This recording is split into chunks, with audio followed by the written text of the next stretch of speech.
Chu Yuan has traversed into another realm, accompanied by the arrival of a system as the quintessential tool of a time traveler. However, no matter how he perceives it, he cannot shake the feeling that the aesthetic of this system is somewhat askew. You have acquired the cultivation technique, Chu Yuan Gong, which has been transformed into Changchun Foundation Establishment Method. You have mastered the martial art, Lai Feng Sword Technique, which has been converted into Chengfeng Yujianju. You have learned the martial skill, Jiuxiao Thunderstrike, which has metamorphosed into Zhuxian Yulei Jinjue. Years later, faced with a powerful blow from an alien foe that explodes stars, Chu Yuan smiles faintly. Brute, can you recognize my extermination of immortal sword array? Having uttered these words, the elements of earth, water, fire, and wind converged. He gazed towards the ominous presence engulfing the heavens and earth. You specters also need to enter my imperial banner of reflection. Chapter 1. The Ding Character Technique. In Class 2 of the 3rd year at Morning Sun City High School, the atmosphere in the classroom was solemn. Over 50 youthful boys and girls fixated their attention on the balding middle-aged man at the podium, their expressions filled with anticipation. Ahem. Huangbo cleared his throat, suppressing a smile at the corners of his mouth. What are you all staring at me for? Old class. You seem even more handsome than yesterday, an exuberant youth remarked. How impudent. Huangbo could no longer contain himself, grinning widely as he chided. All right, I won't tease you any longer. I can see how eager you all are. He then activated the projector, commencing a video presentation. It's perfectly fine if you can't remember it. This video has already been sent to your terminals for your convenience. However, dissemination outside this room is strictly prohibited. The video commenced, revealing a 3D model of a human form. Within the body, threads seemed to flow with a life of their own. At the pinnacle, 3 large characters appeared. Chu Yuan Gong. In the last row by the window, a strikingly handsome youth was also intently focused on the projection. Sunlight streamed in, illuminating his tousled hair, exuding a vibrant aura of youth. Chu Yuan was not a native of this world, but rather a time traveler. However, after more than a decade, he sometimes forgets his identity as a traveler. In this world, aside from the language and ethnicities being identical to his previous life, nothing else resembles it in the slightest. Martial arts have revived, and exotic races roam freely. It is indeed said that all things are of lesser quality, and only martial arts reign supreme. Yet, the vast majority of people lack the potential to become martial artists, ultimately resigning themselves to various professions. This distribution of cultivation techniques is the final selection. If one can elevate to the Qi and Blood realm within a month using this foundational technique, they may gain admission to a martial arts university. Otherwise, they will simply return to their original pursuits. For a month from now is the day of the college entrance examination. The Chu Yuan Gong is not particularly mysterious, nor is it deemed rare. Nearly everyone in the Great Qin has practiced it. However, it is explicitly prohibited by law for students under the age of 18 to view it. One reason is that starting cultivation at an insufficient age can easily exhaust one's physical potential. The most evident consequence is stunted growth. Yet, that is not the primary reason. The crux of the matter is still selection. Under most circumstances, those who progress more swiftly with the foundational techniques are inherently more gifted in martial arts. It is a straightforward and intuitive method of judgment. Those with superior talent will receive better training. 3 days prior, Chu Yuan and his peers underwent a census, and anyone who had practiced martial arts techniques in advance was barred from attending the martial arts university. Naturally, some may wonder that even if one practices techniques simultaneously, those with wealthy families can purchase various supplements and resources, while others are impoverished and lack any external assistance. Ultimately, does this not lead to an inequitable selection process? Indeed, it is true that the authorities cannot prohibit parents from procuring martial arts resources for their children. However, such a filtering mechanism has always been in existence. Even those martial artists who rely heavily on resources despite lacking sufficient talent will eventually reveal their inadequacies. Furthermore, the school itself has designated support quotas for prodigies. As a foundational cultivation method universally employed across the nation, the practice of refining essence is not particularly difficult to master. Chu Yuan swiftly memorized the flow of the lines and, adhering to the aforementioned explanations, endeavored to absorb energy from the external environment. Yet, as the first thread of energy permeated his flesh, Chu Yuan had yet to fully comprehend the sensation when suddenly, a voice resonated within his mind. Ding! The blue star system, exclusive version for Immortal Path has been rebooted. It has detected that the host has mastered the technique, refining essence. The system is in the process of conversion. Xianxian Foundation Establishment Method has been successfully converted. Conversion attempts today, 0. Chu Yuan stood in astonishment. Was this the standard configuration for time travelers? Is it not the so-called ding word technique, renowned for being the supreme divine ability across myriad realms? But why is it only manifested now? He had already traversed this world for over a decade, fully prepared to embrace the role of an unremarkable martial arts genius. Yet, this preparation had not yet come into play, and now it seemed to have arrived. If he were to contemplate what extraordinary actions he had taken today, it appeared that the only notable endeavor was his practice of refining essence. Could it be that this system only activates when one begins to cultivate? His mind was a whirlwind of thoughts, yet in reality, only a fleeting moment had transpired. In the next instant, a torrent of information surged into his consciousness. Those memories and knowledge seemed to be inscribed upon his very soul, crystal clear. Instinctively, Chu Yuan began to operate the technique. However, it was not refining essence, but rather the Xianxian Foundation Establishment Method. Mysterious energies from the cosmos were drawn towards him, merging into his limbs and bones. Subsequently, they began to wash through his body with wild abandon, surging. Chu Yuan felt a tingling sensation throughout his body, a result of the impurities accumulated over the years being purged. A layer of faint, dark gray substance emanated from his skin, releasing an odor that was far from pleasant. He could distinctly perceive himself growing stronger, as if shedding the shackles of the past and discarding the iron armor that weighed him down. This sensation compelled him to leap up and run wildly, letting out a long, exhilarating howl. Perhaps the blissful feeling of energy entering his body made it impossible for him to cease his cultivation, until a familiar voice broke through the silence. "All right, everyone, please pause." Huangbo spoke, surveying the students below. Some appeared to be reluctant to stop, while others fidgeted anxiously. Some wore expressions of joy, while others looked utterly dejected. The disparity in martial talent, which had previously been an abstract concept, was starkly laid bare during this first lesson in cultivation. He did not offer consolation to anyone, for he knew that uttering false reassurances would not benefit those with lesser talent. They must confront this reality themselves and find their own way forward. Today is merely to familiarize you with the technique. Starting tomorrow, the energy gathering array in the classroom will be activated.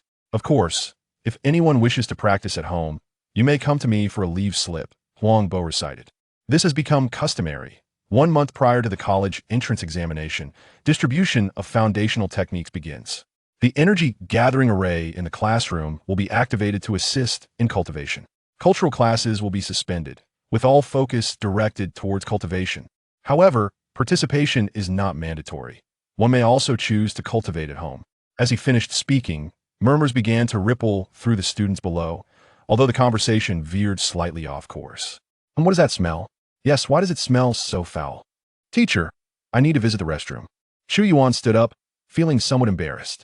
Huangbo immediately noticed the impurities visible on his exposed skin. His previously calm expression transformed into one of astonishment. "Chu Yuan, you have undergone cleansing." Chapter 2, The Martial Arts Prodigy. As Huangbo uttered these words, an eerie silence enveloped the classroom. Dozens of inquisitive eyes swiftly turned in his direction. It is well known that the first 3 realms of martial arts are qi and blood, no leakage, and inner breath. From the moment one embarks on the path of cultivation, life enters a state of evolution, gradually purging the impurities from within. This purification leads to a more refined qi and blood, facilitating smoother meridian flow, which is highly beneficial for cultivation. However, this is a long-term process, and it is typically difficult to discern such changes in daily life. Generally, it is not until the no-leakage realm is attained that a martial artist's impurities are nearly eliminated. Thereafter, a balance is achieved between intake and expulsion. Although there are exceptional cases: 1. The ingestion of rare martial treasures. 2. An extraordinary innate talent in the martial arts. Only under these 2 circumstances can a martial artist complete the cleansing of their marrow in a short span, thus gaining an early advantage over others. At this point, one might ponder, what if the individual in question indulges in unhealthy foods, leading to a noticeable accumulation of impurities? Should Huangbo catch wind of such a thought, he would undoubtedly deliver a sharp retort. "What do you think this is? Eating more means excreting more?" As for the student Chu Yuan, Huangbo was acutely aware of his situation. He certainly could not afford any rare martial treasures. This left only one possibility. He was indeed a martial arts prodigy. Contemplating this, Huang Bo's gaze intensified with fervor. Chu Yuan felt somewhat uncomfortable under his scrutinizing stare, and, coupled with his sticky and unpleasant demeanor, he awkwardly replied, "I suppose so. May I wash up first?" Go, go, go. Quickly. Only after Chu Yuan exited the classroom did the atmosphere erupt with excitement. As the boy who had initially engaged in banter with Huang Bo, the class monitor Yang Yi, impatiently exclaimed, "Teacher, did Chu Yuan truly cleanse his marrow?" "I still possess a keen eye," Huang Bo replied gravely. As a practitioner of the inner breath realm and having taught for many years, how could he misjudge? He hurriedly made his way outside, leaving behind the instruction, "Self-study for now." He needed to report this matter to the principal immediately. Upon entering the restroom, Chu Yuan refrained from turning on the tap. With a mere thought, a faint stream of magical energy coursed through his body, instantly cleansing him of all filth, which coalesced in his hand into a small ball of dirt. He casually discarded it into the trash bin. In that brief span of mere minutes, his Changchun Foundation establishment method had already reached a foundational level, birthing magical energy within him. However, Chu Yuan still felt somewhat perplexed. What exactly was his current corresponding realm in martial arts?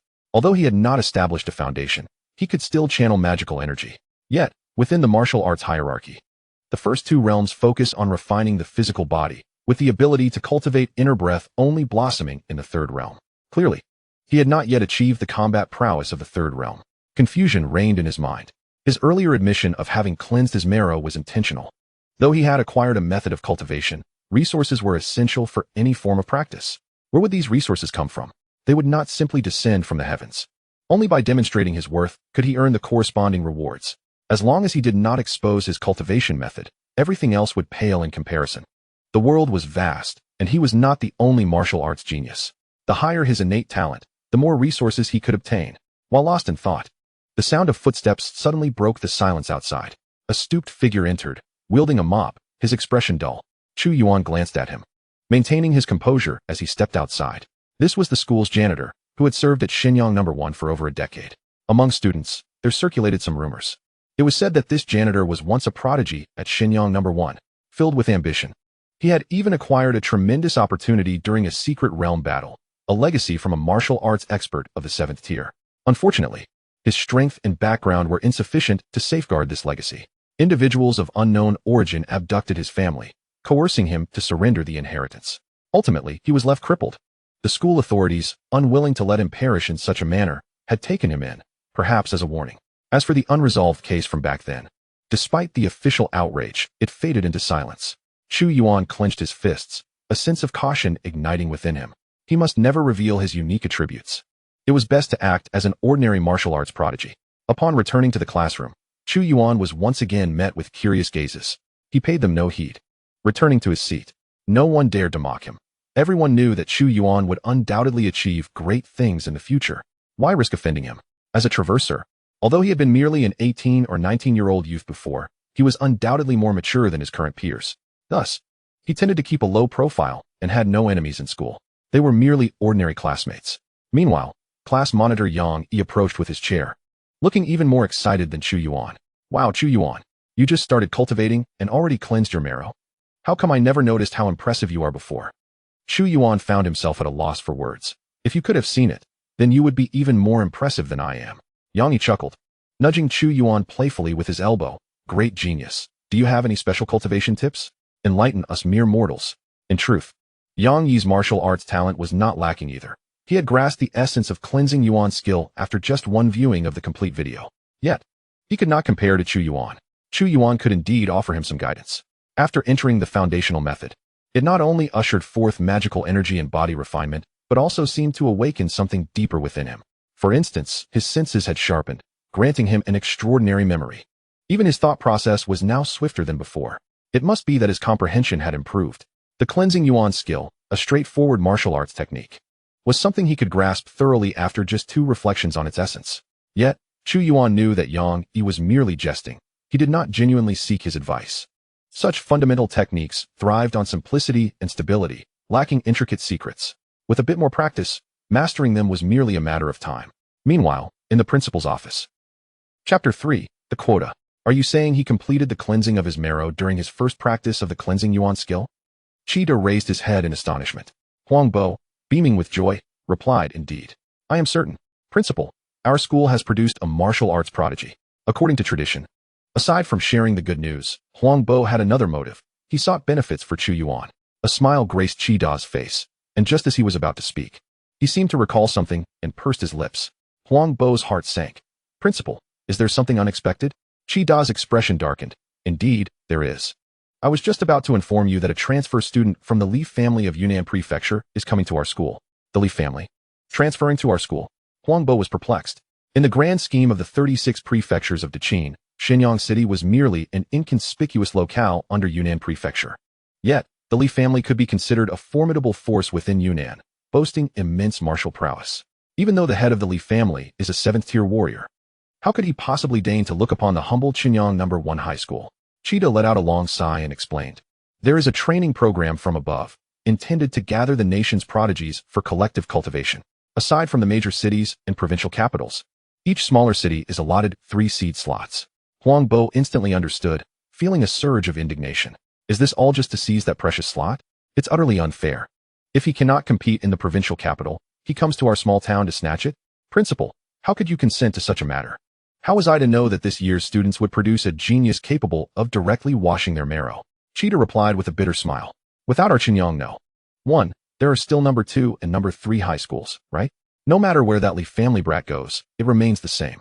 Initially, I thought that agreeing to this would at least benefit the school, for the Li family is indeed generous. Moreover, it would elevate the prestige of our institution, as his achievements would be recorded under Shenyang No. 1, making future budget applications easier. Had I known, I would have declined. No matter how strong that Li family kid is, he is not one of us. Yet, since I had already acquiesced, it would be unseemly to retract my agreement, as that would be a slap in the face to the Li family. It is not that Shenyang No. 1 cannot accommodate 2 gifted students, but the highest qualification for support that the school can apply for is singular. To whom shall this resource be allocated? If it goes to Chu Yuan, will the Li family brat simply accept it? Although the resources within the support slot may not be substantial for him, it is a matter of face. Granting the resources to the Li family brat would be unjust to Chu Yuan. Regardless, cultivation cannot be delayed. I will allocate a portion of the resources provided by the Li family for you to give to Chu Yuan for immediate use. Huang Bo, aware of Cheetah's predicament, begrudgingly acquiesced. "Chu Yuan, come with me," Huang Bo suddenly called out, interrupting the casual exchange between Yang Yi and Chu Yuan. The two shared a good rapport, or rather, Yang Yi maintained a cordial relationship with every classmate. He had even assisted Chu Yuan on occasion. Upon arriving at Huang Bo's office, Huang Bo gestured for Chu Yuan to take a seat. Without further ado, he produced several jade vials and placed them on the desk, organizing his thoughts before speaking. "Your talent has already been recognized by the principal, and he has instructed me to present these to you. This is a blood chi pill, which can accelerate the accumulation of blood energy, but you must fully digest one before taking the next. This vial contains bone-strengthening pills, which work even better when paired with the blood chi pill. And lastly, the concentration pill." Although Chu Yuan was aware that he would certainly receive training once his talent was revealed, he was surprised by how swiftly it had come. As he picked up the vial containing the blood chi pills, a notification from the system sounded. "Blood chi pill detected. Can be converted into chi gathering powder. Daily conversion attempts, 0.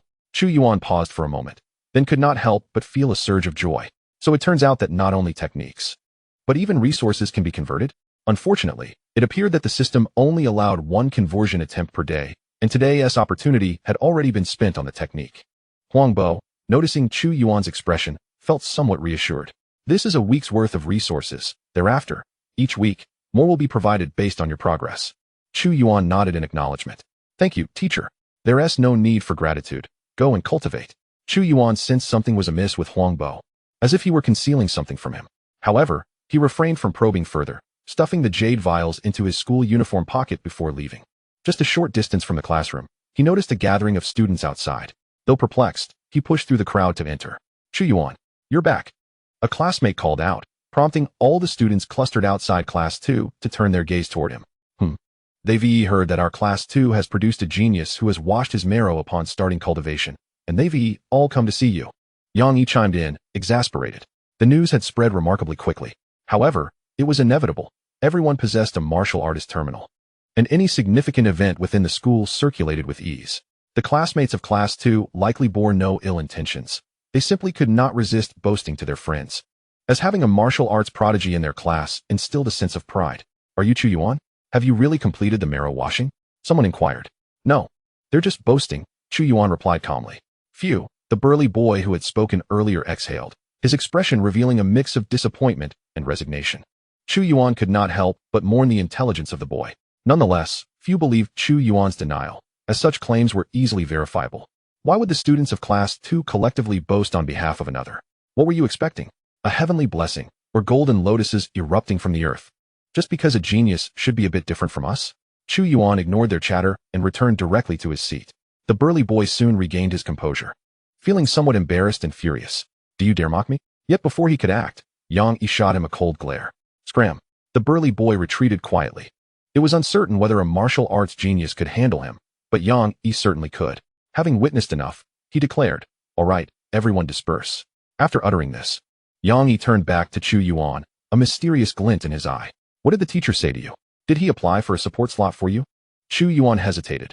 Huangbo had only provided him with resources, without mentioning anything about a slot. He understood that the support slot was akin to a scholarship from his previous life. However, he had been preoccupied with thoughts of the system. I suppose so. Chu Yuan mused, feeling the jade vials in his pocket. After all, hadn't those resources already been secured? Chapter 4, Family. What do you mean by supposed to? Yang Yi was equally perplexed. If it exists, it exists. If it doesn't, it doesn't. What does supposed to even mean? Regardless, the benefits were in hand. Chu Yuan, uninterested in overthinking, simply accepted the unexpected windfall. He popped a blood chi pill and a bone-strengthening pill into his mouth and resumed his cultivation. In an instant, he entered a state of focus, a peculiar energy in the air being drawn into his body, inducing a delightful sensation. No wonder those immortals in the web novels of his previous life could meditate in seclusion for centuries. With such comfort, who would want to stop? The day, albeit brief, was of paramount importance, finally came to a close. By 6 o'clock in the evening, Chu Yuan concluded his day of training and returned home. Unlike a typical orphan, he had family in this world. His mother, Han Shui, and a younger sister, Chu Ying, who was 5 years his junior. As for his father, he had sacrificed himself in a war against foreign tribes a decade prior. Nonetheless, their family was not impoverished. His father had died for the Great Qin, so the government provided a monthly stipend. Additionally, Han Shui operated a small restaurant, which was doing quite well. Even if Chu Yuan and Chu Ying did not achieve great success, it was sufficient for the three of them to live comfortably. This was why, despite being transported to such a grim world, Chu Yuan bore no deep-seated resentment or bitterness.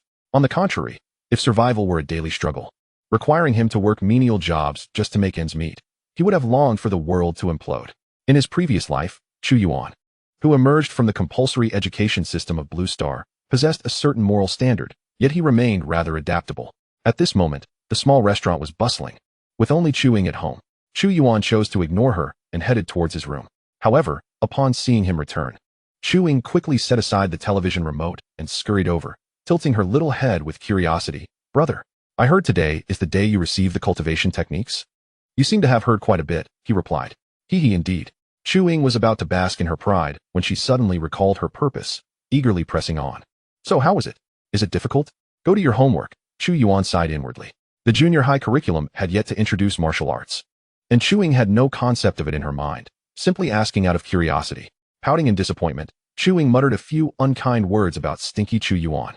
Chu Yuan, having already embarked on his cultivation journey, could not help but twitch his lips at her antics. His younger sister had once been quite endearing, a soft little ball of flesh, but she had become increasingly bothersome as time passed. He was too lazy to deal with her, instead lying on his bed, contemplating the path that lay ahead. This world was undoubtedly one dominated by martial arts. It was common knowledge that cultivating martial arts could never rival the pursuit of immortality. In fact, in online novels, it was often debated whether high-level martial arts, advanced metaphysics, or immortal fantasy were superior. Yet today, Chu Yuan had already attempted the practice of the Qi refinement technique. Upon comparison, he realized that the foundational technique and the Qi refinement technique refined fundamentally different types of energy. The foundational technique seemed to refine the legendary spiritual energy, encompassing all and manifesting myriad forms. In contrast, the Qi refinement technique merely refined a specific form of energy derived from the differentiation of spiritual energy. It was akin to a grand feast of energy in the world. The foundational technique consumed everything, while the Qi refinement technique selectively refined only certain ingredients, rendering its efficiency incomparable. Setting aside future considerations, at least in the initial stages, his progress was undoubtedly beyond what martial arts could hope to match. He merely needed to accumulate steadily. As for his current standing in relation to martial arts, there were no reference points, making it difficult to ascertain. Although he possessed energy to harness, he certainly could not contend with those in the inner breath realm. Furthermore, he had only techniques, but lacked practical means. This was a problem that required swift resolution. Since the system could convert cultivation techniques into immortal practices, it should similarly be able to transform martial skills into spells, right? Today, Han Shui returned earlier than usual. Aware of the significance of the day, she closed the shop shortly after the customer flow dwindled. "Brother, come out for dinner." Chu Ying's voice echoed from outside the bedroom door. Chu Yuan stepped out to find Han Shui had already set the dishes she brought from the shop on the table. After a few casual bites, Han Shui inquired, "How was it today?" "It was fine. I completed the qi washing." Han Shui paused. As she too had practiced the qi refinement technique and understood the significance of the first day's achievement. Chu Ying's eyes turned as she grabbed a tablet to search. And moments later, she exclaimed, "Wow, Chu Yuan, you're amazing." 2 pairs of chopsticks simultaneously tapped against her head. Han Shui couldn't help but chuckle, fine lines gathering at the corners of her eyes. "I'll get you some money later. You can buy some supplements for yourself." "No need, Mom. The school provided some." "What's given by the school is just that. What I give is from me," Han Shui emphasized. Chu Yuan nodded and resumed his meal. Observing him, Han Shui felt a wave of nostalgia. Her eldest son had exhibited extraordinary maturity since birth, rarely causing her worry throughout his childhood. Even during the period following her husband's passing, it was Chu Yuan who took care of the 3-year-old Chu Ying, helping her through those difficult days. Now, her eldest son had blossomed into a martial arts prodigy. The path of martial arts was fraught with danger, often accompanied by conflict and bloodshed. She worried that one day, Chu Yuan might follow in his father's footsteps, yet no one would dissuade their child from pursuing martial arts due to its inherent dangers. Even with various systems and regulations in place to protect the weak, this world remained one that revered martial strength above all. In a villa within the capital of Yunnan Prefecture, a young master was preparing for departure. "Young master, it's time to set off." Li Chen wiped away the sweat with a towel handed to him by a servant. "Uncle Zhou, why the rush? The competition for the GMU project has escalated considerably. The upper echelons have taken note of the transfer operations, and some are dissatisfied, attempting to close this loophole. However, the young master's transfer paperwork is complete and unaffected. Nonetheless, to avoid unforeseen circumstances, we should hurry. I truly cannot comprehend the mindset of those in power. What difference does it make if those country bumpkins are selected for the project? It's a waste of resources." Li Chen complained irritably. Given the current predicament of the Great Qin, they should concentrate on nurturing their own talents, those from martial families like his. Yet now, something that rightfully belonged to him had to be contested against those unworthy. Although it was merely a formality, it still vexed him greatly. The middle-aged man referred to as Uncle Zhou remained unfazed, diverting the topic. "There is an interesting tidbit, young master. The primary school you are heading to has produced a genius who has just completed the qi washing." "Qi washing? A genius? Huh." Chapter 5, The Unusual Zhou. Chu Yuan spent the night without sleep, practicing while keeping an eye on the time. It was not until after midnight that he noticed a change in the system panel in his mind. He watched as the conversion count changed from 0 to 1 and eagerly retrieved the martial pills Huang Bo had given him earlier that day. As he picked up a bottle of blood qi pills, ready to initiate the conversion with the system, something suddenly struck him. He hurriedly emptied the contents of several jade vials into the blood qi pills vial, essentially exploiting a glitch. After all, the system hadn't specified a limit on the number of items for conversion. Converting. Obtained qi gathering powder x5. Today's conversion count, 0. Chu Yuan felt a twinge of regret as the glitch did not trigger. Perhaps his method of exploiting it was flawed.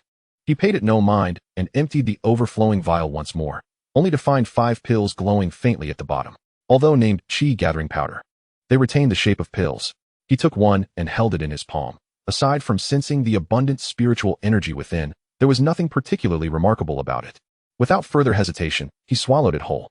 In an instant, a vast surge of spiritual energy spread throughout his body. The myriad sounds from outside came alive to his ears. In the kitchen, his mother was cooking. It sounded like she was frying eggs. From Chu Ying's room, soft snores could be heard. Chu Yuan abruptly opened his eyes, a flash of light racing through them before vanishing. As he surveyed his small room, it seemed to possess a newfound clarity. Even the tiniest specks of dust on the floor were vividly distinct.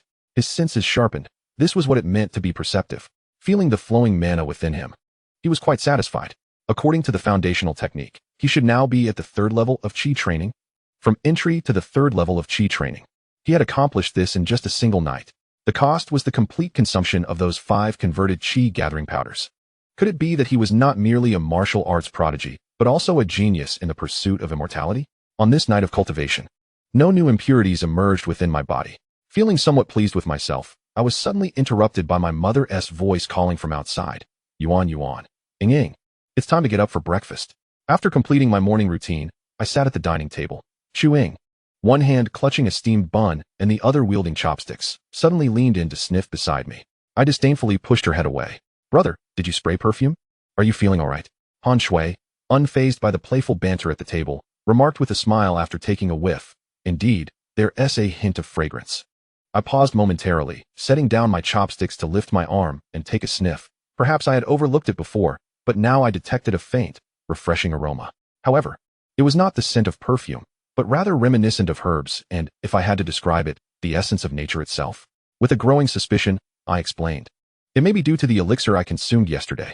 Your skin has improved too. Chu Ying continued to marvel at my arm. All right, enough of that. Eating one tea silenced your chatter. Although Huang Bo mentioned that we could cultivate at home, few actually did so. The auxiliary effect of the energy gathering array was simply too significant. Furthermore, this was not something just anyone could set up. Even the materials required for the array would cost hundreds of thousands. Naturally, I would not miss this golden opportunity. The very name indicated its efficacy. Perhaps it could even attract spiritual energy? Additionally, I had another idea. Since the system could transform techniques, could it also convert elixirs and array formations? If so, I had already surmised its name, the Spirit Gathering Array. Such a concept exists in every cultivation novel.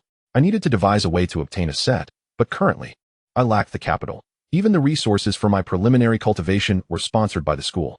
Upon arriving at school, it was as I had anticipated. Everyone opted to cultivate there. Many cast furtive glances at me, curious whether I would cause another stir today. As the clock struck 8:30, Huang Bo placed 2 transparent crystals into the holes on the blackboard. While nothing extraordinary occurred, the energy concentration within the classroom began to rise. This was particularly palpable to those who had begun their training in the refinement of essence technique. Don't waste time, begin your cultivation. The energy gathering array will pause for an hour at noon, and that time is reserved for your meals. After issuing this reminder, Huang Bo sat down to scroll through videos on his tablet. The month leading up to the college entrance examination was his easiest time. He merely needed to oversee the array in the classroom. Yet, he cast a glance at me, his expression somewhat complex. The transfer student from the Li family, as the principal had mentioned, had enrolled and was in the adjacent class, while my support quota remained undecided. Resources were secondary. The principal could allocate the resources provided by the Li family to me. However, that quota would prove useful in many instances later on. Was the value of a first-class scholarship the same as that of a second-class scholarship? At this moment, I had already entered a state of cultivation. My suspicions aligned with reality. The energy gathered by the array primarily catered to the needs of martial artists. As for the increase in spiritual energy concentration, it was only about 10%. But even a mosquito's leg is still meat. One cannot complain about the quality of a meal when begging for food. The classroom was exceedingly quiet, void of even a single soul seeking the restroom. It was not until noon, sensing the gradual decline in energy intensity, that everyone began to conclude their cultivation. Some headed to the school cafeteria for a meal, while those with better conditions brought their own lunches made from exotic beast ingredients resembling medicinal cuisine. I lacked such conditions, so I casually went to the cafeteria. I had not yet reached the stage of fasting. However, upon returning, I found the familiar scene of my classroom once again surrounded. Approaching, I heard someone angrily shout, "Chu Yuan." Looking up, I recognized the burly boy from yesterday who had been reprimanded by Yang Yi. He did not appear particularly bright. I frowned. "What is it?" The boy boldly declared, "You dared to humiliate me yesterday? This matter is far from over." It struck me as strange. Was he bringing up old grievances? This fool had been afraid of Yang Yi yesterday, yet seemed emboldened after a night. I asked, "What do you want?" "Apologize." All right, I'm sorry," I replied dismissively, attempting to brush past him toward the classroom. A flicker of astonishment crossed his face. This was not how a martial arts genius was supposed to behave. Why was I so lacking in fervor? Yet, upon regaining his composure, he raised his foot to kick at my back. "You bastard." Hearing the rush of wind behind me, my expression turned cold, with a speed imperceptible to the other students. I pivoted and kicked back. Our legs collided with a sharp, cracking sound. "Ah, my leg. My leg." Chapter 6, The Oddball. "Zhuxia, you're asking for trouble." Yang Yi rushed over, yelling as he squeezed through the crowd.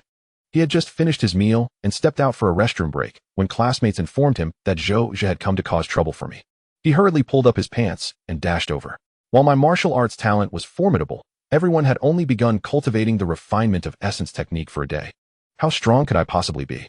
Zhuxian, though not particularly clever, was tall and muscular, with a physical condition that was undeniable. If anything were to happen to me, it would jeopardize my entire future in cultivation. Hearing the cries of pain from the crowd only fueled Yang's anger further. Zhuxian yet, upon pushing through, the sight before him left him dumbfounded. The scene he had envisioned had not materialized. Instead, Zhuxian lay on the ground, clutching his right leg in agony. His calf was grotesquely twisted at an unnatural angle, clearly broken. Meanwhile, I squatted beside him, tugging at his hair, demanding, "Who sent you to cause trouble?" It was an unmistakable scene of schoolyard bullying.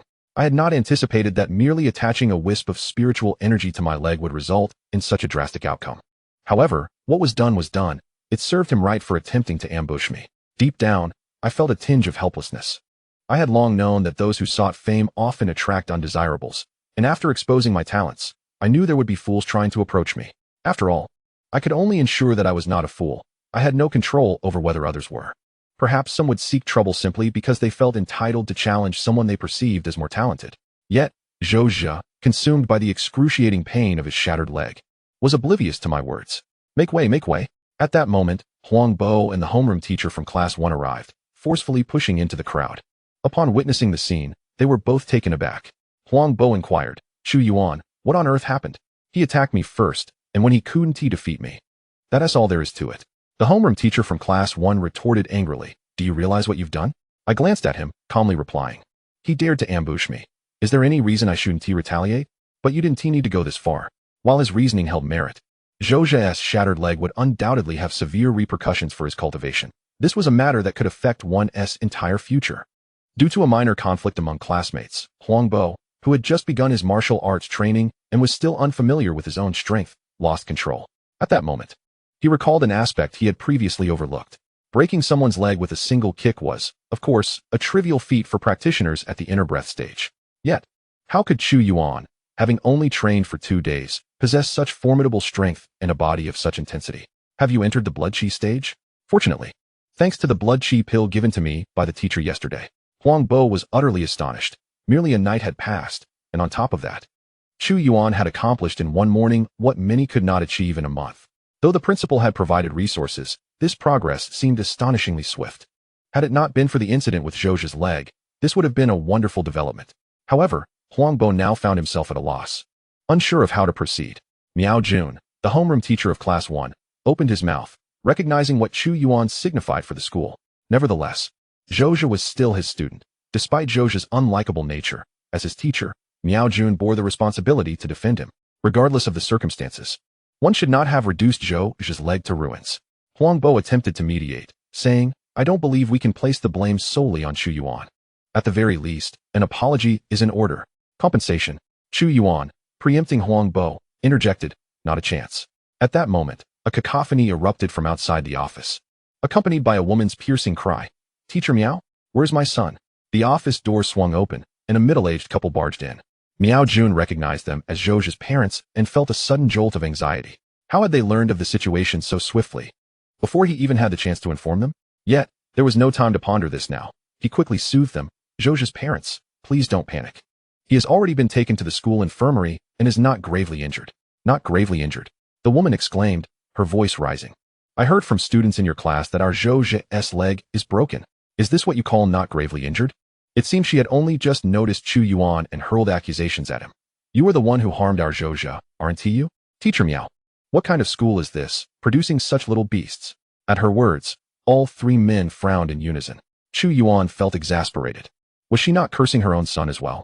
Huang Bo couldn't help but retort. Zhuxian was the one to strike first. He simply wasn't a match for Chu Yuan and ended up in this predicament. "Madam, I understand your feelings, but please choose your words more carefully. What if he struck first? Does that justify breaking someone's leg? Our Zhuxian has only just begun his training. What is wrong with him striking a few times? It wouldn't kill you." The woman's tirade escalated as her anger surged. "Little beast. If our Zhuxian fails to gain admission to the martial arts university, I will demand your life in compensation." Chu Yuan couldn't help but laugh in disbelief. It was no wonder the saying went, When you suspect a child in the family is ill, often that child is the least afflicted. Your Zhuxian's leg 1T heal. Nor will he gain admission to the martial arts university. He is as foolish as you are. How can a fool practice martial arts? You might as well save the money for training and invest it in a brain examination. Huangbo, feeling a headache coming on, nudged Chu Yuan towards the door. All right. Enough talk. Go back to your training. Little beast. How dare you insult me? The woman's eyes turned red, and she reached out to slap Chu Yuan's face. Smack. A loud slap echoed as she collided against the door and fell to the ground. Chu Yuan casually grabbed a tissue from the desk to wipe the makeup and grease off his palm, feeling the world around him had become significantly quieter. You little brat. You dare strike my wife. The man, who had remained mostly silent, now surged with anger, throwing a punch at Chu Yuan's head, seemingly infused with some martial technique. But Huang Bo and Miao Jun made no move, observing with cold eyes. After a crisp crack of bone rang out, the man let out a pained cry and collapsed to the floor. Chapter 7. The Cause. In the martial arts realm, stagnation equates to regression. Although the Chui Yuan technique can be said to be universally practiced, not all individuals grow stronger with age. In fact, for those who have not entered martial arts university and have chosen various ordinary careers, their peak strength is often reached just before the college entrance examination.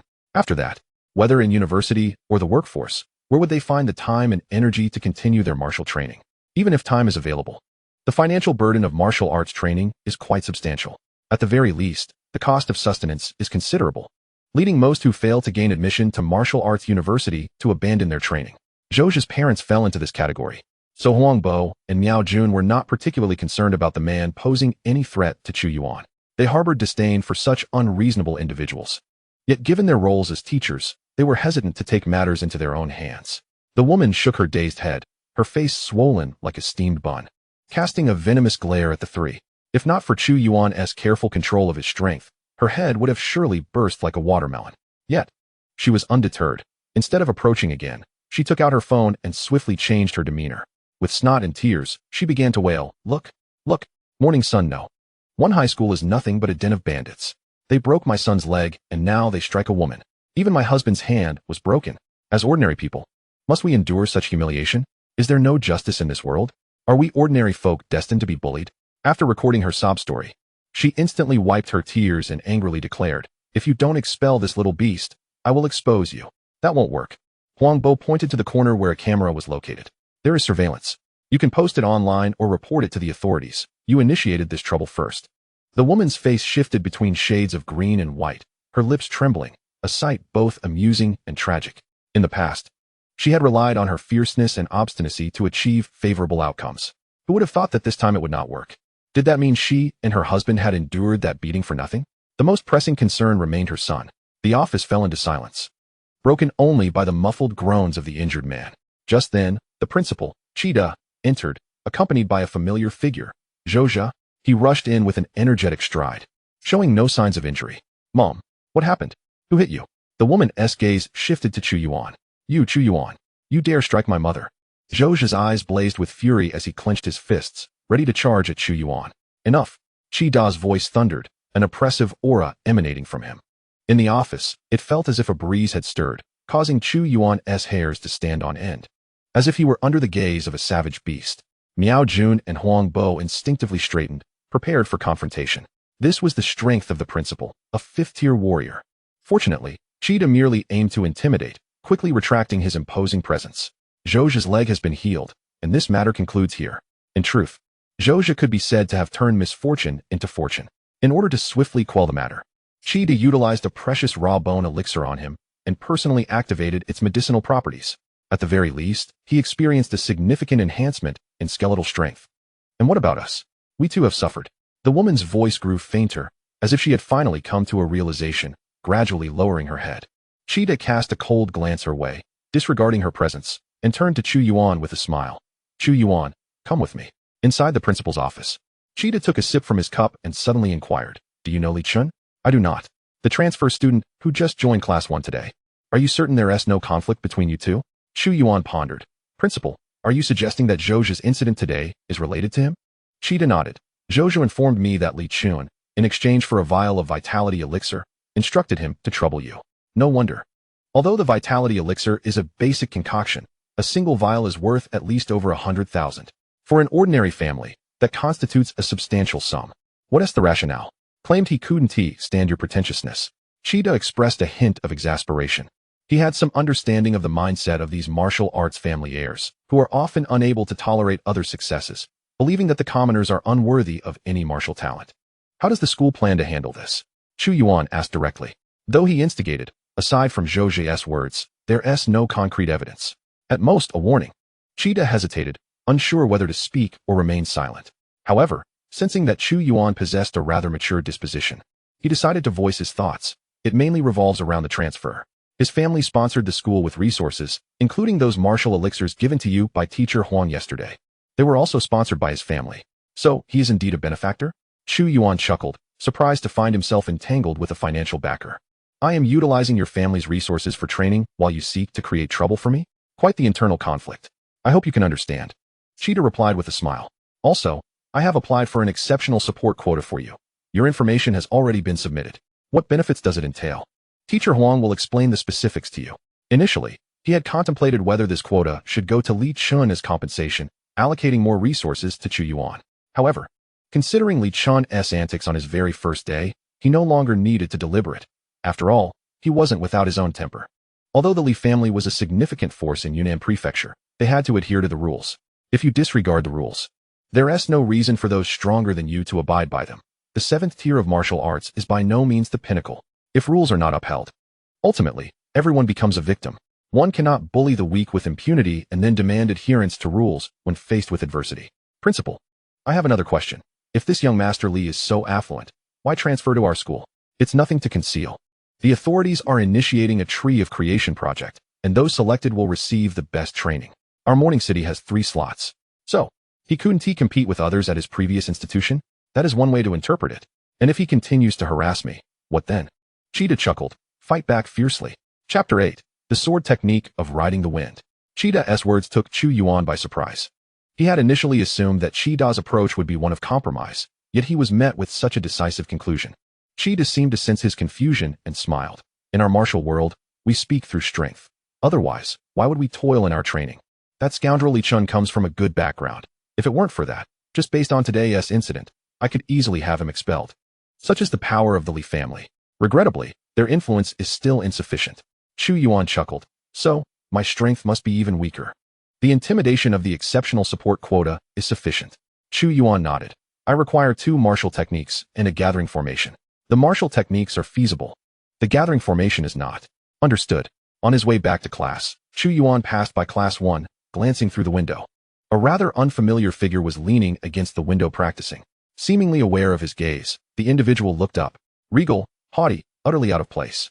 The disdainful and contemptuous glint in his eyes as he regarded Chu Yuan felt as if he were looking at something filthy. Upon seeing Li Chun for the first time, Chu Yuan comprehended why Li Chun had sent Zhuxian to trouble him.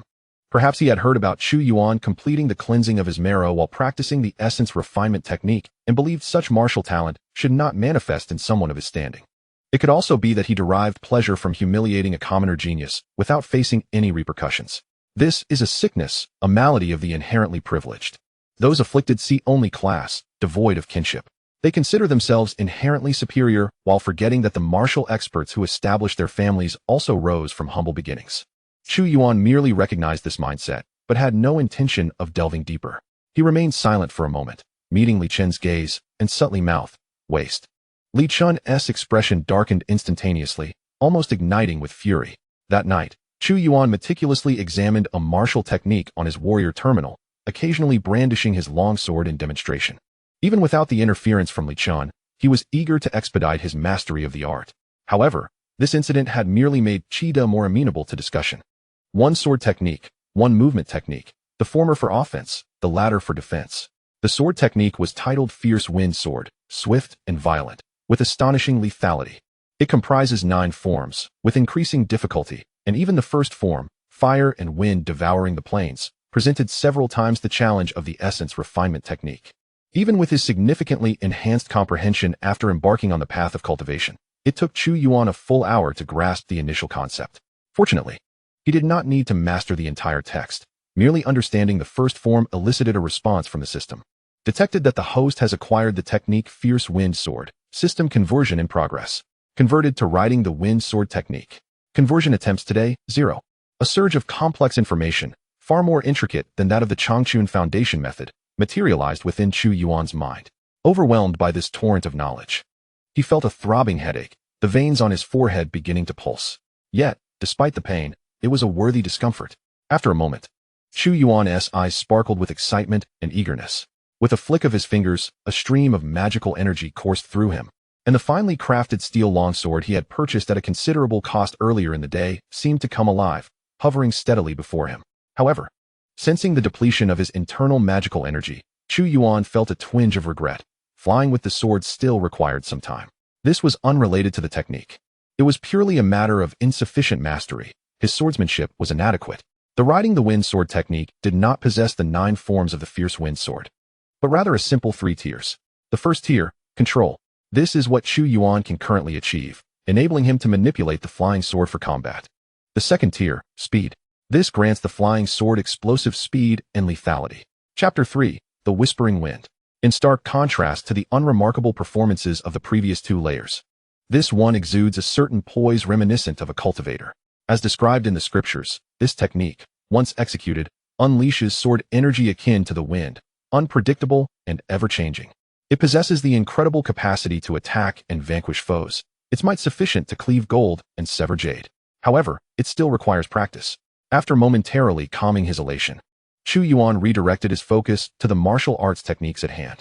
Although today he had exhausted his transformation quota, mastering it now would enable him to convert it directly tomorrow. After perusing the text several times, Chu Yuan gleaned some insights. Yet the confines of his small bedroom hindered his movements. Contemplating for a moment, he quietly stepped outside and descended the stairs. In a secluded corner of the park, Chu Yuan surveyed his surroundings. The darkness enveloped the area, and the nearest surveillance camera was hundreds of meters away, not directed towards this spot. It was indeed an ideal locale for clandestine activities. He did not hasten to practice his martial arts techniques. Instead, he began to refine his wind-riding sword technique. His mana manipulated the longsword, causing it to orbit around him like a boy enchanted by a beloved toy. Suddenly, a flash of cold light darted towards the treetops, and as the branches swayed, a multitude of leaves cascaded down. Chu Yuan tested his abilities and found that he could currently control the sword at a maximum distance of 300 meters. Beyond this range, the sword's speed diminished significantly, and the mana became sluggish, nearly impossible to summon back. Yet, this distance was more than sufficient. In combat with a martial artist, let alone 300 meters, even 30 would pose an insurmountable barrier. No matter how skilled one may be, I shall overcome with sheer strength and speed. Even if you defend the front, can you shield your back? Moreover, as his cultivation level ascended and his mastery of the wind-riding sword technique improved, this distance would continue to increase. Perhaps one day, summoning a sword from 1,000 miles to sever a foe's head will become a mundane affair. After a moment of reflection, he concluded that the sword he currently possessed was inadequate and needed to be replaced. The one he had casually purchased was merely an ordinary industrial product, essentially a strip of steel, devoid of transformative value. If he were to transform, he naturally required a high-quality, martial artist-exclusive weapon. However, such weapons were typically quite expensive, and Chu Yuan found himself lacking in funds. If he could sell the resources awarded by his school, the problem would be effortlessly resolved. Yet, those resources bore unique official marks from specialized techniques, rendering them unsellable. This served as a protective measure for martial arts prodigies. These were merely common low-grade martial arts elixirs, and no one would dare engage in such a transaction. No, the martial arts elixirs in his possession were sponsored by the Li family behind Li Chun. They bore no official exclusive markings. Chapter 9, the lack of funds. Chu Yuan quickly established a short-term plan to transform his movement technique and purchase a weapon, as these were his most pressing concerns. Subsequently, the daily transformation quota from the system would also be allocated to converting elixirs. Today, without transforming any elixirs, his cultivation speed had notably declined. Spending an entire day training in the school's energy-gathering array yielded results inferior to merely consuming a single qi-gathering powder. How much could these 2 bottles of elixirs fetch? The young lady at the counter of the Zhenlong Pavilion regarded Chu Yuan with mild surprise. He was still clad in the uniform of his high school. Surely he must be a senior to possess such martial arts elixirs? Why would he sell them instead of using them for his own cultivation? Was he perhaps trying to con money from his family? This fleeting thought passed her mind, but she chose not to pry further. Instead, she retrieved a device to perform a simple examination. The bone-strengthening pill and the spirit concentration pill retained their efficacy intact. The bone-strengthening pill was worth 10,000 each, while the spirit concentration pill fetched 15,000, totaling 250,000. Would the customer like to sell them? The prices for these foundational martial arts elixirs were generally fixed. Unless in large quantities, there was little room for negotiation. Chu Yuan pondered for a moment and then inquired, "Do you have any weapons for martial artists available for sale?" "Of course we do. May I ask what type of weapon the customer requires?" The young lady replied with a smile. As the largest martial arts trading company in Dakin, Zhenlong Pavilion offered virtually every service related to martial arts. Swords. The young lady presented a tablet, swiping through it before handing it to Chu Yuan. "Here is a selection of martial arts swords currently in stock at our Qingyang branch. Please feel free to browse. If there were greater demands, one could also request items from the headquarters. Normally, the inventory at Qingyang Zhenlong Pavilion would suffice to meet the needs of ordinary martial artists, given that it was merely a small city in the rear. However, Chu Yuan was taken aback as he glanced over the offerings. The cheapest sword was priced at 1 million, while more expensive ones soared into the tens of millions. The quantity of elixirs he had sold was certainly insufficient. It was worth noting that an average person earned only around 5,000 to 6,000 a month. How could martial arts-related items be so exorbitantly priced? Yet not all could be deemed inflated, for the materials used in genuine martial artist weapons were extremely rare, often sourced from secret realms or materials from otherworldly beings. Materials from ordinary otherworldly beings were inadequate. Those of the first or second rank had bones and scales that were not even as robust as refined steel, rendering them unsuitable for weapon crafting. Though an ordinary person might work a lifetime without affording a martial artist weapon, an ordinary person could also never slay a high-ranking otherworldly creature. Having contemplated this, Chu Yuan regained his composure and returned the tablet to the young lady. "Thank you." Noticing his reaction, the young lady surmised that Chu Yuan could not afford the weapons and did not press further. She merely offered a polite smile and said, "You're welcome. Will the customer still sell the elixirs?" "Not anymore. Please take care." With his plans thwarted, Chu Yuan contemplated whether to postpone the matter of the weapon. After all, it seemed there was currently no pressing need. Continuing to practice with the refined steel longsword was still feasible. Yet, a sense of discontent lingered.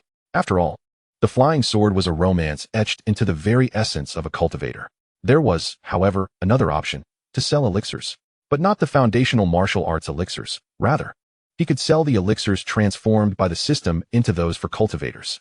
Yet, this endeavor held significant risks, not to mention the effectiveness. The elixirs transformed by the system might not even yield detectable results when subjected to specialized instruments. This was not something a student ought to present. Even if Zhenlong Pavilion held a reputable standing, it remained an uncertain venture. Was it truly worth the risk to pursue this path? What if it ended in failure? Perhaps he should reconsider. A sudden unfamiliar voice disrupted Chu Yuan's thoughts, and he turned to see two men striding past him into Zhenlong Pavilion. The one lagging behind seemed to be persuading the other, who walked ahead with resolute determination. Failure is but failure, but there is no but. As he watched the two disappear, a contemplative expression crossed Chu Yuan's face. The path of cultivation indeed demands reverence, yet it also necessitates courage and progress. This is not a paradox. Rather, it is a balance that one must grasp. If one harbors concerns and doubts, then it is better to refrain from any endeavors altogether. The pursuit of martial arts and the path of cultivation are both akin to this. Suddenly, he chuckled with a sense of enlightenment, as if he had cast aside some inner demon and strode away with purpose. "Yang Yi, do you desire the elixir?" During the midday respite, Chu Yuan tugged at Yang Yi as they ventured into a small grove. "Elixir? What elixir?" Yang Yi inquired, somewhat bewildered. He lacked for nothing in terms of cultivation resources, and could have easily refrained from practicing at the academy. "Rest assured, it isn't one of those provided by the school," Chu Yuan asserted, producing a vial of the transformed King Kong pill. "This elixir is derived from the bone-strengthening pill, and I have already tried it. Comparing its effects with that of the original, its efficacy is undoubtedly superior, significantly more potent. More importantly, the enhancements conferred by the King Kong pill are comprehensive. While the bone-strengthening pill predominantly focuses on augmenting the bones, it does little to nourish other bodily organs. However, the King Kong pill is distinct. It bestows remarkable enhancements from the skin to the blood vessels, from the tendons to the bones, and even to the vital organs, excluding the brain. Initially, this revelation caught Chu Yuan off guard, as it appeared that the King Kong pill was better suited for martial artists rather than cultivators. Yet, upon further reflection, it made sense. After all, cultivators are not fragile beings. How could one maintain an immortal physique without the capacity to sustain certain powers? To bear such strength, one must possess a corresponding vessel. Moreover, there exists a classification of physical cultivators even among the ranks of cultivators. In the early days of web literature, One could find protagonists who practiced both physical and magical arts. Yang Yi, half convinced, opened the jade vial and let a single pill roll into his palm. It shimmered with a golden luster, as if infused with some precious metal. What sort of elixir is this? I've never encountered it in the market. Chu Yuan. Do not consume anything recklessly, he cautioned. It wasn't that he looked down upon Chu Yuan. He was well aware of his friend's circumstances, even having helped source the supply chain for the small eatery owned by Chu Yuan's family. It's the King Kong pill. Chu Yuan took one for himself and swallowed it. I can't speak to the effects. You'll have to try it yourself. Chapter 10, Transaction, Unexpected Events. After some contemplation, he reasoned that rather than selling the elixir to Zhenlong Pavilion, it would be more prudent to offer it to Yang Yi. After all, Yang Yi's family was affluent, and he could surely afford it. Upon witnessing Chu Yuan's actions, Yang Yi felt a mix of exasperation. He had just warned Chu Yuan against consuming unfamiliar substances. And yet, here he was, swallowing a mysterious elixir. However, Yang Yi understood Chu Yuan's intentions. He was merely concerned that Yang Yi might not trust the elixir enough to try it himself. Subsequently, Yang Yi mimicked Chu Yuan's actions and swallowed the pill. Chu Yuan observed him, intending to inquire about the user experience, when suddenly he noticed Yang Yi's face flush red, his eyes wide with horror. Damn! 2 streams of blood erupted from his nostrils. Chu Yuan was taken aback. What is happening to you? Could it be that the elixirs meant for cultivators are toxic to martial artists? Yet that made little sense. Both were items rich in energy. And according to Chu Yuan's calculations, the worst that could happen would be a mere waste of potency. There was no way it could result in such a crisis. The potency is too strong. Yang Yi managed to utter through gritted teeth, collapsing to the ground. He felt as if he were being led to his demise by Chu Yuan. A torrent of energy rampaged through his body, aggressively invading his bones and bloodstream. Waves of excruciating pain surged, disregarding the limits of human endurance. Quickly, take me to the teacher. Yang Yi's skin began to crack, spiderweb-like patterns appearing. Streams of blood cascaded from the surface of his skin, creating an utterly unsettling sight. Upon realizing the situation, Chu Yuan found it almost absurd. Yet, seeing Yang Yi's condition, he dared not delay. However, he refrained from seeking the teacher. Whether they could make it in time was one concern. But the more pressing matter was how to explain this incident. Would he say that Yang Yi had transformed into this state after consuming an elixir of unknown origin, one that had never been seen in the market? Furthermore, this was a predicament of his own making and thus required his own resolution. He knelt beside Yang Yi, placing his palm firmly against his abdomen. Immediately, he felt the overwhelming potency Yang Yi had described. It was indeed reinforcing Yang Yi's body, albeit in a reckless manner. This energy was accumulating within Yang Yi without any means of release. Chu Yuan's palm glowed faintly as he summoned his magical energy, directing it into Yang Yi's body. Instantly, the formidable potency was subdued, transforming from a raging torrent into a gentle stream under the influence of a higher power. Gradually, it integrated into Yang Yi's being in a relatively gentle manner, fortifying his foundation and essence. This process endured for a considerable time, lasting nearly an hour. Only when the last vestige of potency remained within Yang Yi did Chu Yuan withdraw his energy. After a moment, Yang Yi exhaled deeply, disregarding the bloodstains on his person, and cast a complex glance at Chu Yuan. The two fell into a profound silence. After a lengthy pause, Chu Yuan finally spoke with an air of regret. I apologize. I did not anticipate this. Martial artists cannot refine elixirs beyond their capacity, otherwise, it would harm their foundation. Otherwise, given Yang Yi's family circumstances, he could easily procure more expensive and potent martial arts elixirs to facilitate a rapid breakthrough. Chu Yuan seemed to have fallen into a cognitive trap, believing that since everyone was just beginning their cultivation journey, the elixirs he used should also be suitable for martial artists. This notion was so self-evident that he had failed to consider the concept of excessive potency when promoting the elixir to Yang Yi. What I should be apologizing for is my own weakness. It's my fault for making you endure this, Yang Yi responded somberly. Chu Yuan felt a twinge of awkwardness, but rest assured, I observed that the potency has been completely refined. Your foundation remains intact. Yang Yi fell silent once more, rummaging through his pocket for a pack of tissues to wipe the blood from his face. However, his hands trembled violently. It wasn't that he cared about Chu Yuan's assurances regarding his foundation, but rather, did you achieve internal energy? The first 2 realms of martial arts are limited to mere vitality. One cannot possibly externalize energy, let alone infusing energy into another's body to refine elixirs for them. Yet, he had only felt pain. He had not lost consciousness, and thus was aware of everything occurring within him. Were it not for the lingering phantom pains in his body, Yang Yi might have thought he was dreaming, immersed in an unrealistic dream.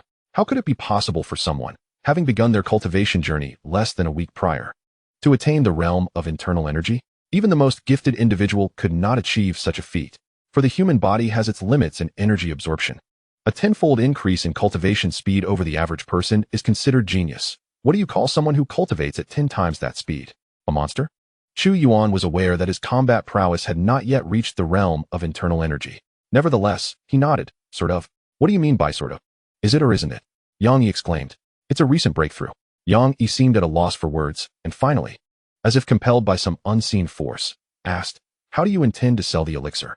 Let it be, you can't refine it. And I didn't consider that aspect. So you have no after-sales service? Are you suggesting that I assist you in refining it? After all, it hardly takes more than an hour, right? As the conversation unfolded, Yang Yi's gaze intensified with fervor. After the initial shock, he became acutely aware of the state of his own body. His vital energies surged, and his breath elongated. With a potion of such caliber, after refining it twice more, he could very well ascend to the blood qi realm.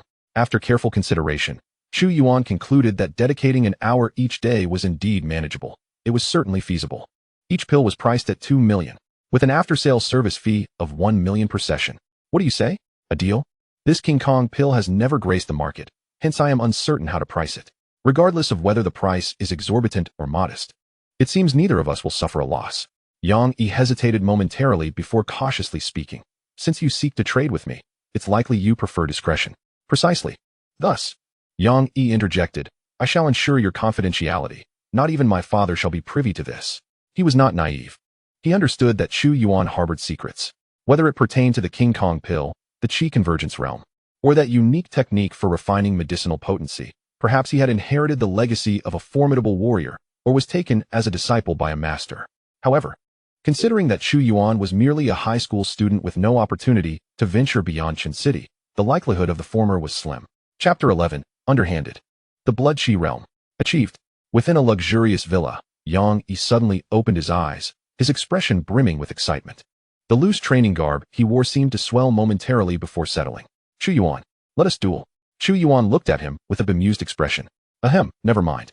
Suddenly, Yang Yi recalled that while he had reached the Blood Qi realm, Chu Yuan had already attained the Qi convergence realm several days prior. This was Yang Yi's private training room, equipped with an energy gathering array that was equally as efficient as that of the school. Each day upon returning from school, Yang Yi would devote several hours to further cultivation. As anticipated, after Chu Yuan assisted him in refining the second King Kong pill, he naturally broke through to the Blood Qi realm, officially becoming a martial artist. Admission to the martial arts university was a certainty, yet he could not afford to slacken his efforts. After all, disparities existed among universities, and it was only prudent to aim for the best. Inwardly, Yang Yi reminded himself of this as he observed Chu Yuan beginning to meditate. A renewed sense of admiration surged within him. Over the past 2 days, after assisting Yang Yi in refining the King Kong pill, Chu Yuan would dedicate time to his own training. Yang Yi had no qualms about this appropriation of the energy gathering array. The cost was negligible to him. However, he found it hard to reconcile that someone with superior talent, greater opportunities, and even more diligence than himself was present, just as he was about to join in meditation. A thought struck him, prompting him to speak. By the way, Chu Yuan, there is something I must discuss. Chu Yuan opened his eyes. What is it? I have investigated Zhuxian, and it appears he is backing. It's the Li family from the state capital, the transfer student from our class. After some deliberation, Yang Yi added, I learned that he was the one who incited Zhuxian to trouble you. A smile flickered across Chu Yuan's face, for he was already well aware of this matter. The principal had informed him. Yet, he had not anticipated that Yang Yi would take such initiative. Whether it was out of a sense of duty or another motivation, Yang Yi had indeed acted, and that sufficed. Do not jest, this matter is quite troublesome. Yang Yi expressed with a hint of irritation. Although I am uncertain of Zhuxian's motives, the Li family from the state capital is not to be trifled with. Until the college entrance examination concludes, it would be wise to exercise caution. If necessary, refrain from attending school. After all, my family's energy gathering array is on par with that of the school. Chu Yuan shook his head, offering no further explanation, simply stating, it's nothing. Yang Yi felt a twinge of anger as he perceived that Chu Yuan was dismissing his warning. Yet, he quickly reconsidered. The enigmatic teacher behind Chu Yuan was a matter for contemplation, and he chose not to press further. Their thoughts diverged completely. Yang Yi believed Chu Yuan possessed a formidable background and confidence. However, in reality, Chu Yuan's most significant support might merely be the principal. Moreover, On the very day Zhuxia instigated trouble, Chu Yuan had already provoked Li Chun. Although there had been no repercussions in the ensuing days, Chu Yuan did not doubt that Li Chun, with his cunning nature, would eventually retaliate. Spoiled children often act thus, until they face true hardship. Warnings, be they verbal or attitudinal, are rendered ineffective. He was indeed unafraid. One must grasp the concept that Li Chun is Li Chun, and the Li family from the state capital is another entity altogether. Li Chun, a novice merely stepping into the world of martial arts, holds no representative authority for the Li family. Upon returning home, Chu Ying immediately approached him, tugging at his sleeve with a worried expression. Chu Yuan furrowed his brow. This child, typically fearless, only displayed such concern when trouble loomed. What's the matter? Chu Ying whispered. It seems there's an issue with our family's restaurant. Chu Yuan let out a sigh of relief and promptly inquired with Han Shui. Mom, what is going on with the restaurant? He directly asked. Han Shui never withheld information from Chu Yuan, sighing as she explained, I'm not quite sure what is happening these past few days. The inspections have either found something non-compliant or indicated that something is amiss, suggesting a suspension for rectification. She was not new to business and understood the intricacies involved. How could there be so many non-compliant issues? How could it have been compliant before and suddenly become non-compliant now? The Qin dynasty typically favored the families of martial artists who sacrificed in battle. Under such circumstances, it was likely someone was targeting them. However, Han Shui could not recall having offended anyone. Running an ordinary restaurant, she lacked the opportunity to antagonize influential figures. Chu Yuan, however, was perceptive and instantaneously thought of Li Chun, a wave of absurdity washing over him. If this truly was his doing, it seemed rather beneath him, wouldn't it? If his peers within the family were to find out, he would be the subject of ridicule. It's all right, Mom, if it doesn't work out.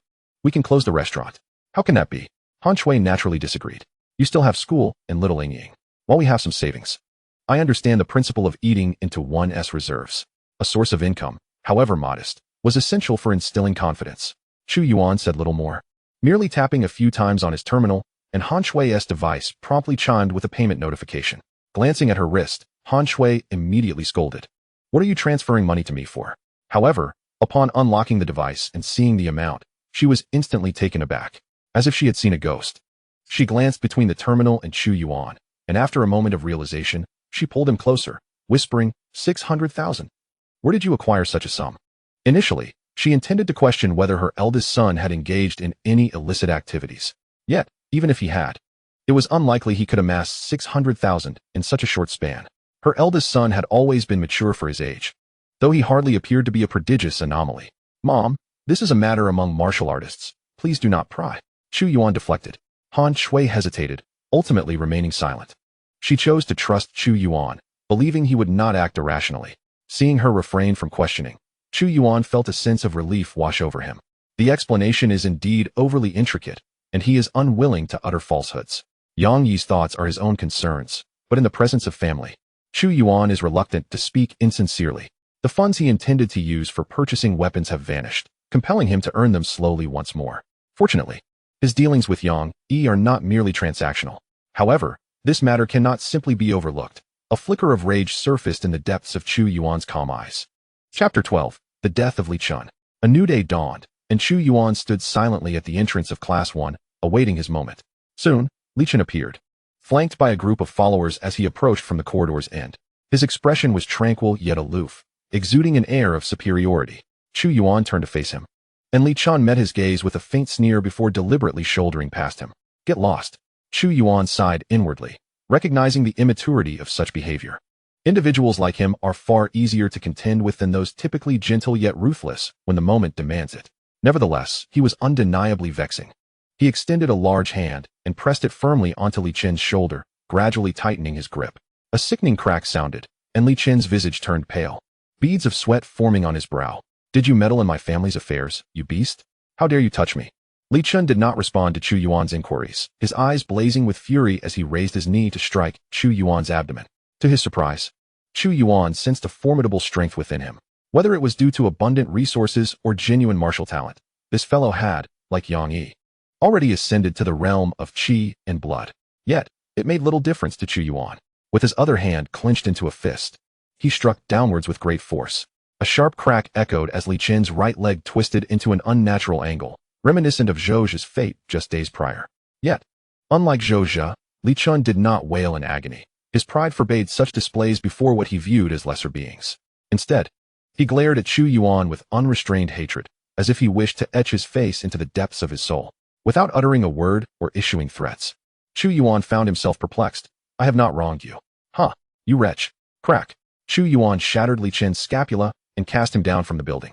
The height was insufficient to kill a qi and blood practitioner, though the fall would be quite humiliating. After executing this act, Chu Yuan returned to his classroom as if nothing had transpired. The surrounding students, enveloped in a heavy silence, parted to create a path for him. Their gazes filled with a complex mixture of fear, confusion, and unfamiliarity.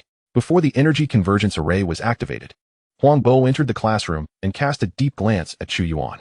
He merely sighed and chose not to speak. Chu Yuan had previously consulted the principal about what to do if Li Chun instigated trouble again. The principal had advised him to strike with lethal intent. Hence, he had acted accordingly. Downstairs, Li Chun lay on the ground, his gaze fixed on the teaching building. The sound of a broom sweeping the floor echoed as a janitor passed by, not sparing him a glance. No one assisted him or inquired about his predicament, as if he were no different from the refuse strewn about the ground. A profound humiliation surged within Li Chun. Why should this be? Merely a lowly commoner. Cleansing the marrow? It is the impurities within that require such treatment. Yet, I, Li Chun, have consumed only the finest martial resources since birth. My body has never harbored impurities.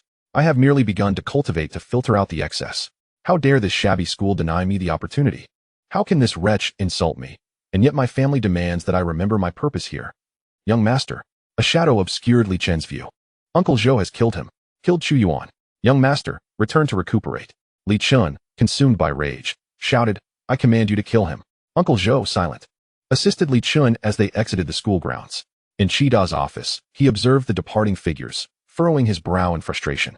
Yet, something seemed to spark a thought, and he suddenly broke into laughter. Chu Yuan remained largely unaffected, continuing his cultivation, assisting Yang Yi in refining elixirs, utilizing the energy convergence array, dining at home, and practicing swordplay in the park by night. However, upon his arrival at school the following morning, Chida summoned him to the office. Principal, is there something amiss? Chida nodded, appearing exceedingly troubled. After a moment of silence, he spoke. Li Chun is dead. Chu Yuan's expression stiffened, and he straightened slightly. When did this occur? Last night. What were you doing? I was practicing swordplay in the park. Chu Yuan furrowed his brow. Principal, you don't suspect me, do you? Chida replied. If I believed you were responsible, you would be in the Public Security Bureau by now. 2 video clips were sent to his terminal. Chu Yuan opened them to reveal surveillance footage. The first clip appeared to be from a villa's entrance, showing a figure clad in a high school uniform approaching from a distance, who even smirked at the camera. This familiar face was none other than his own. Yet, he was certain he had never set foot in a location resembling the one in the video. The second video depicted a familiar scene, his own community's entrance. It showed him leaving and returning several hours later. Coincidentally, the timing of his departure coincided with that of the figure in the first clip. The initial footage belonged to Li Chen's residence. Chida lit a cigarette, inhaling deeply, and remarked, the Public Security Bureau has intervened. But I managed to stall them for now. I wish to hear your account. It was evident that this was a setup. I also believe it is a frame-up. Yet there are those who do not share this view. Who? The Public Security Bureau and the Li family. Chida sighed. These 2 videos serve as their evidence. While no one is foolish enough to reveal their face on surveillance prior to a murder, what if it were done deliberately? Moreover, during Li Chen's brief stay in Morning City, you are the only person he has clashed with and possess ample motive. Chu Yuan remained composed. So, what should I do now? He was a cultivator, yet the path to invincibility was still far ahead. With his current strength, contending against the authorities would be akin to striking a stone with an egg. Furthermore, no astute individual would willingly place themselves at odds with the world. Where were you last night? In the park practicing swordplay. There are monitors that can attest to my whereabouts. Surveillance can be evaded with agility, and those at the inner breath realm can directly shield themselves. Chida shook his head. There is one more piece of information. Li Chun did not arrive in Morning City alone. He had an inner breath realm protector alongside him. However, that individual has also gone missing. Chu Yuan raised an eyebrow. So now they not only suspect me as the murderer, but also believe I have an accomplice of inner breath realm? Indeed. Chapter 13, Framing the Innocent. The current situation is undeniably precarious. I have found myself ensnared in a predicament where self-justification appears impossible. You claim this is a conspiracy. Very well. Then elucidate who would harbor such intentions against you, and for what purpose? Is it merely due to your martial prowess?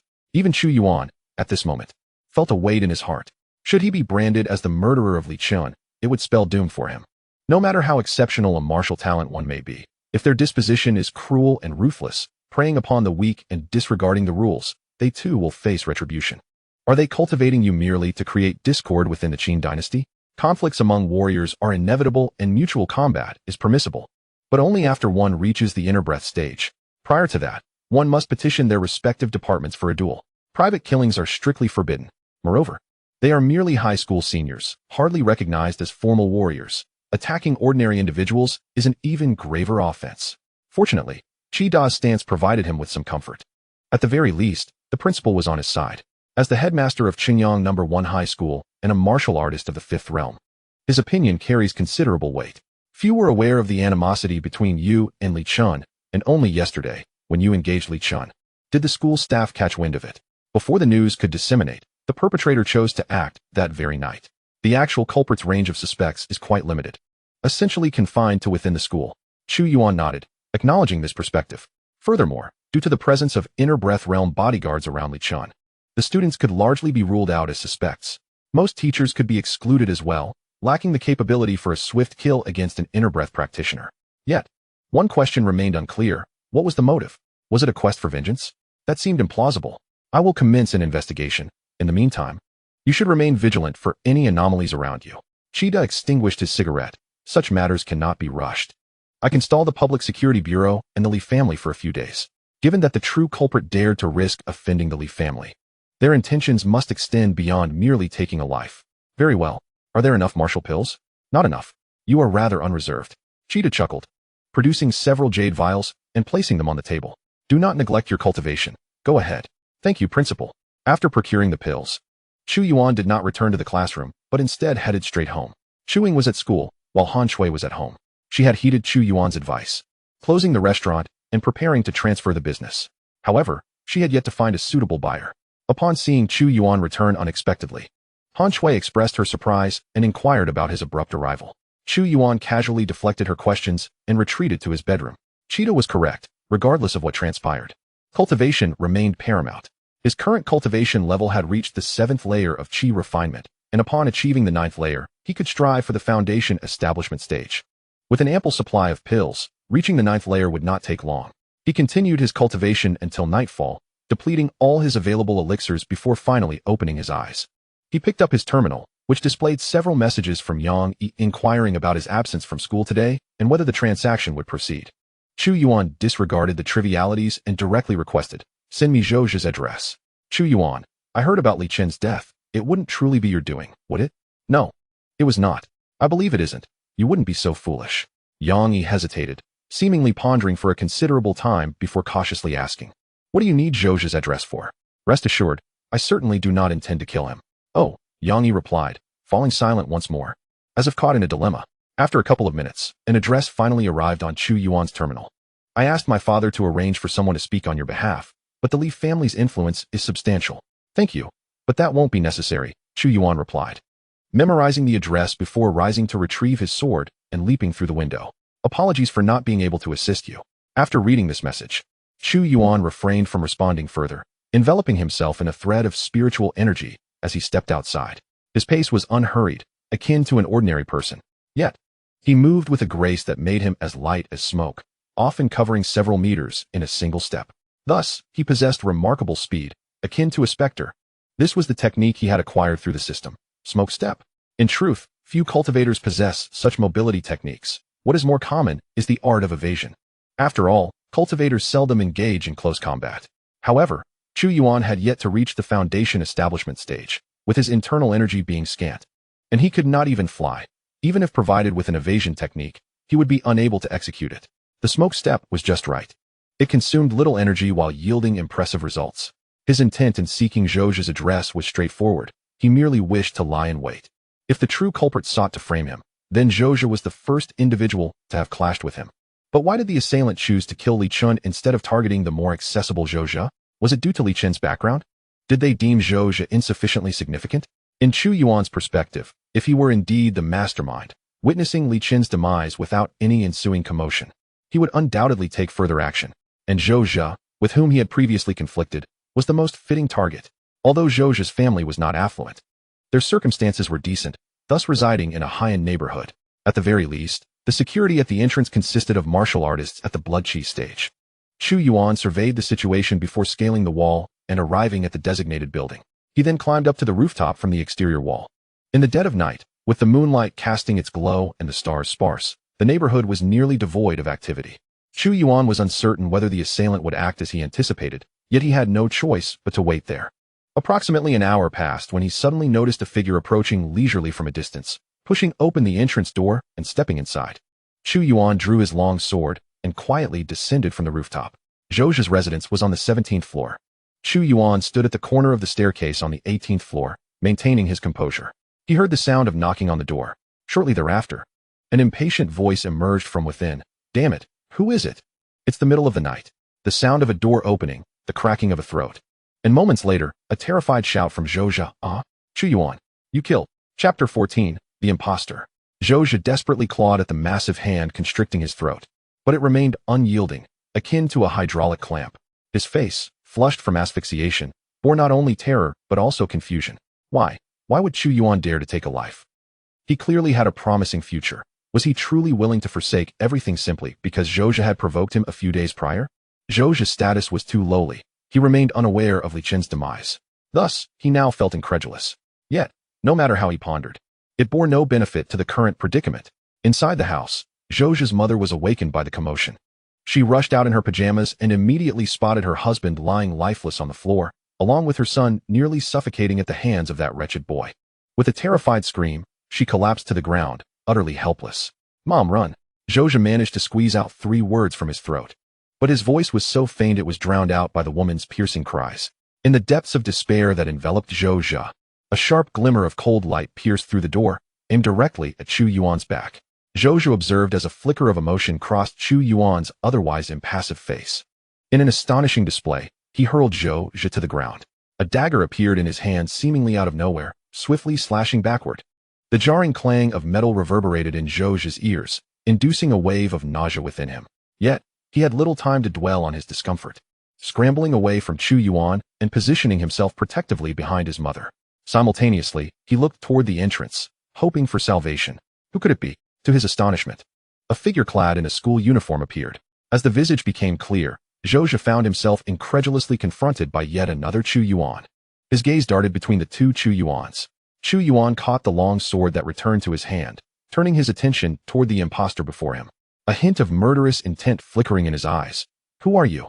The conflicts between Zhuxian and Li Qin were mere trifles. But this genuine culprit sought to obliterate him. Naturally, Chu Yuan was intent on eliminating him.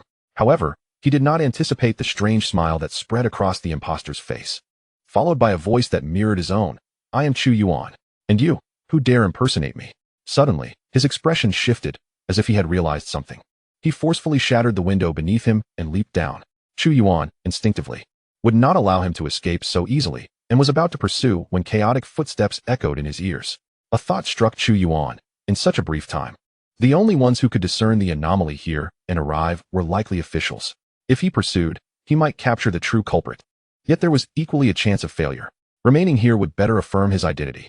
The genuine article was present, which indicated someone was impersonating him, after all. Yet, he could not allow the imposter to flee so effortlessly. He approached the window, gazing down to see a figure swiftly escaping, nearly merging with the night. Channeling his magical energy, his sword trembled in his grasp. Sword technique, rapid. A beam of cold light shot from his hand like a spear piercing the stars. Imbued with a chilling murderous intent, hurtling toward the fleeing figure. "Do not move. Raise your hands." Several uniformed figures surged into the room, firearms drawn and aimed at Chu Yuan. "You mean to say that upon learning of Li Qin's death, you realized someone was deliberately framing you? Simultaneously recalling your previous altercation with Zhuxian, you intentionally came here to lie in wait?" "Indeed," Chu Yuan replied, glancing at Zhuxian. "Is this not a witness?" Zhuxian was momentarily taken aback, his eyes reddening as he glared at Chu Yuan, gritting his teeth. "You knew all along, and you arrived early." "Correct. Then why did you not act sooner? Why did you not save my father?" Zhuxian shouted. Since Chu Yuan had arrived earlier and possessed the capability to contend with the false Chu Yuan, why did he not intervene sooner? Chu Yuan regarded Zhuxian with a stoic expression before shaking his head and softly stating, "I am, like you, merely a student who has practiced for only a few days. I do not possess such formidable abilities." "You're talking nonsense," Zhuxian retorted angrily. You did this deliberately. Why would I intentionally do such a thing? Because I have provoked you. So you bear a grudge.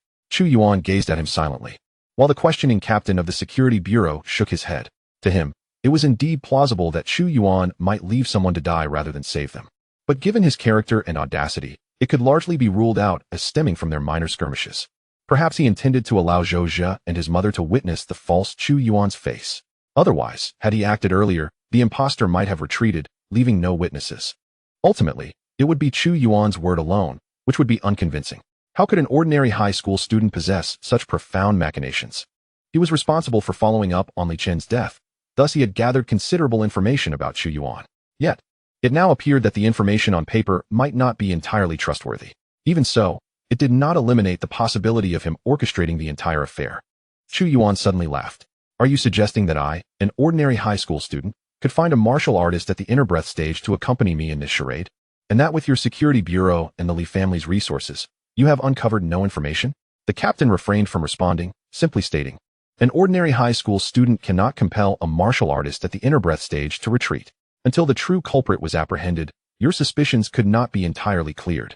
Chu Yuan retorted sarcastically, why not just accuse me of being a spy for an alien race?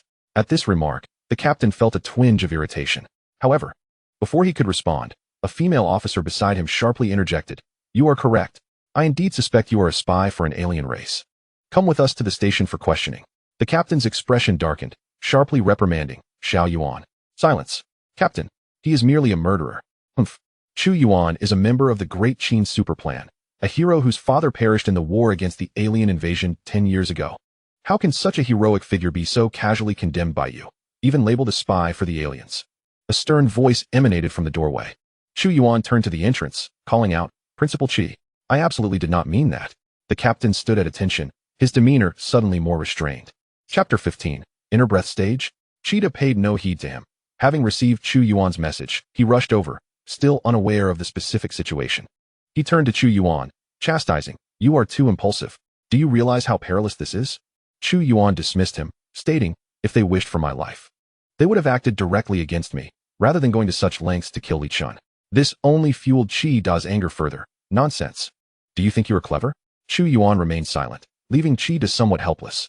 He recognized the validity of Chu Yuan's words, yet this behavior was inherently reckless. He had merely advised Chu Yuan to remain vigilant for any anomalies, such as individuals deliberately approaching him, but had never instructed him to actively seek out abnormalities. The captain of the security bureau seemed eager to rectify his teammate's earlier misstep and spoke up. Principal Qi, your student does indeed possess remarkable strength. Even so, he is still just a student. Qi Da scoffed. Speak plainly. What is the specific situation? The impostor has appeared, killing Zhou's father. This captain suspects I orchestrated the entire event, specifically bringing in a martial artist at the inner breath stage to stage this performance. Qi Da nodded. As a student, does Chu Yuan not have interpersonal relationships that you could investigate? Thus, it seems the one with the greatest suspicion is actually me? Chu Yuan pondered. Realizing that among those closer to him, Qi Da was indeed the only high-level martial artist. His suspicion was, without a doubt, the highest. But the captain of the security bureau dared not touch that topic, forcing a couple of awkward laughs.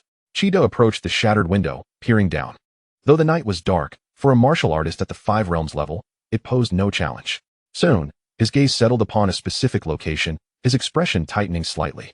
There, the asphalt pavement bore cracks resembling a spider's web, as if it had been subjected to a tremendous force. Blood was sporadically splattered around. Was this the very place where the impostor made his escape? Indeed. Who struck the blow? Qi Da glanced at the captain with a hint of confusion. He was the only practitioner at the inner breath stage present, suggesting he might be the one responsible. Yet, it seemed improbable. If the captain could inflict such injury, he should have apprehended the fugitive by now. Moreover, his prowess at the inner breath stage was somewhat dubious. Such was the reality of the Public Security Bureau. Their strength was not formidable, as they primarily dealt with ordinary citizens. Cases involving practitioners, particularly those of higher tiers, were assigned to specialized agencies. Aside from the military, the most powerful enforcement body in every city was the Martial Suppression Bureau. However, since Chu Yuan and Li Chun had not yet achieved formal status as practitioners, and given Qi Da's endorsement, they were initially not called into action. The personnel of the Martial Suppression Bureau were always in short supply, occupied with more pressing tasks. Yet, after this night, it was evident that there were other practitioners involved in the unfolding events. Perhaps it was time for them to take charge. A fleeting thought crossed Keitha's mind as he heard Chu Yuan respond. It was I who did it. You? Keitha's gaze sharpened with curiosity. Indeed. It was this classmate Chu Yuan who had acted. He had hurled his long sword as a concealed weapon during the assailant's flight. The captain added, picking up the severed blade from the table and handing it to Keitha. This is the sword.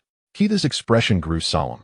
The sword itself was nothing remarkable, merely an ordinary artifact. Yet, he suddenly realized he had overlooked a crucial question. He abruptly turned to Chu Yuan. What is your current realm? Never mind. I'll inquire later. Observing Keitha take Chu Yuan away without a second thought, the female officer beside the captain was visibly unsettled. Captain, are we just letting them go? What else can we do? The principal of number 1 high school could be disregarded, but that Chu Yuan is not only a suspect. I believe he has much yet to disclose. What do you mean by the principal of number 1 high school? The captain fixed her with a piercing gaze, re-evaluating his foolish subordinate. Initially, he had admired her bravery and integrity, but now his perspective had shifted. Ultimately, he said nothing more, simply stating, this case likely does not require our further involvement. Let us wrap up. So what exactly is your realm now? In his haste to arrive, Keitha had opted not to drive. Sometimes, driving serves as a symbol of status and a form of etiquette. However, for practitioners at the 5th tier, their own speed proved swifter. Chu Yuan glanced at the bright streetlights, hesitated briefly, then replied, perhaps the inner breath stage? Hiss. Even with Keitha's experience, he could not help but take a sharp intake of breath. The inner breath stage? Are you certain? Chu Yuan had only been training for a week, and he had merely provided him with basic martial elixirs. How could he have ascended to the inner breath stage? While it was true that each year's college entrance examination often witnessed a few prodigies at the inner breath stage, such achievements were typically the result of considerable family resources and the relentless pursuit of the King Yun plan, taking at least a month to attain that level. Chu Yuan had none of those advantages. Now, even Keitha could not help but harbor doubts regarding whether Chu Yuan had secretly conspired with someone. Otherwise, even with unparalleled talent, where would his resources originate? Chu Yuan remained silent, merely raising a finger to reveal a flicker of glowing energy at its tip. Keitha's doubts dissipated. The outward manifestation of energy was an unequivocal hallmark of the inner breath stage. Chu Yuan's inner breath appeared to be somewhat distinct from the norm, but that was entirely natural. Each practitioner's inner breath was unique. It was akin to an identity card for martial artists, even if they practiced the same technique. The resultant inner breath would still differ. As long as no trace of foreign energy was detected, all was well. Are you still practicing the refinement of essence technique? Of course. Show me. Chu Yuan then activated his technique, emanating a subtle yet profound aura. A wave of immense joy surged within Keitha. It was indeed the refinement of essence technique, and he truly had attained the inner breath stage. Number 1 high school had indeed produced an extraordinary individual. He forcibly restrained himself from imagining the heights to which Chu Yuan's future achievements might soar, simply advising gravely, do not disclose this matter to anyone. Remember, you can only ascend to the inner breath stage right before the college entrance examination. Those officers, I will handle them. Chu Yuan looked at Keitha with surprise, an enigmatic glint in his eyes. What are you thinking? You only need them to sign a confidentiality agreement. It's not as if we're silencing them. Keitha rolled his eyes. Is there anyone else aware of your ascension to the inner breath stage? Yes, Yang Yi, but he will keep it a secret from me. Yang Yi. Keitha recalled briefly and immediately recognized him. The son of that Yang Tianli from your class? Yes. In truth, Chu Yuan was not even aware of Yang Yi's father's name, but there was no other Yang Yi in his class. Understood. Chapter 16, The Martial Suppression Bureau. To Chu Yuan's surprise, Keitha did not inquire how he had achieved the inner breath stage in such a short span. He had already concocted an elaborate narrative of a mysterious and powerful mentor that now lay unused, a waste of all that effort. In reality, Keitha likely harbored similar suspicions. For Chu Yuan to transition from an ordinary individual to the inner breath stage in a week could only indicate 3 possibilities. 1. The influence of a foreign entity. 2. The acquisition of a formidable legacy. Or 3. Encountering a powerful martial artist and becoming their disciple. While the likelihood of these scenarios was slim, Qingyang City was merely a small inland town, unworthy of significant attention from foreign powers. Keitha could not recall the last time he had heard of any foreign interference in Qingyang City. As for the possibility of obtaining a legacy, Chu Yuan's movements had been nearly transparent. For those with intent, it was not difficult to trace. He had remained within the city, commuting between home and school. Where could he have possibly acquired a legacy? Was there perhaps a spatial rift that opened beside him, spilling forth a legacy? If that were the case, it would be truly terrifying. How fortuitous must one be to such an extreme? Thus, the most plausible explanation was that he had a powerful master. However, even so, Ascending to the inner breath stage within a week was exceedingly extraordinary, prompting Keitha to advise him to keep a low profile. Chu Yuan was unconcerned.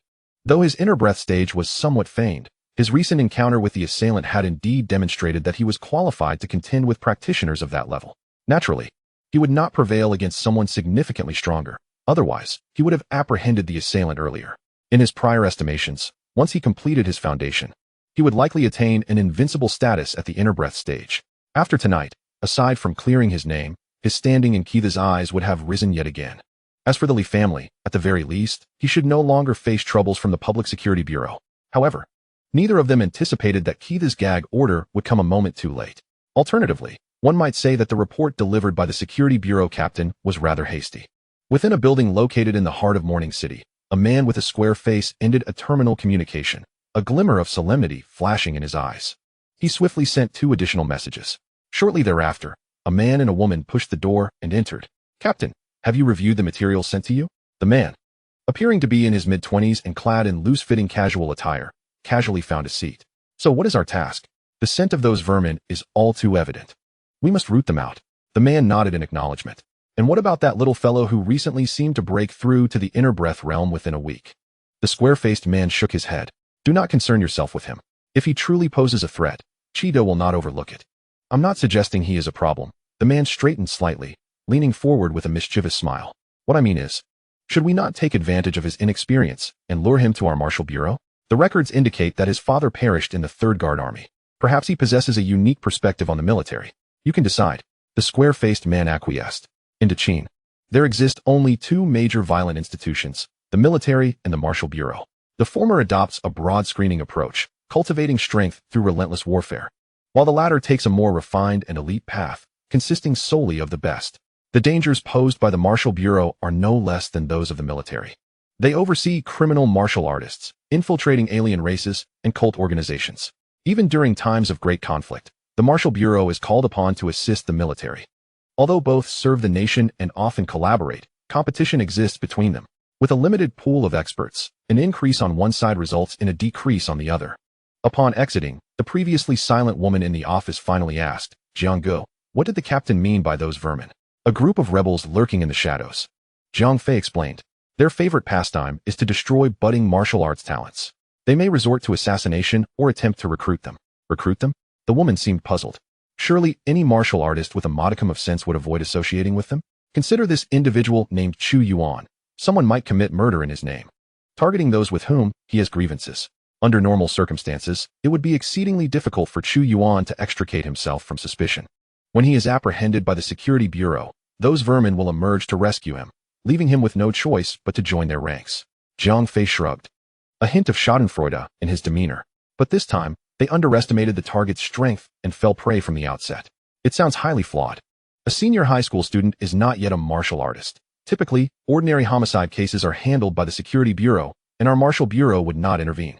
However, since Chu Yuan is a participant in the superclass King Yuan project, even if he were captured by the Security Bureau, our people would intervene during the final review stage. They would not succeed from the very beginning, Jiang Fei elucidated. Additionally, there was one point he did not mention. Why was there such a minimal reaction to the death of a direct descendant of the Li family in the provincial capital? Why had they not even sent someone to investigate? One reason is that the King Yuan project, colloquially referred to as the support quota, plays a significant role. The other reason pertains to the martial bureau. This is part of the rules that Cheetah had conveyed to Chu Yuan. Then why engage in futile efforts? Who knows? Perhaps they are unaware that Chu Yuan is part of the King Yuan project, Jiang Fei remarked as they walked outside. It seems they have grown complacent. Such incidents have not occurred in Morning City for several years. Xiaon, your vacation plans have been dashed. That's all right. Fei Ge, the mission is of utmost importance. Such a simple task, and you couldn't accomplish it. Tell me, are you not useless? In a dimly lit room, a calm voice resonated. The figure bearing Chu Yuan's visage knelt upon the ground, trembling as if something dreadful was about to unfold. Blood flowed from his chest, yet he paid it no mind. Nervously exclaiming, "My lord, I never anticipated that Chu Yuan and the Security Bureau personnel would be lying in wait there. He has already entered the inner breath realm." "Excuse me." At that moment, another individual entered. A mocking, melodious laugh echoed. "Ha, Xianxian, it seems your subordinate is as inept as you." Xianxian appeared to hear nothing, placing his hand upon Chu Yuan's head. "Spare me, my lord. Please." A shrill scream erupted as red light flowed from Xianxian's palm, merging into his being. In mere moments, Chu Yuan seemed to be drained of all vitality, collapsing lifelessly to the ground. Xianxian finally raised his head, his murderous intent undiminished as he regarded the newcomer, a woman of exquisite form, her face marred by a multitude of scars. Xiaorong, what brings you here? Huh? Are you trying to intimidate me by slaughtering your own? Even if you kill all your subordinates, it bears no consequence to me. Xiaorong scoffed, her lips curling dismissively, causing the scars on her face to writhe as if they were centipedes. I've come to inquire about your progress with the mission. We can commence at any time. Chapter 17, Xianxian. Chu Yuan continued to frequent the school to utilize the energy-gathering formation. He and Cheetah had long suspected that the perpetrator might be associated with the school. Given that he had injured the assailant yesterday, it was possible he might identify them today. Once he found the person, their fate would be sealed. Moreover, this was not an overly challenging task.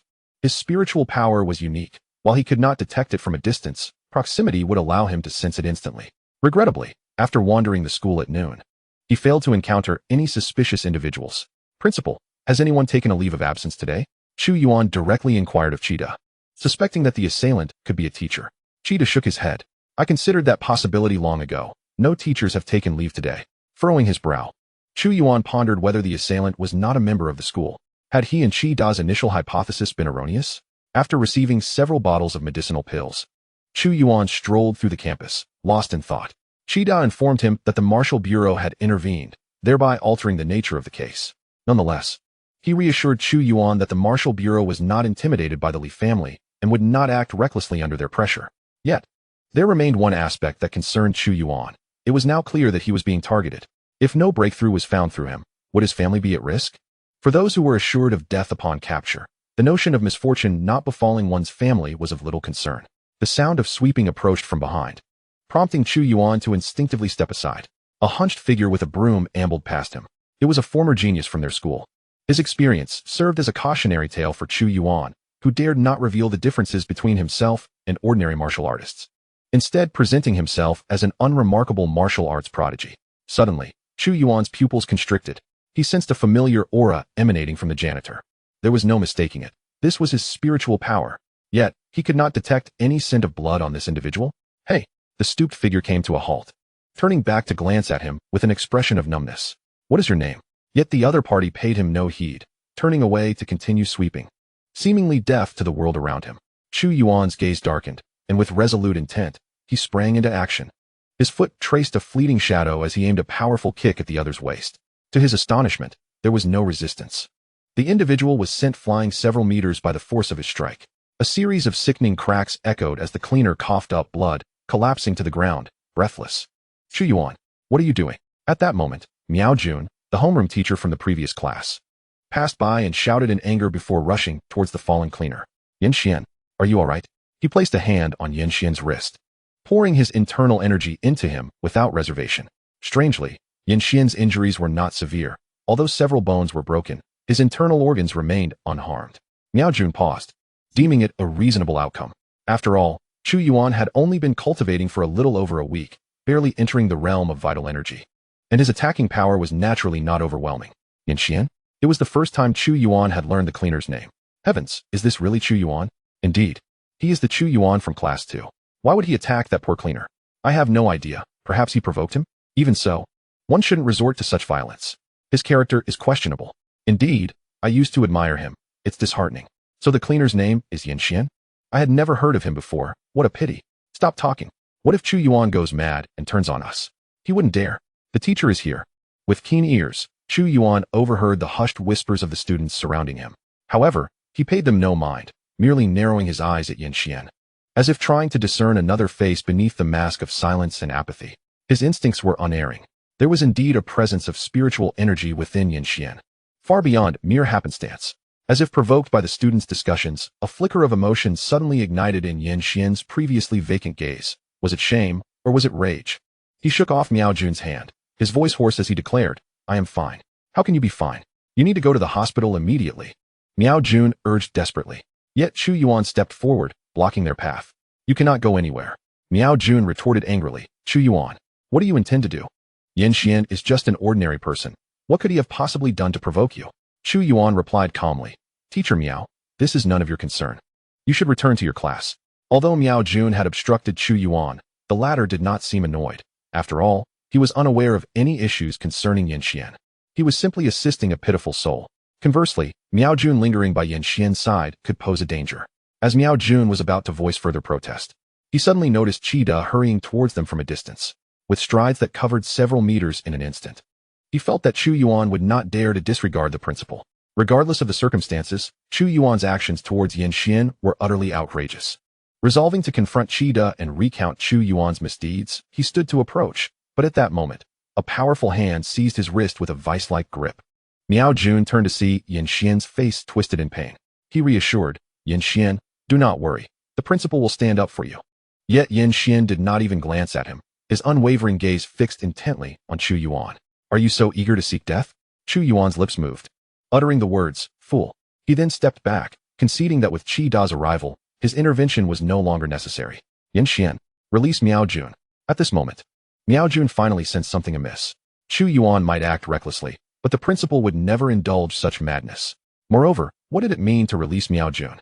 Yanxian was merely an ordinary person stripped of his cultivation, while he was a genuine practitioner of internal energy. Who should be releasing whom? Just as he was about to break free, he felt the grip on his wrist tighten. A chilling crack echoed from his wrist. Miao Jun looked at Yanxian in disbelief. Is it surprising? How can an ordinary person possess such strength? Yanxian's voice dripped with derision. Aren't you the compassionate one? Then do help me once more. With a sudden motion, his fingers dug into Miao Jun's arm, and in an instant, Miao Jun felt his strength drain away.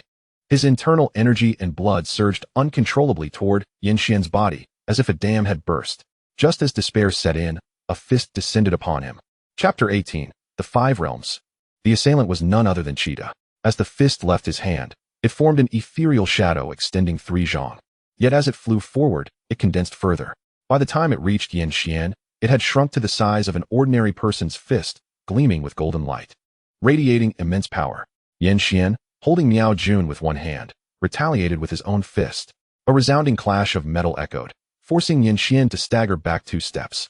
However, Miao Jun, caught in Yanxian's grasp, suffered the brunt of the impact. Yanxian would not show mercy amidst such a battle. At that moment, Miao Jun's body went limp, hanging lifelessly in Yanxian's grip, devoid of any breath. Qida sighed inwardly, realizing he had failed to save Miao Jun. Even more astonishing was the revelation that Yanxian was a being of the 5th realm in martial arts. All these years, right under his nose. And he had been utterly oblivious? "Yanxian, you are truly a beast," Qida spoke, his tone laced with complexity. "When you found yourself at a dead end, it was our school that took you in. We all sympathized with your plight. If memory serves, Teacher Miao treated you quite well, correct?" Back then, Yanxian chuckled, seemingly uninterested in defending himself, casually discarding Miao Jun's lifeless body aside. His attention shifted to Chu Yuan. "How did you discover my secret?" He simply could not comprehend how his concealed cultivation method, passed down from a revered figure within his sect, could be detected so swiftly by Chu Yuan when even Qida had failed to notice anything amiss. Chu Yuan ignored him, merely distancing himself further. From the earlier clash between Yanxian and Qida, Chu Yuan recognized the vast gulf separating them. He knew he could not withstand Yanxian's power. Fortunately, he had the foresight to notify Qida at the first opportunity. "You are finished." Qida, losing patience, launched an assault, regardless of what had transpired with Yanxian. Capturing him would ultimately lead to answers. He was not skilled in interrogation, but there were plenty of specialists within the Martial Suppression Bureau. Those individuals would not entertain any notions of humanitarianism with traitors. The surrounding students and teachers, initially bewildered by the overwhelming disparity, quickly regained their senses as the teachers organized the students to retreat to the classrooms, disregarding their grief over Miao Jun's demise. The first 3 realms of martial arts are vital energy, non-leakage, internal energy. They can be assessed through common reasoning, and their destructive capacity falls within certain limits. However, the mid-3 realms, sky control, divine ability, and sovereign realm, exhibit a dramatic increase in destructive power, surpassing the capabilities of ordinary beings.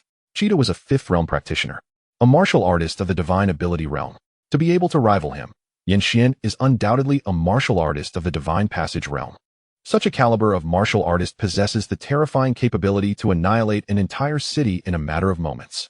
While Qida appears to be an ordinary principal, seemingly concerned only for his students, one must not be deceived by his facade. Should he choose to unleash his power, the city of Qinyang would swiftly be reduced to ruins. Of course, This is contingent upon the absence of intervention from the Martial Affairs Bureau and the military. Chu Yuan, come here quickly. A familiar voice rang out. It was Huang Bo. He had heard of Chu Yuan's audacious act of assaulting a janitor on his way back to class and rushed over, only to be met with a scene of chaos. Chu Yuan, compliant as ever, followed Huang Bo without hesitation, hastening to his classroom. The classroom at number 1 high school was equipped with an energy-concentrating array, which, once activated, afforded a degree of protective capability. Although it could not withstand formidable attacks, it was likely sufficient to counteract some residual shockwaves.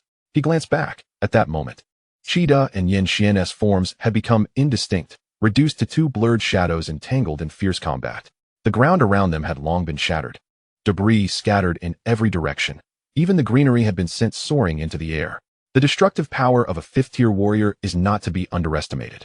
Any martial artist well acquainted with their own strength would instinctively direct their energy towards their opponent, often to the detriment of their surroundings. The grand spectacle created by such chaos is merely a facade, serving to diminish the potency of their strikes.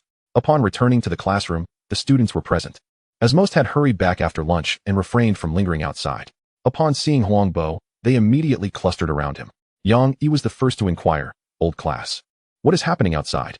The tremors resonating within the classroom elicited expressions of fear and anxiety among many. They understood that a martial arts confrontation was taking place, but were perplexed as to why such a clash was occurring at their school. Is it the principal battling Yanxian? Huang Bo gazed anxiously out the window. However, visibility was obscured by a tempestuous whirlwind. Who exactly is Yanxian? It was not only Chu Yuan who was unaware of his identity. The vast majority of students at the school were equally uninformed. Only those particularly interested in past events, like Yang Yi, had sought to learn more. Before Huang Bo could respond, Yang Yi exclaimed incredulously, "Yanxian? How can that be? Yang Yi, who is Yanxian?" "Yanxian is the janitor who typically cleans our building and restrooms." "Is it really him? How could such a powerful martial artist?" Huang Bo had no reason to deceive them. Despite their incredulity, most students instinctively believed his words, an ominous premonition taking root within their minds. Just as the earlier speaker had suggested, such a formidable martial artist would not willingly degrade himself to undertake menial tasks like cleaning toilets. If he truly did so, it could only imply a grand conspiracy at play, perhaps involving some arrangement within the school. "My father happens to be in Shenyang. I will call him for assistance." Yang Yi reacted swiftly, speaking in a hushed tone. Huang Bo opened his mouth, initially inclined to express confidence that the principal could subdue Yanxian alone. But he reconsidered with a multitude of students present and remained silent. Just then, Yang Yi dialed a number on his terminal, only to pale moments later as he raised his head. "The communication has been cut off." "No way." Someone attempted to manipulate their own terminal. Discovering that while the first call connected, subsequent attempts were met with dead air, Yang Yi felt a wave of concern wash over him, hoping that his father would somehow sense the urgency. Chu Yuan was momentarily taken aback, contemplating the implications. The abrupt severance of communication could not have been orchestrated by Yanxian. He lacked the capacity to execute such maneuvers while contending with Qida's onslaught. Thus, it could be deduced that Yanxian had accomplices. Had they intercepted information about his exposure, prompting the interruption of communications? What could their intentions possibly be? Chapter 19. The Blood Extraction Array. "Teacher, who exactly is Yanxian?" Chu Yuan inquired, recognizing that worrying excessively would yield no benefit. After all, it was Qida who was currently facing the storm. Yanxian. Huang Bo's expression revealed a complex mixture of sorrow, anger, and regret. "You should be aware of certain details. He was once your senior, but that was a decade ago." "A decade ago? So, Yanxian is merely 28 or 29 now. Why does he appear to be in his 40s or 50s? Years ago, he encountered a series of unfortunate events that left his martial arts foundation in ruins and his physical form diminished, hence his aged appearance," Huang Bo elucidated. "When I first began teaching at number 1 high school, I had already heard of Yanxian's name. He was a martial arts prodigy. It took him merely a week to progress from initiating the refinement of essence technique to reaching the blood chi realm. Subsequently, just before the college entrance examinations, he achieved mid-stage proficiency in the no-leak realm, shining brightly in the exams. He secured first place in Chunyang and third place in the Yunnan region, earning admission to one of the 4 renowned martial arts academies, the Shindu Martial Academy. Many students instinctively turned their gazes towards Chu Yuan, a martial arts genius in his own right. Perhaps he had already reached the blood chi realm, akin to the illustrious Yanxian of yore? Someone directly asked, "Chu Yuan, have you attained the blood chi realm?" Chu Yuan nodded affirmatively. Yang Yi, fully aware that Chu Yuan had not reached the blood chi realm, quickly changed the subject. "What happened next? How did he end up in this state?" Huangbo shook his head. What I know is rather limited. I only heard that during a training mission on the outer battlefield, an unforeseen incident occurred. At that time, our principal was not Qi, but rather Principal Chen. Upon learning of this, Principal Chen personally retrieved him from Shendu and arranged for his care within the school. However, it's said that he was targeted after acquiring a powerful inheritance, leading to a dark scheme against him. Huangbo replied vaguely, perhaps. But while the outer battlefield is rife with opportunities, it is equally fraught with peril. You all must remain vigilant if you ever find yourselves there. Though he spoke thus, Huangbo understood well that most individuals would enter the outer battlefield as common soldiers, lacking much autonomy, and thus unlikely to encounter incidents akin to Xianxians.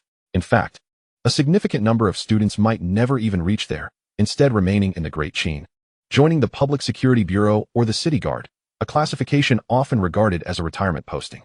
While such roles posed minimal danger, they also offered scant opportunity for advancement. Often, one's level upon entering would be the same many years later. As he spoke, a thunderous roar, imbued with potent energy, erupted once more. It was Qida's voice, tinged with an undertone of fear. Xianxian, cease this at once. Are you truly seeking death? The glass in the classroom shattered under the force of his bellow, causing many to stagger and fall as though intoxicated. However, this display posed no threat to Xianxian, who, having shed his earlier numbness, now radiated excitement and fervor. Principal Qi, your earlier demeanor of orchestrating strategies was indeed more to my liking. Qida fell silent for a moment, gritting his teeth and stating, if you leave now, I shall pretend I have never encountered you today. Xianxian, with an expression of derision, gazed mockingly at Qida, and without hesitation, tore off one of his own arms, hurling it forcefully to the ground. The severed limb struck the earth like a javelin, embedding itself deeply, with crimson veins spreading forth. To a martial artist of the martial realm, the loss of a limb is not deemed a grievous injury, as there exist numerous methods to regenerate severed appendages. Yet, at this moment, Xianxian's face had turned pale, his stance unsteady, as if he had suffered an irreparable blow. Qida understood the reason. Xianxian had infused the majority of his internal energy into that arm. Blood veins began to creep up Xianxian's leg. I have heard of that incident from years past. I know you harbor resentment towards many.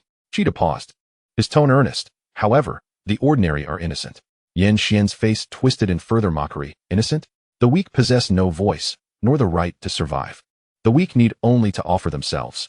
This is the lesson they taught me back then. They erred and paid the price. I believe they regret more than you do. Is it merely a cost to sacrifice a few inconsequential lives? Should I not feel resentment? Xianxian's cold laughter echoed. Then, after I have offered these ants as sacrifices, I shall apologize. I hope you will forgive me on their behalf. At this juncture, the blood veins had spread across Xianxian's entire body. The ground within the school radiated an ominous red glow. The damaged surfaces revealed the twisting blood veins beneath, resembling the very veins of the earth. Qida felt a surge of anxiety. It was not that he wished to refrain from acting, but rather that he was powerless to intervene. For he recognized this phenomenon, the blood extraction array. Its setup was exceedingly intricate, yet the rewards were correspondingly substantial.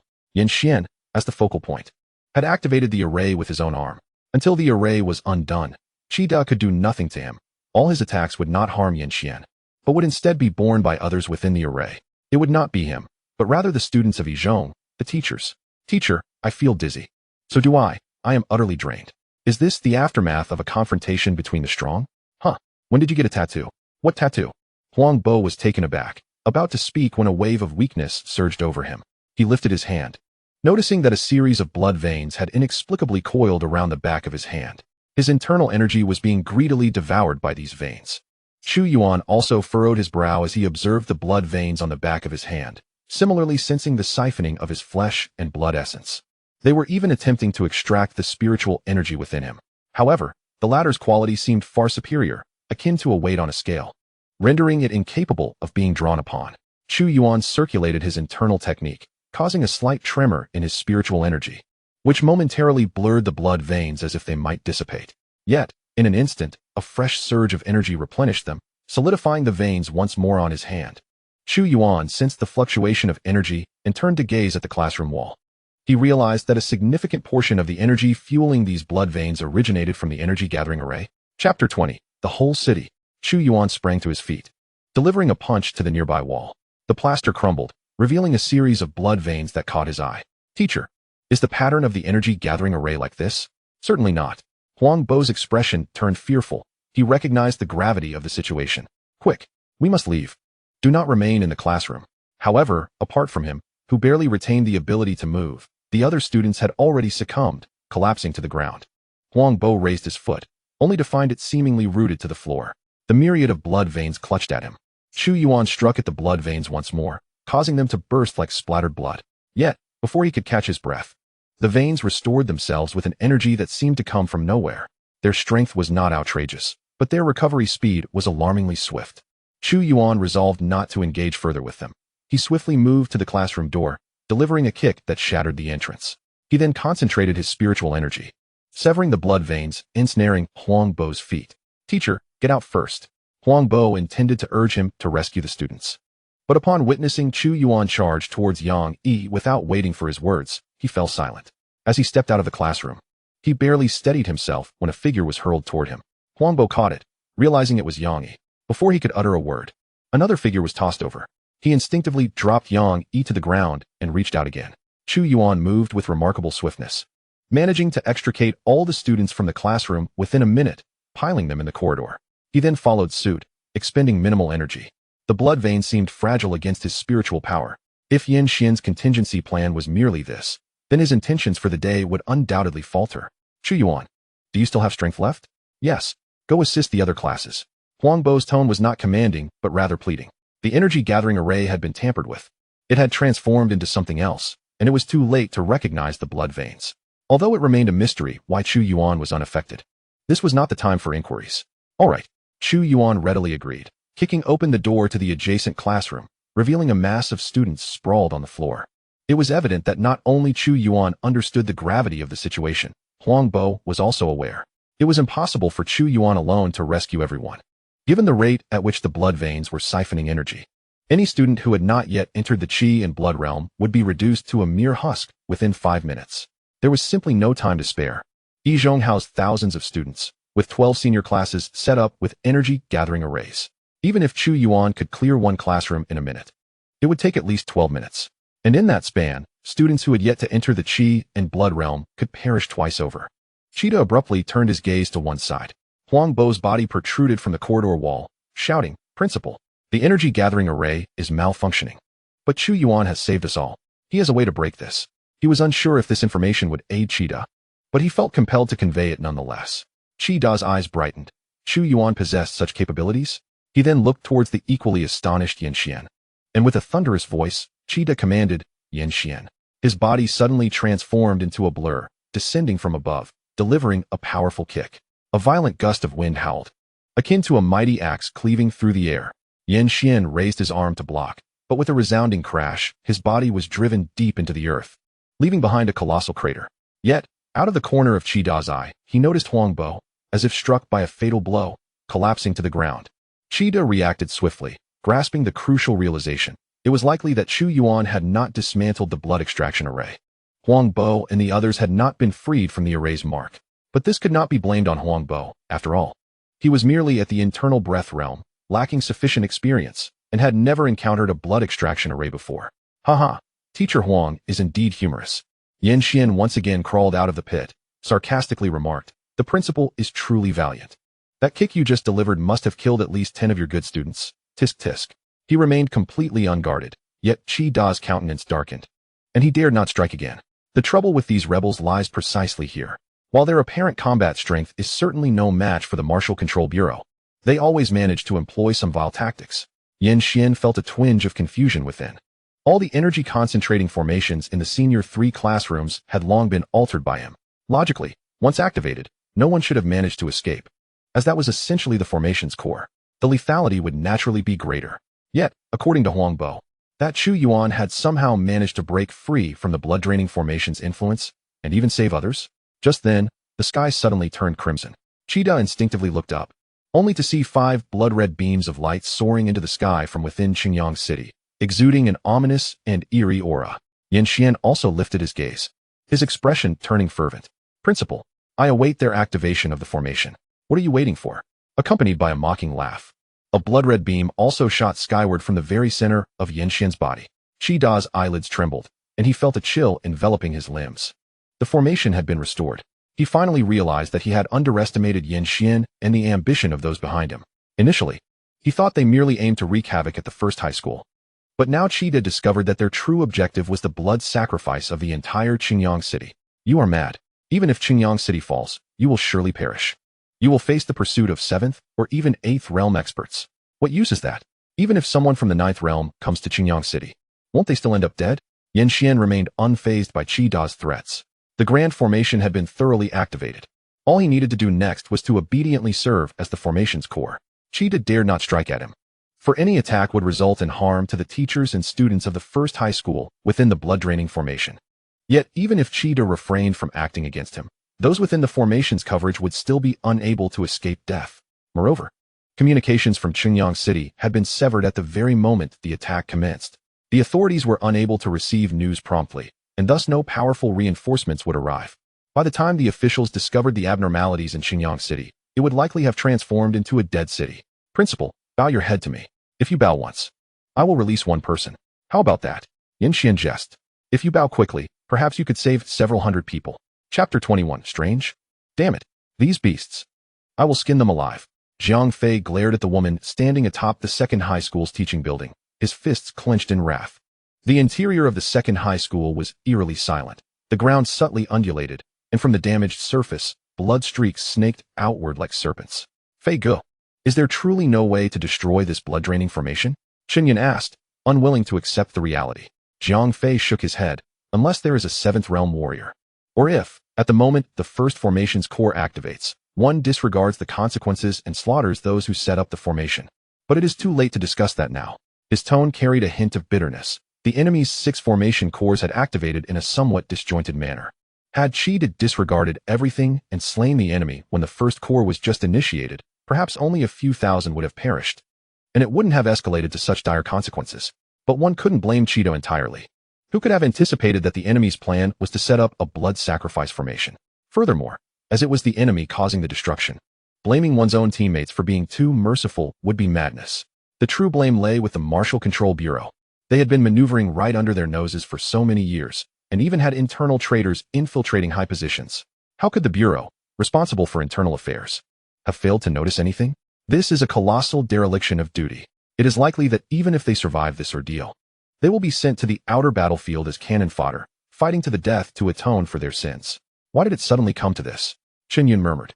She realized that there was nothing she could do at present. Although she had placed the steel brought from the Bureau around the perimeter of the second high school to hinder the spread of the blood streaks, it merely slowed their advance. The Bureau had already conducted a detailed analysis, barring any unforeseen circumstances, in 3 hours. In 3 hours, the blood streaks from the 6 blood-draining formations would be sufficient to engulf the entire city. Afterwards, it would only take a few minutes to drain the residents of Qingyang City into desiccated corpses. Are we just to watch them? Xiao Yun. Zhang Fei patted Chu Yuan's shoulder, hesitating to continue. If we had taken over Chu Yuan's case a few days earlier, we might have discovered this sooner. The Martial Control Bureau's operational capacity was still commendable. They had indeed sensed something amiss with Xianxian. However, before they could take action, this incident had occurred. The woman atop the second high school's teaching building was also mentioned in the intelligence. She had previously encountered Xianxian and was part of the same faction. Chu Yuan believed that had the Martial Control Bureau intervened in Chu Yuan's case earlier, they might have caught wind of Xianxian's activities days in advance. Zhang Fei shook his head. Those individuals had been hiding in Qingyang City for so many years, with traitors covering their tracks. So it was not so easy to uncover them. It was likely that only because the formation had been set up completely did they feel emboldened to create trouble for Chu Yuan. Even if they had discovered it a few days earlier, it would have simply meant the formation would have activated a few days sooner. We view. Chu Yuan buried her head in her arms, softly weeping. Zhang Fei silently gazed at the woman atop the building, filled with a sense of helplessness. We view. A wave of cries filled his mind, growing louder, intensifying his agitation. Xiao Yun, stop crying. Stop crying. Zhang Fei couldn't help but shout, yet at that moment, he was unaware that his eyes were already bloodshot. Chu Yuan's trembling shoulders suddenly stilled, and she slowly raised her head to look at Zhang Fei. Her complexion was pale, her lips curling into an eerie smile, while her pupils had already been overtaken by darkness. An ethereal and piercing voice emerged from her lips, seemingly echoing with a heavy resonance. Fei Ge, I am not crying. The one crying is clearly you. Zhang Fei staggered back in disbelief, as if a bucket of ice water had been poured over him. How could this be so strange? A pair of icy hands silently covered his eyes. Cheetah certainly did not bow to Xianxian.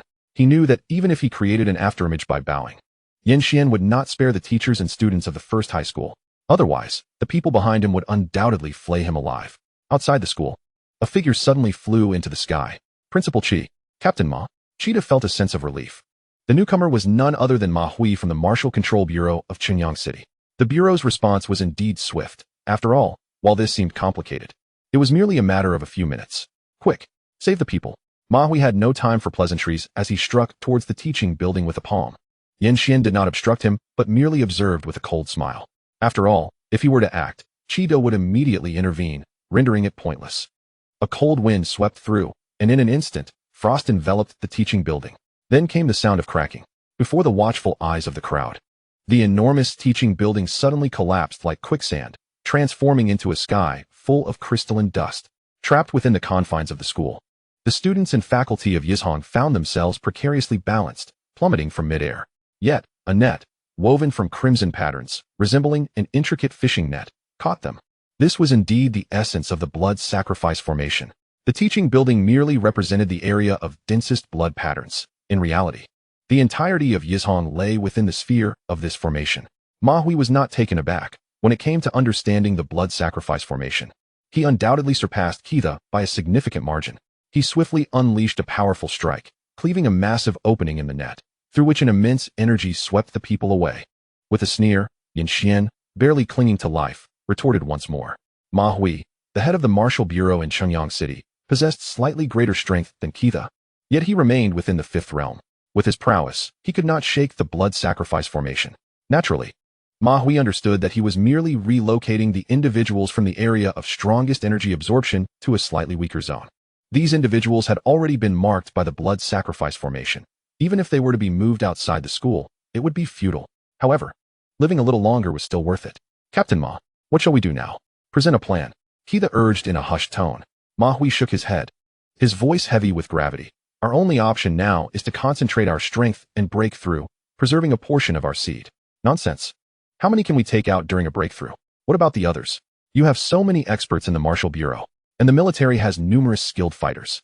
Can they not be of assistance? Furthermore, if we manage to break through, can't we just request support from above? Keitha swiftly pointed out the numerous flaws in Ma Hui's argument. Then let me ask you, if it were you, would you send just one person to oversee such a critical formation? I would not. Exactly. So, where are the others? They are outside Qingyang, blocking the entrances. Blocking the entrances? What good does that do for a breakthrough? If we cannot even penetrate through, how can we possibly succeed with a group of burdens? Ma Hui sighed in exasperation. Isn't it a bit harsh to say it so plainly? Just consider it a breakout. Keitha grasped the situation. Realizing the intention was to hide initially, and then break out after the day of revenge and the blood sacrifice had concluded. At that moment, Chu Yuan gazed intently at the sky. The 5 other beams of light, along with the one from Yizhong, bent towards a singular center, as if they were fingers drawing together to form a fist. Once this alignment was complete, it was indisputable that something far more terrifying would ensue. Even more alarming was Chu Yuan's realization that one of the beams seemed to be situated alarmingly close to his home. Chapter 22. The Predicament. He clenched his fists, not hesitating for a moment before charging outward. To his shock, a flash of red light flickered at the school gate, and a curtain of blood suddenly rose. Blocking his path, Chu Yuan struck the curtain with a punch. It quivered momentarily before settling back into stillness. The reason Ma Hui had not encountered this barrier earlier was that Xianxian knew he could not be stopped. Thus he refrained from wasting energy. But Chu Yuan was a different story. Principle. Keitha understood, and, with a decisive punch, struck the blood curtain. A passage several meters wide opened up, and without hesitation, Chu Yuan darted through. What is he doing? I don't know, but it certainly doesn't seem like he's fleeing in panic, Keitha thought, feeling increasingly agitated. If you have no solution, why are you here? Are we to stand idly by together? Did I not say? We must preserve a portion of our people. Are you truly going to do that? Keitha resisted the notion internally. The combat power of Qingyang City was limited. If some were to be allocated to safeguard the so-called seeds, the forces on the front lines would undoubtedly be insufficient. Without anyone to restrain them, the speed of Qingyang City's downfall would only accelerate. After all, the blood sacrifice formation extracted essence from the living, albeit with some resistance. However, if martial artists joined in the massacre, Xianxian had undoubtedly gathered numerous accomplices, having lurked and plotted within Qingyang City for so long. They had surely discerned the distribution of its combat power. It was evident that the forces they mobilized would surpass those of Qingyang City. Otherwise, why would Ma Hui be here engaging in futile conversation? He would have long since broken through to seek assistance. Although Zhuxian was vast, it was not so expansive for warriors of the 7th realm. If the 7th realm martial artists from Yunnan Prefecture were aware of the events unfolding in Xinjiang City, they could arrive within 2 minutes, yet alas, no one knew. At this juncture, with Luo Yin exerting all her strength, Chu Yuan's body moved like a fleeting shadow through the streets. Meanwhile, chaos erupted on the streets, with many individuals exhibiting erratic behavior, recklessly launching attacks. Their cultivation levels were low, most merely at the Qi and Blood realm, with the highest being at the non-leakage realm. However, their sheer numbers were overwhelming. Merely traversing one street, Chu Yuan encountered more than a dozen such individuals. Yet, he had no time to spare and pressed onward towards his home. It was not until nearly half of his spiritual energy was expended that he finally reached his residential complex. Hearing the screams emanating from within, a heaviness settled in Chu Yuan's heart as he dashed to the ground floor of his building. He quickly scaled the exterior wall and leaped through the window of his bedroom. Fortunately, his habit of keeping the window open for ventilation had saved him the trouble of breaking another. "Mom!" Chu Yuan shouted. Yuan, came Han Shui's bewildered voice from the living room. Chu Yuan immediately swung open the bedroom door to find Han Shui standing guard at the entrance with a kitchen knife. A weight lifted from his heart. Yuan, what happened?" "I returned from school," Chu Yuan replied solemnly. "Mom, something's wrong. We need to find a place to hide. Ying is still at school. I have to go find her." Chu Yuan felt a pang of frustration, regretting not having thought to request some means of self-defense from the principal in advance. It would undoubtedly be inconvenient to take his mother to find Chu Ying, but he was even less inclined to leave Han Shui alone at home. Ordinary residential complexes lacked fortified materials. A steel door with wooden cladding would offer little resistance against the attacks of a non-leakage realm warrior. "All right, you go quickly and return swiftly. I will wait for you at home. Let's go together." But at that moment, urgent knocking echoed from the door. "Mom, open the door quickly." Both were momentarily stunned, for it was indeed Chu Ying's voice. Han Shui hastily opened the door, and a breathless Chu Ying rushed inside. "You got back from school so quickly? Did you skip class again?" Han Shui, well aware of her daughter's tendencies, knew she could not have returned from school in such a short time. She must have been out playing nearby. Yet, it was fortunate that they were all together now. Even amidst the uncertainty of the outside world, being together provided a measure of comfort. Han Shui turned to Chu Yuan and asked, Yuan, what exactly is happening?" Chu Ying, equally shaken, echoed, "Yes, brother, when I ran back, I saw that the security guards at the entrance had been killed. I'm not entirely certain." Chu Yuan shook his head. It seems someone intends to sacrifice Xinjiang City, though he had not spoken with Keitha since retreating. Deducing from the effects of the blood sacrifice formation and the coverage of the 6 beams of light was not difficult. Han Shui's complexion paled. "But Xinjiang City has over 1 million people. Surely someone will stop them?" "I don't know, Mom. We need to leave." "Where to?" "I remember there's a shelter at the nearby Dafeng Mall," Chu Yuan said gravely. "Even in the absence of formidable guardians, the fortifications of the shelter are sufficiently robust to withstand the assaults of martial artists at the inner breath realm and below. Alas, how could such a calamity have befallen them?" Chu Yuan himself felt a sense of bewilderment. He had merely sensed his own spiritual energy within Yin Xian and subsequently exposed him. How did it escalate into such a predicament? Could it be that Yin Xian and the organization behind him, enraged at their inability to ensnare him, resolved to drag Morning Sun City down with them? Accompanied by Han Shui and Chu Ying, Chu Yuan could no longer summon the swift pace of the Luo Yin step. Yet, his speed remained commendable. At the very least, during their journey thus far, no marauders had emerged to pose a threat. Han Shui hurriedly struggled to keep pace with Chu Yuan, her complexion paling as they passed the entrance and beheld the lifeless body of the security guard. "Brother, someone is coming," Chu Ying exclaimed in alarm. From the right side of the entrance, 3 figures sprinted towards them, wielding blood-stained long knives, their garments soiled with gore. Their expressions, however, were fervent, gazing at Chu Yuan and his companions as if they were prey. Yet, there was no need for Chu Ying's warning. Chu Yuan had already detected their approach. With a surge of energy, he activated the Luo Yin step, lunging forward to seize the throat of the foremost assailant. A slight exertion resulted in a sickening crack, and the man crumpled to the ground. In one fluid motion, Chu Yuan snatched the long knife from the fallen man's grasp, channeling the wind and sword control technique.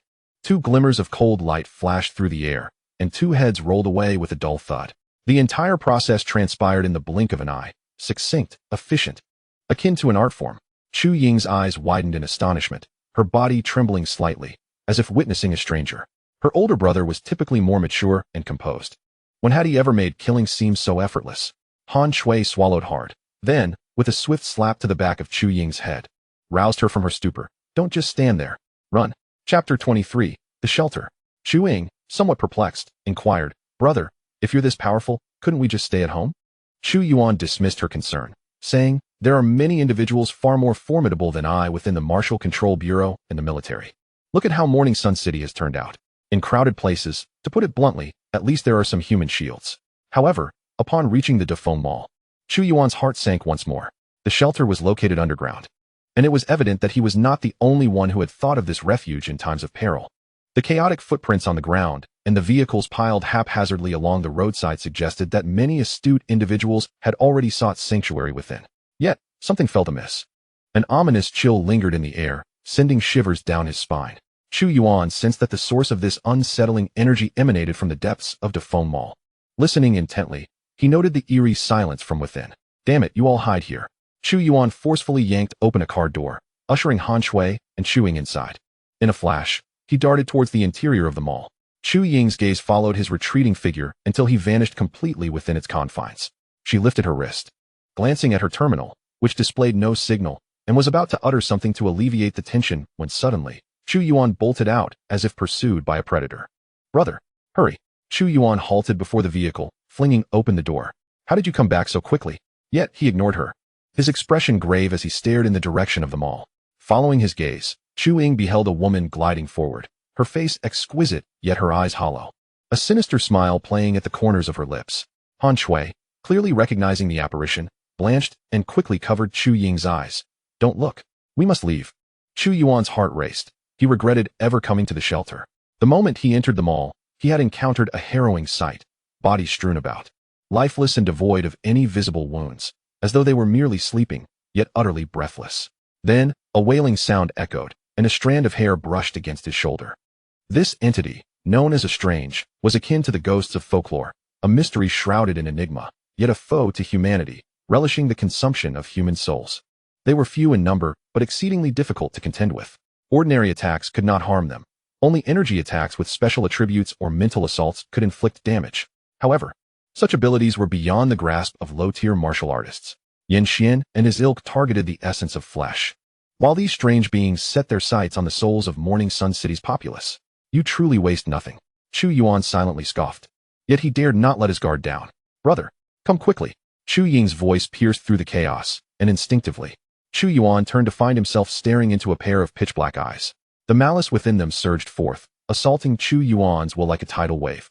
Reacting swiftly, he channeled his spiritual energy to his mind, which brought him a moment of clarity. Without hesitation, he swung his blade, the cold light flashing as it struck her neck. But it felt as though he had cleaved stone. His wrist jolted with the impact, the blade embedding itself halfway, releasing a few drops of thick black blood. Yet, the being appeared severely wounded, her vacant expression contorting as a shrill scream erupted from her lips. The air rippled violently, sending shockwaves outward, as if the very sound waves were annihilating all matter within their reach. Chu Yuan found himself momentarily stunned, his ears ringing, the world around him falling silent as blood trickled from his ear. Nevertheless, he felt a surge of exhilaration.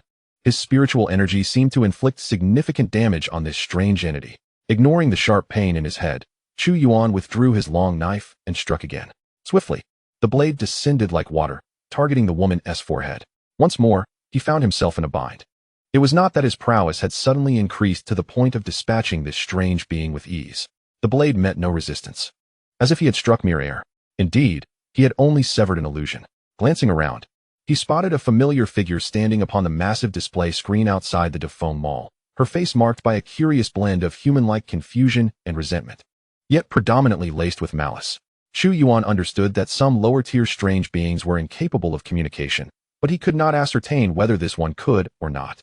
He waved his long knife and cautiously proposed, I have no desire to fight you. Let me go, will you? The only response he received was a mournful wail.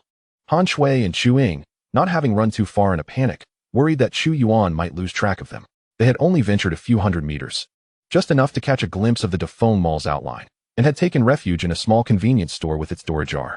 The store lay in disarray. Merchandise strewn across the floor, and bloodstains marred the ground. The fate of its former owner was likely grim. Han Shui surveyed the surroundings, then, with a resolute expression, led Chu Ying to hide beneath the cash register. The location cannot be deemed entirely concealed, yet from the outside. Only the direction they arrived from permits a direct view of the cash register below. Thus, they would not miss Chu Yuan. Chu Ying buried her head and began to weep, while Han Shui sighed and pulled her into an embrace, gently patting her back. In truth, it was not solely Chu Ying who had never witnessed such a scene. Han Shui had not either. The martial arts had been revived for 3 centuries, and the situation had stabilized significantly, with most disputes occurring at the front lines. She was not a martial artist and had naturally never ventured to the front lines. It's all right. Ying, do not cry. Your brother will find a way. However, such feeble reassurances seemed incapable of providing Chu Ying with any sense of security. As her sobs only intensified, listening to her cries, Han Shui felt a bit lightheaded, and an unsettling fire seemed to surge from her heart. The pressure of her hand on Chu Ying's back gradually increased. Just then, a rapid and heavy footfall burst into the scene. Han Shui's emotions were momentarily interrupted, and before she could contemplate the situation, the counter where they were hiding was violently overturned. She looked up, and a youthful face came into view. He appeared to be around 25 or 26 years old, with neatly cropped hair, one eye seemingly injured and tightly shut, blood streaming incessantly. The young man seemed experienced. Before she could utter a word, he spoke in a hoarse voice, "Do not be afraid. I am from the Town Martial Bureau." Chapter 24. The Overlooked Issue. Zhang Fei had followed Chen Yun's trail to this place. He immediately discerned that this mother and daughter pair had been affected by some bizarre mental contamination. Fortunately, it was merely contamination and not a direct mental assault. Seemingly placing great trust in the reputation of the Town Martial Bureau, Han Shui's expression relaxed somewhat. Yet soon after, as if recalling something, she nervously implored, "Leader, can you save my son?" He encountered something strange outside the Dafeng shopping mall. Zhang Fei's movements momentarily froze, thinking to himself that the boy must have already been consumed. He then completed a hand gesture, and 2 spheres of energy separated from his fingers, entering Han Shui and Chu Ying's bodies. "I understand, you two stay hidden." After a moment of thought, he removed a copper token from around his neck. "Take this. It has a built-in disguise. As long as you do not run around, no one will discover you." Given that he likely wouldn't survive, saving even one person was better than none. He was not the strange entity that had possessed Chen Yun, yet he could not simply stand by. Han Shui knew that such treasures were exceedingly rare and was about to refuse, but Zhang Fei pressed the copper token into her hand. He then turned and leapt away. Chu Yuan found himself increasingly agitated. It felt as though some unseen force was influencing his thoughts. Initially, the sensation was subtle, but the longer he lingered, the more he sensed something was amiss. Fortunately, once he activated the Changchun Foundation establishment technique, he could suppress those unusual emotions. However, he could not afford to waste time with this strange entity here. A figure of a young man approached from a distance, drawing nearer. Chu Yuan swiftly slashed with his knife. Zhang Fei intercepted with his sword, urgently calling out, "Chu Yuan, I am Zhang Fei from the Town Martial Bureau. I am not a manifestation conjured by that entity." He was in charge of Chu Yuan's case, so he naturally recognized him and was aware of his likely inner strength. Yet, how could Chu Yuan be here? "My apologies," Chu Yuan replied, seemingly unfazed that this stranger had called out his name. After all, it was the Town Martial Bureau. Perhaps they had already been investigating him in secret. "What about her?" Chu Yuan inquired, scanning the area but finding no trace of the woman. He then adeptly turned and slashed downwards. The air rippled as a pale hand grasped the edge of the blade, though it failed to secure its hold completely, and dark blood dripped down. A painful whimper echoed again as the woman vanished from sight, prompting Chu Yuan to cast a complicated glance at Zhang Fei. Is this the caliber of martial artists from the Town Martial Bureau? Just now, that was a perfect opportunity, and he didn't follow up for a finishing blow. Instead, he just stood there watching. At last, Zhang Fei seemed to snap back to reality, his eyes widening. Even the injured left one cracking open a slit. "You can directly harm her?" Hearing this question, Chu Yuan felt a sense of clarity. He casually fabricated a response. "I have mastered a unique martial technique that is particularly effective against the strange." Zhang Fei rummaged through his mind, but found no martial skill that would allow a low-tier martial artist to directly injure an entity in a possessed state. Once an entity possesses someone, the human body merely serves as a vessel. What significance did minor damage to the vessel hold for the entity concealed within? "Can you resolve it?" Chu Yuan inquired, already harboring an answer. "Why? I must protect my family." "You came from that direction. Did you see a mother and daughter pair?" There was an almost imperceptible note of apology in his tone. The martial artists of the Town Martial Bureau were not meant to throw their lives away. Yet he genuinely worried for Han Shui and Chu Ying. Zhang Fei suddenly recalled, uncertainly asking, "Is the girl around 13 or 14 years old, wearing a uniform from No. 2 Experimental High School?" "Yes." "Where are they?" "They are safe," Zhang Fei said, shaking his head as if recalling something. You should go. They're just down this street. About 600 meters at the Chinsin store. Thank you. Chu Yuan turned and began to run, activating the Luo Yin step. The entity indeed launched another assault against him. Strands of black hair materializing out of nowhere, shooting toward his vital points. However, this time, Zhang Fei did not hesitate. Before Chu Yuan could react, a gust of sword wind swept past him, shredding the black strands. Chu Yuan glanced back at him before vanishing from sight. Zhang Fei looked at the entity that had appeared before him, a deep sorrow glimmering in his eyes. He murmured, "Little Yun, you're going to be bald." In response, a hand with blackened nails lunged toward his chest. "Brother, we are here." Inside the store, Chu Yuan exclaimed, "How did I not notice you both earlier?" "It's this thing." Han Shui displayed the copper token to him. "A martial artist from the town martial bureau passed by earlier and gave us this, claiming it has a camouflage effect. And, just now, I felt so cold, but that big brother infused a ball of light into my body, and then I felt fine." Indeed, Chu Ying had been crying quite a bit earlier. Han Shui handed the copper token over, saying, Yuan, were you also saved by him?" "Sort of." Chu Yuan replied, surprised at how much Zhang Fei had done. The they that Chu Ying had mentioned had likely already been influenced by the entity. Yet he had remained oblivious. If Zhang Fei had not fortuitously passed by. But Zhang Fei had not mentioned any of this. Nor had he asked Chu Yuan to stay and confront the entity together. As he accepted the copper token, a system prompt immediately materialized. Small illusion array. Can transform. Invisibility array. Conversion attempts today, 1. The name was rather direct, making its purpose immediately clear. The invisibility array was indeed far superior to the illusion array. Yet Chu Yuan did not intend to convert it. After all, it was someone else's possession. Wait. A sudden realization struck Chu Yuan. He had overlooked a question.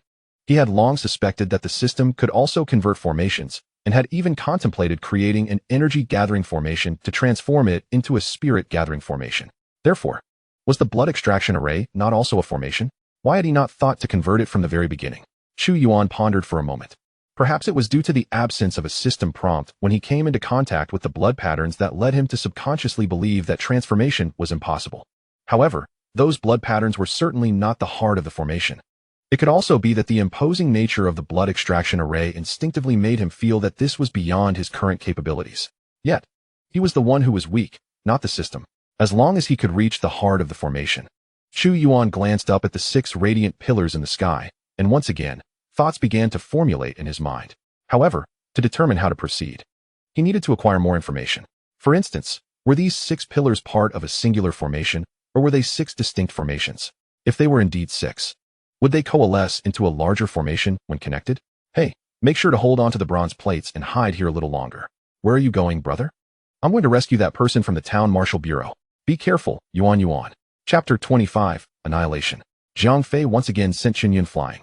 A wave of weakness washing over him. He had already sustained some injuries from a previous ambush and had no mastery over any technique specifically designed to counter the aberration. Thoughts of dying here crossed his mind.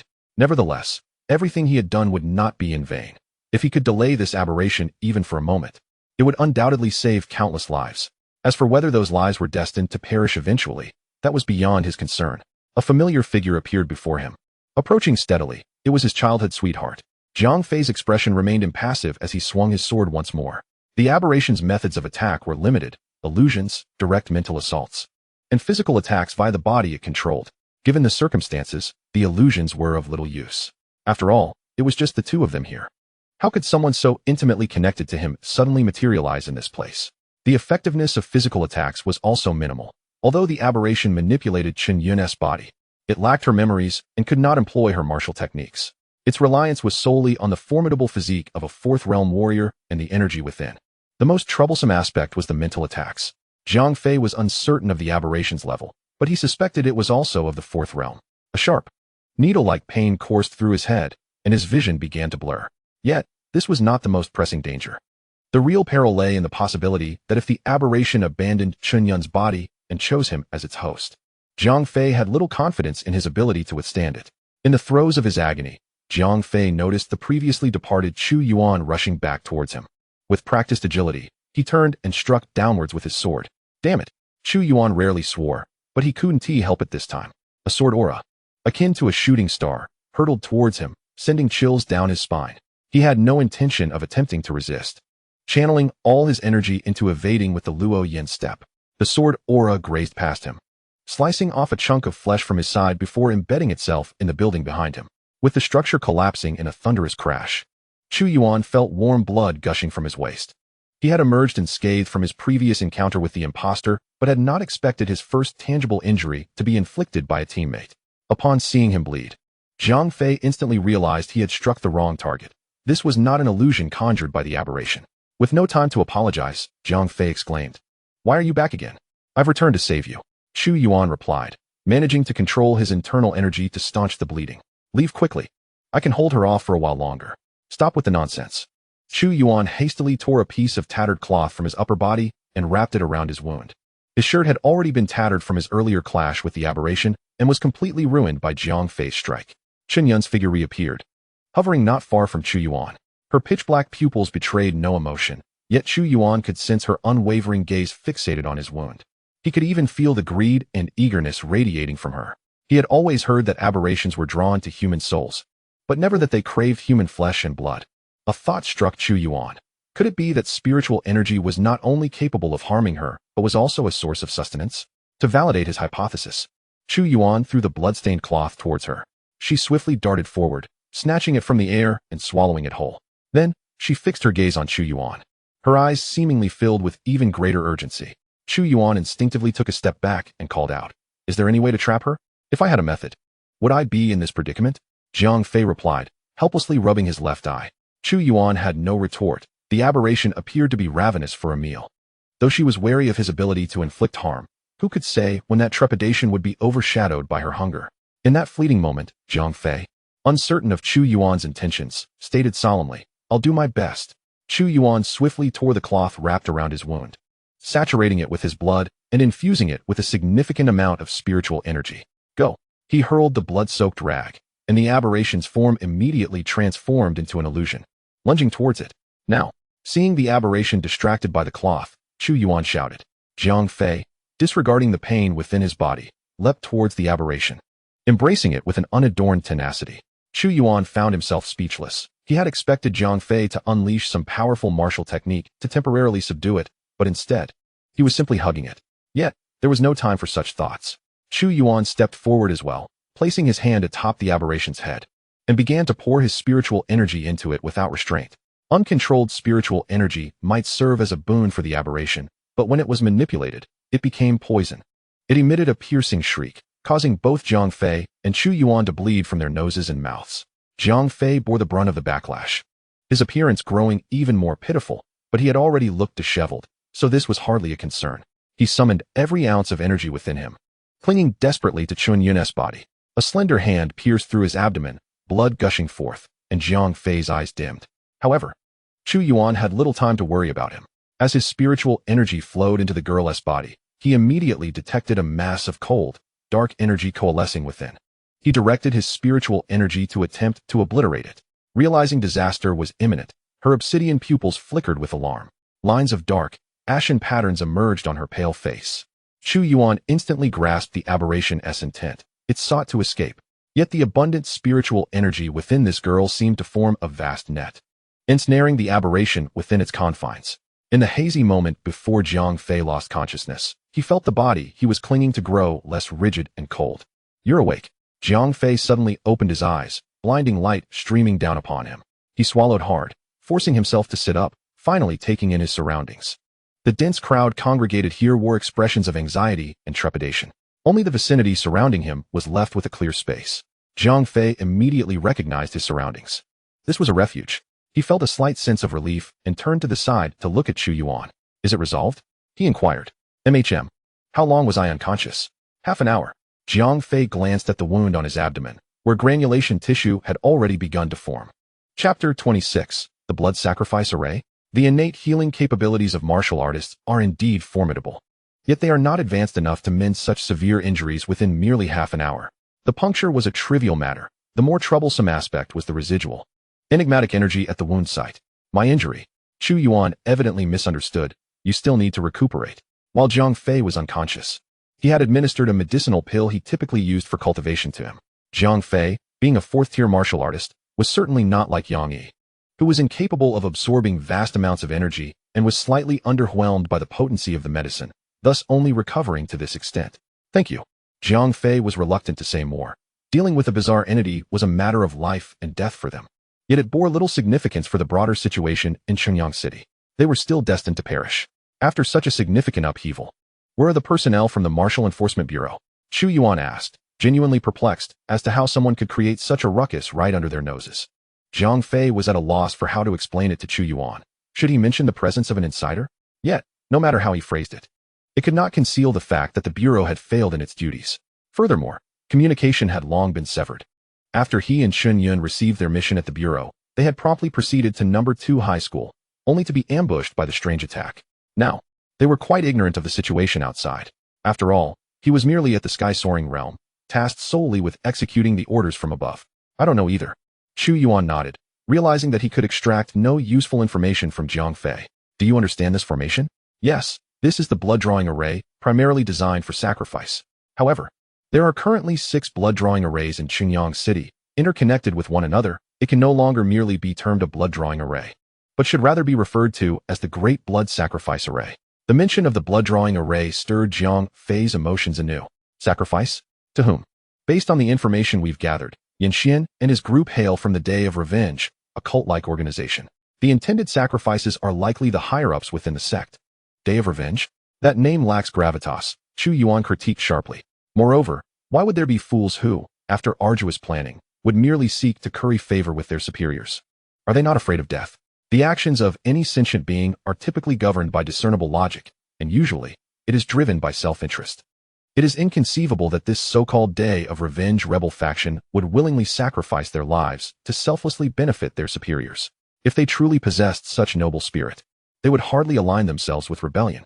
Jiang Fei shook his head and chuckled. You do see through things quite well, but these matters are rather intricate. Let me ponder where to begin. Since it is intricate, let us discuss it later, Chu Yuan interjected. You must ensure the safety of my mother and sister. Jiang Fei paused momentarily. Where do you intend to go? Naturally, to devise a plan. Do you expect me to remain here and await death? Chu Yuan stated matter-of-factly. Although the refuge had not yet exhibited any anomalous occurrences, 6 crimson beams of light in the sky had begun to converge with alarming swiftness. You? Devise a plan. Jiang Fei regarded Chu Yuan with skepticism, acknowledging that while Chu Yuan's methods of handling the bizarre were astonishing, the bizarre remained bizarre, and the blood-drawing array remained the blood-drawing array. In comparison, the former was merely an addendum, intended to distract the combat forces of the Martial Enforcement Bureau. Enough with the idle chatter, Chu Yuan insisted, drawing closer and whispering, I saved you, so protect them until I return. After all, he was a sky-soaring realm martial artist, and safeguarding Han Shui and Chu Ying posed no challenge. Chu Yuan's sole concern was that, should any further dangers arise, Jiang Fei might venture out in a bid to protect everyone in the refuge. This refuge was not known solely to Chu Yuan. Many nearby individuals were aware of it. The people now gathered here had all rushed over during the past half hour. Some had originally kept their distance, observing the situation, and upon witnessing the threat to the refuge dissipate, hurriedly made their way over. Others, oblivious to the circumstances, arrived only to be confronted with the sight of corpses and ruins, allowing them to surmise the chaos that had transpired. Rest assured, I will ensure my demise precedes theirs. What use is your death? I need you to protect them. If anything happens, do not concern yourself with anything else, just flee with them. Chu Yuan spoke somewhat ambiguously. Jiang Fei was taken aback but discerned the implication behind Chu Yuan's words, chuckling. Ah, so that is your concern. I promise you. Seeing Jiang Fei acquiesce so readily left Chu Yuan at a loss, pondering whether he had misjudged the position of the Martial Enforcement Bureau. Jiang Fei offered no clarification. Whatever you wish to do, go swiftly. Time may be of the essence. Chu Yuan's swift departure incited a stir within the refuge, particularly among those who had witnessed the battle from a distance. They knew of Chu Yuan's prowess. With his departure, did this not signify a significant reduction in the refuge's combat strength? No, it was not merely half. Some observed Jiang Fei, pale and appearing gravely injured, and felt a twinge of apprehension. The abruptness and speed of Chu Yuan's exit left them no time to intervene. Yet Jiang Fei remained, prompting someone to boldly inquire. What is that young man doing? Jiang Fei turned to face him, replying coolly, What business is it of yours? The man instinctively lowered his gaze, muttering, I am merely concerned for everyone's safety. Since you are so conscientious, should anything arise, I will toss you out as bait. The man fell silent, quietly merging back into the crowd. Jiang Fei pursued him with a glare. Hiding is futile. I will remember you. How outrageous. You are a martial artist from the Martial Enforcement Bureau, are you not? You are inherently obligated to protect the populace. How can you act in such a manner while threatening others? Zhang Fei then turned to face a new self-proclaimed champion of justice. A young woman of striking beauty clad in professional attire, exuding an air of intellect. He ruminated for a moment, her face somewhat familiar. She seemed to be a journalist who had previously visited the bureau to interview a colleague. Zhang Fei smiled broadly. I have resigned. He had little interest in further engaging with these individuals, his gaze falling upon Chu Yuan, whose face was being tenderly wiped by Chu Ying, a hint of sorrow gleaming in his eyes. Xiao Yun, I am sorry. I may not be able to bring your ashes back. Chu Ying hesitated momentarily before cautiously stating. Brother Jiang, my brother mentioned that this sister is not dead yet. Huh. Chapter 27, Defection? On the way back to number 1 high school, Chu Yuan also received the answer to the question he had posed to Zhang Fei earlier. What exactly were the personnel from the Martial Enforcement Bureau doing? They were engaged in combat. A streak of light pursued a fleeting shadow from the distance, colliding almost simultaneously with a skyscraper. With a resounding crash, debris flew. The building began to slowly collapse. As Chu Yuan's pupils constricted, he was startled to see several silhouettes within the building, yet at that moment, no one paid them any heed, leading to their despair being buried beneath the swirling dust. Deep in thought, he glanced up at the 6 crimson pillars of light in the sky. Luo Yanbu urged him forward, deftly dodging the chaos of the battlefield. Chu Yuan, why have you returned again? Qidar exclaimed, his voice tinged with urgency as he spotted Chu Yuan approaching from a distance. Previously, he had assured Ma Hui that Chu Yuan was not fleeing in the face of danger. In truth, he had hoped for Chu Yuan to leave. Anywhere would be safer than the current situation at Yizhong. After all, Chu Yuan was merely a student without any obligations. How could his departure be considered a cowardly retreat? Qida seemed to come to a realization, not waiting for Chu Yuan's response. He urged, quickly, go to Zhang. Find someone from the town martial bureau and tell them I sent you. Confused, Chu Yuan inquired, Principal, once those 6 pillars of light converge, the blood sacrifice array will transform into a grand blood sacrifice formation, correct? Where did you learn that? No, this is not the time for such discussions. Hurry to Zhang. Ma Hui made a decisive choice, selecting a few deserving individuals to be escorted by the martial artists of the town martial bureau, attempting to break through. If Chu Yuan were to observe closely, he would realize that several familiar figures, including Yang Yi, had already vanished. Chu Yuan, you are not mistaken. Once the 6 blood sacrifice arrays merge, they will indeed form a grand blood sacrifice formation. At that point, the people of Qinyang City will face annihilation. The taunting voice of Yanxian, shrouded in blood patterns, echoed. Your talent is considerable. I offer you a chance to join us. Join you? With this confirmation, Chu Yuan felt a strange calmness wash over him, and turned to Yanxian with curiosity. So, you killed Li Chun and framed me to ensure my survival in the Qin dynasty, compelling me to join your ranks? Precisely, Yanxian affirmed. But may I ask, are you not afraid of the Qin dynasty's retribution? Qinyang City will be destroyed at your hands, and they will undoubtedly hunt you down relentlessly. Even if I join you, wouldn't that lead to my demise as well? Chu Yuan, do not heed his nonsense. Hurry to Zhang. There are those who can help you escape Qinyang City. Qida's tone was now laced with frustration. He felt a weight in his heart, fearing Chu Yuan might make an irrational choice. Even for the sake of survival, betrayers are still betrayers, no matter how grand the pretense. You would find yourself opposed to the Qin dynasty. Look, Chu Yuan, these people are hypocrites. They claim to protect you gifted martial artists. But who knows if these martial artists from the town martial bureau are merely seeking a legitimate excuse to abandon their posts. Yanxian's blood patterns twisted as he scoffed. Now I can answer your question. Once we resolve matters here, someone will escort us to the outer battlefield. The Qin dynasty must first locate us to exact their vengeance. Is that so? Utter nonsense. Do you think the town martial bureau is akin to you wretched creatures lurking in the shadows? Qida retorted angrily. Haha. Chu Yuan no longer cared for Yanxian's words. He was merely waiting for the grand blood sacrifice formation to be completed. Initially, he had intended to approach the core of the formation, namely Yanxian, with Qida's assistance. However, it now appeared he had a second, less laborious option. With a hesitant expression, Chu Yuan asked, will joining you truly ensure my survival? Of course. We also require fresh blood, Yanxian replied cheerfully. Casting a provocative glance at Qida Chu Yuan. Qida looked at Chu Yuan in disbelief, his eyes filled with pain and anger. He struggled to accept that the student he had high hopes for would make such a choice. Ha ha ha, indeed. By joining us, you shall survive. Yanxian laughed maniacally. Chu Yuan, you have made the right choice. Do not fear this old dog. He cannot harm you now. It was then that Chu Yuan noticed that despite Qida's fury, he had yet to move an inch. It seemed an energy ripple emanated from beneath his feet. repelling the energy of the blood sacrifice array. With a glint in his eyes, Chu Yuan spoke solemnly. I can join you, but I have conditions. State them. Xianxian replied, his expression gleeful as he observed Qi Da's reaction. Spare them. Chu Yuan gestured towards the crowd nearby. At that moment, aside from a few teachers at the inner breath stage, most students had succumbed to unconsciousness, teetering on the brink of death. How noble of you. But will they appreciate your kindness? Xianxian mocked. Chu Yuan noticed the resentment in Huang Bo's gaze and replied flatly. Whether they appreciate it or not is of no concern to me. There are over 100,000 people in Chunyang City that can be sacrificed. Losing a few should not matter. Xianxian pondered for a moment. Very well, I can agree to that. The individuals from Yizhong are indeed insignificant compared to your value. In the beginning, Xianxian had merely set a pawn against Chu Yuan, an idle move. If it succeeded, splendid. If not, it was of little consequence. Who would have guessed that Chu Yuan could ascend to the inner breath stage in under a week? Xianxian, once a genius himself, understood how terrifying such talent could be. And my family must also be brought to the outer battlefield.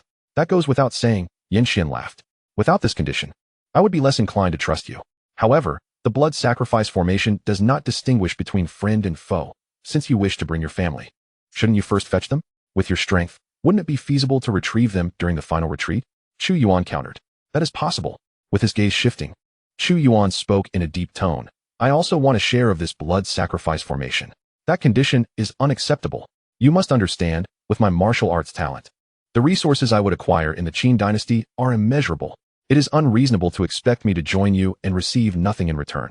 At the very least, you will survive. Xianxian, think carefully. I have only practiced for a week and have already advanced to the inner breath stage, surpassing the time it took you. The final words of Chu Yuan carried an undertone of threat. A martial artist of the third realm, confined within a cage, who could be crushed at any moment. Daring to threaten a transcendent martial artist who held his life in their hands seemed utterly ridiculous. Xianxian felt a surge of instinctual anger, but he quickly suppressed it. For he realized that what Chu Yuan said appeared to hold merit. Surpassing Xianxian was merely a matter of time for Chu Yuan. And it might not even take long. Perhaps a year, 2 years. Not to mention that recruiting such a martial arts genius would be a significant achievement for the organization, yielding numerous rewards. Simply considering Chu Yuan's future accomplishments was enough to entice him. It was not that Xianxian was a sycophant seeking a master. Rather, Chu Yuan was someone he had brought into the fold, naturally aligning him with Xianxian's faction. On the day of vengeance, this sect was not united solely for the purpose of bringing amusement to the Qin dynasty. As long as there are intelligent beings, conflict is never in short supply. Unless one possesses the personal strength to suppress all dissent, companions are indispensable. The Qin dynasty, even as an official entity, is not exempt from this. Let alone a hidden rebel organization that is inherently resource-deprived. Upon reaching this point, Xianxian's tone softened, even infused with a hint of admiration as he spoke. You possess the unique arrogance of a genius. Chu Yuan gazed silently at him. The fruits of the blood sacrifice formation are not for our consumption, yet I do hold a share. Though it may be scant, it should suffice for you, Xianxian asserted, emphasizing that even a modest portion capable of benefiting a martial artist of the fifth realm would undoubtedly be more than enough for Chu Yuan. What must I do? Chu Yuan inquired. Come to me. He seemed to shed all caution, stepping forward. Cheetah regarded him with icy disdain, now thoroughly disillusioned with Chu Yuan. A traitor, one who could so casually betray his own kind. Such a person with lofty talents poses an even greater threat. This was partially his responsibility. Chu Yuan appeared completely unguarded, allowing Xianxian to place a hand upon his shoulder. Thus, streams of blood patterns appeared to come alive, spreading from Xianxian, seemingly embedding themselves within his skin. Simultaneously, pure essence of blood energy surged forth. These essences were extracted from the bodies of the students and teachers of the first high school. In other words, absorbing this essence equated to him consuming human lives. Chu Yuan bore no mental burden and commenced the process of refinement with full vigor. His complexion took on a slight flush. As the long spring foundation establishment technique activated, subtle sounds began to resonate within him. It was the reinvigoration of his physical form. Chu Yuan could not help but marvel at the comprehensiveness of the path of cultivation. Refining this essence of blood posed no burden whatsoever. Yet, this should be expected, as the novels he had perused in his past life often depicted cultivators merely as a collective term. Among them were various chaotic sects, including demonic cultivators, body cultivators, ghost cultivators, and so forth. The likes of demonic cultivators often regarded the sacrifice of mortals as routine. It would be embarrassing to step out without having sacrificed tens of thousands on any given day. Chu Yuan believed that with the blood siphoning formation and the blood sacrifice formation devised by Xian and his ilk, they could never truly grasp the means of cultivators. Therefore, as a cultivator himself, was it problematic that he indulged a bit? Not at all. Yet, in comparison to this essence of blood, the information within his mind system held greater significance. Detected martial arts formation, blood siphoning formation. Transformable, blood sea locking soul formation. Transformation attempts today, 1. Chu Yuan, of course, would not attempt a transformation at this moment. His complexion gradually returning to normal, he spoke. Not enough. Of course, it's insufficient, Xian replied nonchalantly. It was merely to give you a taste. The substantial portion is yet to come. Waiting for the blood sacrifice formation? Indeed. What can't you wait? Xian chuckled, gesturing towards Cheetah, or perhaps you'd prefer to devise a way to eliminate this old dog, and I could feed you the thousands from the first high. Chu Yuan refrained from responding, merely asking, how much longer?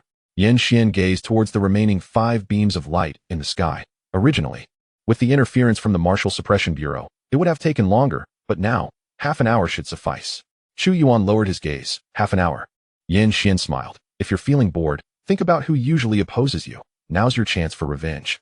Or perhaps there's a girl you fancy. No one will stop you now. Chu Yuan replied calmly. I am not so base. TCH, how dull. On my way here, I encountered some anomalies. Are they part of our organization?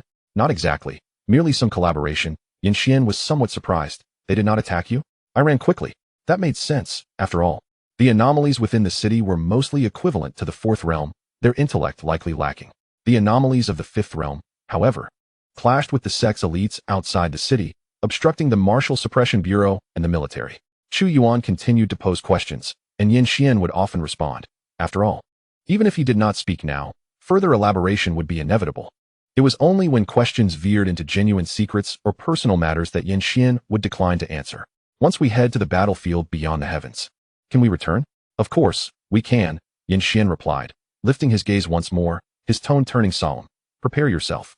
Chu Yuan also looked up, witnessing the 6 beams of light in the sky nearly converging. At their center lay the very heart of Morning Sun City.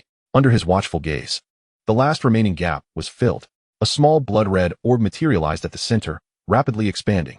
In mere breaths, it swelled to the size of a basketball court. It then unfurled, a crimson light curtain descending from the sky, enveloping the entirety of Morning Sun City. Seeing this scene, Chu Yuan understood that the blood sacrifice formation had been completed. The heavens and earth were shrouded in a layer of sanguine light, a disquieting aura pervading the atmosphere. Blood, fear, despair. It was as if a gluttonous beast had opened its maw wide before him. Xian's hand once again rested on Chu Yuan's shoulder, poised to fulfill his promise. A colossal wave of blood essence surged into Chu Yuan's body like a frenzied tsunami. The sheer volume of this essence was sufficient to elevate Chu Yuan to the foundation establishment stage in a short time. Yet now was not the moment for refinement. He barely had the time to absorb more blood essence. Chu Yuan was acutely aware of this fact. A menacing aura filled with murderous intent erupted from a distance.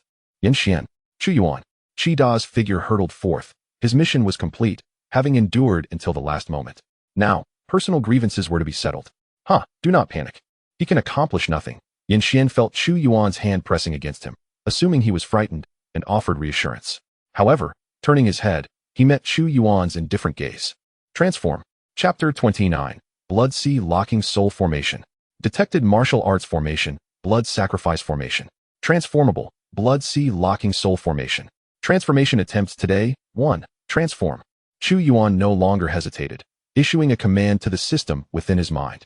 As the transformation attempts were consumed, a wondrous event unfolded. The world seemed to fall into stillness, all unrest suppressed by some unseen force. The blood-red light curtain enveloping Morning Sun City dissipated silently, like a soap bubble. Yet, the aura in the air grew increasingly fierce. The sensation was akin to being devoured by a colossal beast, compared to that prior illusion. The current atmosphere felt like a mere kitten yawning. Xian was momentarily stunned. Under this invigorated aura, the hairs on his skin stood on end, nearly causing him to collapse. The blood sacrifice formation can undergo such changes? The master never mentioned this. The critical issue was that he suddenly found himself devoid of control over the formation. Just then, Da's attack closed in, leaving him no time to ponder further. Instinctively, he swept a leg out. The void quaked. The residual force from their clash unleashed a fierce gale, sending Chu Yuan hurtling away. Cheetah sensed something was amiss. Yet his animosity towards Xian overshadowed everything else. no longer needing to contend with the blood-siphoning formation. And with no regard for the students and teachers of the first high, if Xianxian no longer wielded the formation's power, he would end him here. Xianxian was no match for Qida, yet at this moment, he remained unfazed. Suppressing his inner doubts, he mockingly remarked, "Old dog, are you not leaving?" The blood-sacrifice great formation cannot forcibly refine warriors of the divine passage realm, yet this does not imply that they can traverse the formation at will. Should they sustain severe injuries, the blood-sacrifice great formation can indeed refine them. Qida's countenance darkened as he remained silent, delivering another punch. Xianxian, blood seeping from the corner of his mouth, retreated, but inadvertently caught sight of a figure suspended in midair, none other than Chu Yuan, who had just been swept away by the residual force. He found it incredulous. Standing in the void was a feat only achievable by those of the skyward realm. How could Chu Yuan possibly reach such heights? Qida followed his gaze, his expression complex, yet it did not hinder him from continuing his assault. Chu Yuan was merely absorbing the information from the Blood Sea Soul locking formation. Once the transformation of the formation was complete, it would be entirely under his command. Compared to the foundation establishment technique, the sword control art conjured a far more substantial flow of information within his mind. However, the Blood Sea Soul locking formation, derived from the blood sacrifice great formation, was undoubtedly no benign creation. Its very name reveals its sinister nature. One could deem it a superlative evolution of the blood sacrifice great formation, serving two primary functions, the refinement of the body and the refinement of the soul. It would not leave behind a mere corpse. Instead, it would utterly obliterate a person, leaving not a trace. Furthermore, it would refine the soul, either transforming it into a weapon for combat or enhancing one's spiritual essence. Truly, a method befitting a cultivator, emphasizing efficiency and waste not. Aside from Chu Yuan, no one was aware that the fates of over 1 million lives in Morning Sun City rested solely in his hands. The Blood Sea Soul locking formation was not the low-grade blood sacrifice great formation. Its efficacy was of an entirely different caliber. Should he desire it, within 10 breaths, he could refine every soul in Morning Sun City, including those of the warriors, turning them into resources for his cultivation. Yet, he would not pursue such a course. Through the formation, Chu Yuan sensed varying intensities of life forces. Most were feeble, flickering like fireflies, merely ordinary people. In contrast, those akin to candles or lights were the warriors. Chu Yuan's thoughts were tumultuous. He had mastered the formation's intricacies, but such a ruthless and brutal array could not be employed in Zhuxian, not under any circumstances. Even if it were necessary, it would only be deployed on the battlefield against those of foreign tribes. Thus, this card could not offer him immediate assistance. However, his true intention was merely to save others and himself. Chu Yuan pointed towards the void, and a dark red talisman suddenly manifested beneath his fingertip, mysterious and sinister.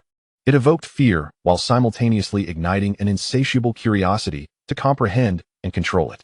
This talisman erupted with a malevolent and formidable aura, immediately capturing the attention of Xianxian and Qida. Yet, before they could discern the talisman's appearance, it flickered and vanished like a fleeting illusion. Chu Yuan, what are you doing? For reasons unknown, an ominous premonition surged within Xianxian. Chu Yuan merely cast him a glance, as though regarding a lifeless entity, before extending his hand into the void. Seize. Bang. It was as if the heart of a colossal entity had suddenly beat. The once clear sky, devoid of any anomalies, turned dark red once more. Countless intricate and esoteric runes materialized from the void, centering around Chu Yuan's form, resembling a blood-hued canvas. The dark red patterns flowed gracefully, exuding a hint of elegant profundity. A dozen or so cocoons shot in from afar, halting near Chu Yuan. Xianxian's eyes widened in shock. Within those cocoons lay strange creatures, some at the 4th realm, others at the 5th realm. Regardless of their tier, they were all ensnared, akin to pigs awaiting slaughter. You have seized control of the formation? Xianxian exclaimed in disbelief, only to quickly retract his statement. The blood sacrifice great formation could only affect flesh and blood beings, and could do nothing against warriors of the divine passage realm. Otherwise, they would not have ensnared these anomalies, erecting layers of barriers around Morning Sun City. Moreover, these anomalies were far more troublesome than warriors. This was common knowledge. Even if Chu Yuan had somehow commandeered the blood sacrifice great formation through means beyond Xianxian's comprehension, it was impossible for him to achieve such feats. Nevertheless, Chu Yuan paid him no mind. Forming a hand seal, he caused the cocoons to shrink. Amidst the chilling and vengeful screams, the peculiar forms gradually compressed and disintegrated. Ultimately, they transformed into round, glistening pills. Their color was slightly translucent with a shimmering luminescence. Chu Yuan's heart leapt with joy. He had finally reaped returns from this sudden upheaval. In the eyes of cultivators, these anomalies were less troublesome than warriors, merely akin to roadside refuse. Within the Blood Sea Soul Locking Formation, they were akin to ingredients that had prepared themselves for culinary use. Chu Yuan, answer me. In a fit of rage, Xianxian, despite his injuries, clashed with Qida, seizing the opportunity to launch an assault on Chu Yuan. A heavy sense of unease gripped him as he reached for Chu Yuan's throat. Seize. The runes surrounding Chu Yuan began to swirl with heightened intensity. An unimaginable force descended upon him, as if every inch of his being was being torn asunder.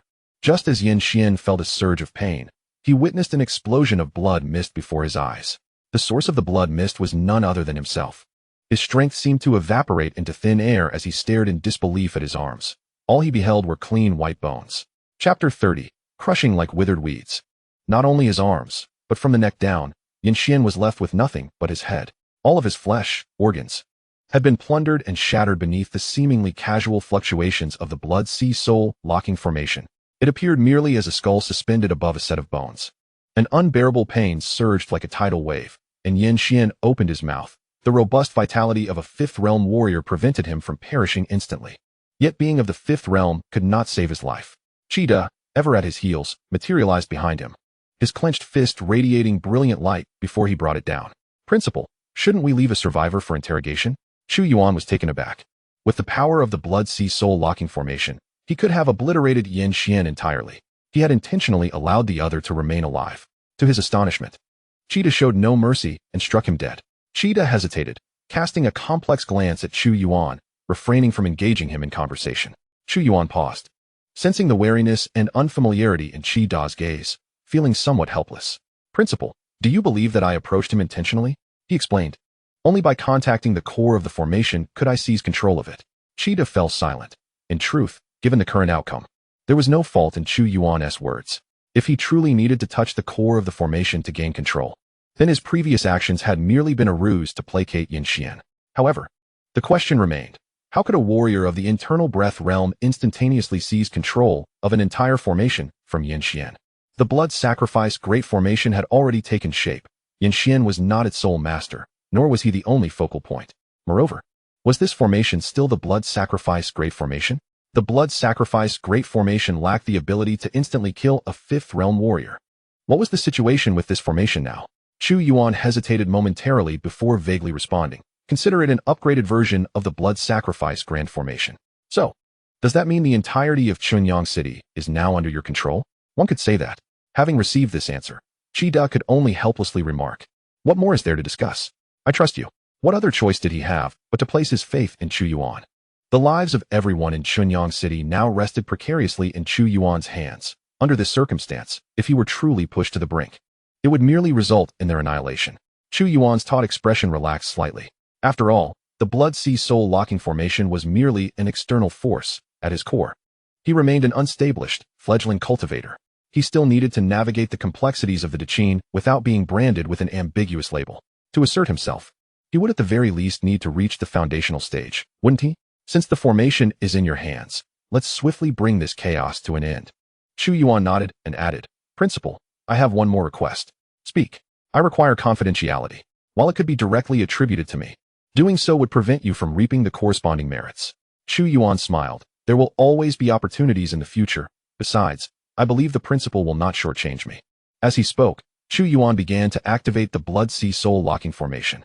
The sky abruptly turned a deep crimson, and massive blood-red chains emerged from the void, writhing in all directions like colossal serpents gliding through the heavens. Zhang Fei stood atop the ruins, gazing upward with a look of confusion.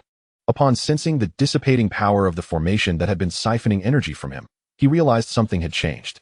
However, upon confronting the scene unfolding in the sky, he could not ascertain whether this change was fortuitous or ominous.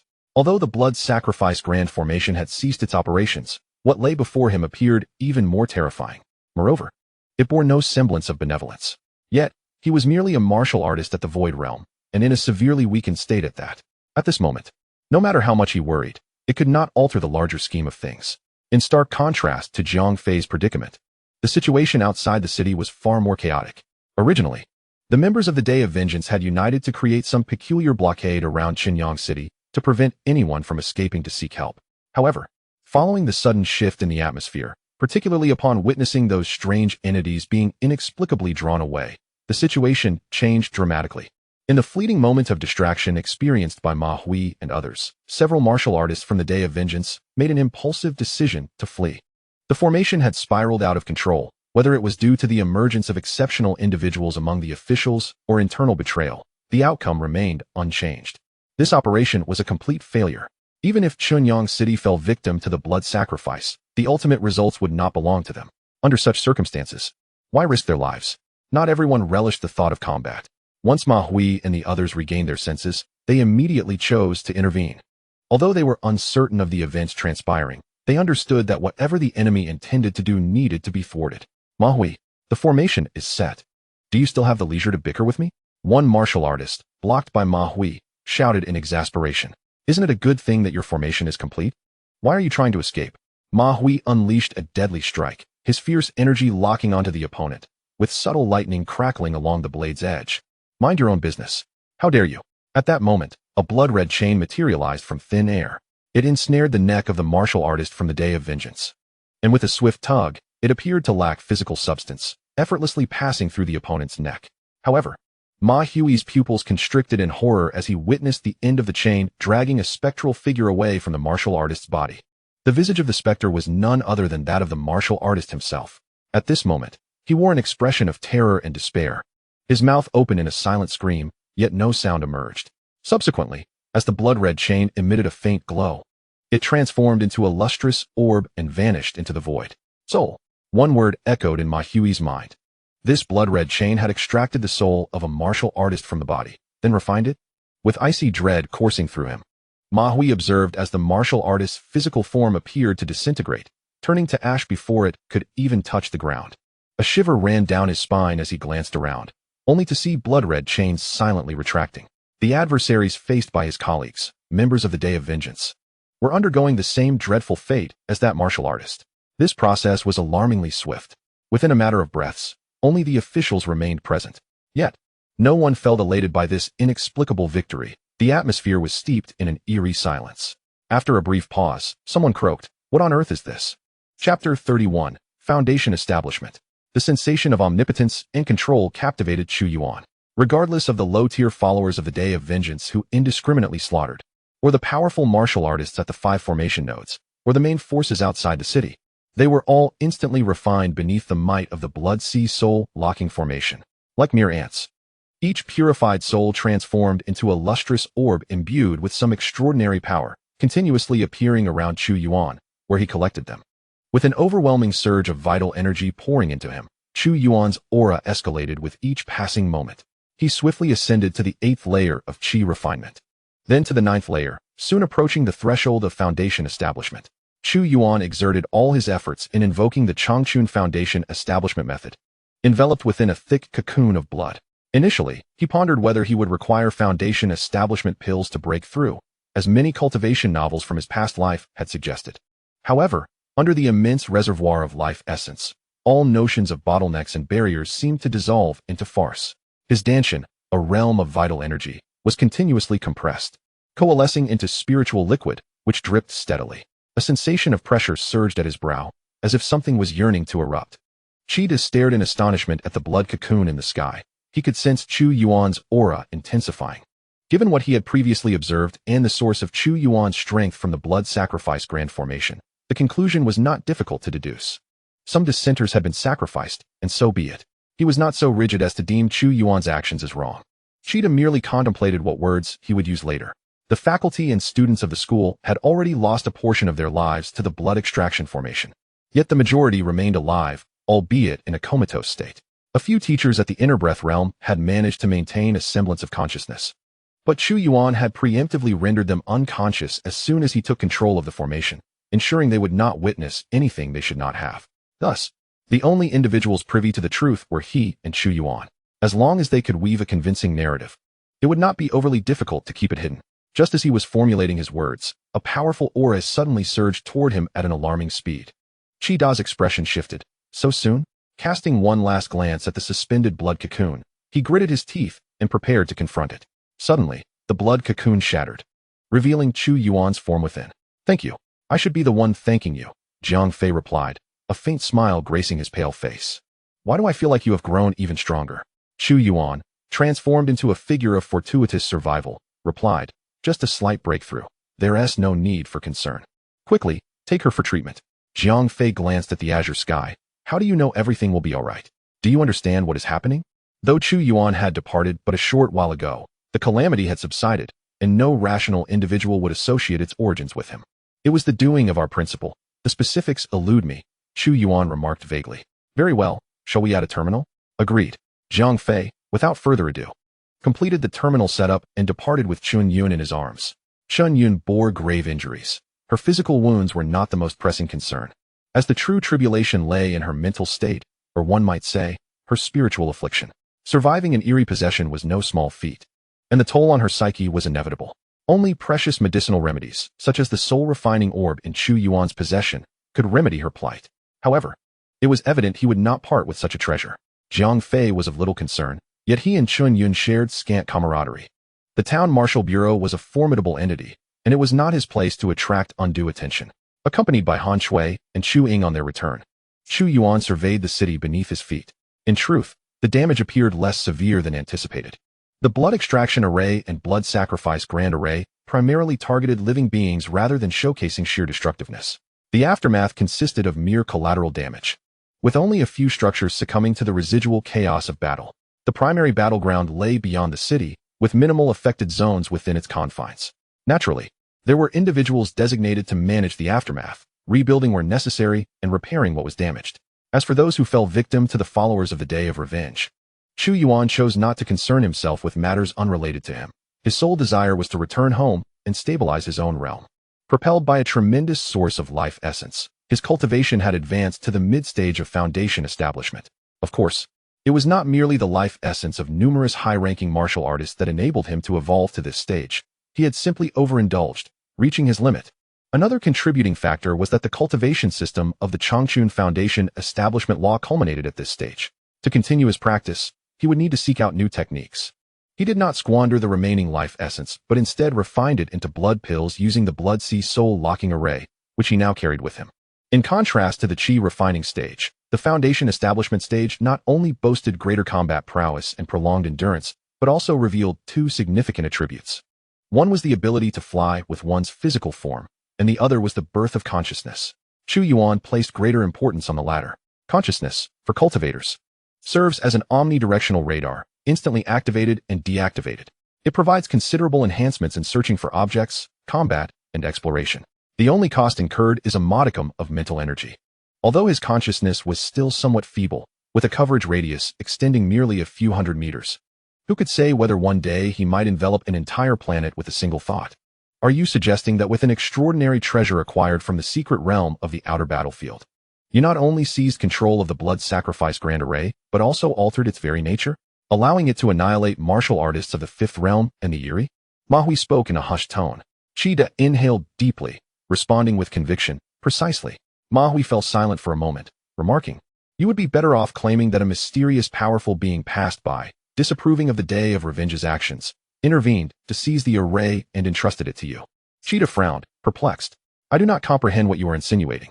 That treasure has been in my possession for quite some time, and its deployment today was hardly a waste.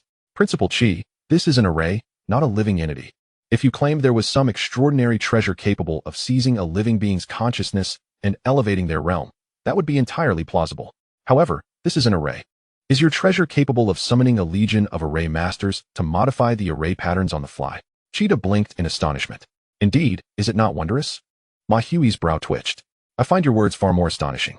After all, I did save Qingyang City. What is this attitude? My apologies." Chapter 32, Inventory of Gains. Ma Hui composed himself, understanding that Cheetah was fabricating tales to obscure the true origins of the events. Yet, lacking evidence, he could not challenge him. After all, what if some extraordinary treasure could indeed alter an array? The martial path is boundless. Anything is possible. Furthermore, the salvation of over 1 million citizens of Qingyang City is no trivial matter. By this merit alone, Cheetah is undoubtedly a hero, not the subject of their inquiry. Is it not natural for martial artists to harbor their own secrets? Since Principal Qi insists on this narrative, I shall report it accordingly. The higher-ups await clarification. Cheetah waved his hand dismissively, Report it, then. There is yet another matter. I wish to examine this array. The array patterns were on the verge of collapse. Already shattered. Cheetah was not surprised by Ma Hui's request, leading him to an open space at the school. Ma Hui stomped his foot, causing the cement surface to tremble violently, rippling like ocean waves. Cheetah winced at the sight, but refrained from commenting, knowing full well that the damages wrought by Ma Hui would be compensated by the town marshal bureau. He followed Ma Hui's gaze, observing the broken and chaotic array patterns. However, his understanding of array formations was limited, merely sufficient to recognize some common ones. The complexity of the patterns beneath their feet, even stripped of efficacy, left him somewhat dazed. Ma Hui was similarly perplexed, possessing a recognition of the array patterns while remaining unfamiliar with them. Nonetheless, he was not there to study. He snapped numerous photographs, uploading them to the terminal. What a pity. What do you lament? Of course, the array's destruction. Cheetah remained silent, harboring suspicions that Chu Yuan had intentionally dismantled the array. However, such a menacing formation was not something to be left in Xinjiang City. Its obliteration was, perhaps, for the best. Cheetah certainly did not wish to find himself suddenly transformed into a pill one day. I shall take my leave now, and I extend my early congratulations to Principal Qi. After capturing the array patterns, Ma Hui prepared to depart. Qi Da's heroics in saving Xinjiang City would undoubtedly be rewarded. The Great Qin Empire never overlooks the efforts of martial artists. What are my students? Cheetah inquired, referring to the promising individuals previously taken by the town marshal bureau under the pretext of leaving behind a spark. Little did he know, upon hearing this, the smile on Ma Hui's face gradually faded. They should have returned home by now. What do you mean by should? As dusk fell, after concluding his cultivation, Chu Yuan extended his consciousness and observed Han Shui and Chu Ying dining in the living room. Han Shui, aware of her son's training, refrained from calling him. In truth, Chu Yuan did not feel hunger. Having entered the foundation establishment stage, he had already ceased eating mundane food, which had become a burden on his body, necessitating the expulsion of impurities afterward. Nonetheless, some matters transcend mere calculations. At the very least, Chu Yuan relished the act of sharing a meal with his family.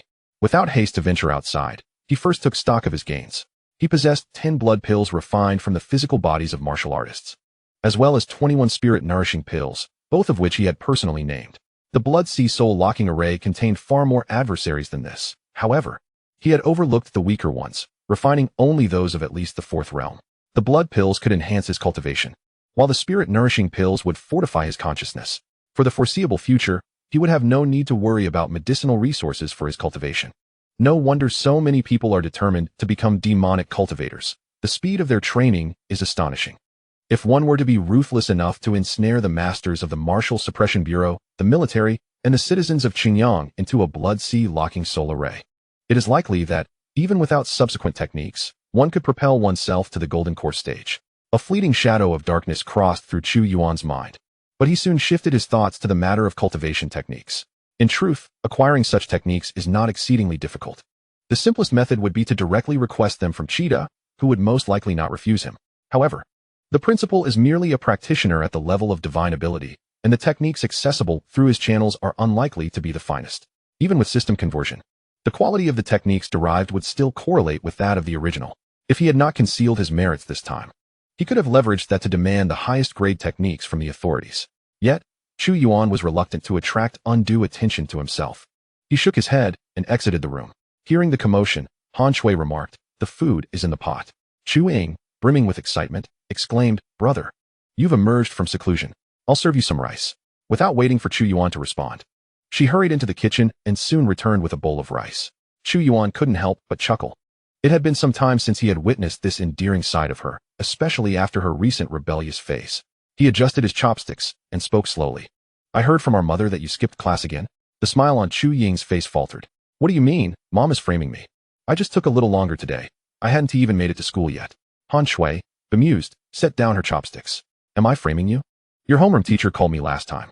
Unable to restrain himself, Chu Yuan asked, "Mom, why have you never mentioned this to me? You're in a critical period right now. Don't concern yourself with such matters. I had intended to discuss it with your homeroom teacher in the coming days, but then this incident occurred." Chu Yuan nodded, understanding Han Shui's concerns. "Why did you skip class?" Chu Ying lowered her head and mumbled, "I just feel like I can't concentrate." Chu Yuan sighed, "Alas. That won't do. Just look at today's martial artists. There are no illiterates among them. If you don't study diligently, you won't even be able to understand techniques in the future." "Oh brother, I understand. I promise I won't skip class anymore, alright?" Chu Yuan smiled lightly, choosing not to engage further, though a hint of confusion lingered in his heart. From his earlier observation of Chu Ying's expression, it seemed her reluctance to attend school was not as simple as she claimed. But what could it be? Bullying? Chu Yuan immediately considered this possibility, but quickly dismissed it. After all, Chu Ying's clothes were always spotless, and there were no bruises or wounds visible on her exposed skin, indicating she had not suffered any bullying. He would have to wait until school resumed and see for himself. The next day, Shenyang had largely returned to normalcy, aside from a somewhat somber atmosphere. Everyone resumed their daily routines. The schools, including the number 1 high school, quickly reopened. When Chu Yuan found Qida in his office, he appeared to be preoccupied, conveying instructions through a terminal. After ending the communication, Qida's expression softened upon seeing Chu Yuan. Is there something you need? Chu Yuan nodded without hesitation. Principal, do you have any means of obtaining superior cultivation techniques? Qida seemed taken aback, his expression perplexed. What kind of techniques are you referring to? Of course, those suitable for normal cultivation. The level doesn't matter, but the quality must be high. Qida muttered, what technique are you currently practicing? Chu Yuan organized his thoughts and replied, it's an upgraded version of the essence refinement technique, but it's no longer sufficient. Upon hearing this, Qida furrowed his brow. To be honest, if Chu Yuan were seeking martial resources, he wouldn't be surprised. However, why would he lack techniques? Did his mysterious benefactor not provide him with any? Having suspected a powerful figure behind Chu Yuan, Qida's conviction only grew stronger after he had deciphered the blood sacrifice array. Yet, they both tacitly refrained from questioning it further. What is the matter, Principal? Is it inconvenient? Chu Yuan felt a wave of anxiety, pondering whether he should lower his demands, settling for something merely decent. It's not inconvenient. Let me think of a solution. Qida hastily shook his head. Regardless of the reasons behind Chu Yuan's lack of techniques, now that he had approached him, he was determined to assist him, not only due to Chu Yuan's talent, but also because he had saved Shenyang City. Others may not recognize Chu Yuan's merits, which was already unjust, and Qida felt a pressing need to compensate him in other ways. However, the number 1 high school indeed lacked any decent techniques, as they were simply unnecessary and therefore not prepared. After some contemplation, Qida dialed a communication on the terminal. Seconds later, a commanding voice echoed from the device. What is it? Qida straightened his posture, adopting a respectful tone. Teacher, may I inquire if you currently possess any high-quality techniques? Primarily for the cultivation of inner-breath realm martial artists. Ultimately, the specific level of cultivation was irrelevant. What mattered was the quality. Who requires it? A student. Your disciple? Qida glanced at Chu Yuan and murmured, not exactly. He just possesses considerable talent. Then why are you fretting? If he has talent, he can simply follow the proper channels to request resources.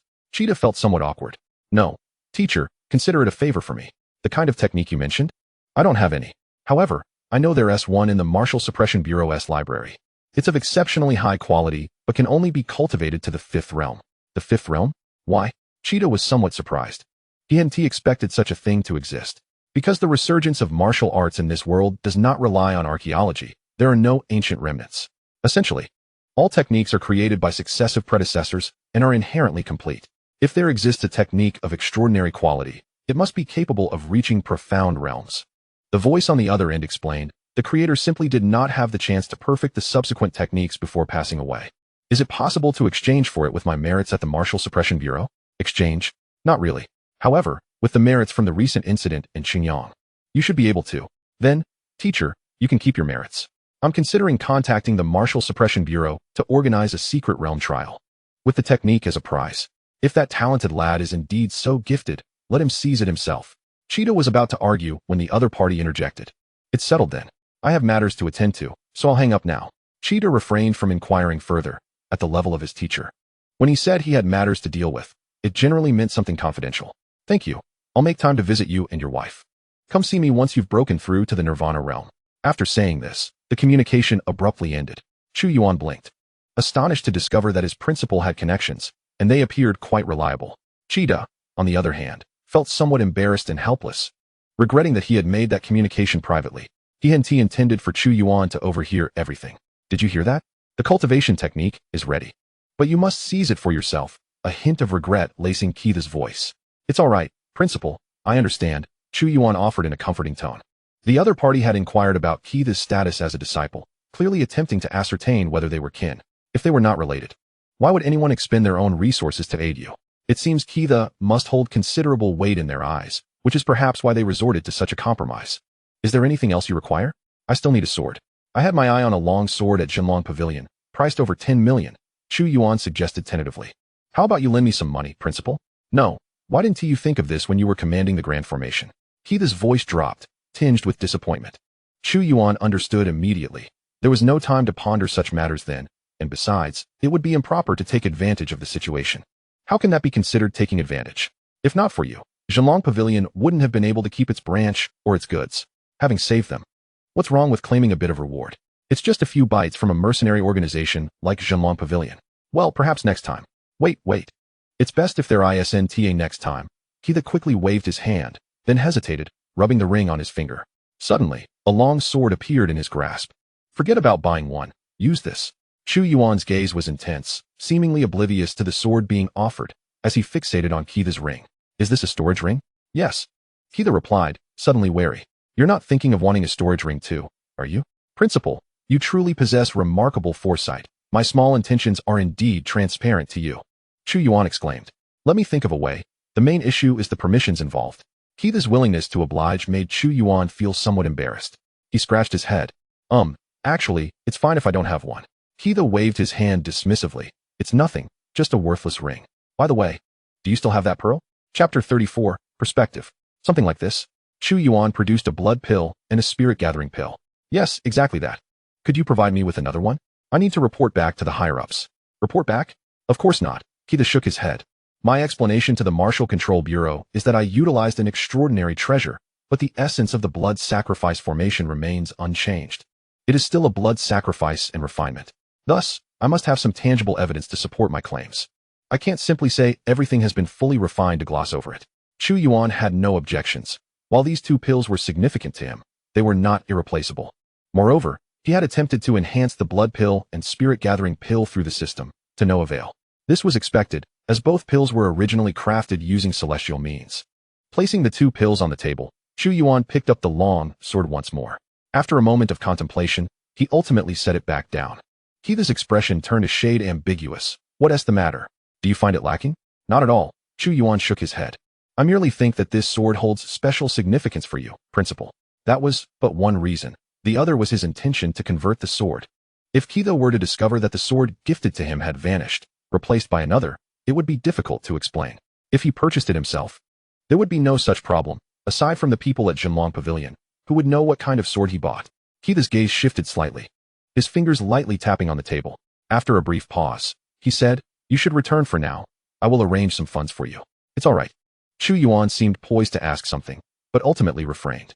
Keith chuckled. Are you puzzled as to why I am so impoverished? Chu Yuan nodded earnestly. A bit, yes. He had managed to generate nearly 10 million in just a few days by selling pills to Yang. The principal was a far stronger martial artist.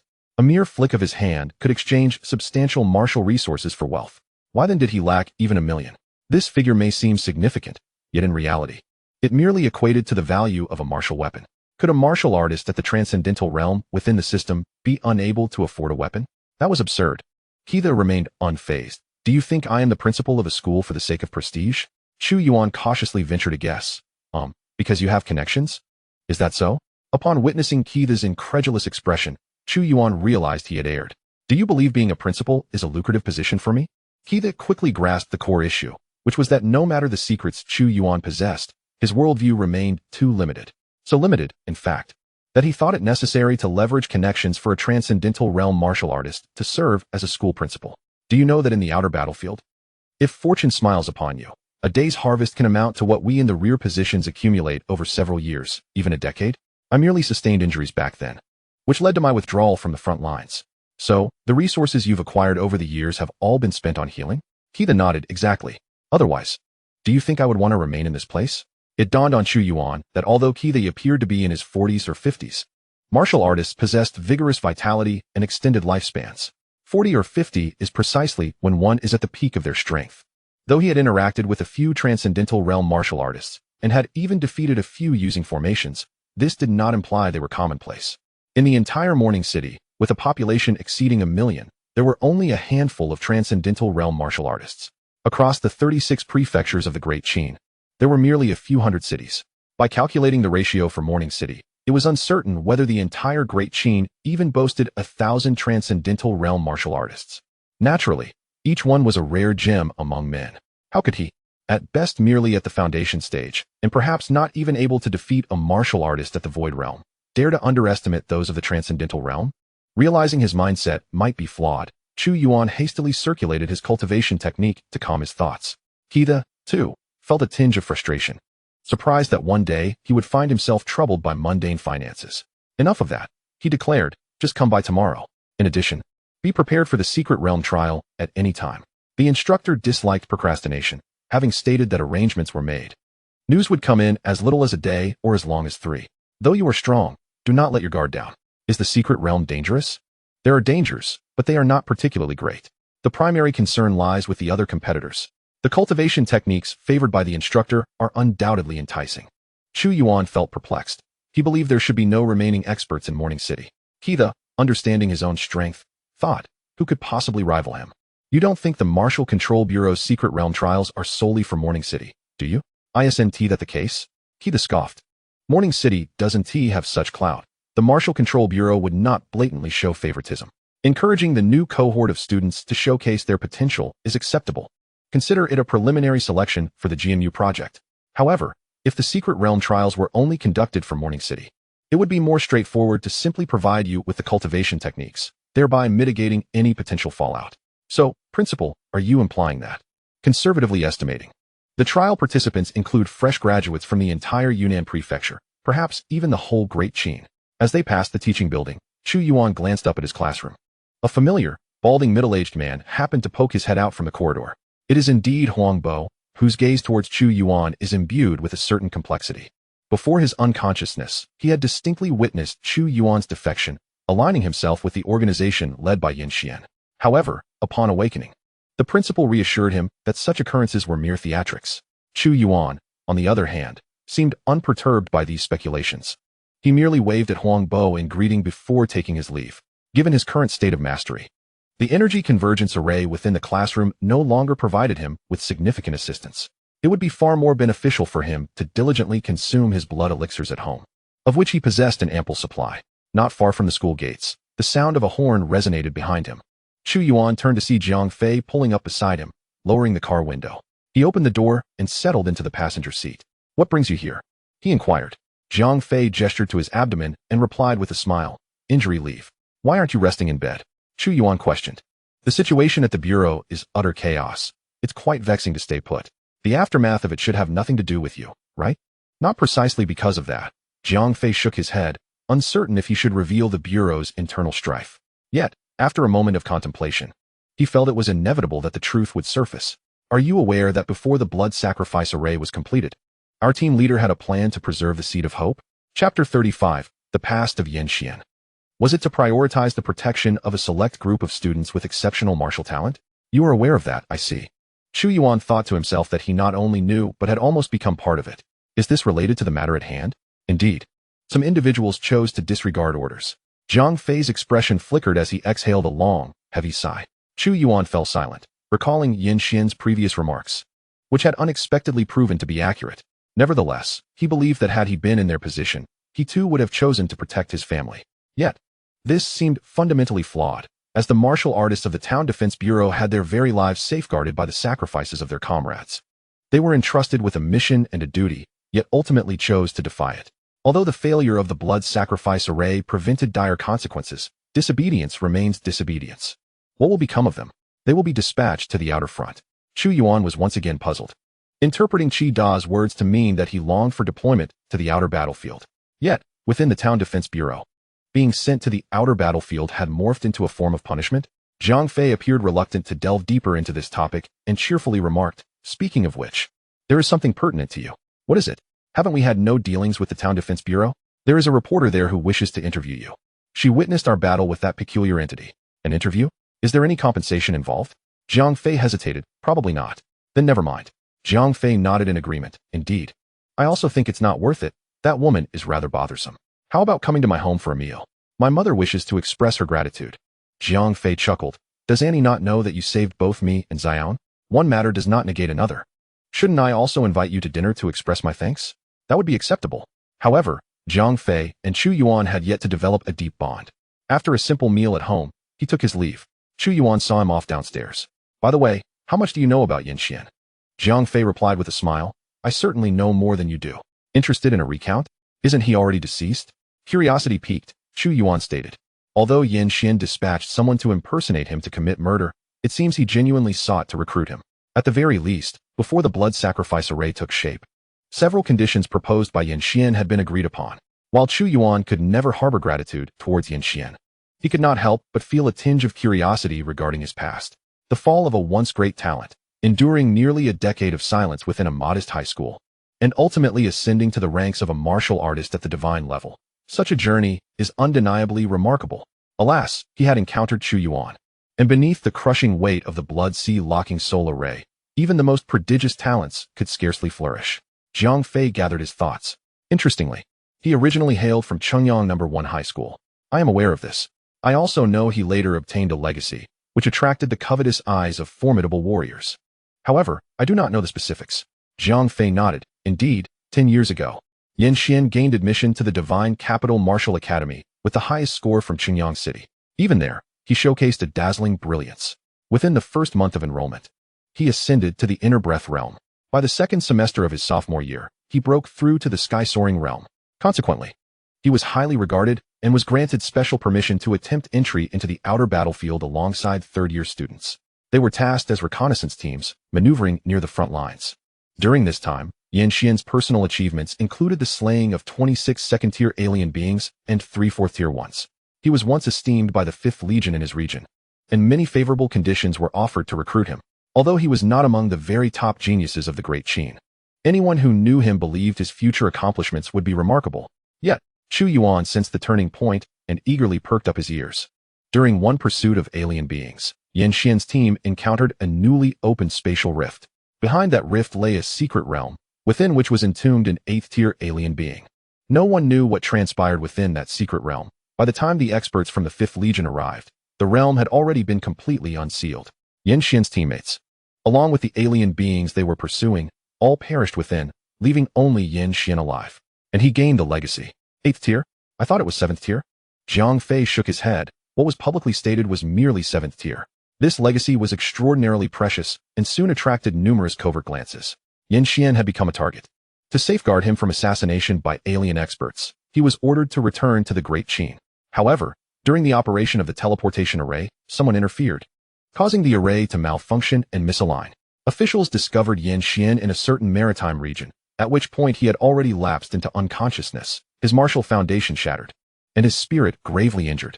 Chu Yuan's lips twitched. This is utterly ludicrous. How could the teleportation array be so easily tampered with? If the alien beings had such capabilities, why would they even bother to engage with the Great Qin?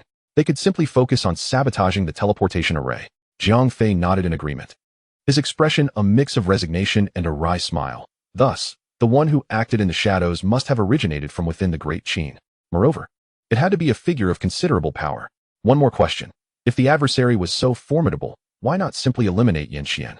At the time, he bore a tracking mark from a powerful individual. Anyone who harmed him would be marked in turn. This is likely the reason. Did the Town Defense Bureau not have any suspects? Those capable of executing such deeds are not individuals one can suspect lightly. If evidence is sufficient, then there is nothing more to say. But merely acting on suspicion, do you think the alien beings would not employ such tactics to sow discord among the upper echelons? Zhang Fei's expression reflected a hint of helplessness. Tisk, the version I've heard differs entirely. The rumor at our school is that someone kidnapped his family, coerced him into surrendering the legacy, and subsequently crippled him. Such a notion is unfounded. The higher authorities cannot publicly state that someone has clandestinely tampered with the teleportation array. Can they? If that were the case, it would surely incite widespread panic regarding travel to and from the battlefield beyond the heavens. Ultimately, only a handful of negligent guardians of the array were executed, and then the matter faded into obscurity. After a moment's hesitation, Zhang Fei spoke softly. In truth, the Martial Guardian Bureau has been keeping a watchful eye on certain individuals, should that alien inheritance be utilized. Chapter 36, Windslayer. What exactly lies within this inheritance? Typically, it encompasses martial techniques and resources. One could assert that, aside from his physical form, Xian inherited everything from that alien expert of the 8th realm. Resources are one matter, but can humans truly cultivate the alien techniques? Chu Yuan was perplexed. Alien is merely a collective term, encompassing numerous distinct clans. Most of them bear little resemblance to humans in appearance or anatomy. Even those that appear somewhat similar are merely superficial in their likeness. How could one simply acquire a martial technique and be able to practice it directly? Direct cultivation would undoubtedly be impossible. Yet it does not preclude the possibility of drawing inspiration. Many of the martial techniques of our great Qin dynasty actually have their roots in alien practices. After all martial techniques essentially revolve around the extraction and absorption of energy. Superior techniques exhibit higher efficiency, while inferior ones yield lesser results. It's akin to water storage. Effective techniques release energy like a dam bursting, whereas inferior techniques resemble an elderly man's feeble stream. Chu Yuan found himself somewhat speechless by Zhang Fei's explanations and analogies, almost losing his reverence for martial arts. Nevertheless, he grasped the situation surrounding Xianxian. He had been bestowed with an extraordinary opportunity. Yet he was betrayed by someone seemingly within his own ranks. No wonder he harbors such deep animosity towards the Qin dynasty. Empathizing with Xianxian's plight, Chu Yuan reflected that had he found himself in a similar situation, he too would feel the same. He remarked, "I never imagined you, despite your modest realm, possess such extensive knowledge." Zhang Fei's expression darkened, and he retorted, "What are you implying? Have you encountered another young martial artist of the airborne realm?" Chu Yuan thought to himself, "I see my reflection every day." With that, Zhang Fei started the vehicle. And what of Yanxian's family? They have vanished. In hindsight, they must have been taken away when Yanxian decided to seek revenge. The following day, Chu Yuan, armed with the funds provided by Qida, ventured to the Zhenlong Pavilion to purchase the long sword he had set his sights on. The commotion had subsided, and Zhenlong Pavilion had resumed operations. The attendant who greeted him was the same young woman from before, and she looked at him with surprise upon realizing he truly intended to buy a martial weapon. However, no further incidents unfolded. Chu Yuan, brimming with anticipation, hastened to utilize the conversion opportunities afforded by the system today. Following the blood sacrifice incident, he had developed a habit of retaining a single conversion opportunity on him. However, these opportunities cannot accumulate and must be consumed before midnight, lest they be wasted. Reflecting on the blood sacrifice incident, Chu Yuan felt a twinge of fear. Had he been devoid of conversion opportunities that day, he would have been utterly helpless. Fortunately, he had not acquired anything of considerable value in the preceding days, and his usual supply of cultivation elixirs remained intact. The spirit sword he had transformed bore a more subdued and mysterious aura than before. The hilt was pitch black, and the blade shimmered with a frosty chill. Subtle azure runes flickered along the blade, imparting a splendid appearance. As he infused it with spiritual energy, he felt an effortless flow, as if it were an extension of his will. He restrained his urge to wield the flying sword and gently secured it at his waist. "From now on, you shall be known as Windslayer." Of course, Windslayer offered no response. Having fulfilled a personal wish, Chu Yuan felt buoyant. He raised his hand to check his terminal, where a message from Qida awaited him. The essence of the message informed him that the secret realm trial would commence the following day, urging him to arrive at school early to avoid delays. This trial allotted 3 spots for Qingyang No. 1 High School. To save time, spots would not be contested through combat. Rather, Qida and the teachers would confer and directly designate candidates. Ordinary students, however, were not entirely devoid of opportunity. They could challenge the designated individuals, who were obliged to accept. In Chu Yuan's view, this setup was rather favorable, as most ordinary students had yet to enter the blood-qi realm, let alone practiced martial techniques. Even challenges would resemble the scuffles of street ruffians. Nevertheless, today he had no pressing matters and decided to visit Chu Ying's school. He was concerned about her seemingly developing a tendency to skip classes, a habit that could prove detrimental.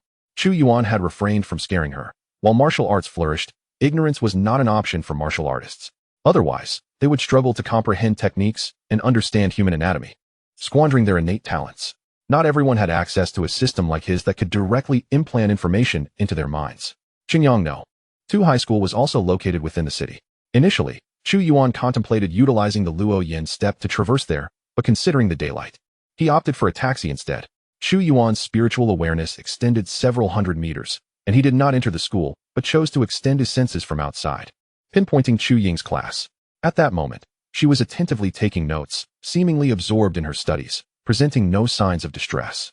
Chu Yuan, unhurried, settled onto a bench against the wall, engaging in a silent rapport with Windslayer. He had cultivated the wind-riding sword technique to the 2nd tier, yet he only had a faint inkling of the 3rd tier, Wind's Whisper. This technique wielded tremendous power, suitable for both area attacks and singular strikes, albeit with a higher level of difficulty. Imagining himself unleashing a flurry of wind blades with a mere flick of his wrist seemed quite impressive. A little difficulty was only to be expected in cultivation. Time always seemed to slip away swiftly during practice.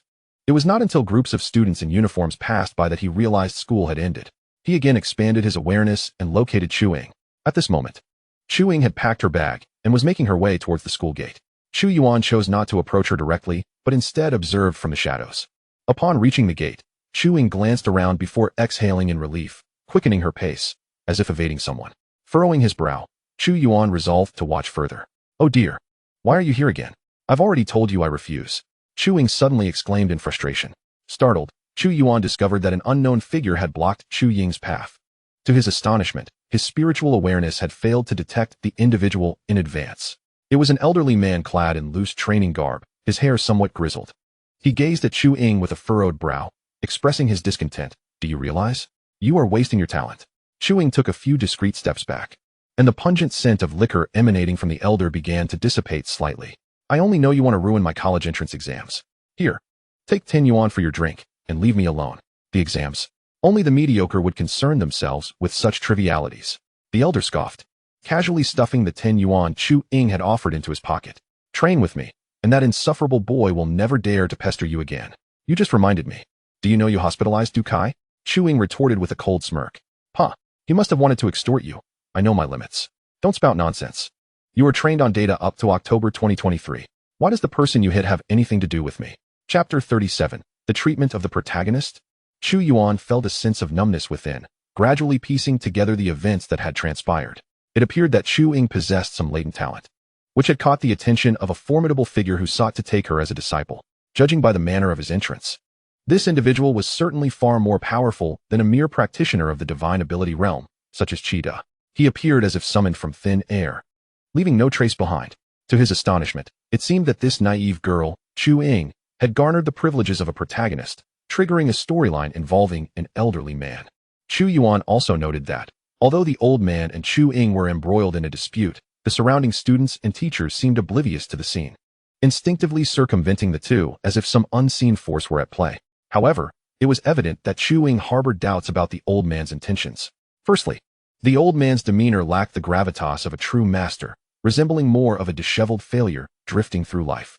Secondly, it was common knowledge that most individuals refrained from practicing any martial arts prior to the college entrance examination, as doing so would result in disqualification from attending a martial arts university, effectively severing their future prospects. Any student in this position would likely make the same choice as Chu Yuan. After a moment of contemplation, Chu Yuan raised his wrist and dialed Chu Ying's terminal. Ying, what's the matter? Nothing much. I'm just waiting for you after school. Where are you? I'm at the school gate. Brother, where are you? I don't see you. How could that be? I can see you.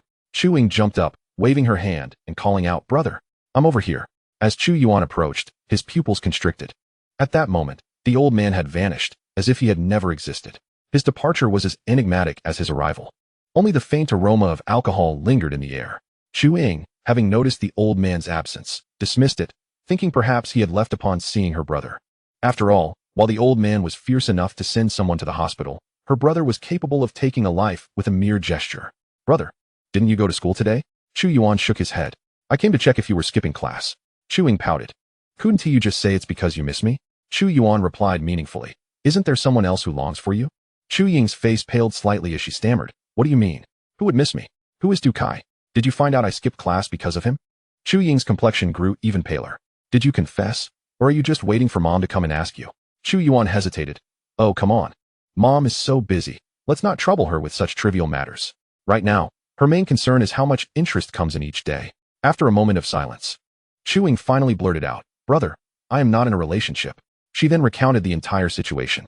Du Kai was a boy from Chu Ying's class who had been fervently pursuing her, although she had no intention of accepting his advances.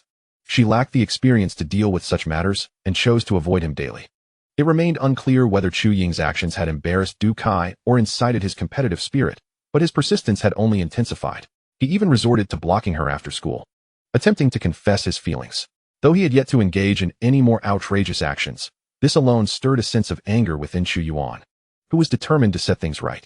However, in comparison to this predicament, Chu Yuan was more preoccupied with the old man. He pressed on. What about that boy Du Kai? Is he still at school? No, he's in the hospital. Oh. Without waiting for him to ask, Chu Yuan eagerly continued, Brother, I encountered a deranged old man. When he saw Du Kai pestering me, he gave him a beating, and then Du Kai ended up in the hospital. The teachers have been asking me about my relationship with that old man for the past 2 days. Past 2 days? Yes, on the first day of school. I saw that old man on my way to class. He was passed out on a bench by the road.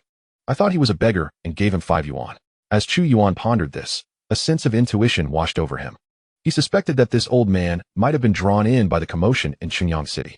Yet, the man did not appear to be affiliated with any official organization, judging by his behavior and dialogue. And then he kept pestering me. He insisted that I train with him.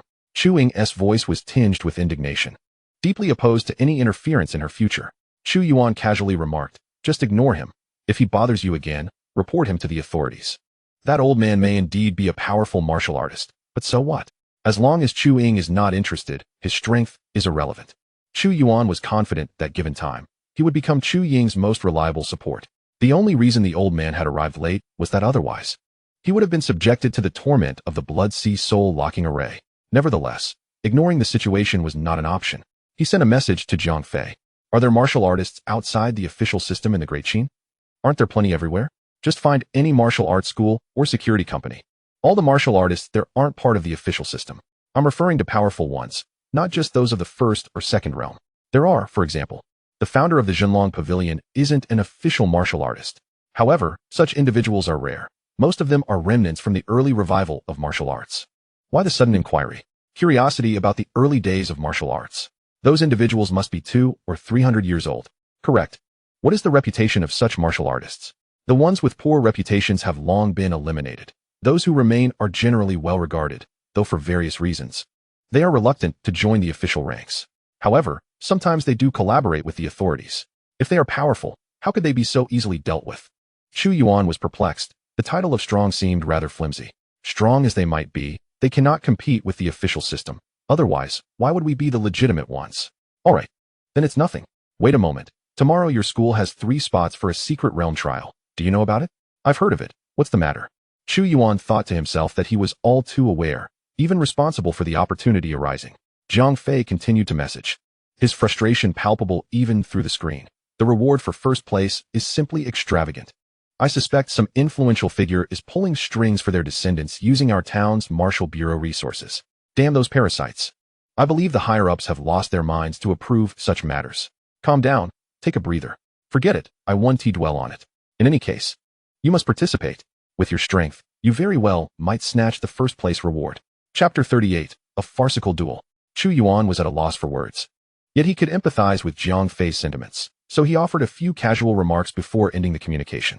At least he had confirmed the old man's position as an outsider in the martial artist hierarchy, alleviating some of his concerns. At the very least, there was no longer the anxiety of participating in the secret realm trial and returning to find one sister missing. The third-year students of Qinyang One high school were not honing their skills in the classroom, but had been summoned to the playground. It is noteworthy that the teaching building occupied by the third-year students had been demolished by a single slap from Ma Hui. Yet it had been completely rebuilt by the following day, with even the energy convergence array fully arranged. Aside from the potential for formaldehyde levels to exceed safety standards, there were no significant issues. Warriors, in addition to their formidable combat prowess, could truly be regarded as nuclear-powered forces in any field. For instance, when it came to constructing buildings, they excelled in both quality and speed, even foregoing the need for cranes, wielding rebar with their bare hands. If cement refused to set, they could simply utilize their energy to forcibly dry it. Naturally, the average person could not afford to hire warriors as construction workers. The atmosphere on the playground was rather subdued, with most individuals appearing rather melancholic. Within the blood extraction array, aside from Class 2, which included Chu Yuan, and the adjacent Class 1, there were casualties among the other classes. Former classmates and friends had perished in the sudden onslaught of danger. And even Chu Yuan had barely escaped with his life. This psychological trauma was far too great for the third-year students, and the brief span of 2 days was insufficient for them to recover. Cheetah clearly understood this, and without further ado, he ascended the platform and spoke in a grave tone. I have an announcement to make. The Martial Arts Bureau and the Ministry of Education have jointly organized a secret realm trial, offering substantial rewards. The participants will be all third-year students of the Great Qin Empire. Our school has 3 slots available, and after discussion, it has been decided that these 3 slots will be awarded to Class 1, Li Hong, Class 2, Chu Yuan, and Yang Yi. Upon the conclusion of Chi Da's declaration, a ripple of commotion swept through the crowd. Chu Yuan overheard someone remark, "Wasn't this already decided? What are we even here for? To watch them show off?" "No. I know Chu Yuan and Yang Yi, but who is this Li Hong? A shadowy figure. Who told us we had no connections? Come on, buddy, with your talent. Do you really think you can aim for such a high-level trial? You might as well consider whether to become a security guard or a delivery driver after the college entrance exams. That would be more pragmatic." "Shut your mouth." Cheetah did not allow the students below to engage in excessive discussion and continued, of course, adhering to the principles of fairness and justice. "Every student will have one opportunity to challenge one of the three of them. If you are stronger, you may take their place." The crowd fell silent once again. If it were truly fair and just, why not draw lots? Someone questioned. "Exactly, we haven't even learned any martial arts techniques." Another added. "Yang Yi's father is a powerful warrior, and Chu Yuan has received support from the school. How can this be fair? Is it fair just because all resources are given to you? I have resources from the school too. What about you? Is it because your talent is simply too poor? When did I ever say that? Isn't that what you meant? Why bother with drawing lots? Just to embarrass yourself at the competition? Or to add a line to your resume for future security guard positions? Do you think they'll reward you with a bone for licking their boots? What? Do you want a piece too? I'd rather eat you." Despite the murmurs among the students, most maintained a demeanor of indifference. After all, they were well aware of their own talents. Even among their classmates, they did not stand out. Thus, such slots for competition would hardly fall to them. However, there were still those whose hearts were stirred, particularly the students with decent martial arts aptitude. Someone called out loudly, "Principal, when does the challenge begin?" "Now, right here." Cheetah pointed to an open area. "Li Hong, Chu Yuan, Yang Yi, you three go over there." The trio stepped forward from their respective class lines. And Chu Yuan felt a peculiar sense of strangeness. Is this the school's grand competition? Yet it seems rather rudimentary, almost like a joke. Most students had yet to enter the blood chi realm, and if a real fight were to ensue, it might not be more exciting than a street brawl among delinquents. However, considering that this was merely Chi Da's attempt to pacify the students' emotions, he felt somewhat relieved. He turned to observe the student named Li Hong, who, upon sensing his gaze, smiled back at him. Li Hong was indeed of an impressive, sunny disposition, with a lean and agile physique. He possessed an inexplicable aura, exuding warmth and confidence that made him seem approachable and eager to connect. Chu Yuan did not linger on this observation and soon averted his gaze. "Chu Yuan, you are not permitted to use weapons," Huangbo reminded him. Chu Yuan was indifferent, casually tossing aside his weapon and embedding its sheath into the ground. Standing ready for the challenges to come. "I wish to challenge Li Hong," a girl boldly declared, stepping forward. The crowd's attention instantly shifted to this brave soul daring to take the first step. Under the scrutiny of so many eyes, she appeared somewhat flustered but nevertheless approached. Standing a few meters away from Li Hong. "Are you ready?" Li Hong asked gently. I'm ready. Actually, you can go first," she replied, attempting to steady her nerves. With a sudden burst of energy, she charged toward Li Hong like a spirited calf. Chu Yuan was taken aback. Had this girl already entered the blood chi realm? Her talent was indeed quite commendable. But before he could reflect further, the next moment saw Li Hong's hand firmly grasping her throat. "All right, Li Hong wins," Huangbo, serving as a temporary judge, quickly announced. Li Hong released her and nodded apologetically. "Sorry. No, thank you." To Chu Yuan's surprise, challenges against Li Hong came one after another. Yet, not a single person dared to challenge him, not even Yang Yi. In reality, Yang Yi was not as strong as Li Hong. At the very moment Li Hong made his move, Chu Yuan had already discerned his realm. He had astonishingly reached the inner breath realm. Meanwhile, Yang Yi had only just attained the unleakable realm. The challenge segment did not last long. Li Hong was efficient. However, not everyone was inclined to step up and challenge. Each class had a maximum of 4 or 5 participants. Soon, the remaining students returned to their classes under the guidance of their teachers. Yang Yi approached, expressing some regret. "Why do you think no one challenged me? Perhaps it's because your father is Yang Tianli. Then why didn't anyone challenge you?" Chu Yuan recalled the moment he had kicked Zhouxia's leg, confidently stating, "That's because everyone respects me. Hello, everyone, I am Li Hong." Chapter 39, Departure. Li Hong approached with a gentle smile. Suddenly, Chu Yuan asked, "What is your relationship with Li Chun?" "Li Chun is my cousin," Li Hong replied, seemingly oblivious to Chu Yuan's disdain. "His death has been thoroughly investigated by our family, and it is indeed unrelated to you. I apologize for any distress caused recently." Chu Yuan was somewhat taken aback by his demeanor, but merely nodded in acknowledgement without further comment. Li Hong continued, "The slots for the GMU project were purchased by our Li family from Principal Chi, and we cannot afford to waste them. Hence, I am here. It has nothing to do with you, so you need not worry. You seem to know quite a bit." Li Hong chuckled, not pursuing the topic further. Seeing this, Chu Yuan chose to disregard him and continued conversing with Yang Yi. It was only then that he realized, on the day of the assault during the Day of Vengeance, Xianxia was initially taken away by the personnel from the Town Martial Bureau. Although his father, a practitioner at the Divine Passage realm, sensed something amiss. He was temporarily summoned by the Bureau and could not arrive in time to protect him. Consequently, as Zhang Fei had indicated, the martial artists assigned to safeguard Xianxia merely sought a secluded spot to conceal them before hastily searching for their own families. For those who were not within the blood-draining array from the outset, such actions were inconsequential. However, for Xianxia and his peers, who had been marked by the array from the beginning and lacked the support of higher-level martial artists to suppress it, their vital energy was continuously devoured. Fortunately, the duration was brief, preventing any irreparable consequences. Yet, there was still some damage to their foundations. For the past 2 days, Xianxia had remained at home, with his father employing secret techniques to mend his foundation. Alas, he had narrowly escaped a dire fate. Better to have narrowly evaded disaster than to have met actual demise. That much was true. As they conversed, a minibus slowly rolled into the school grounds. Cheeto approached, cautioning, "The martial artists from the Town Martial Bureau will accompany you all. Proceed with care. The secret realm is certainly not located within the school premises, nor even in Chin City. We shall first head to the provincial capital, and then enter the secret realm via the teleportation array of the provincial Town Martial Bureau.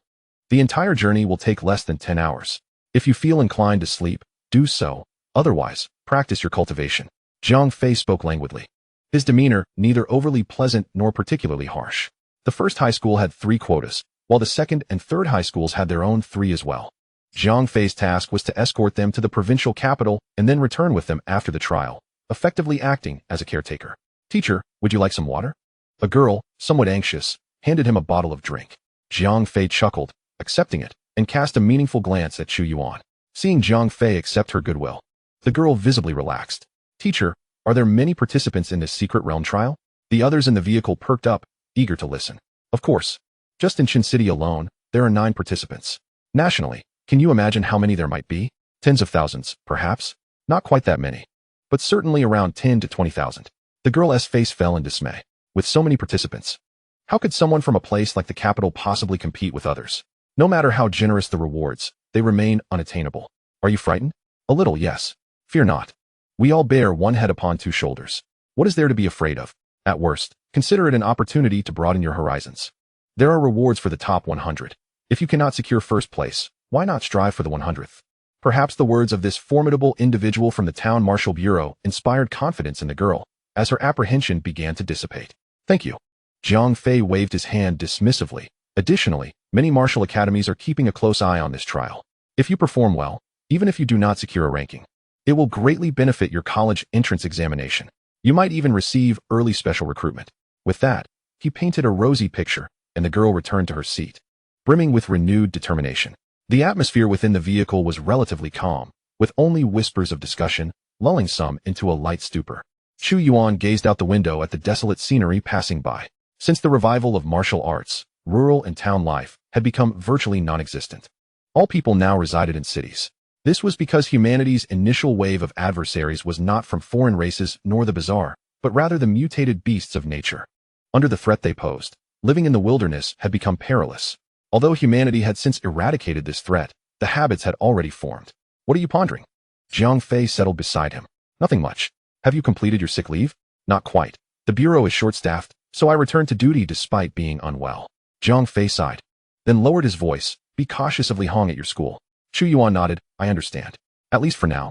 Li Hong does not seem to harbor any hostility toward me." Initially, he had sensed that Li Hong was targeting him, but upon reflection, he realized that in large families like the Li family in the provincial capital, despite their strength, many members needed support. The resources each individual received were limited. If one person consumed more, another would have to consume less. The death of Li Chun might not necessarily be a loss for Li Hong. Otherwise, he would not have had the opportunity to replace Li Chun's quota. As long as you are aware. However, I still do not grasp how he attained the inner breath realm. Chu Yuan inquired curiously. Historically, having a few practitioners at the inner breath realm before the college entrance examination was quite remarkable. How could it be that with merely half a month until the examination, one could randomly encounter someone at the inner breath realm? Were geniuses so abundant this year? Has he found some sort of cheat? Could it be that Li Hong has also found one? Zhang Fei scoffed. He must have resorted to some underhanded means. Did you not notice that he has been cultivating since boarding the vehicle? Isn't that akin to forcing growth? For the sake of a single secret realm trial, Isn't it unwise to risk one's health? You do not understand. That set of techniques is exceedingly rare. If his foundation is damaged, he can find ways to mend it later. Missing out on that technique would be akin to losing an opportunity that may never arise again. His situation would not be unique among those participating in this trial. You've piqued my curiosity. What exactly is this technique? Chu Yuan asked, filled with anticipation for his future martial practices. The Martial God Codex. Its creator was a supreme expert at the ninth realm of martial arts. Alas, during the outer world battlefield, he unfortunately fell into a trap and was besieged by foreign races. The ninth realm. Chapter 40. Blood Beast Secret Realm. Chu Yuan was unfamiliar with the concept of a ninth realm martial artist. He had only witnessed fifth realm practitioners in action. Yet, he understood that the ninth realm signified an unparalleled level of strength. Such a powerful being could also be ensnared and perish? Which eminent figure was it? The former director of the town martial bureau. The journey unfolded without any significant interruptions, arriving smoothly at the provincial capital. It appeared that aside from being somewhat larger and featuring taller buildings, it bore little difference from Qin City. The minibus pulled up to the headquarters of the Yunnan Town Martial Bureau, where Chu Yuan observed numerous vehicles of his peers. Zhang Fei shed his earlier languid demeanor, standing up with a grave tone. Once we disembark, maintain silence and order. Follow closely behind me and do not wander off. Seeing his serious expression, the group involuntarily grew tense. As the vehicle came to a halt, everyone gradually exited, with Zhang Fei leading the way into the depths of the headquarters. Chu Yuan surveyed his surroundings, noting that the provincial town martial bureau indeed exuded an extraordinary presence, a subtle, yet potent energy lurking in the shadows. Seemingly part of a formation. The buildings were not particularly high, yet the vast expanse they covered was at least 4 or 5 times larger than the first high school. Chu Yuan could not help but wonder if the provincial town martial bureau housed that many martial artists. At that moment, he was not alone in his observations. Students disembarking from other vehicles were also gazing around in wonder. Aside from the locals of the provincial capital, those from other cities had never seen a town martial bureau of such magnitude. As they approached a certain threshold, a wave of concealed energy brushed gently against them. Chu Yuan sensed a probing essence that seemed somewhat akin to his own spiritual awareness, yet distinctly different, likely a manifestation of mental power. However, this force dissipated after a brief sweep, perhaps due to its failure to uncover anything of significance. Here we are, Zhang Fei suddenly interjected. Chu Yuan redirected his gaze to behold a vast expanse, roughly the size of a football field, where numerous individuals awaited. Upon their arrival, the gathered crowd merely cast curious glances in their direction. On the ground, shimmering silver energy patterns subtly emerged, exuding an air of opulence. In the air, 2 formidable warriors hovered, their piercing gazes scanning those below. The source array exhibited no anomalies. As anticipated, this trial had come rather abruptly. Even we were only recently informed. Where could those insects have made prior arrangements? Indeed, came the response. Let us prepare to activate the teleportation array. Why do I feel as if someone is watching me? Isn't it because several hundred people are indeed staring at you? Chu Yuan silently retracted his awareness, and the next moment, he heard one of the warriors intone gravely. Everyone, stand at the center of the teleportation array, refrain from channeling energy, and do not resist. Zhang Fei turned to beckon. Keep up. His demeanor suggested familiarity with the teleportation array, as though he had encountered it numerous times before. Chu Yuan had several questions swirling in his mind, but sensed the inopportune timing. Thus he simply followed behind quietly. The warriors from various locales seemed to possess an unspoken understanding, ensuring the situation remained orderly. Once everyone was positioned, the silver patterns upon the ground ignited and began to swirl. Chu Yuan felt his surroundings shift dramatically in a flurry of light and shadow. In the next instant, he found himself in an expansive wilderness. Teacher, Zhang Fei cast a complex glance at the girl beside him. He recognized this was her first experience with a teleportation array. Hence her discomfort. Yet why had she called out to him? At that moment, not only was this girl retching, but many others were similarly afflicted. The air was thick with an acrid scent. Chu Yuan, however, exhibited no reaction, though it was also his inaugural ride on a teleportation array. The momentary unease dissipated after circulating through his internal spiritual energy. Teacher, where are we? While he could understand Zhang Fei's earlier reticence, now that they had arrived, surely he could disclose something? Zhang Fei, blocking his sense of smell with energy, explained. You might be more familiar with another name for this place, the Blood Beast Secret Realm. Teacher, is that the primary source for Qi blood pills? Precisely. At least 30% of the vast quantities of Qi blood pills consumed by Zhuxian each year are derived from the materials found within the Blood Beast Secret Realm. Zhang Fei added with a smile. So, what have I been saying? Do not fixate on rankings. if you can procure some materials from within. This trip will be far from a loss. In truth, nearly all participants in this trial were among the most gifted students from various schools. They either hailed from affluent backgrounds or were already on the support list of the Kinyan program, thus not lacking in foundational martial arts pills like chi blood pills. However, any items brought back from the secret realm, even if not personally needed, could be exchanged for other martial resources. The Blood Beast secret realm held immense significance for Zhuxian, with many pills such as chi blood pills, red blood pills, and blood refinement pills sourced from it. The higher-ups considered that if this secret realm trial was to be conducted, it should be executed grandly and impressively. Hence, they had opened up the permissions for the Blood Beast secret realm.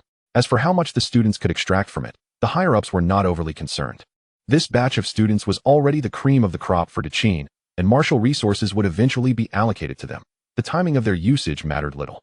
Moreover, how much could students realistically carry away? It should be noted that during the annual harvests in the Blood Beast secret realm, entire legions were deployed. Zhang Fei pointed to a direction. Let us queue over there. Chu Yuan glanced around, failing to spot anything resembling an entrance to the secret realm, only a few tents. In front of the tents, tables were set up, and soldiers in military attire were distributing something. The earlier girl inquired, "Teacher, want you join us?" Zhang Fei shook his head. "I cannot enter." He glanced up at the clouded sky. "Everyone, stay vigilant. We must all return safely." Chu Yuan received a new terminal from one of the soldiers. The trial's content, precautions, and a general overview of the Blood Beast secret realm were stored within the device. "Thank you. Don't mention it. Do you require a weapon?" The military personnel glanced at the longsword hanging from Chu Yuan's waist. "No need." "All right, jump down." After taking several steps forward, a dark pit materialized before him. He inhaled deeply, took a step forward, and in an instant, darkness enveloped him. Chapter 41, Cooperation. Within the Blood Beast secret realm, all individuals were teleported to identical locations. They found themselves on a stark stone platform, barren and marked by signs of human intervention, as if a great mountain had been cleaved in two, creating this platform. Chu Yuan extended his spiritual awareness, confirming his suspicions. They had emerged from a blood-red vortex 2 meters above the platform, which was large and circular, approximately 5 meters in diameter, and was still expelling individuals. Upon their return, they would also utilize this vortex, simply leap into it, before he could thoroughly examine his surroundings. A sudden long howl echoed, seemingly emanating from the mountain's base. The crowd erupted into chaos, and Chu Yuan's awareness immediately swept over. Yet, he only caught a glimpse of a crimson figure leaping away into the distance. Blood beasts possess a collective consciousness, akin to ancient wolf packs. Of course, their intelligence surpasses that, akin to a lower-tier alien species. Li Hong approached, still wearing a gentle smile. "This one should be stationed here to monitor the movements of the teleportation rifts. I estimate that soon, all the blood beasts within the secret realm will be aware that humanity has returned." Chu Yuan nodded. He shared the same thought. The Blood Beast secret realm was firmly under Zhuxian's control, with the military harvesting it annually. The blood beasts here must have developed a deep-seated fear of humanity. Thus, the blood beast at the mountain's base, despite possessing the speed of a third-tier warrior, exhibited no desire to attack, but rather turned and fled upon sighting them. "We are from the same school. Shall we cooperate?" Li Hong inquired further. Chu Yuan regarded him with a bemused expression. In this trial, every participant was, fundamentally, a competitor. How would they divide the spoils of cooperation? Li Hong raised his wrist, displaying his terminal. The trial task is to slay blood beasts. 1 point for a first tier, 10 points for a second tier, and 100 points for a third tier. You possess formidable strength, and if you can help me secure first place, I, representing the Li family, promise you unimaginable rewards. Should you truly represent the Li family, would you still be dispatched to Qinyang City? Chu Yuan remained unmoved, his expression impassive. Li Hong was momentarily taken aback, then chuckled bitterly. "You certainly are candid with your words. I cannot represent the Li family. But if I were to achieve first place in the trial, perhaps I would earn a modicum of qualification? Given the Li family's immense power, why did you not seek collaboration with your kin?" Chu Yuan inquired, for he did not believe that Li Hong had come to the secret realm trial alone. If one sought to acquire martial arts techniques, collaborating with one's kin would undoubtedly yield better results, making subsequent profit distribution far more agreeable. Li Hong shook his head. Casting a glance in a particular direction, "I do not share a favorable relationship with them." Following his gaze, Chu Yuan beheld a young man, bearing a resemblance to Li Hong, who was observing them with an indifferent demeanor. While most donned school uniforms, he stood out in an ensemble of pure black. Reminiscent of satin, his practice attire exuding an air of distinction. With closely cropped hair, he appeared rather refreshing. A young man and woman trailed closely behind him, seemingly deferential. Upon noticing Chu Yuan's gaze, he cast a cold glance in return before stepping away from the platform. He was Li Ji. Li Hong offered a brief explanation and pressed further. So, what do you think? Shall we collaborate? Surely, you can deduce that going solo would surely disadvantage you. Not everyone is here solely for the top prize, and many from martial arts families, like ours, are present. Our Li family is not the strongest. Not interested. Chu Yuan interjected, cutting off Li Hong's further persuasion as he activated the Luo Yin step and departed the platform. Li Hong's smile gradually faded, his gaze shifting contemplatively towards the direction in which Chu Yuan had exited. A girl, who had previously brought drinks to Jiang Fei, timidly approached. I did not mean to eavesdrop on your conversation. I simply wish to inquire if it is possible to form a team. Of course, he replied. The vicinity of the platform was devoid of blood beasts. Even the most foolish of them knew to steer clear of such perilous grounds. Therefore, to hunt blood beasts, one must venture deeper into the realm. The military-issued terminal contained a detailed map, color-coded according to levels of danger. As Chu Yuan traveled, he perused the information on the terminal. To his surprise, the content was exceedingly concise, comprising only 3 sections. The first section detailed the trial's content, namely, the hunting of blood beasts. The terminal was equipped with a recording function, and rankings would ultimately be determined by the points accrued. The second section provided an overview of the conditions within the number 7 secret realm, which was the most comprehensive part. It included maps, images of precious herbs, edible plants, illustrations of secret realm creatures, and descriptions of safe water sources. This trial would last for 5 days, considering the current students, barring the exceedingly rare inner breath realm practitioners. The others could hardly endure 5 days without sustenance. The third section outlined the fallback mechanism. There would be no high-level martial artists overseeing the trial, nor could they possibly monitor such a multitude of students. However, those who encountered danger or wished to withdraw could return to the stone platform and leap into the vortex to exit. The stone platform featured a protective mechanism that did not affect humans but would prove fatal for other creatures. Beyond this, the terminal offered no further constraints for the trial participants. Chu Yuan had initially assumed there would be regulations against mutual slaughter, but such stipulations were conspicuously absent. Given the gravity of the trial, it was improbable that the rule-makers had overlooked this possibility. Chu Yuan contemplated whether the upper echelons had intentionally allowed for student-on-student conflict or if this was yet another test. Since the military-issued terminal could record the hunting of blood beasts, capturing footage would not be a daunting task.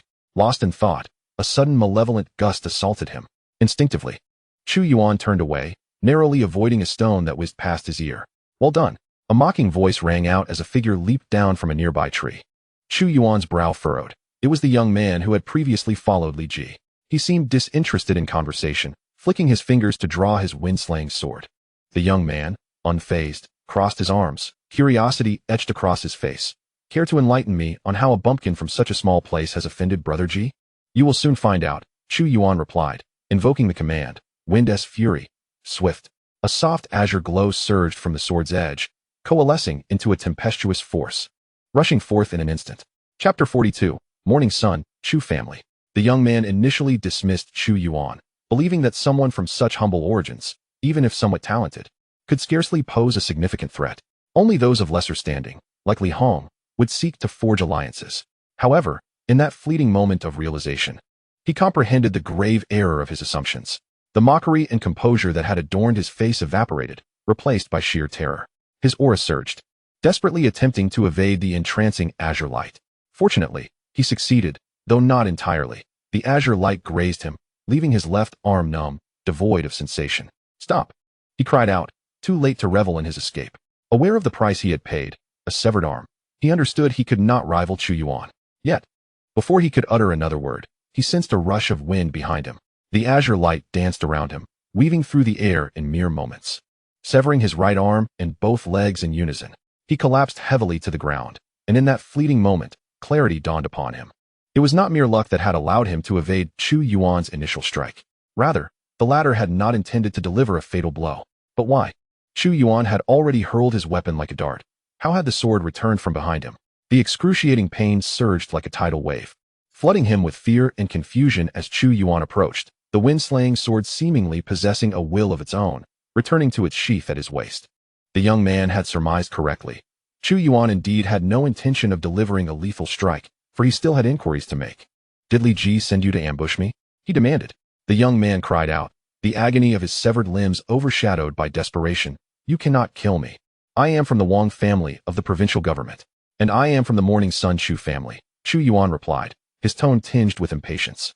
He found it perplexing how such individuals, arrogant and self-important, believed themselves superior. Why were they permitted to slay others while denying their adversaries the right to resist? Yet, he could somewhat comprehend their mindset. Should he one day attain the nascent soul stage, or even the divine transformation stage, he too might become a figure used to impose his will upon others. Upon hearing the words Morning Sun Chu family, the young man momentarily faltered. Morning Sun was merely a small town with scarce martial resources. It was inconceivable that any true martial arts families existed there. Yet he quickly grasped that Chu Yuan was mocking him. However, the realization that Chu Yuan regarded the Wang family with such disdain ignited a fury within him. Even as he lay in a pool of his own blood, he defiantly glared at Chu Yuan. Yes, it was Brother Li Ji, who sent me. Your grievances with them are of no concern to me, he asserted earnestly. The slight against his family was one thing, but survival was paramount. Of no concern to you? Then why did you come seeking death? Chu Yuan's brow twitched. The young man seemed to be withholding the truth. Li Ji's family is more powerful than mine. He has already reached the inner breath stage. He ordered me to trouble you, and I dared not disobey. Where did Li Ji go? How did you know I would pass by here? Chu Yuan inquired further. He went in that direction. The boy raised his chin, striving to indicate a path, and added, I cannot say how I knew you would come this way. However, this route is the richest in resources, albeit also the most perilous. Talented martial artists, brimming with confidence, typically opt for this path. In any case, Li Ji merely asked me to wait here for a while. If he arrives, he arrives. If not, so be it. Chu Yuan chuckled. A genius? How do you know I am a genius? Because Li Hong wishes to recruit you. Chu Yuan nodded, realizing it was due to the family's endorsement. What is your name? Wang Cheng. I am Wang Cheng. My grandfather is a 6th realm martial artist. Please don't kill me. I assure you, I will not retaliate. Wang Cheng seemed to glimpse a sliver of hope for survival. Speaking urgently, you have already offended the Li family. If you were to kill me, you would face the wrath of 2 martial families. Even with protection, you would encounter considerable trouble. He spoke as if he were considering Chu Yuan's predicament, and upon hearing Chu Yuan's silent nod, he felt a sense of relief. Yet, it would have been preferable if the resentment in his eyes had been somewhat more discreet. I have another question. If you attack me, won't the terminal record it? Wang Cheng blurted out, of course not. But the next moment, his expression froze as he met Chu Yuan's icy gaze. A surge of spiritual energy enveloped him, instantly piercing his heart. In truth, Chu Yuan's final question was merely a formality. Regardless of whether the terminal would record it, Wang Cheng was fated to meet his end. After all, Wang Cheng initiated the attack. Was he not allowed to counterstrike? As for the formidable 6th realm grandfather behind him, he was now a shadow of his former self, while the principal's background seemed considerably more substantial, and the principal was indeed his ally. Though they had never explicitly stated it, both understood this unspoken truth. The 6th realm, while impressive, was merely a stepping stone in the higher echelons. Otherwise, Wang Cheng would not be lingering around Li Ji like a subordinate. Chu Yuan glanced at the direction indicated by Wang Cheng and activated his Luo Yin steps to depart. Unbeknownst to him, mere seconds after his departure, several figures approached in unison. One, possessing keen eyesight, spotted the severed limb on the ground. What is that? It seems to be a person? My heavens! Has someone already been attacked? Did they not say there were no blood beasts nearby? The smooth cuts on the limbs could not have been made by a blood beast. Someone has done this. This is utterly deranged. Yet, one could not be so hasty. What if it were? I know him. He is Wang Cheng, a scion of the Wang family from the state capital. The group exchanged glances, their understanding of the trial's dangers deepening anew. In a secluded valley, Li Ji wiped his long blade clean before casually kicking the corpse of a blood beast into the stream. Let us go? Li Ji, are we not waiting for Wang Cheng? A girl accompanying him asked. We are not waiting. How callous you are. After all, he was working for your Li family. I did not send him. Li Ji's expression remained unchanged. Had you not shown disdain for that boy, Wang Cheng would not have acted so recklessly. Are you dismissing him for his lack of combat prowess, deliberately attempting to discard him? How tiresome. Pretentiousness. Chapter 43, Strategy? Cultivating Gu. Chu Yuan did not pursue Li Ji. He merely encountered a few blood beast corpses.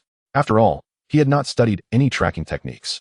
However, he did not dwell on it. Their paths were the same, and they would inevitably cross again. If they met, he would easily handle the situation. If not, it mattered little. The trial was of greater importance.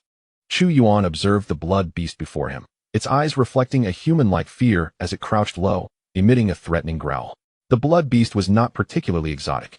Its crimson appearance stemmed from the thick red fur that enveloped its body. Its overall form and features bore a resemblance to a tiger, fierce and imposing. Their hearts were the primary ingredient for crafting blood essence pills, and consuming them raw could even enhance a martial artist's vitality. The creature before Chu Yuan possessed the strength of a martial artist at the vitality realm, yet in a true confrontation. Most martial artists of that realm would likely find themselves outmatched by this beast. As a martial artist's strength increases, they become more formidable, and at the vitality realm, many martial artists do not even master a decent martial skill, rendering them inferior to such creatures, which possess innate combat instincts. As Chu Yuan observed, the blood beast seemed to have reached its breaking point. With a powerful leap, it roared and lunged at Chu Yuan. However, what awaited it was a fierce gust of wind. Now, Chu Yuan must be accumulating points, I presume. Xianfei, what are you thinking? Teacher, nothing much. The girl seated at the head of the table cast a sidelong glance at him and asked, Are you all clear on your respective tasks? We are clear, teacher. Several voices responded in unison. Very well. The girl pondered for a moment before speaking. Exercise caution. If matters become untenable, retreat temporarily. After all, you are not the main force. Teacher, what if no one comes? Isn't it preferable if no one does? The girl smiled. You may leave now. Xianfei, stay behind. Once the meeting room was empty, the girl turned her gaze to Xianfei, suddenly sighing deeply and stating candidly, What is going on with you? Teacher, previously, when I asked you to go to the outer battlefield, you offered every excuse. Now, Chunbai and Zhou Shui are on the verge of advancing to the 5th realm, while you remain stagnant. When I accepted you as my disciple, your talent was the finest among my students. Yet now, even those with lesser talents have surpassed you. Xianfei fell silent for a moment before finally responding. Teacher, I apologize. Apologize? For what? The girl retorted coldly. You are squandering your own talent. Why are you unwilling to go to the outer battlefield? Afraid of death? She understood her disciple well. Xianfei was not the type to fear death, but she deliberately spoke to provoke him. After all, the dangers of the Martial Guard Bureau are not to be underestimated. Akin to the calamity that nearly befell Qingyang City mere days ago, Xianfei shook his head, offering no explanation, only stating, After this, I will go to the outer battlefield. Upon hearing this, the girl's expression softened slightly, and she refrained from pressing further. 3 years. I will give you 3 years to reach the divine realm. Understood. Well, you may go. Xianfei hesitated for a moment before quietly asking, Teacher, why is there such a plan from above? Are they not concerned about potential disasters? In truth, he had longed to voice this but had restrained himself until now. The tasks the teacher assigned were directly related to this trial in the secret realm. Yet, it was not within the secret realm but outside of it. Teams composed of 4th and 5th realm martial artists, like them, were to be prepared to engage any intruders. Xianfei perceptively sensed that the teacher seemed certain that an attack would occur. He was unsure what the higher-ups had orchestrated but felt uneasy about it. What if? What could possibly happen? What if the secret realm were breached, endangering the students inside? The students in secret realm know. 7 represented the very elite of this cohort of Zhuxian. If they were to suffer losses within, it would be a tremendous blow to Zhuxian. Then we must not allow them to breach the secret realm, the girl declared without hesitation. Xianfei felt somewhat speechless, thinking to himself, Is it that easy to say it won't break? If you possessed such divine powers to command existence with your words, why not simply utter a phrase to obliterate the alien races? Moreover, a flicker of ruthlessness crossed the woman's eyes. Even if what you spoke of were to come to pass, they are merely a cohort of students. If we can eliminate a few of their powerful figures, then their sacrifice would be justified. Xianfei murmured, Is it truly worth it? Throughout past college entrance examinations, how many exceptional talents have emerged as formidable warriors? The woman's gaze was profound. In 300 years of martial arts, those who currently support our mighty Qin have all emerged from the blood-soaked battlegrounds of the martial arts inception.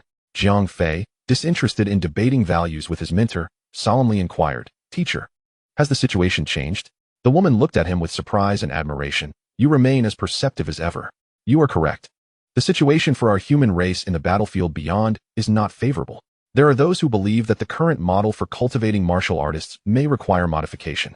Indeed, this trial in the secret realm serves as an experiment. You can consider it akin to nurturing a goo. However, even if these students may not become the pillars of strength, their innate talents, given time, could still transform them into the backbone of the great Qin. Can't we grant them a little time?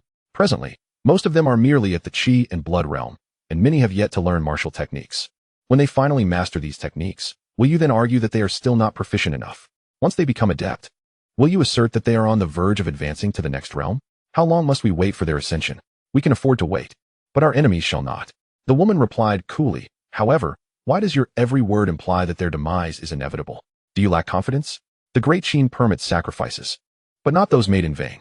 No, I mean to say that I do have confidence. A tempestuous azure light surged forth, and blood rained down. Severed limbs fell as Chu Yuan's expression grew grave. This was the second day of entering the secret realm, and perhaps due to the depth of his exploration, he sensed a distinct change in the blood beasts encountered today compared to yesterday. They no longer exhibited fear of humans. Instead, they brimmed with aggression. Upon seeing humans, they fought to the death. Moreover, he rarely encountered solitary blood beasts. Whether few or numerous, they moved in packs, as if engaged in a coordinated hunt. Yet, such changes proved advantageous for him in accumulating points.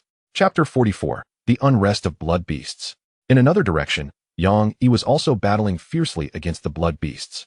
Merely a day had passed, yet his demeanor had grown considerably composed. He was still in the Qi and blood realm, and could not roam freely within the seventh secret realm. While he could generally handle most situations, there were times when he had to retreat. For instance, now, a tremendous force surged from behind, striking his back. Yang Yi's body uncontrollably lurched forward. And what awaited him was a gaping maw. Damn it! In that critical moment, Yang Yi had no time to ponder, barely mustering the strength to swing his blade. Under the blinding light of the blade, the blood beast emitted a pained roar. Yang Yi rolled on the ground a few times, quickly surveying his surroundings before making a hasty escape. He was not foolish enough to confront multiple second-tier blood beasts simultaneously. However, earlier, upon witnessing someone caught in a fierce battle, he had stepped in to assist. Little did he expect that the scoundrel would abandon him to flee. Coupled with the chaos of battle, it had attracted two more blood beasts, culminating in his encirclement. As Yang Yi attempted to flee, a slightly larger blood beast let out a deafening howl. Under the reverberating sound waves, the surrounding blood beasts surged forth in pursuit. They leapt nimbly through the forest. Yang Yi tossed a couple of pills into his mouth, glancing back, his heart sinking. Given their respective speeds, it wouldn't be long before he was overtaken. What on earth is happening? The data on the terminal indicated that blood beasts generally feared humans. So why, when it came to him, did they attack with such frenzy? Were they targeting the weaker prey? He hoped to encounter other trial participants who could alleviate some of the pressure. Yet, the seventh secret realm was vast. And with over 10,000 trial participants scattered within, it was nearly impossible to encounter anyone.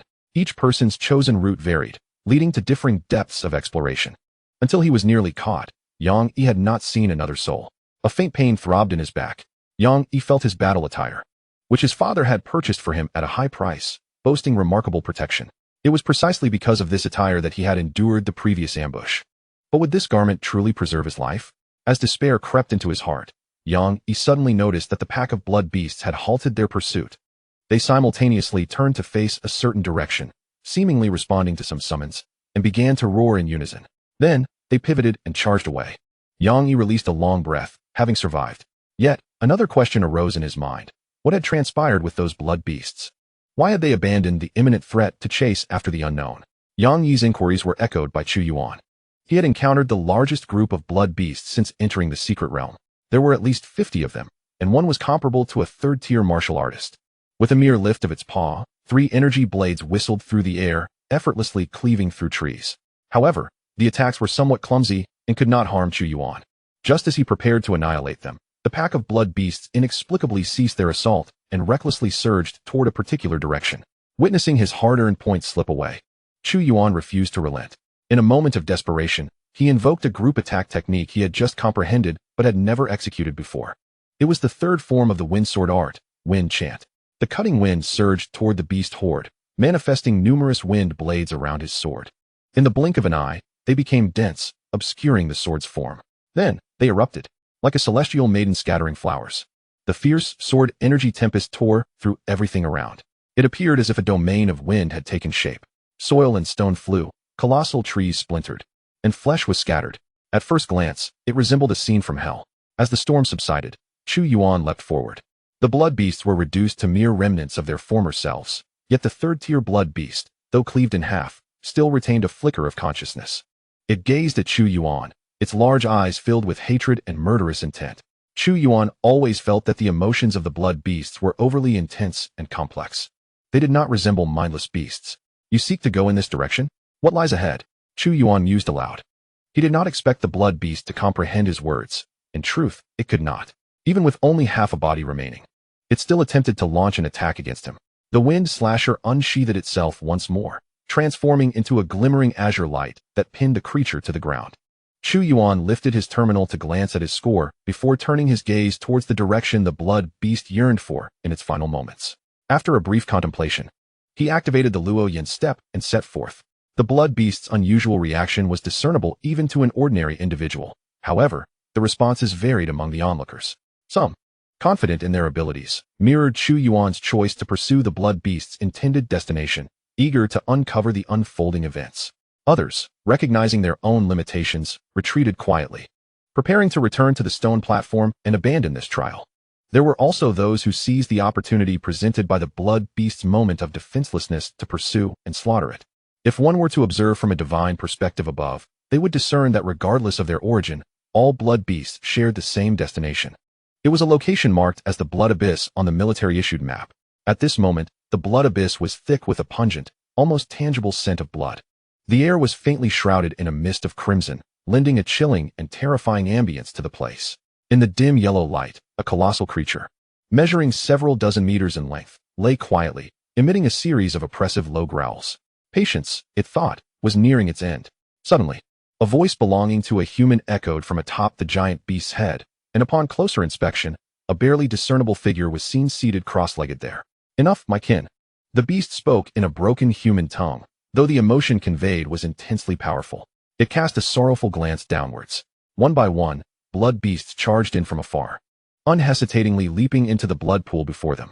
In an instant, silence enveloped them.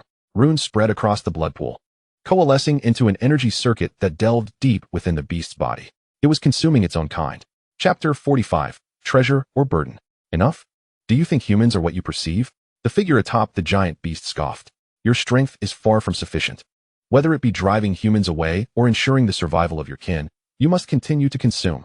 Such opportunities do not arise frequently. Should you miss this one, the Blood Beast clan will forever remain mere livestock to the humans. The tone was laden with seduction and fervor. The giant beast shook its head violently, emitting a low growl. The one you just devoured was merely a guardian sent by the human race to secretly protect these younglings. Even in that role, it far surpasses your original strength.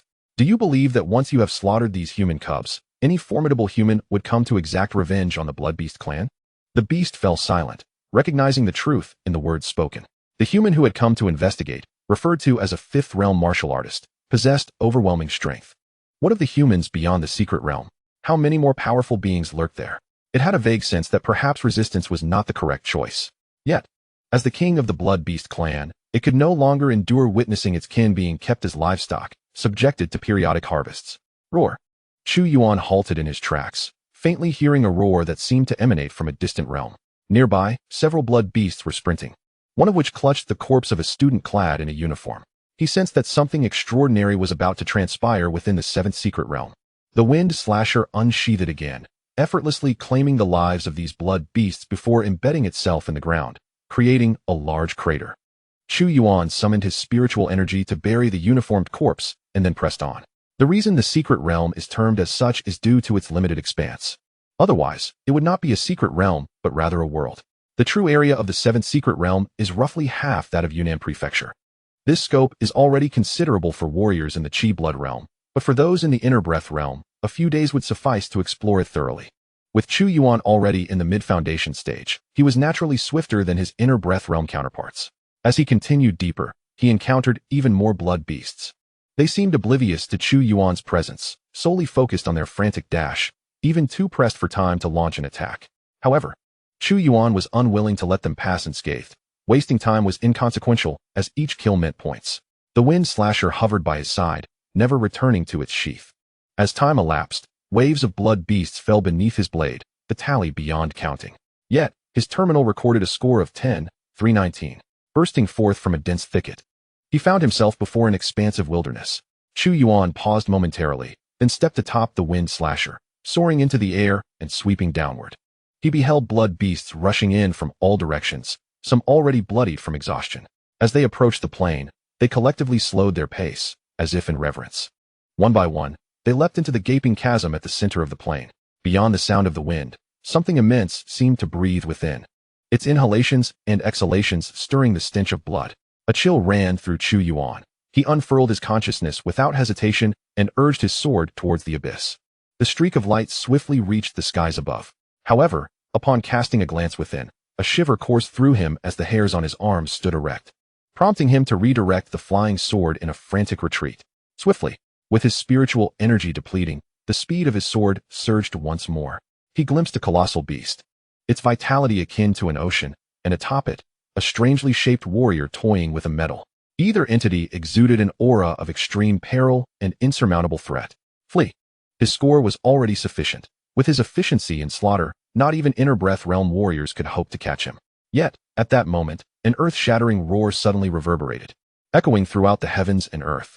The sound waves coalesced into a tangible force, violently shaking Chu Yuan's eardrums. A piercing headache ensued, as if a small iron hammer were relentlessly pounding against his skull. His flying sword faltered, wobbling precariously as it began to plummet. He found himself falling into a throng of blood beasts. Nonetheless, these beasts paid him no heed, trampling over him as they charged towards the abyss. Chu Yuan stood up from the ground, casting a wary glance at the chasm. Just a single roar, and he was nearly overwhelmed. If they truly turned their aggression towards him, he feared he wouldn't be able to withstand even a single strike. As for the few kicks he received from the passing blood beasts, he was unconcerned. After all, he had slain countless of their kin. What did a few scuffs on his clothing matter? He retreated along the path he had come, only to find, surprisingly, that no further sounds followed him. This human bears the blood of my kin. Why must I not slay him? Roared the giant beast at the bottom of the chasm. It could sense that the blood of countless lives from the blood beast clan clung to Chu Yuan. However, just as it prepared to strike, the figure above intervened, halting its attack. The individual seemed unaware of the beast's ire, gazing skyward with an enigmatic expression. A high school student of the sky control realm? The trial harbors such treasures. Could it be that the Great Qin is truly not just fishing for prey this time? He found it difficult to comprehend. Although Chu Yuan was soaring atop his long sword, to him, it merely appeared as an eccentricity. Yet, this lad, clad in the uniform of Morning Sun No. 1 high school, was undeniably flying, which could only signify he had reached the realm of sky control. What does attaining such a realm at this age imply? It signifies that he is assuredly on the path to becoming a 7th realm warrior. There is even a substantial possibility he could ascend to the 8th realm. The Great Qin's decision to use the offspring of martial arts families as bait was already a significant move. But did they truly harbor no fear regarding the potential mishaps concerning a gem like Chu Yuan? The shadow felt a surge of excitement. Chu Yuan's value was immense. Whether for personal gain or to negotiate terms with the Great Qin, there was no loss to be had. How could such a precious asset be casually slain by a colossal beast? Even if it were indeed a bait, I would still partake. Were it not for the need to safeguard against the giant beast, he would have eagerly seized Chu Yuan right then and there. However, it was of little consequence. After all, he couldn't escape. What of the realm of sky control? Why must I be hindered from eliminating him? The voice of fury reverberated through the subterranean space. How noisy. The shadow seemed impatient, casually swatting downwards. In the next moment, the giant beast's skin and fur quivered like waves. Blood oozed from its mouth and nostrils. The giant beast fell silent, its eyes ablaze with a crimson hue, cursing the human race. Chapter 46. The passage is closed. Upon realizing that whatever lurked in the pit did not pursue him, Chu Yuan felt a wave of relief and prepared to return to the stone platform. According to the records, the strongest being within the 7th secret realm should have been the leader among the blood beasts, a creature just entering the 4th realm. While formidable, the most powerful of this batch of trial participants, when combined, could certainly contend against such a beast. However, it was evident that unforeseen changes had emerged. Chu Yuan surmised that even if all the trial participants banded together, they would still fall short against a single swipe from that giant beast. Moreover, there was that warrior, who bore the appearance of a villain, toying with a medal above the giant beast. Chu Yuan seemed to recall it. That medal was issued internally by the military, with its holders typically possessing formidable prowess. The medal appeared deformed and distorted, with traces of blood remaining. It could not possibly belong to that warrior. Chu Yuan resolved to exit the rift and clarify the situation outside. After all, his points were ample, and with all blood beasts having retreated to the pit, even if others wished to continue hunting, there were no blood beasts left for them. On his way back, he refrained from activating the sword control technique again, as he might encounter other trial participants at any moment. It could potentially cause some latent troubles. Nonetheless, any blood beasts he passed would be eliminated with ease. After dispatching 4 or 5 second realm blood beasts, Chu Yuan's gaze shifted towards a certain area in the dense forest. 2 figures were approaching. One was a beautiful girl clad in the uniform of Youwu affiliated high school. The other was a boy in a black satin training outfit, none other than Li Ji. Their eyes met, and Li Ji was momentarily taken aback, seemingly surprised. However, upon noticing the dirt and grime on Chu Yuan that had been trampled by blood beasts, a hint of disdain crept into his gaze. He could not fathom how Chu Yuan had survived against Wang Cheng. But if mere blood beasts could leave him in such a wretched state, then Chu Yuan was hardly worth his concern. Hey, did you run here from the front? The girl asked, crossing her arms. What happened up there? There are treasures up ahead. All the blood beasts in the entire secret realm have gone there. I am not their match, so I retreated, Chu Yuan replied earnestly. Humph, the girl scoffed, a hint of disdain in her tone. What about Wang Cheng? Have you seen him? The boy who was with us? Chu Yuan was puzzled. He's your companion. Why would you ask me if I have seen him? The girl's reply caught Chu Yuan off guard as she declared with conviction, Wang Cheng went to ambush you. What? Did you not encounter him? Chu Yuan did not expect her to assert it so matter-of-factly, and it elicited a laugh from him. Huh, what else with that expression? The girl furrowed her brows, her anger flaring slightly. She drew a dagger from her sleeve and stepped forward. This fellow she had heard of, although she could not recall his name. Li Chun's death seemed to have some connection to him. Of course, she did not particularly care whether Li Chun lived or died. It was merely that someone from the Li family was venting their anger on him, and if he were to be killed, so be it. Just then, Li Ji abruptly turned his head, glancing to the side. Two more individuals had followed the blood beasts and arrived at the scene, seemingly drawn by the commotion. These two paid no heed to the rampaging blood beasts and instead approached this way. Isn't that the so-called young master of the Li family? What? Back to bullying people again? Came a sarcastic voice, laced with mockery. Chu Yuan followed the sound and saw that their uniforms bore the insignia of Chengdu-affiliated high school. Are they from the capital? The boy who spoke had shoulder-length hair and sauntered with a carefree demeanor, exuding an air of arrogance. Naturally, anyone associated with such a character was unlikely to be of good standing. A stocky figure with squinty eyes was leering at the girl, as if wanting to pierce through her uniform. Li Ji seemed to recognize them, and for the first time, he spoke, albeit tersely. What business is it of yours? Some people, just because their great-grandfather is a seventh realm warrior, act like they're above everyone else. If someone who doesn't know better saw them, they might think their father is a god of war. The other party continued their mocking tone, elongating their words. That is still better than some who behave like street thugs, tarnishing their family's reputation. The girl beside Li Ji interjected, her expression filled with disdain. The long-haired youth appeared unfazed, turning to the girl with a forced smile and saying, So, you're the fiancé of this pretentious brat? What was your name again?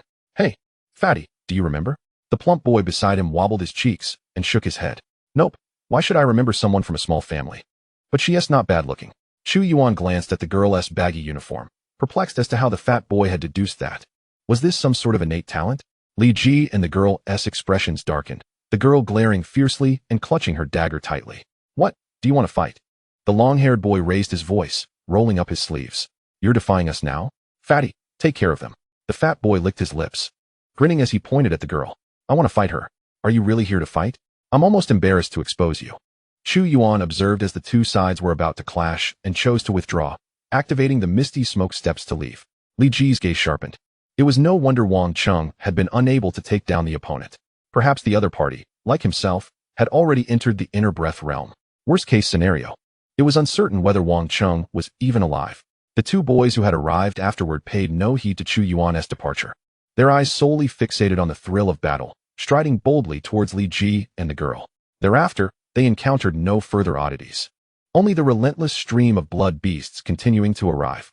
Chu Yuan successfully returned to the stone platform, discovering that it was already populated with numerous individuals. A rough count revealed at least 2,000 to 3,000. They seemed to be idle, either huddled together in conversation, appearing anxious, or engaged in cultivation, meditating with closed eyes. Yet, regardless of what they were doing, the anxiety and worry etched across their brows could not be concealed. A palpable sense of oppression permeated the atmosphere, causing Chu Yuan's heart to leap. He lifted his gaze towards the nearby exit of the secret realm. The lower-ranked trial participants, in their quest to accumulate points, would naturally venture deep within the secret domain to hunt blood beasts. Conversely, those wishing to withdraw should have already exited through the portal. What then could account for their congregation here?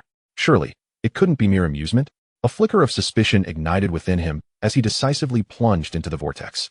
Yet, at that moment, the exit of the secret realm seemed to transform into a mere illusion of light and shadow. In the next instant, instead of emerging into the outside world, Chu Yuan found himself back on the stone platform, his heart heavy with unease. Was there a malfunction with the passage? Don't bother. There's no way out. Many of us have tried numerous times, a resigned sigh echoed from behind him. We speculate that the passage will only become operational after the 5-day trial concludes. Turning around, Chu Yuan beheld a petite girl, her face etched with concern. Her small oval visage scrunched in distress. You must feel it's too perilous and wish to withdraw from the trial, right? Shall we seek some food and water together? By the way, allow me to introduce myself. I am Tian. Chu Yuan spoke slowly. So, based on your conjecture, the information left by the military in the terminal is erroneous? The military is hardly a disorganized troop for a trial of this caliber. The information in the terminal must undergo numerous checks. How could it possibly provide incorrect data to the participants? It simply defies logic. Tian's expression stiffened, and she awkwardly replied, perhaps, after all, everyone makes mistakes. Chapter 47, Self-Rescue. A sense of agitation brewed within Chu Yuan. He felt an overwhelming sensation of losing control, reminiscent of the earlier incident in Shenyang City. Previously, upon encountering that colossal beast in the sinkhole and the peculiar warrior, he had been about 70 to 80% certain that something was amiss within the secret realm. However, the failure of the secret passage left him utterly convinced that a grave issue had arisen.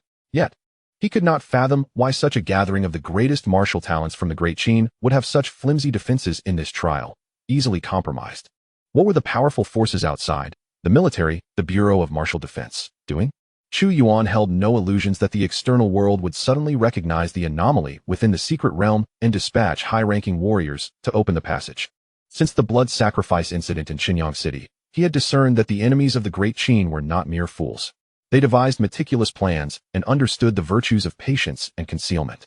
If they had resolved to create chaos within the secret realm, they would undoubtedly have made the necessary arrangements. Chu Yuan did not believe that the giant beast in the sinkhole and that warrior would remain idle. Now, his only recourse was to devise a means of self-rescue. However, this situation was markedly different from that in Shenyang City. The blood sacrifice formation there could be manipulated through the system. This time, there was no grand array for him to leverage.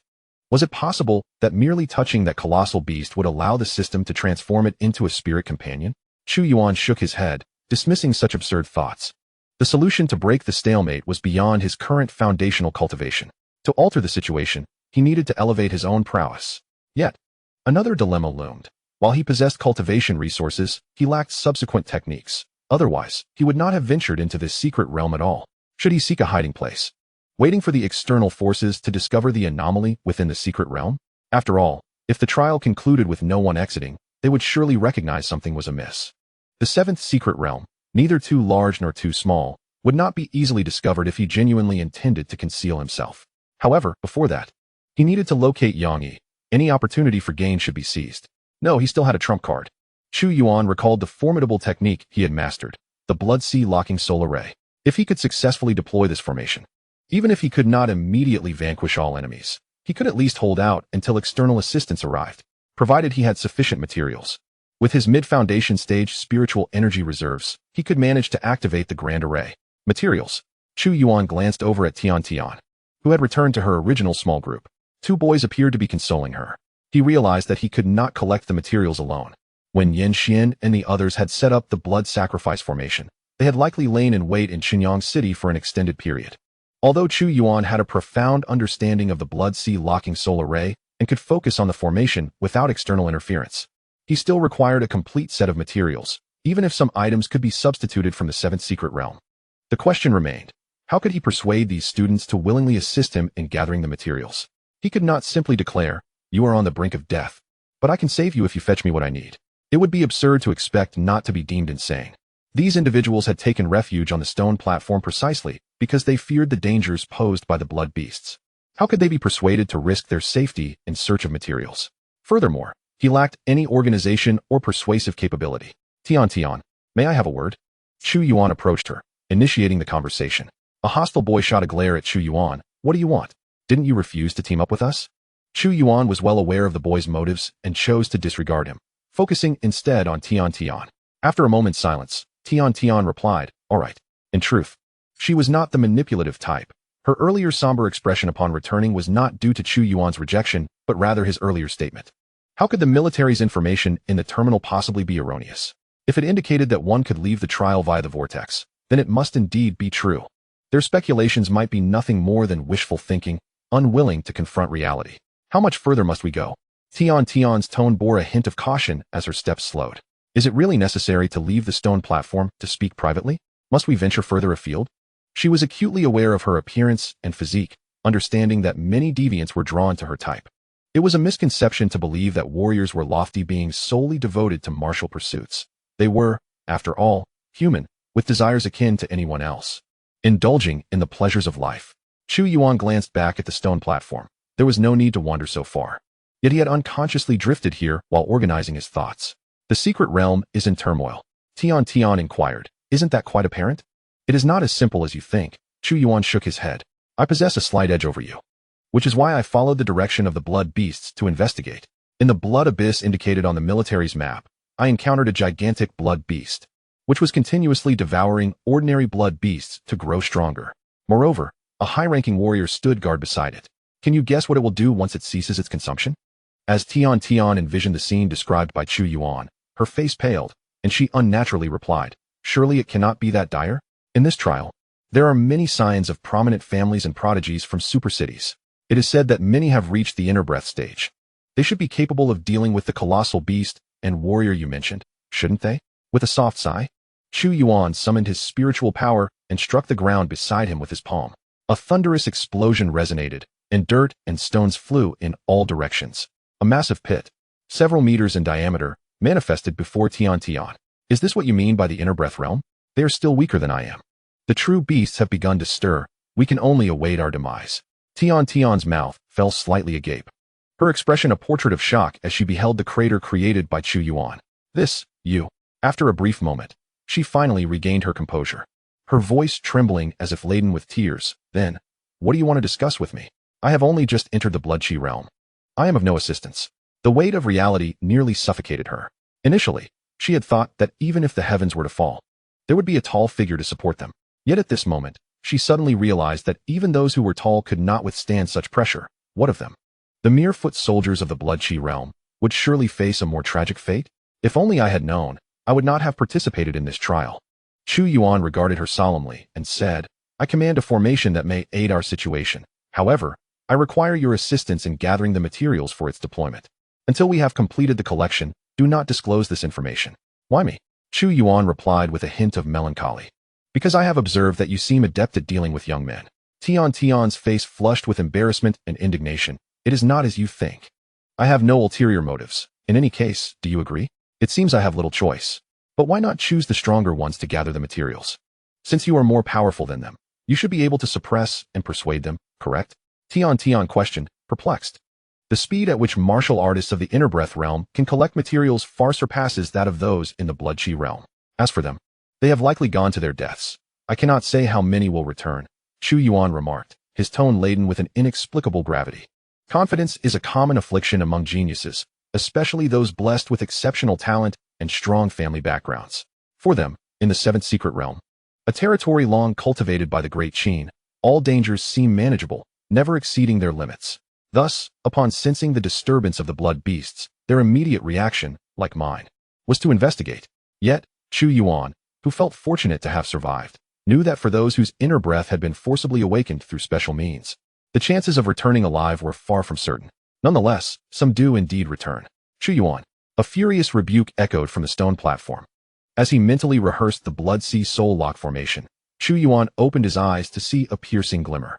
A disheveled girl brandished a dagger, aiming for his brow. Do you dare betray us? With a thought, he grasped the blade, Zhan Feng, which rested beside him, and struck with the sheathed sword. A figure was sent flying, crashing onto the stone platform before being caught in someone's embrace. Li Ji held the girl, fury igniting in his gaze. How dare you strike her so mercilessly? You hit her, not me, right? Chapter 48. Are there yet more experts? Chu Yuan's gaze was frosty as he regarded Li Ji, as if poised to strike at any moment. In truth, he held no particular disdain for Li Ji. If it were convenient, he would not hesitate to eliminate him. If inconvenient, he could forego the act. At present, however, the situation was decidedly inconvenient. Li Ji, consumed by rage, had never suffered such indignity in his life. Having always been a prodigy, he fed the girl in his arms a pill before gently setting her down. What a time for this nonsense. Just then, the long-haired boy and the pudgy one, whom Chu Yuan had encountered earlier, appeared on the stone platform, equally disheveled and stained with blood, as if they had endured a fierce battle. After cursing, They disregarded the conflict between Chu Yuan and Li Ji, hastily leaping toward the secret realm's passage. In the next moment, they landed on the ground, the long-haired boy staring blankly. What the hell? What is going on? Xiang Ning, the secret realm passage is malfunctioning. Wei tried numerous times and cannot escape. Someone familiar with him spoke up. Cannot escape? Xiang Ning's eyes nearly bulged in disbelief, and with unyielding determination. He leaped again, piercing through the vortex, only to return to the stone platform. What do we do, fatty?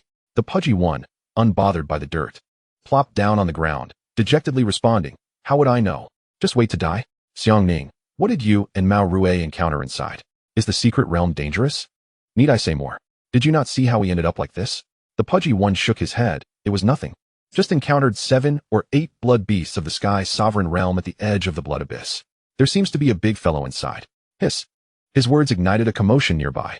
Mao Rue, are you telling the truth? This cannot be. The military clears the 7th secret realm every year. How could there be so many high-level blood beasts? Perhaps the blood beasts have attained enlightenment as well. They surely wouldn't attack us, would they? Surely not. Wasn't it said that the stone platform is absolutely safe? Bro, the secret realm passage is malfunctioning. Are you certain the stone platform remains safe? What do we do now? Should we flee? Flee. Where can you run to? What if the passage restores itself while we are escaping? The stone platform erupted into chaos. An atmosphere thick with anxiety and pessimism. Chu Yuan observed as some individuals quietly departed the stone platform, sprinting away into the distance, and felt a sense of helplessness. He had previously advised Tian to keep the information confidential, fearing such a scenario. He had not anticipated that the exceptionally talented inner breath realm testers would return so swiftly, nor that the chubby one named Mao Rue would be so indiscreet. They should hide until the blood beasts could no longer find them, and wait for the passage to return to normal. The powerful from the outside would inevitably come to cleanse and rescue them. In truth, if the anomalies were solely arising from the secret realm itself, this strategy would hold merit. Unfortunately, it was evident that external forces were at play. At that moment, Li Ji could no longer afford to concern himself with Chu Yuan. Casting his gaze toward the secret realm passage, his expression grave. His condition was far from optimal. He had exerted great effort to escape from the clutches of the 4 realms blood beasts and had raced to this location, while Qiying had sustained further injuries from Chu Yuan's strike. If they could not escape, would they not be in grave peril when the clearly abnormal blood beasts launched their assault? He knew this information long ago. Did he not tell you anything? As the effects of the medicinal pill began to take hold, Qiying managed to sit up, pointing at Chu Yuan with a mocking expression. Indeed. Many instinctively turned their gazes toward Chu Yuan, their eyes brimming with skepticism, except for Tian. She wished to assert that Chu Yuan had already devised a plan. Yet in the current climate, it remained uncertain how many would heed her words and assist in the search for materials. It would be futile to speak, as others would not believe her. You are merely a student, lacking any notable background.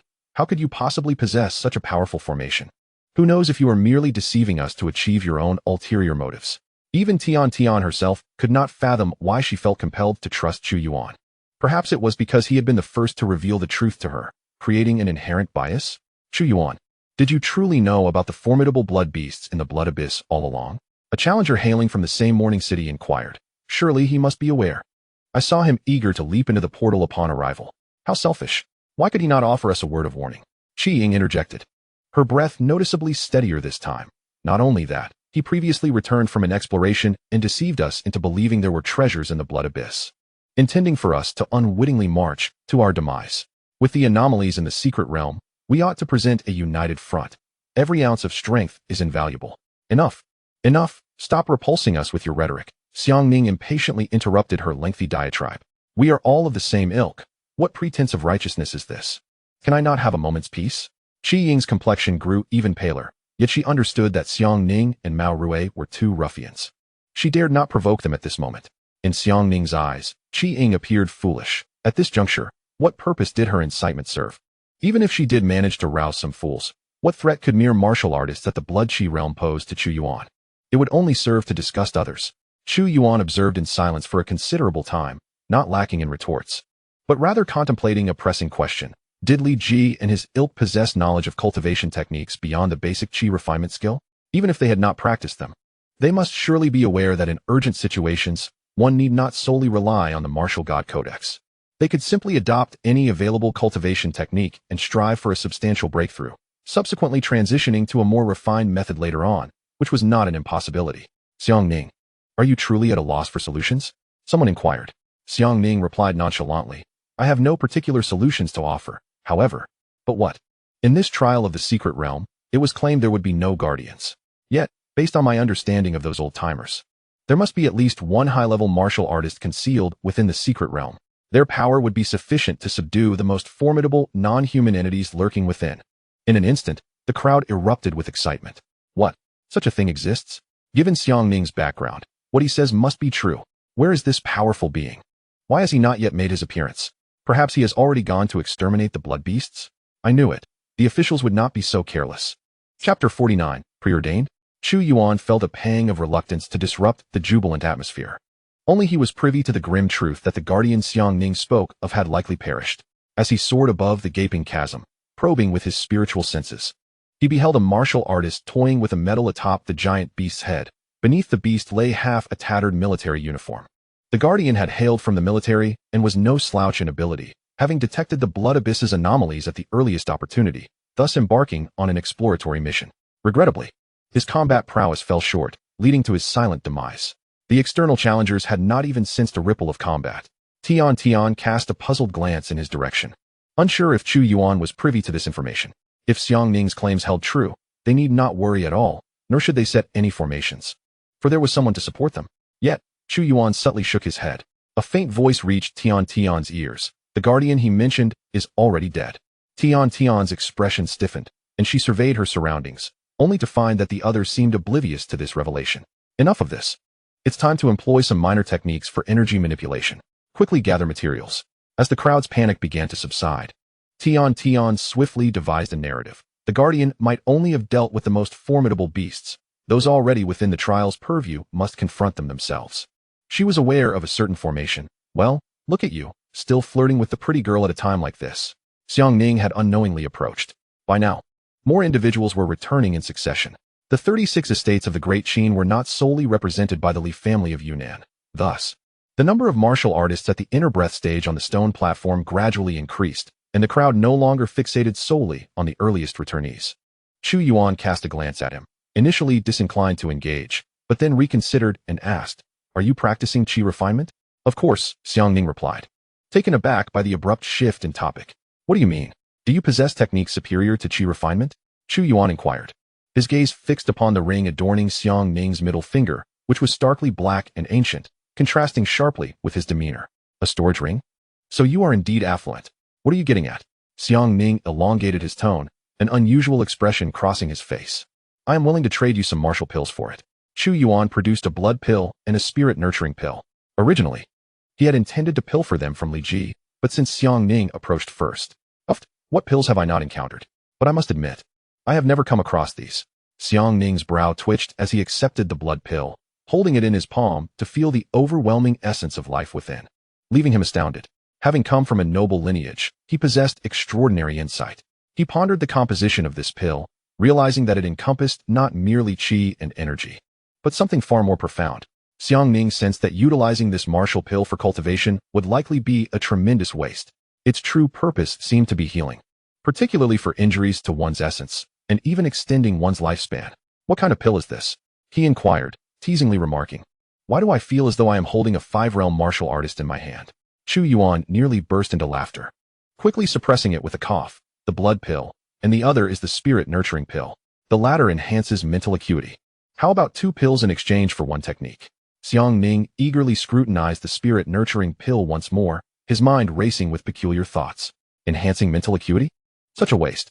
Listen, my friend, while your pills are commendable, they remain mere consumables. You expect to barter my family's treasured technique for just 2 pills? Under the scrutiny of Chu Yuan's spiritual perception, every subtle shift in Xiangning's expression was laid bare. Suddenly, Chu Yuan withdrew the pills, a half-smile gracing his lips, then let it be. Hey, Xiangning instinctively called out as his hands found themselves empty. Not so fast. I haven't said no yet. How about you sweeten the deal? Just 1 more. Either a blood pill or a spirit-nurturing pill will suffice. Just 1, I implore you. However, the blood pill and spirit-nurturing pill were not easily acquired. Chu Yuan had painstakingly procured them. So he ultimately refused Xiangning's request for an additional offering and instead exchanged them for a tome titled Golden Yuan Technique. According to Xiangning, This was a technique he intended to cultivate only after the college entrance examinations and was undoubtedly of considerable merit. Techniques may seem trivial, capable of yielding countless copies, yet such was only true for lower-tier techniques like qi refinement. Slightly more advanced techniques were stringently regulated by the Great Qin, forbidding unrestricted dissemination. For instance, should one obtain a technique, it could be learned personally or exchanged for another's benefit. However, it was prohibited to teach others after mastering it. Discovery of such transgressions would result in penalties for both parties involved. However, the more advanced techniques are indifferent to such matters, as the top-tier methods can essentially only be cultivated through innate talent. My friend, if you possess such a treasure, how could you possibly lack a technique? Xiangning inquired with curiosity. Do you have something to discuss? Chu Yuan assumed a posture indicative of his intent to cultivate. Are you planning to practice a new technique here? Xiangning exclaimed in astonishment. Then, as if recalling something, buddy, you're not contemplating the first prize reward of the War God Codex, are you? Is that not feasible? Upon hearing this, Xiangning slapped his thigh and leaned in closer, speaking in a conspiratorial tone. Listen, my friend, you mustn't divulge this to anyone. The first prize has already been predetermined. Even if you cultivate a new technique to perfection, you won't receive the War God Codex. Predetermined? Chu Yuan inquired, confusion etched on his face. Yes, I've heard that a prominent individual wishes to pave the way for their progeny. They persuaded the Martial Arts Bureau to offer the War God Codex as a reward. But to avoid controversy, they opted for this secret trial instead. The whole charade is merely to ensure that prize is kept exclusive. The more Chu Yuan listened, the more perplexed his expression became. How could this narrative differ so drastically from what he had heard in the principal's office? Were rumors really so mutable? If that is the case, what are you all doing here? Chu Yuan pondered, contemplating how to find that scoundrel and devise a plan against him. Xiangning, somewhat discontented, lamented, unfortunately, I haven't found him yet before this incident in the secret realm unfolded. Chapter 50, Golden Origin Technique. Director, the passage to Secret Realm No. 7 has been disrupted. Understood. A middle-aged man maintained a stoic expression, his fingers gently caressing a cube-like object. Ripples emanated from the cube, dissipating into the surrounding void. Maintain the current state. Do not alert the enemy. Yes. Chu Yuan, observing Xiangning's vexed demeanor, found himself at a loss for words, but had no time to indulge him further. He chose to disregard him entirely and began perusing the Golden Origin Technique. The quality of this technique was undeniably high. As he flipped through the pages, he sensed a faint spiritual intent emanating from the tome, though not particularly potent. It appeared to facilitate the practitioner's entry into the realm of cultivation with greater ease. Thankfully, after embarking on his journey as a cultivator, Chu Yuan's spirit had undergone multiple enhancements, allowing him to retain the voluminous content of the Golden Origin Technique after a single reading. He then closed his eyes, channeling the spiritual energy within his body, and attempted to operate according to the principles of the Golden Origin Technique. In truth, the stone platform was not an ideal place for cultivation, especially with Li Ji and Qi Ying still present. However, the external world could prove far more perilous. Regardless, Chu Yuan was not aiming for a deep meditative state.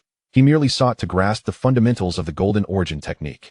Any subsequent issues would naturally be addressed by the system.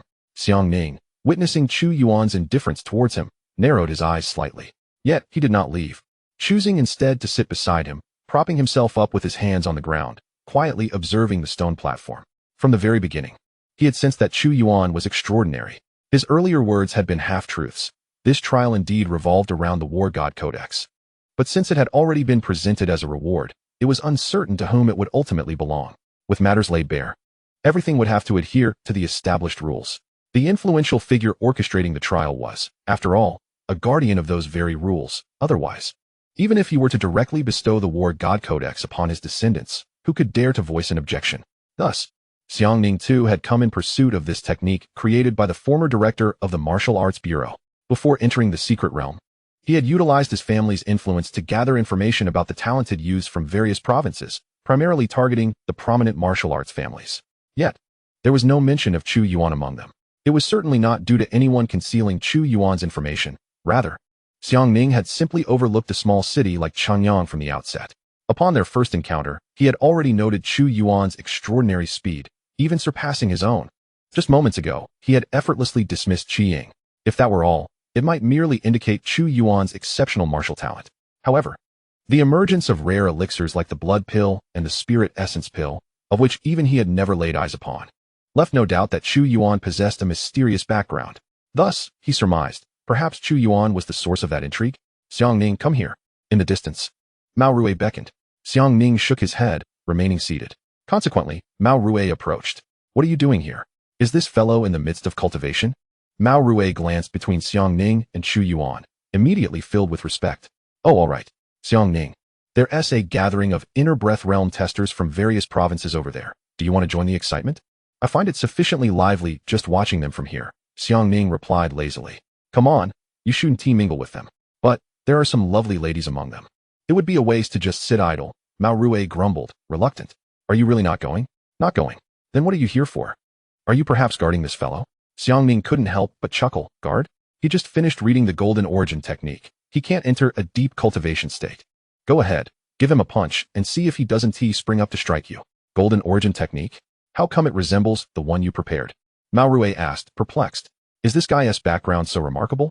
If it resembles the technique I prepared, then it's mine. Mao Rui was momentarily taken aback, a complex expression crossing his face. Your family prepared the Golden Origin technique for you, and you let him cultivate it? I see now why you seem disinterested in girls. So it is this. Xiang Ning, you have a peculiar condition. If your grandfather finds out, he break your legs? Xiang Ning inhaled deeply, his voice taking on a magnetic tone. Fatty, you finally realized. Now do you understand why so many people are at school? I'm your best friend. In my eyes, you're practically a lowly. No. I've never received your Golden Origin technique. Mao Rui waved his hands repeatedly. You should stick with this fellow. Speaking of which, how do you perceive him? A mature woman? Xiang Ning jest. Get lost. He exchanged something with me. It wasn't tea given freely. He can hear you, so be careful, or he might deal with you later. Mao Rui dismissed it, sighing. What a pity. That group was originally planning to band together. Even if they couldn't score many points, it would have been nice to explore. Staying here is quite dull. Dare to venture out. Aren't you afraid of death? Xiang Ning admired. Who told you earlier that there are high-level martial artists backing us in the secret realm? They believe that exercising caution should pose no significant threat. Fatty, quit babbling. This isn't some secret. Am I the only one aware of it? Even if I don't say anything, they'll go out to their doom regardless. That's true, Mao Rui nodded, pondering for a moment before suddenly speaking again. Chui Chi hasn't returned. Xiang Ning paused. Chui Chi was another member of their trio. The Divine Martial Affiliated High School was directly affiliated with the Divine Capital Martial Arts University, and as an elite student, Chui Chi had achieved the pinnacle of the innate realm. However, now, most had already returned to the stone platform. Those who hadn't returned were either foolish individuals unable to see the situation or had. Perhaps he was just hiding somewhere. As time passed, evening soon fell. The seventh secret realm was devoid of moonlight, stars, and certainly lacked the sun. However, there exists a distinction between day and night. The method of differentiation lies in the intensity of light, with the stronger illumination signifying daytime, while the dimmer light indicates nightfall. As for the origin of the light source, the challengers remained quite in the dark, as the military's information did not elucidate this matter. Some individuals have already descended from the stone platform to scour the vicinity for sustenance and water. Chu Yuan, however, remained in a meditative state, his figure undisturbed. A slight silhouette approached, carrying several backpacks, and halted a short distance from Chu Yuan, hesitatingly pacing back and forth. Xiang Ning recognized her as the girl who had previously exchanged glances with Chu Yuan. He inquired, rather brusquely, what do you want? I need to speak with Chu Yuan, she stammered. Chapter 51, The Golden Elemental Technique. Tian felt a twinge of unease. She was not one to exhibit cowardice, otherwise she would not have garnered Chu Yuan's esteem and been entrusted with the task of gathering materials. This indicated that she possessed a certain level of social and organizational skills. Naturally, such individuals would not be timid, despite appearing fragile and easily intimidated. Yet, the reputations of Xiang Ning and Mao Rui had reached her ears. The former was known for his obnoxious demeanor and penchant for provocation, while the latter was said to be a lecherous fiend. Just as Xiang Ning was about to tease her further, he sensed a figure passing by him, exuding an invisible yet sharp aura that caused his skin to tighten. It was Chu Yuan. You've had a tough time, Chu Yuan reassured him. Haven't encountered any troubles, have you? Tian shook her head. None. Except in the direction of the blood abyss. Most of the blood beasts have vanished. Although there are other creatures in the secret realm, they seldom pose a threat. However, regarding the materials you mentioned, many remain unfound. Only substitutes were procured. She handed over the backpacks she carried. That's of no consequence. This scenario had been anticipated by Chu Yuan. After all, the seventh secret realm was merely a secret domain. While resources related to vitality might be slightly more abundant, they could not be expected to cover all bases. although the Blood Sea Soul locking array altered the arrangement of materials and the energy flow pathways. The required materials were fundamentally the same as those for the Blood Sacrifice Grand Array. The system transformed it into an immortal path array, but did not change the materials themselves. It seemed illogical that identical materials could yield drastically different powers. Yet, anyone who has attended high school knows that the energy released from a match when burned directly is vastly different from that released during a fusion reaction. However, the Blood Sacrifice Grand Array ranked quite high, requiring several practitioners at the Divine Realm level, like Xianxian, to set it up. Hence the materials needed were not of ordinary quality. Chu Yuan assessed the situation and was pleasantly surprised to discover that he had amassed a considerable amount of materials, achieving 1/3 of what was necessary for the array. How many people did you mobilize? Upon being asked, Tian appeared somewhat smug. 326. Mostly warriors at the Vitality Realm, with about 10 who are not yet at the Unleaking Realm. Chu Yuan nodded, smiling. Continue gathering. The quicker, the better. If you encounter any insurmountable troubles, come find me. Understood. Tian replied energetically. After a moment's hesitation, she leaned closer to Chu Yuan and whispered rapidly. Chu Yuan. Those two, Xianxiang and Mao Rui, seem to have rather poor reputations. The former is arrogant and overbearing, while the latter is driven by lust. You must be cautious around them. Chu Yuan sighed. Warriors of the internal breath realm possess keen senses. At this distance, they can hear you, no matter how softly you speak. If you intend to speak ill of high-level warriors, remember to keep your distance next time. Tian's face paled, her gaze drifting past Chu Yuan to find Xianxiang and Mao Rui, one with an unfriendly expression and the other devoid of emotion, both fixated on her. She felt as though the sky had caved in. It's nothing. Go back to your tasks. Oh, okay. Tian fled as though escaping a dire situation. Upon seeing Chu Yuan return, Xianxiang disregarded other matters and urgently asked, Chu Yuan, have you mastered the golden elemental technique? The sharp aura he sensed earlier was unmistakable. Though he had yet to begin cultivating the golden elemental technique, he had long been delving into its intricacies. The internal breath, like gold and iron, piercing to the core, is primarily for slaughter. This was the essence of the golden elemental technique. I have, Chu Yuan replied nonchalantly, extracting the materials from his backpack and sorting them. It took several hours, but I have finally made an entry into the golden elemental technique. This has been the most challenging cultivation method I have encountered since I began my training. Fortunately, he had succeeded. At the moment of entry, the system's voice promptly announced, detected that the host has acquired the technique golden elemental technique. System conversion in progress. Converted to Gung Jin Yuan Dao Ju. Conversion attempts today, 0. For other items, such as pills or weapons, the system would first inquire whether he wished to expend conversion attempts. However, for cultivation techniques, the system wasted no time. Upon entry, as long as there were conversion attempts available, it would convert immediately. It seemed intolerant of any method that did not belong to the immortal path. Gung Jin Yuan Dao Ju was fierce and domineering, primarily for destruction and slaughter. It could gradually imbue the practitioner's spiritual power with the energy of Gung Jin, possessing the capability to break through armor. This synergized perfectly with the wind-riding sword technique, greatly enhancing the offensive power of his flying sword. Moreover, this was a complete technique, with its culmination reaching the nascent soul stage. Thus, the complexity of information exceeded that of the Changchun Foundation establishment method by a considerable margin. Even with Chu Yuan's current spiritual consciousness, he felt slightly dizzy after absorbing such an abundance of information. At this moment, Xianxiang had also regained his composure, commenting with a tinge of envy, your comprehension is no less than mine. Mao Rui nodded in agreement. Indeed, perhaps even slightly stronger. However, Chu Yuan, your methods seem a bit unscrupulous. Chu Yuan, unfamiliar with him and lacking any connection, cast a bewildered glance before returning to his task of organizing materials.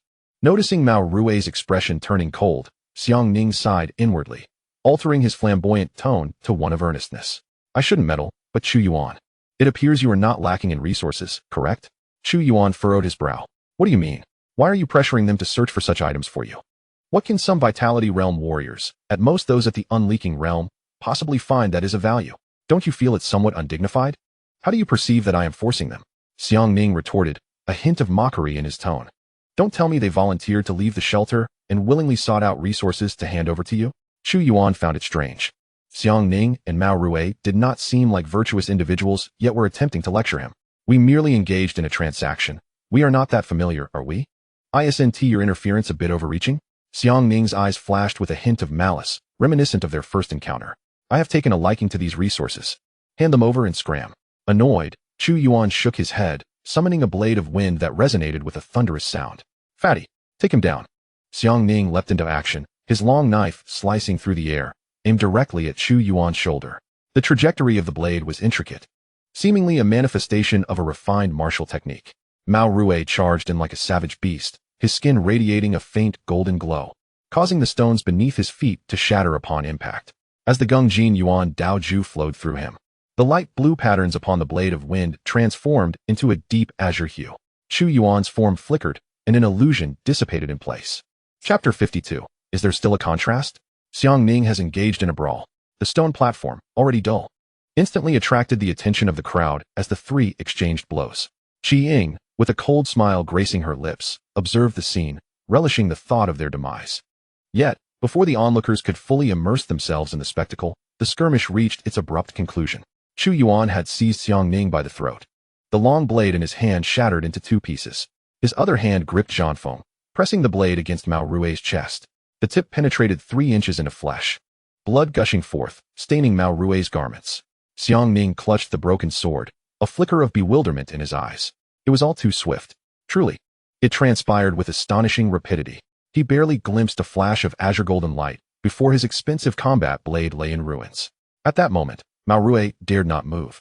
A sharp aura embedded within him, firmly poised against his heart. He understood that should he advance even a fraction, that force would erupt without mercy.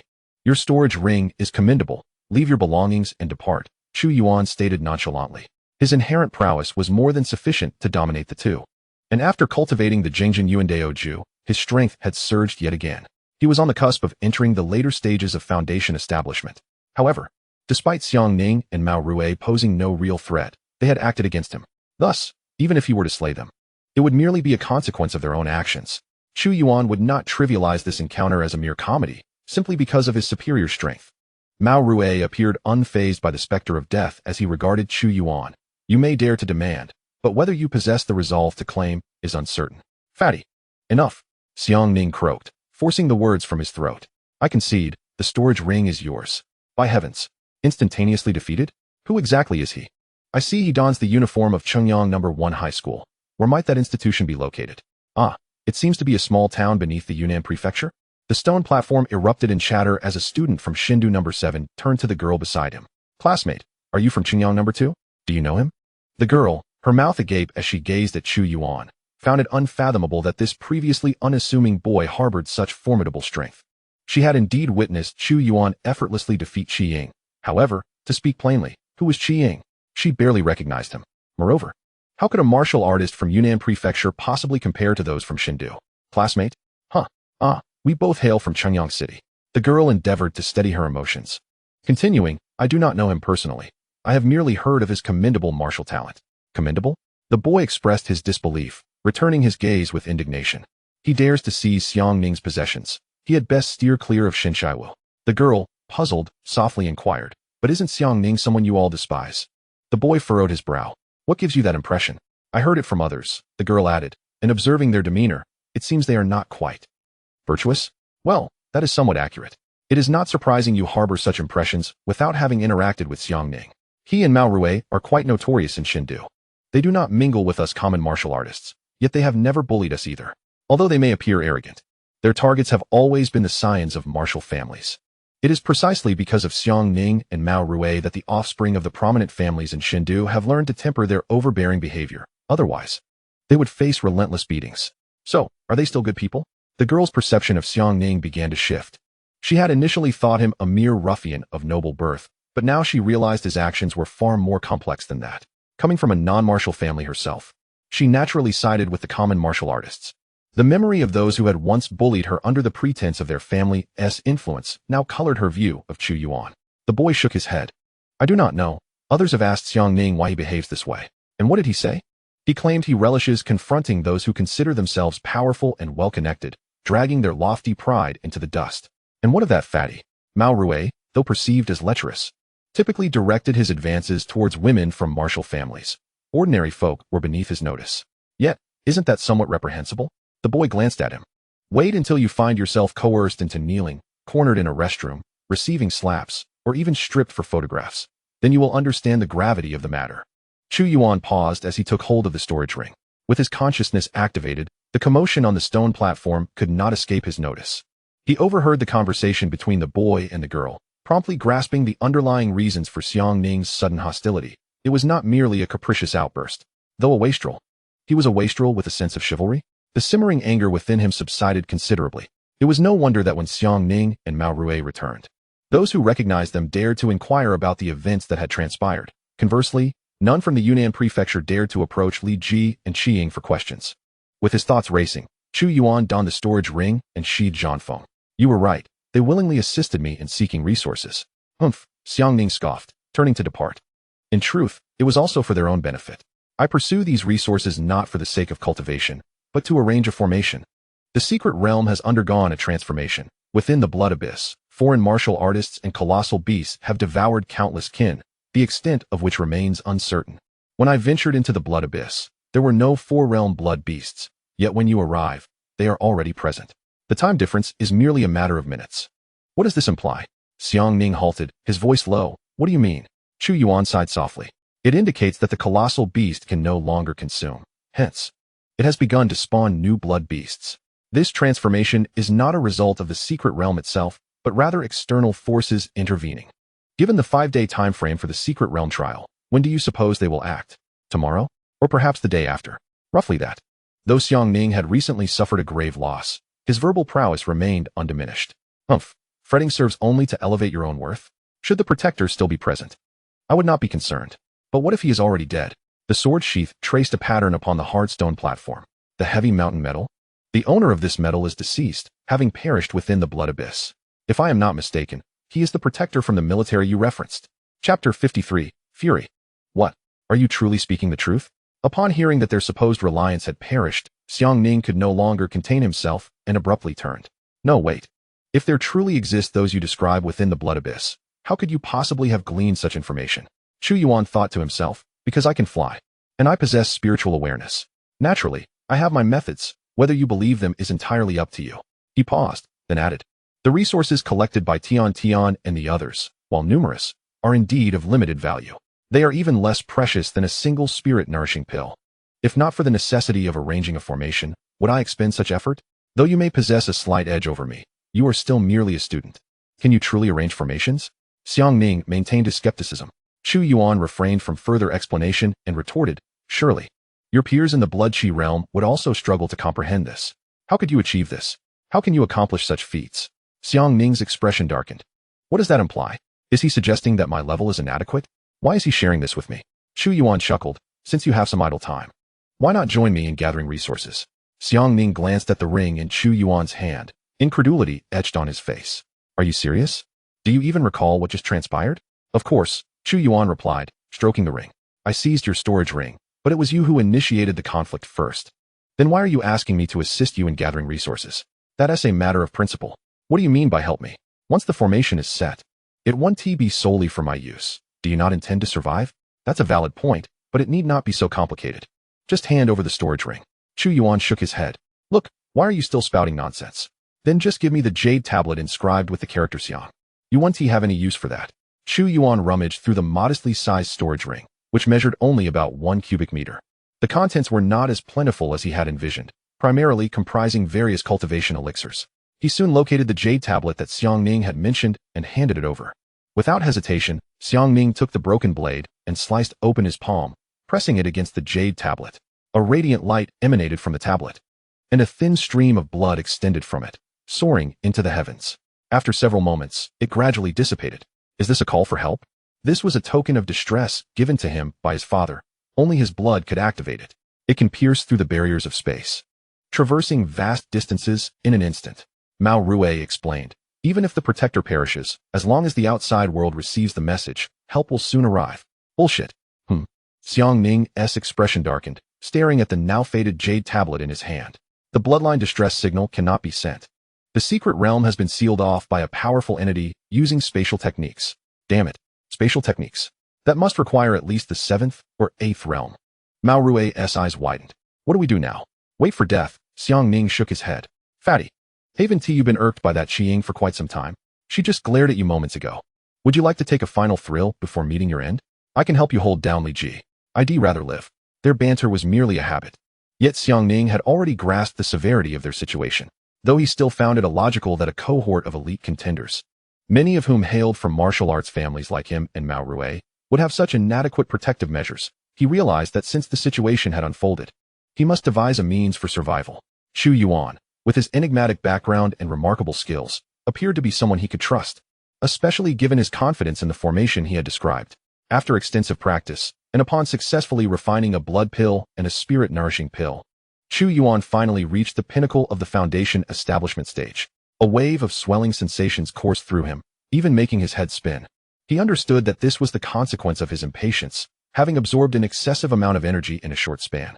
After all, it was akin to consuming an entire divine passage realm warrior. Such behavior was indeed detrimental and could potentially affect his future cultivation. Yet, there was little time to dwell on that now. If he perished in this trial, there would be no future to consider. Although Chu Yuan had confidence in the power of the Blood Sea soul-locking formation, a persistent sense of crisis lingered within him. During this time, Tian delivered materials once more, while Xiangning and Mao Rue returned twice. The materials each group was tasked with finding varied in rank. Tian was responsible for the lower-tier items, easily located nearby, as indicated on the map, while Xiangning and Mao Rue were assigned to procure higher-tier materials, which were guarded by other exotic beasts and thus more challenging to obtain. Though they could not command the trial participants from other provinces, most of the competitors from the capital were still inclined to heed Xiangning's words. With the formation materials nearly complete, they awaited Tian's final delivery. Meanwhile, no anomalies had been observed in the vicinity of the stone platform, which provided Chu Yuan with a modicum of relief. Habitually, he spread his consciousness, visualizing the landscape within a radius of several kilometers. However, upon witnessing a scene at the foot of the mountain, Chu Yuan's expression turned icy. Bring the items here. Qi Ying casually tossed a dagger, her gaze fixed on Tian. With the assistance of high-grade elixirs, she had nearly recovered from her injuries within a single night. Tian tightened her grip on the straps of several backpacks, a nervous smile gracing her face as she said, with your status and strength, wouldn't these inferior materials diminish your standing? Sister, please don't make this difficult for me. Otherwise, that scoundrel Chu Yuan will surely punish me. A hint of scorn appeared on Qi Ying's face. This little wretch was clearly eager to gather these items for Chu Yuan. Did she think she was oblivious? Though she was uncertain of Chu Yuan's intentions for these worthless materials, anything that could disrupt his plans was gratifying to her. Without further ado, she moved with a swiftness that left Tian only a blur, and in the next instant, a cold gleam flashed before her eyes. Pain erupted simultaneously in her arm and face. As a mere blood Qi realm warrior, Tian had no capacity to resist Qi Ying's assault. The backpacks laden with materials tumbled to the ground, one strap still clutched tightly by a severed hand. Tian collapsed, consumed by a tidal wave of fear. I've encountered many wretches like you and have slain quite a few, Qi Ying remarked, rifling through the materials in the backpack with casual indifference. Did you think that attaching yourself to Chu Yuan was advantageous? Originally, no one would have paid you any mind, but because of him, you have become a target. Is that so? Chu Yuan's cold voice suddenly cut through the air. Yet before his voice arrived, a streak of azure gold light had already pierced through, striking Qi Ying in the abdomen and pinning her against the tree behind her. Chu Yuan Chapter 54, The Slaying of Qi Ying. Chu Yuan first glanced at the fallen Tian, his expression turning even graver. When his consciousness swept over the scene, he discovered Qi Ying obstructing Tian and rushed to intervene. He had not anticipated that Qi Ying would strike so swiftly, arriving just a moment too late. Crouching beside Tian, he placed his hand on her head, channeling his spiritual energy to staunch the copious blood gushing from her severed limb and wounds. Chu Yuan, I'm so sorry, it's all right. Rest assured. You will be fine, Chu Yuan reassured her. Tian had been injured while gathering materials for him. He could not turn a blind eye. Severed limbs and disfigurement were trivial matters. Chu Yuan possessed ample means to heal such injuries. However, there were other pressing matters to attend to. Chu Yuan, let me go? Qi Ying shouted in fury, though her bravado faltered. Nailed to the tree by Zhan Feng, she dared not move an inch. The energy flowing within her was nearly sealed off by the peculiar force accompanying the sword, rendering even her ability to staunch the bleeding impossible as she felt her life slipping away. To this day, I have spared you at least twice, Chu Yuan said, stepping forward, his fingers curling as Zhan Feng returned to his grasp like a fledgling swallow's to its nest. The first time was when he returned after investigating the blood abyss. For the second time, Qi Ying launched an attack against him from atop the stone platform. She fell to the ground, Yet upon hearing the implications of Chu Yuan's words, a sense of foreboding washed over her, as she vaguely sensed that today would not end well. But if you are intent on courting death, how could I appear unfeeling by not fulfilling your wish? She retorted defiantly. I am a member of the Qi family of the provincial government. My grandfather is a martial artist of the 7th realm. Do you dare to kill me? Chu Yuan remained silent, the patterns on the blade of severing wind shimmering ominously. In the next instant, Qi Ying felt a blur before her eyes, and her vision began to whirl. A familiar headless body came into view. Chu Yuan truly dared to end her life. Chu Yuan. At this moment, Tian's condition had slightly improved, and upon witnessing the scene, her scalp prickled with terror, unable to suppress her exclamation. How could you really kill her? What's wrong? Are you not afraid of retaliation from her family? Tian fretted anxiously. In the realm of martial artists, strength reigns supreme. Individuals like Qi Ying, born into powerful families, are merely extensions of their family's martial prowess. Thus, they are often arrogant and tyrannical. Yet few dare to truly kill them for fear of retaliation. High-level martial artists possess numerous ways to target those of lower realms, and they could even eliminate you within the bounds of reason and legality. For instance, by sending you on a perilous mission. You've killed her, so why speak further? Chu Yuan scooped up the backpack from the ground, assessing its contents. With these, I can commence the arrangement of the Blood Sea locking soul array. At that moment, a cacophony of footsteps suddenly echoed from the dense forest. From afar, Chu Yuan heard a familiar call. Chu Yuan. Turning around, he found Yang Yi approaching, with Li Hong smiling beside him. They were not alone. Many practitioners of the inner breath realm were present, albeit injured and in a disheveled state. Previously, the inner breath realm martial artists atop the stone platform had convened and deemed that if a protector were to back them, they should strive to hunt for points. Thus, they began to act in unison, with Li Ji also among them. Qi Ying, due to her prior injuries, had been left behind, resulting in her reckless behavior. By now, several individuals had noticed the corpse beneath the tree, their expressions shifting subtly. Li Hong glanced at Qi Ying's lifeless form, then at Chu Yuan, his face taking on a peculiar hue. Chu Yuan, is that Qi Ying? Indeed. Who had the audacity to kill her? Li Hong inquired, already suspecting the answer. I did. Chu Yuan stated, casting a penetrating gaze at Li Hong. Why have you only just returned? Most martial artists had returned to the stone platform the previous day. Those who had not were presumed either to have perished or to be hiding away in cowardice. However, he had not seen Li Hong the day before. Li Hong was taken aback. They were currently discussing the matter of Qi Ying's death. Yet how had the conversation shifted so swiftly?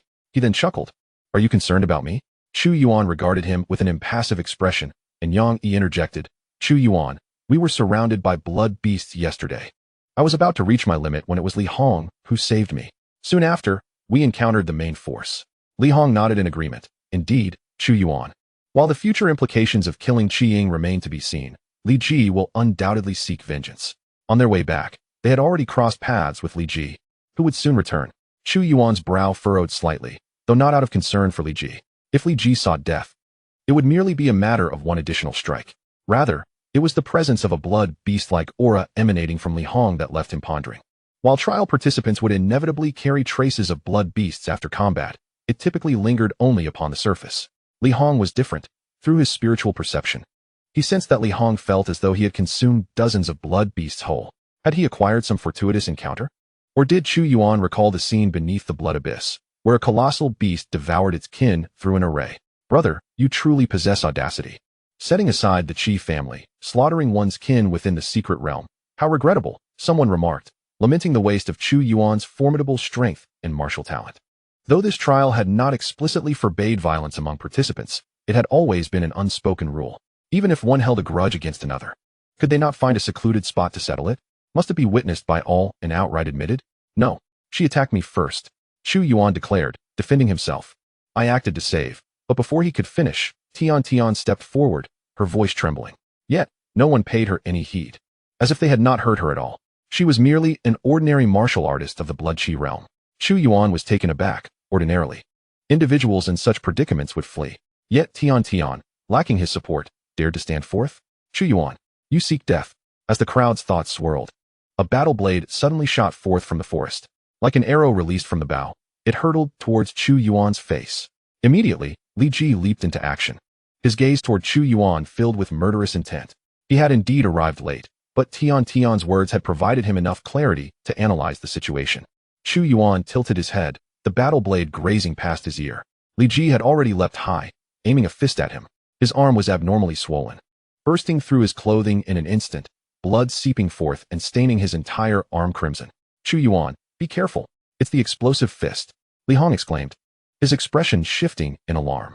Chu Yuan had heard of this technique. It was the most cost-effective explosive secret art for martial artists of the 3rd and 4th realms.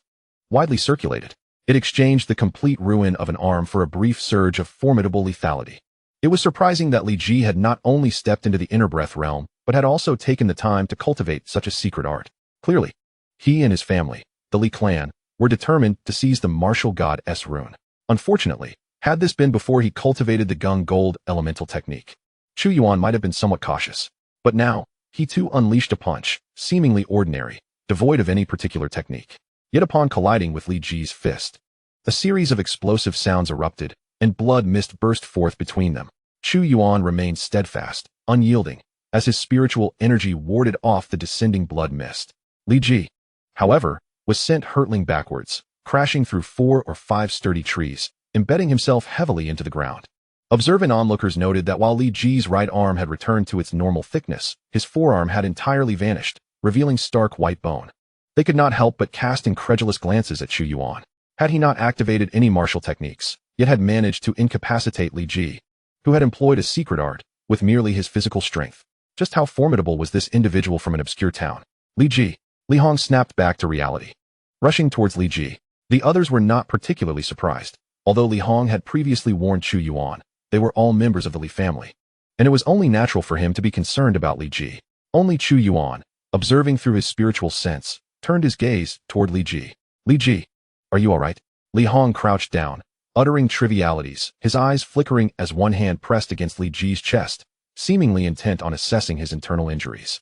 At this moment, Li Ji was engulfed in turmoil, waves of excruciating pain crashing over him, making him feel as though his very body might disintegrate. How could he still pay heed to Li Hong's anomalies? Get away, you wretched spawn, he wished to bellow. However, upon parting his lips, he found that no sound emerged. In disbelief, he cast his gaze downward, only to behold Li Hong's hand pressed against his chest, emanating an eerie crimson glow, reminiscent of the scent of blood beasts. That sanguine radiance delved deep within him, silently shattering his heart. How could he dare? Merely an unremarkable wretch, filled with boundless resentment and confusion, Li Ji's eyes turned lifeless. Chu Yuan, is killing Qiying not enough? Must you also slay Li Ji? Li Hong rose, his expression seething with anger. Upon hearing this, the onlookers' expressions transformed dramatically, directing their gaze at Chu Yuan with newfound respect and trepidation. The murder of Qiying could be attributed to a moment of impulsive rage. But what then of the intent to kill Li Ji? Was it merely a case of reckless abandon? After all, whether one or two, it was still a killing spree. A formidable force, yet utterly unrestrained. Such ruthless individuals either possess formidable backing or are simply madmen. Regardless of the truth, it would be prudent to avoid inciting his ire. Witnessing this fraternal display, Chu Yuan's expression turned peculiar. He had noted Li Hong's earlier disdain for Li Ji, and now, suddenly, he appeared to be full of concern. It turned out he was seizing the opportunity to strike while the iron was hot, conveniently placing the blame upon him. Of course, he bore no qualms about eliminating Li Ji. However, while he could act, he would not have his actions misattributed to him. Chu Yuan strolled away, seemingly oblivious to Li Hong's vigilant gaze, casting a casual glance downwards. Then, with indifference, he remarked, "You are mistaken. He is not dead, is he? Impossible." Li Hong instinctively looked over, only to witness Li Ji's fingers twitch. In a moment of chaos, just then, Chu Yuan suddenly struck, gripping for his throat. Yet, to his surprise, Li Hong displayed a speed and reflexes far beyond that of an inner energy realm warrior, raising his knee and crashing it against Chu Yuan's chest. Blood seemed to seep from his entire being, coalescing into mist, which then morphed into the shape of a blood beast, surging towards Chu Yuan's head in an instant. Chu Yuan felt a fleeting moment of disorientation, and when he regained focus, Li Hong was already several dozen meters away, looking at him with a complex expression.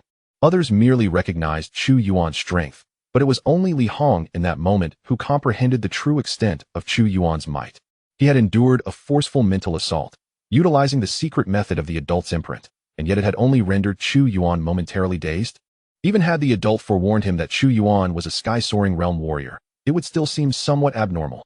No wonder even the adult was reluctant to eliminate him. Li Hong lost all desire to engage Chu Yuan any further and, with a leap, vanished into the depths of the dense forest. Chu Yuan exhaled softly, pinching the bridge of his nose. The prowess of Li Hong, along with his mental assault, indeed exceeded his expectations. However, given the current intensity of his spiritual awareness, such an attack posed no real threat to him. Had he not yet learned techniques pertaining to mental assaults, he would have surely demonstrated to Li Hong the true meaning of superiority. Yet, there was no time to pursue him further. Li Hong had evidently forged a significant connection with the blood beasts, indicating he had defected. Although he had yet to commit any overt acts, his prompt awareness was telling. This was sufficient to confirm that the blood abyss had begun to stir. Immediate arrangements for the Great Formation were imperative. Surely, he wouldn't go to such extremes as to eradicate everyone. Seeing Li Hong frightened off by Chu Yuan's actions, someone finally could not restrain themselves from speaking up. They had, of course, not witnessed the moment Li Hong killed Li Ji. From the perspective of the bystanders, the entire affair seemed straightforward. Chu Yuan first killed Qi Ying, then Li Ji, and ultimately aimed to slay Li Hong. Yet, Li Hong, being no weakling, had evaded his initial strike. Sooner or later, he would need to emerge. Such unchecked audacity would not escape the scrutiny of the Martial Suppression Bureau. Chu Yuan shook his head, choosing not to elaborate further. People only believe what they see with their own eyes. No amount of explanation from him would change that. He gathered the materials, supporting Tian with one arm. As he approached the stone platform, Chu Yuan, is there anything I can assist you with? Tian inquired, with her hands severed and her face marred. She was uncertain if her spirits would ever recover, her mood slightly despondent. However, the tasks at hand still required completion, and compared to her own troubles, Chu Yuan's predicaments appeared far more daunting. None, you should rest, Chu Yuan replied, etching grooves into the stone platform with the blade of severance, which constituted the formation patterns. Subsequently, he filled them with materials and infused them with spiritual energy. As the process unfolded, a misty blood fog began to envelop the area, exuding an ominous and sinister aura. Chapter 56. Finally here, Chu Yuan pondered. It was no wonder that Yin Xian and the others had taken so long to set up the blood sacrifice formation. Likely, it was not merely due to the difficulty and material constraints, but rather because the formation would manifest anomalies during its establishment. It was only logical. If a formation required years to be set, it would hold no practical utility. Tian, watching nearby, felt a sense of foreboding as the formation took shape. The blood fog thickened ominously. An unsettling aura permeated the air. Was this the formation Chu Yuan spoke of that could protect them? Although she had little knowledge of formations, it was evident that this was no trivial affair. Overcome with dizziness, Tian quickly diverted her gaze from the formation patterns. Chu Yuan, why do I feel a strange familiarity with this? Yang Yi, who had been mulling over it for a while, finally spoke up. The misty blood fog stirred up some very unpleasant memories for him. Perhaps it's merely your imagination, Chu Yuan replied casually, continuing his work. Soon, his actions caught the attention of more onlookers. A noble-born inner energy realm trialist wore a grim expression. Chu Yuan, what are you doing? Setting up a formation. Can't you see? Xiang Ning retorted without reservation, having just returned. In truth, he too felt some trepidation regarding the malevolence of the formation Chu Yuan was preparing. Yet, there was no better course of action available. He could only place his trust in Chu Yuan. Furthermore, having learned that Chu Yuan had effortlessly slain both Qi Ying and Li Ji, he became increasingly convinced that his previous assumptions were correct. Chu Yuan was indeed the favored individual of that prominent figure who initiated this trial. The martial goddess token was prepared specifically for him. Under this premise, he did not believe Chu Yuan would engage in any self-destructive actions. What nonsense. My question pertains to what kind of formation he is setting up. What business is it of yours? Xiang Ning, do you have some sort of leverage over Chu Yuan? Why do you always speak in his defense? Xiang Ning rolled his eyes. You're delusional. This formation bears a resemblance to that blood sacrifice formation, doesn't it? Someone pondered deeply, finally articulating their doubts, even taking a step back. The revelation sent shockwaves through the stone platform once more. Oh my. I've seen videos of the blood sacrifice formation, and it does look quite similar. I think he has lost his mind. Realizing he couldn't escape the judgment of the Martial Suppression Bureau, he wants to drag us down with him. There were even suspicions that he might be a spy for foreign tribes. Otherwise, how could he possess such strength? Let us get out of here. Only those ordinary trialists remained oblivious to the true nature of the blood sacrifice formation. But upon hearing its name and witnessing the reactions of the elites who avoided it like the plague, they too understood that it was far from a benign matter. Thus, they retreated to the side. Chu Yuan was somewhat taken aback, not expecting that anyone would recognize the origins of the Blood Sea soul-locking array.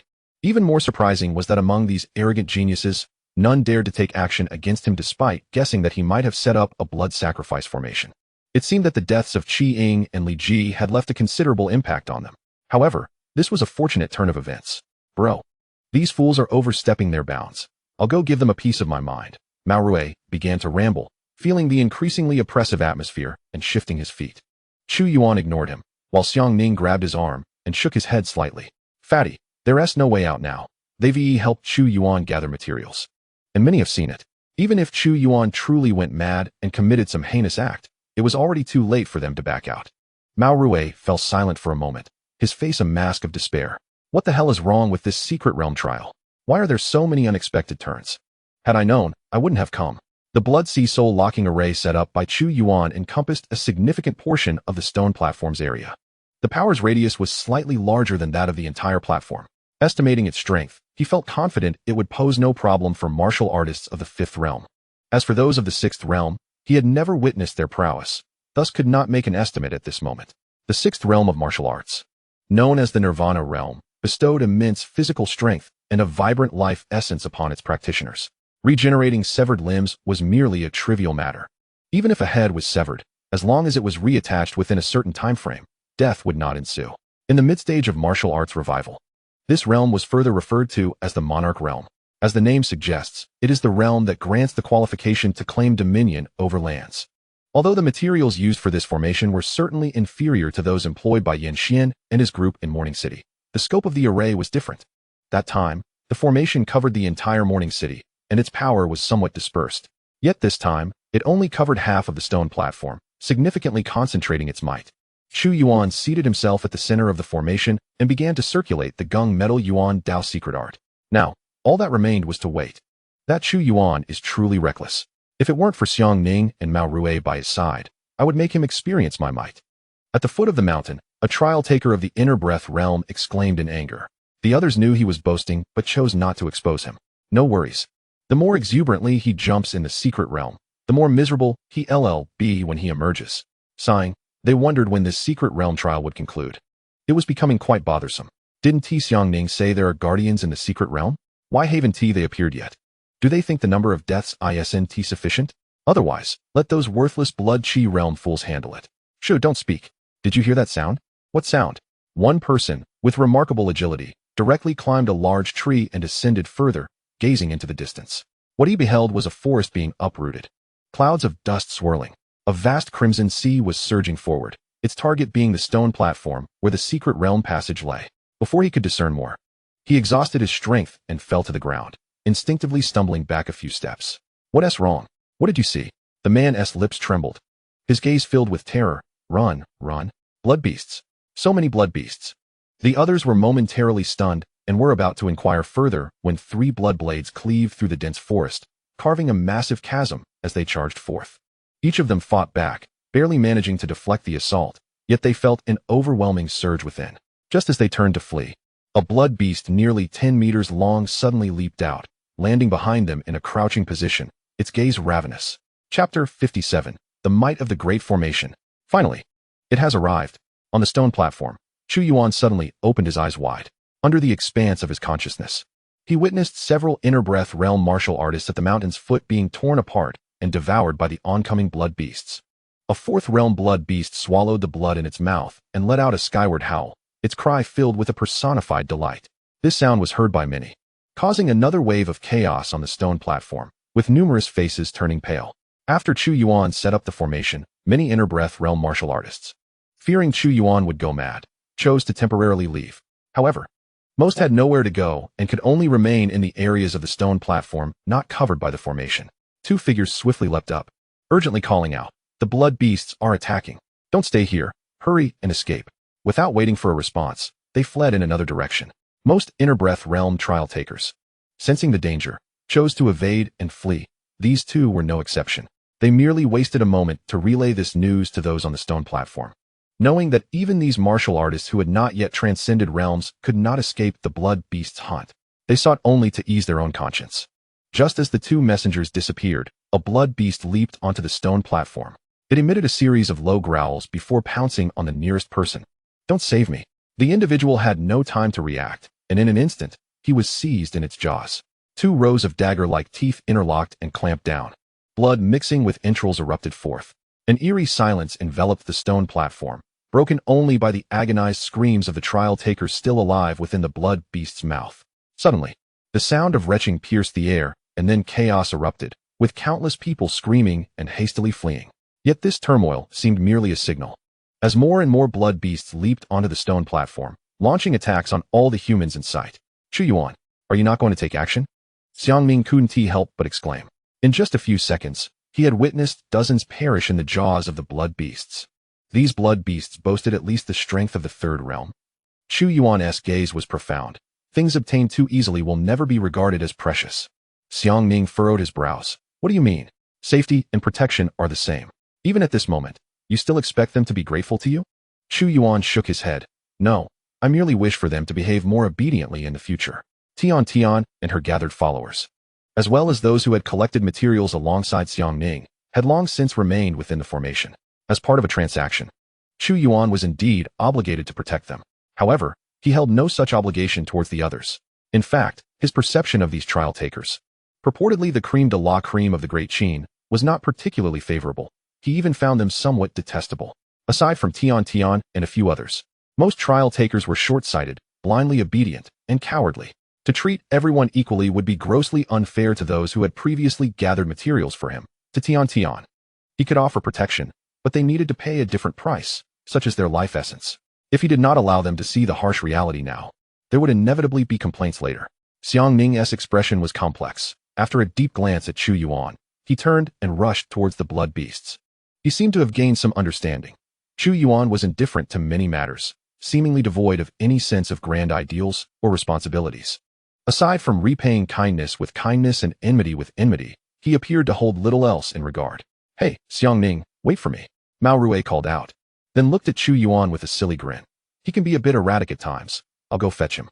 Chu Yuan nodded slightly, his heart not overly concerned, as he continued to monitor the entire stone platform with his spiritual awareness. As a blood beast lunged at them, a streak of sword light descended amidst Tian's terrified gaze, cleaving the creature in two and spilling its blood across the ground. This act seemed too glaring.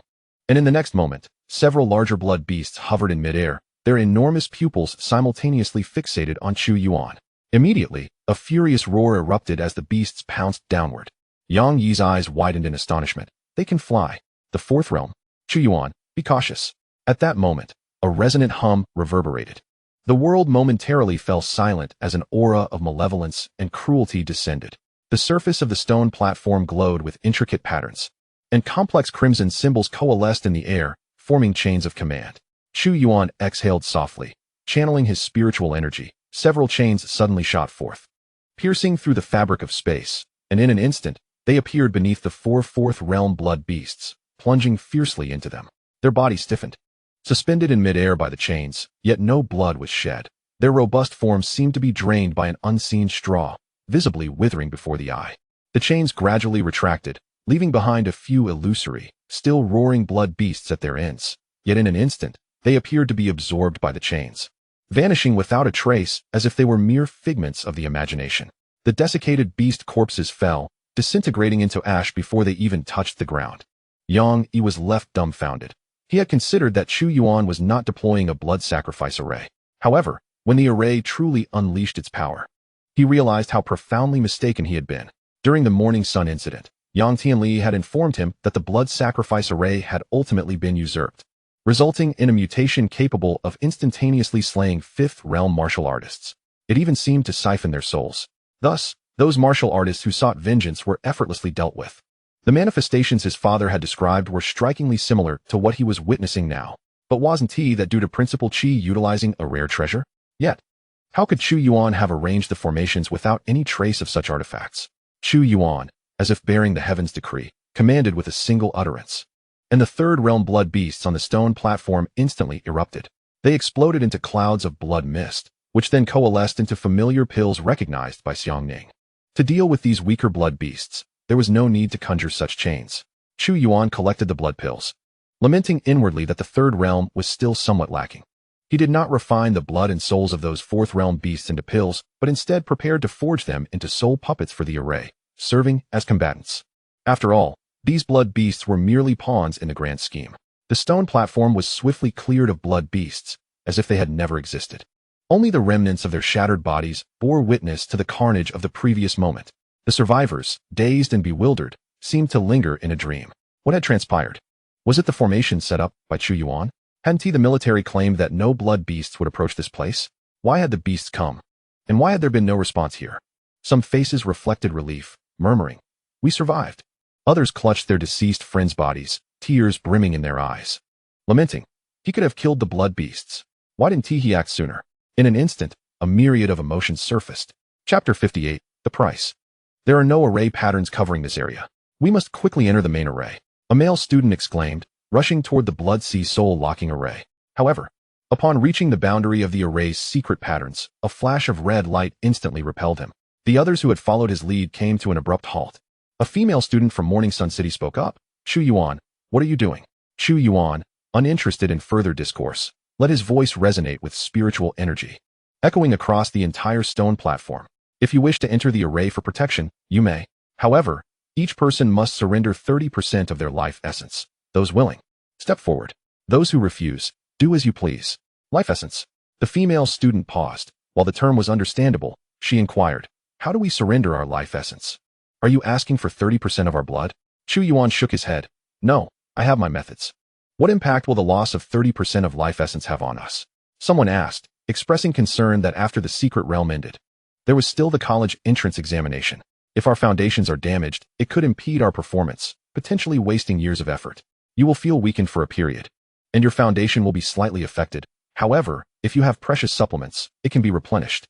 "Chu Yuan, are you not taking advantage of the situation?" someone exclaimed. "Precious supplements? Such words are easy to say, but how many can afford them? A damaged foundation will further jeopardize their futures."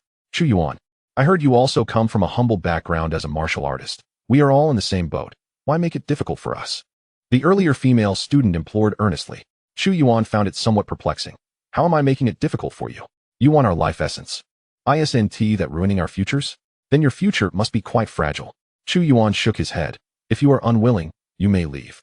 I have never coerced you." "Chu Yuan, you cannot do this. This stone platform belongs to everyone. By what right do you claim it?" "Xiangning, I know you are a reasonable person. Can you really stand by and watch Chu Yuan act recklessly?" Xiangning, expressionless, stepped toward the array. "Didn't Tian invite many of you to gather materials earlier? I heard many people refused her. That is different. If she had said it was to set up a formation to resist the blood beasts from the start." Tian interjected, unable to contain herself. "I already stated it was to fend off the blood beasts.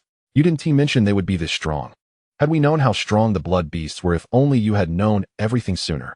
Xiangning shook his head, choosing not to engage further. In truth, he understood that even if Tian had revealed the truth from the beginning, many would not have believed her. They only wished to accept what conformed to their judgments, and would only invest in what they were certain would yield substantial returns, even if it merely required a little effort. Chu Yuan cast a surprised glance at Xiangning. "I thought you would speak on their behalf."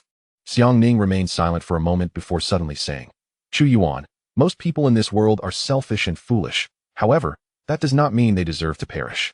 If the upper echelons of the Great Qin share your mindset, humanity would have long been doomed, leaving only a few strong individuals. Perhaps you would never have been born. I understand your principle of fair trade. Such actions are indeed gratifying. However, I must remind you, have you considered that the higher-ups are not all selfless saints?" Chu Yuan nodded. "Those not in positions of power should not meddle in politics. The level you speak of is still distant from me. Moreover, they do not represent the majority. To the majority you mentioned, they are the future elevated martial artists." Xiangning was taken aback, then continued, "In any case, just be aware. However, it is best to resolve matters swiftly, lest some fool utter unpleasant words." Chu Yuan gazed down the mountain. "There will be those who will decide for them. The blood beasts are coming again. 3 portions of the essence of life. I concur. Fear not, everyone. Right here upon this stone platform. I refuse to believe that Chu Yuan would truly refrain from intervening. The human cubs within the secret realm have already been herded to the vicinity of the passageway. Shall we proceed to the next step?" Xiao lightly swished his tail, inadvertently striking the rocky formation, causing a small avalanche in an instant. He is the king of the blood beast clan, and Xiao is the name he has chosen for himself, signifying a reminder to seek vengeance against the human race. For this purpose, he has sacrificed 99% of his kin. Yet, as long as he can exact revenge upon humanity, liberate himself from their control, these sacrifices are deemed worthwhile. Nearby, a warrior sat cross-legged in the void, while Li Hong stood quietly behind him. The former embedded a fiery red crystal into the void, meticulously sensing its energy before expressing satisfaction. What is the rush? The timing is not yet ripe. Acting impulsively would only lead to being effortlessly slain by the formidable champions of the Great Qin. Shall we simply wait then? Qiu's voice carried a hint of agitation. Perhaps we could allow your subordinate little ones to have some fun first. You should hunt them as they once hunted you. Does that not sound entertaining? Qiu seemed somewhat intrigued, for it indeed sounded quite amusing. The roles of hunter and prey reversed, with the once hunted turning the tables to torment their pursuers. At that moment, a blood beast suddenly surged in from the distance, roaring at Qiu. What is happening? A clansman reported that at the passageway, humans have set up the very formation you mentioned. Its power is immense, having already slain numerous clan members. Qiu's agitation grew. Li Hong suddenly interjected. My lord, the one who set up the formation must be Chu Yuan. Upon my return, I learned that he organized many to assist him in gathering materials for the formation. The warrior cast a glance at him with keen interest. So it is he. Can one truly establish a formation capable of easily slaying those of the four realms with merely hastily collected materials in the secret realm? Ask your clansmen what sort of formation it is. Qiu and the blood beast exchanged low growls. All we know is that the vicinity of the passageway is shrouded in crimson, and any clan members who attacked seem to have had their very blood and flesh drained. The warrior stroked his chin. It sounds rather akin to a blood sacrifice formation. It appears this lad is no good at all. Chapter 59, A Gradual Discussion. On the stone platform, the offensive of the blood beasts momentarily waned. Seemingly wary of the formation's might, they merely lingered at the periphery, refraining from rushing to their demise. Everyone had retreated into the blood sea locking soul formation, including those who previously doubted that Chu Yuan would dare to watch them perish. They had not anticipated that Chu Yuan would indeed forsake them. Does this individual not fear moral condemnation? In the face of life and death, who still has the luxury to ponder the future, let alone 3 portions of the essence of life? Even if it were 5 or 7 portions, they would have no choice but to acquiesce. However, witnessing those so-called prodigies of the inner breath realm reduced to the same plight as themselves offered some solace to many. Chu Yuan was tending to Tian's wounds.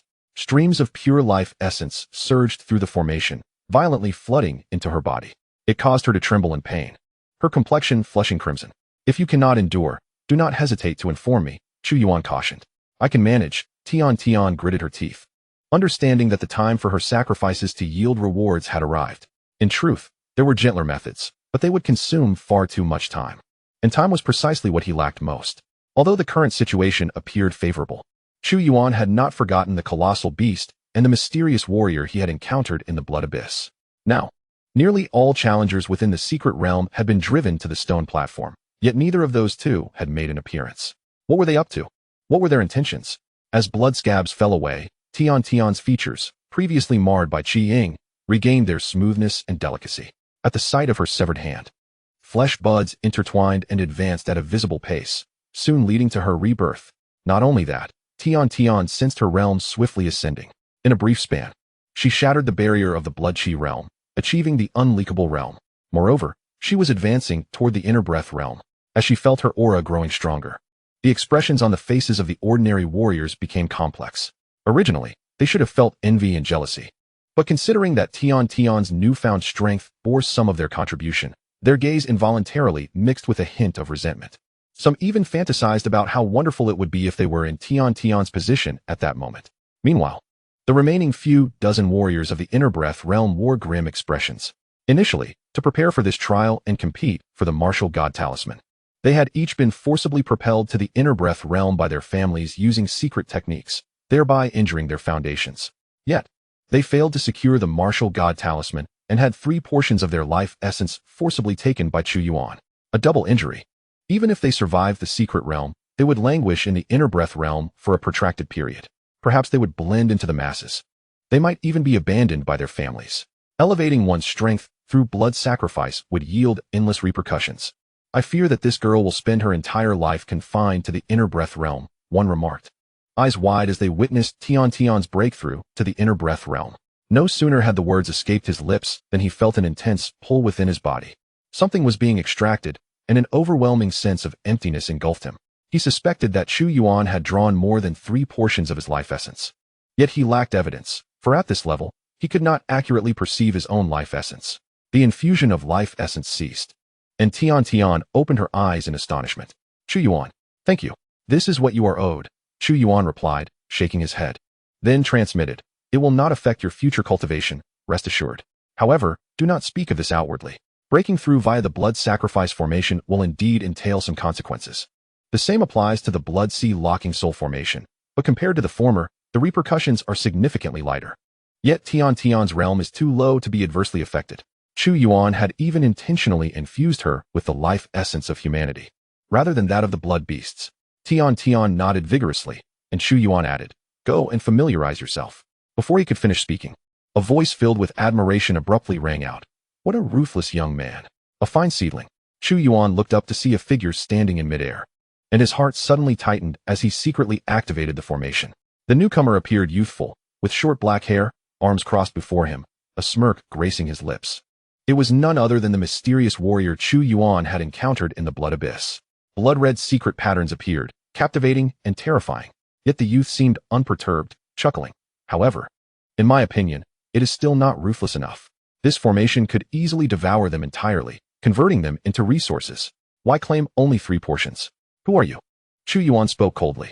Unbeknownst to him, to others, the emergence of such a high-level warrior in the secret realm could only mean it was the protector previously mentioned by Xianxiang.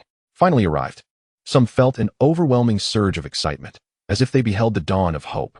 A few even rushed forth to greet him. Senior, this Chu Yuan slaughters his own kin and has set up a nefarious formation.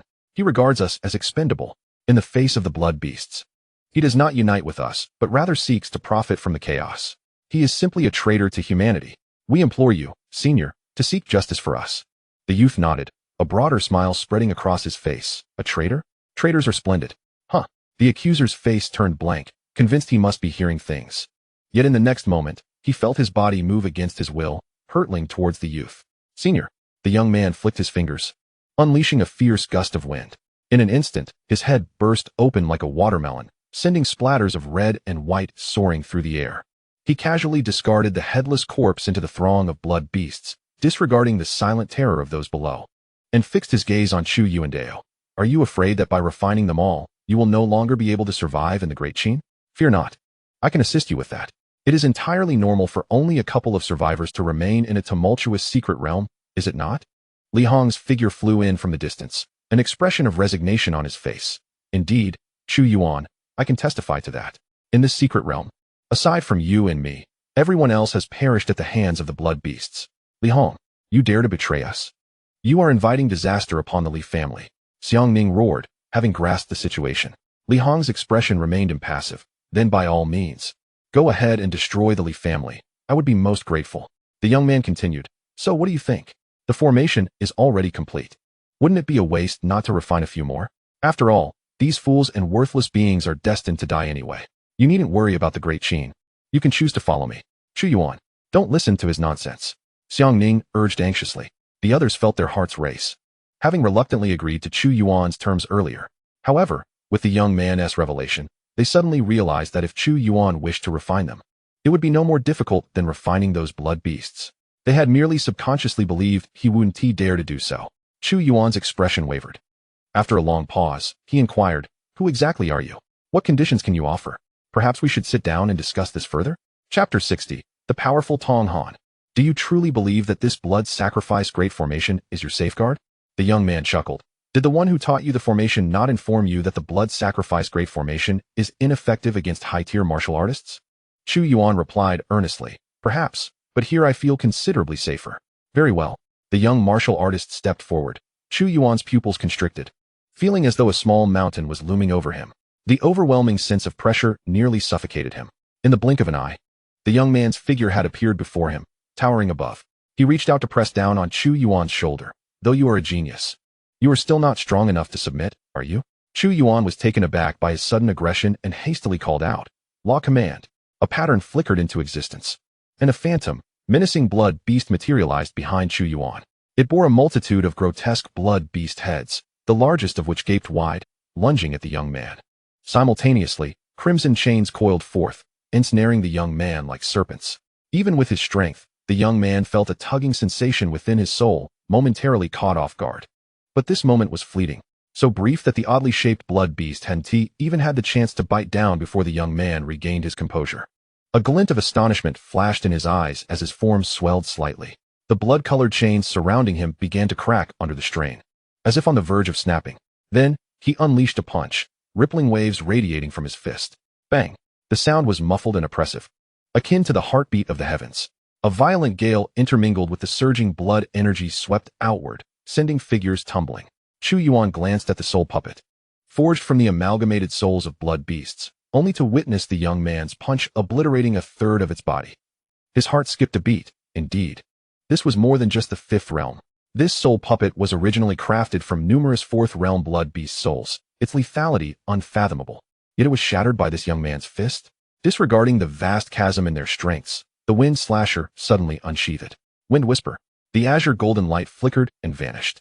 The gale swirling fiercely, sharp wind blades coalesced, hurtling toward the young man. Though the spectacle was grand, Chu Yuan was acutely aware that even this, his most potent killing move, could not surpass the output of the blood sea locking soul array. The soul puppet had nearly been shattered. How could he withstand it? He frantically urged the formation's power, mending the puppet's body, and dared not relent in his suppression of the young man. Such remarkable martial skills. It seems I have underestimated you.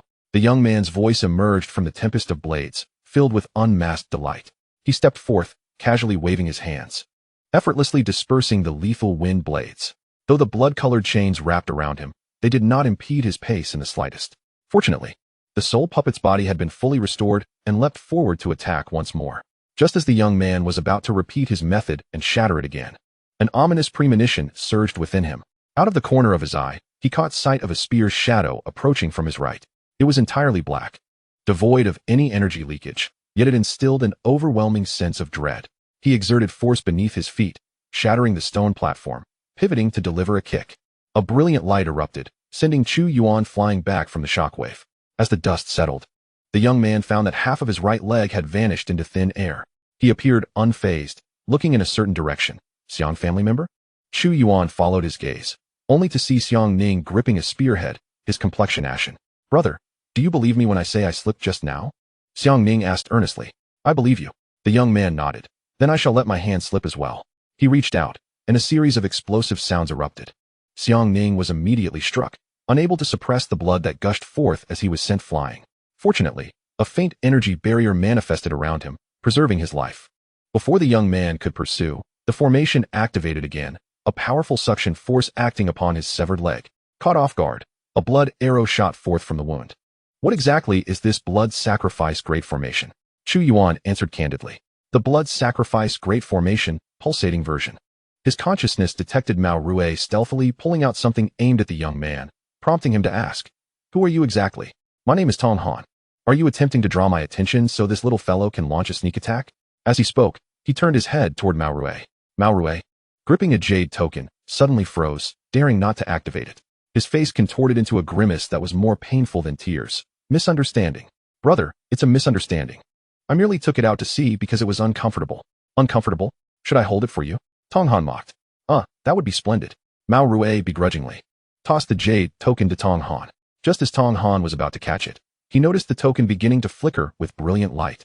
Mao Rue's expression turned fierce and cold in an instant. You want to take my belongings? You're courting death. Boom. The jade token exploded, unleashing a barrage of arrows that surged toward Tong Han. Even though he reacted swiftly, erecting a defense in an instant, many arrows penetrated his body, leaving numerous gaping holes. Chu Yuan, seizing the opportunity, activated the blood sea locking soul array, conjuring blood-colored chains that surged toward Tong Han. In an instant, a massive blood cocoon materialized in the vicinity. The array responded, drawing forth an unprecedented torrent of blood energy, surpassing the total energy of an entire martial artist at the Divine Passage realm in mere moments. Chu Yuan did not store it away. Instead, he poured it all into the soul puppet's body. Thus, the latter's body surged once more, stretching to an impressive length of several dozen meters, akin to an entire apartment building. Its abdomen split open, revealing a gaping maw that devoured both the blood cocoon and Tong Han in one fell swoop. Is it resolved? Mao Rue exclaimed, his spirit invigorated as he assisted Xiang Ning. Chu Yuan shook his head, about to speak when he noticed the soul puppet's body swelling ominously. Its surface ruptured inch by inch, exuding an aura of destruction and bloodlust. Xiang Ning maintained an expression of calm, spitting a mouthful of blood onto the ground. Good grief. If this doesn't kill it, I have no further options. Chu Yuan, while manipulating the grand formation, remarked, why not summon 10 or 8 more gun tips and blast it to oblivion? Xiang Ning rolled his eyes. Apologies, but I assure you, next time I'll procure more stock from the wholesale market. I genuinely have nothing left this time. Let us retreat. Chu Yuan, I must say, your formation doesn't seem overly effective. Chapter 61, The Southwestern Tong Clan. Although Xiang Ning spoke thus, he was aware that he could not place the blame on Chu Yuan. The ability to somewhat restrain Tong Han was a testament to the formidable power of the Blood Sea Soul locking formation. After all, even with the protective talisman bestowed by his family elders, he had only managed to injure Tong Han. The spear tip in Xiang Ning's hand originally contained the full force of a 6th Realm Warrior's attack. It was one of his trump cards. In truth, there was nothing more at his disposal. For the Xiang family, a 6th Realm powerhouse held little value. What truly mattered was how to inscribe martial techniques into objects without diminishing their efficacy. The resources expended in this endeavor were staggering, rendering the cost-effectiveness nearly non-existent. You clan offspring are all rather cunning. A figure broke free from the blood cocoon, swiftly soaring beyond the formation's confines. Several chains pursued, only to ultimately fall short. At that moment, Tong Han appeared somewhat disheveled, his clothing tattered and stained with blood, yet his eyes gleamed with an unsettling brilliance. The wounds adorning his body writhed and healed at an incredible pace, even the severed stump of his right leg sprouting flesh and bone anew. The formation's onslaught, along with the ambush by Xiang Ning and his companion, had indeed inflicted some injury upon him. Tong Han contemplated for a moment, chuckling. Chu Yuan, you are indeed impressive. We shall meet again.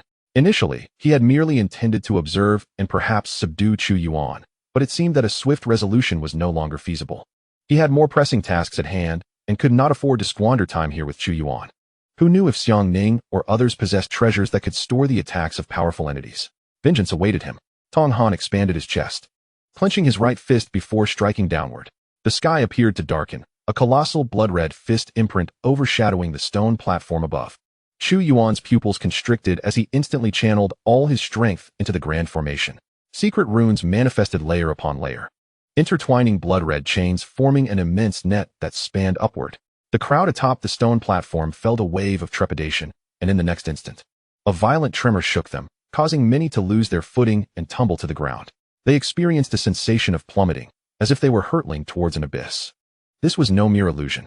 As all anomalies dissipated, Tong Han and Li Hong's figures had vanished into the horizon.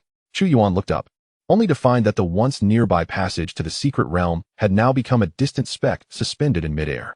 Presently, they found themselves in a vast pit, surrounded by swirling dust. Had Tong Han strike obliterated the foundational mountain of the stone platform? What was his intent? To showcase his might? Mao Rue gulped, feigning nonchalance. Foolish. Of course, he intends to prevent anyone from escaping. Xiang Ning sighed. At this height, do you think you can leap up there? Mao Rue stared at the distant point in the sky, his eyes wide. Well, indeed, I can't jump up there, but what significance does that hold? If the anomalies of the secret realm are discovered by the outside world, powerful figures will naturally escort them out. If the outside world remains oblivious, once Tong Han is free to act, he could easily crush and obliterate them. Chu Yuan silently mended the Blood Sea Soul locking formation. Such formations were not easily dismantled. Just as in the past at Xingyang No. 1 Middle School, when the captain of the Martial Control Bureau had directly shattered the teaching building. Yet the blood-gathering formation remained intact. As long as it operated, the absence of a tangible vessel became inconsequential. However, following Tong Han's prior assault, certain formation runes had sustained damage. While it was not rendered inoperable, its efficacy would undoubtedly be compromised. Tong Han had departed for the moment, yet one could not ascertain when he might return. Furthermore, the blood beasts that had originally surrounded them had not yet retreated. Xiang Ning pondered, what is this adversary's origin? How did he immediately recognize that I am from the Xiang family? I believe I know who he is, he said. Luyan, have you heard of him? A fair-skinned, delicate-looking girl approached, first expressing her gratitude to Chu Yuan. Thank you, Chu Yuan. Chu Yuan nodded. Do you know his background? I have not heard of him, but I am familiar with the Tong family. Xiang Ning furrowed his brow. The southwestern Tong family? Wasn't it eradicated over a century ago? Perhaps it was precisely because of this that he orchestrated this incident. Xiang Ning contemplated, seeing Chu Yuan's bewilderment, and proactively explained. The southwestern Tong family was once a formidable martial arts clan. The founder had already attained the status of a 7th realm warrior at that time. However, They were later executed by the authorities, and most of the Tong family suffered the same fate, with only a few escaping. Why? Xiangning added after a moment's thought. Because they monopolized the seventh secret realm. Zhuxian prohibits any clan from seizing control of secret realms. Our martial arts families, while prominent and possessing numerous assets, often find that their reputation outweighs their actual benefits. Monopolizing a secret realm is entirely different. For instance, if the seventh secret realm were in the hands of the Tong family, the associated martial resources would be exorbitantly priced. Ordinary individuals might not even afford a single chi blood pill. Then, is Tong Han here for revenge? Xiangning questioned, but I cannot say for certain. The remnants of the Tong family would certainly not dare to provoke Zhuxian openly. Chu Yuan mused, realizing that despite his efforts, he remained unclear about whom Tong Han currently served. The power of the Blood Sea Soul locking formation was insufficient to contend with Tong Han, not to mention the colossal beast that had yet to reveal itself. He needed to elevate his strength post-haste, even if it bore potential repercussions. Why have you only just arrived? Are you injured? Chiu growled, an air of schadenfreude in his tone. It's nothing. Let us begin. Tong Han waved dismissively, activating a fiery red crystal in his grasp. Runes danced upon its surface, and as their movement accelerated, a minuscule spatial rift materialized before him and the beast. Chiu quickly bit through his claw, controlling the gushing blood to seep into the void. Tong Han extended his hand forward, the crystal slipping into the spatial rift, which only began to slowly close after Chiu had spilled enough blood. Chiu sighed in relief. Each time he encountered that fiery red crystal, a sense of dread washed over him. He could sense that the small crystal contained energy capable of cataclysmic destruction. At the very least, if one were to explode before him, he would have no means to defend against it. Let us proceed to the next location. How much longer until we can slay those humans? Do not rush, it will be soon. Do you not fear the discontent of martial artists across the land for your actions? An elderly man with hair as white as snow rebuked from outside the seventh secret realm, his voice filled with indignation. The director of the Martial Control Bureau replied coolly, martial artists across the land? Zhuxian has not seen a new ninth realm warrior in nearly 3 centuries, nor an eighth realm warrior in over 50 years. Even the number of the 7 realms is dwindling. Do those worthless beings not fear our disillusionment? Must the front lines collapse, recreating the chaos of the martial Dao's inaugural year, before they are willing to fight? Yet, the so-called worthless ones have become the backbone of the Legion. Thousands of these so-called pillars cannot compare to a single true powerhouse. The transformation begins today. Chapter 62. The golden core is difficult to shatter. Within the grand formation, sharp energy surged around Chu Yuan, carving deep patterns into the ground, a testament to the full power of the Gung Yuan Dao technique in operation. Blood patterns manifested on his body, not a result of the Blood Sea Soul locking formation, but rather a consequence of his body being unable to withstand the violent influx of energy beginning to crack. Tian looked at him with concern, wanting to say something, yet fearing it might disrupt Chu Yuan's cultivation. What use is a last-minute effort? It might even harm one's own foundation. Lu Yun sighed, harboring little optimism. She acknowledged that Chu Yuan was indeed formidable, and the formation he had set up was equally powerful. However, that Tong Han was not on the same level as them, and should not be their adversary. Even if Chu Yuan slightly improved his realm, what could he achieve? It is far better than sitting here lamenting and waiting for death, Xiangning interjected casually, glancing towards the blood beast horde outside the formation. They were now completely trapped here. Although no 5th realm blood beasts were present among the horde, there were still plenty of 4th realm ones. Aside from Chu Yuan, no one else could possibly break free. They could only await Tong Han's return to determine their fate. After refining a blood pill and a spirit-concealing pill, the cracks on Chu Yuan's surface multiplied. Under the immense external pressure, he had now reached the peak of the foundation establishment stage, with no further advancement possible. Yet, the condensation of spiritual liquid within him into a golden core remained a distant dream. The quantity was sufficient, but the quality was lacking. This fatal flaw could not be compensated for by either the blood pill or the spirit-concealing pill. It is not merely a matter of shouting about constraints or power, nor seeing someone perish before one's eyes, that one can immediately break through. In reality, he had only been cultivating for a month, and was already approaching the golden core realm. His foundation was hardly solid. Who possesses auxiliary pills for breakthrough? I can purchase or exchange. Chu Yuan suddenly spoke up, turning first towards Xiangning. Xiangning was taken aback and gave a helpless look. The other inner breath realm testers were similarly at a loss. Most had forcibly broken through to inner breath realm through hastened means, unable to repair their martial foundations in such a short time, leaving no possibility for breaking through. Naturally, they would not have prepared any breakthrough pills. Seeing that no one had responded for a long time, Chu Yuan grew secretly restless. Indeed, there was none? If that is the case, I cannot remain here. Otherwise, when Tong Han returns, the Blood Sea Soul locking formation will not be able to stop him. As for the others, Chu Yuan could offer no assistance. He had already used the Blood Sea Soul locking formation to protect them several times. It was time for him to seek his own path to survival. Chu Yuan. While I do not possess any auxiliary breakthrough pills, I do have a boiling source pill. I wonder if it would be of any use. A seemingly ordinary inner breath realm tester hesitantly spoke. Before Chu Yuan could inquire further, Xiang Ming interjected with a hint of anger. A boiling source pill? Why don't you consume it yourself? The boy fell silent, retreating back. What is a boiling source pill? It is an explosive type pill, typically used in dire situations. Capable of temporarily elevating a martial artist's physical and energy strength by one major realm. However, the backlash is extremely severe.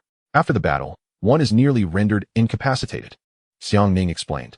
Chu Yuan, even if you were to elevate a major realm now, you would still be unable to contend with Tong Han. Thus, it is not worth it. Weighing his options, Chu Yuan then heard Xiang Ming whisper, you are quite powerful. Perhaps you have surpassed the inner breath realm. These surrounding blood beasts cannot hinder you. If all else fails, you could break out on your own. Chu Yuan was somewhat taken aback. And what of you all? What will you do? We will find a way. Chu Yuan shook his head, looking at the boy. How do you wish to trade? The boy spoke with a touch of self-mockery. No need for a trade. We are merely a burden, benefiting from your efforts. He then tossed a jade vial towards Chu Yuan.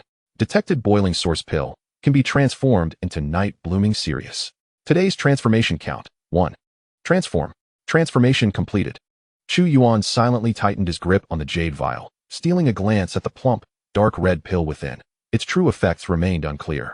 Yet, it undoubtedly shared a nature with the boiling source pill, implying a cost must be paid to temporarily enhance one's strength. What is the enhancement efficiency? What is the cost? Unknown, but it surely will not be pleasant.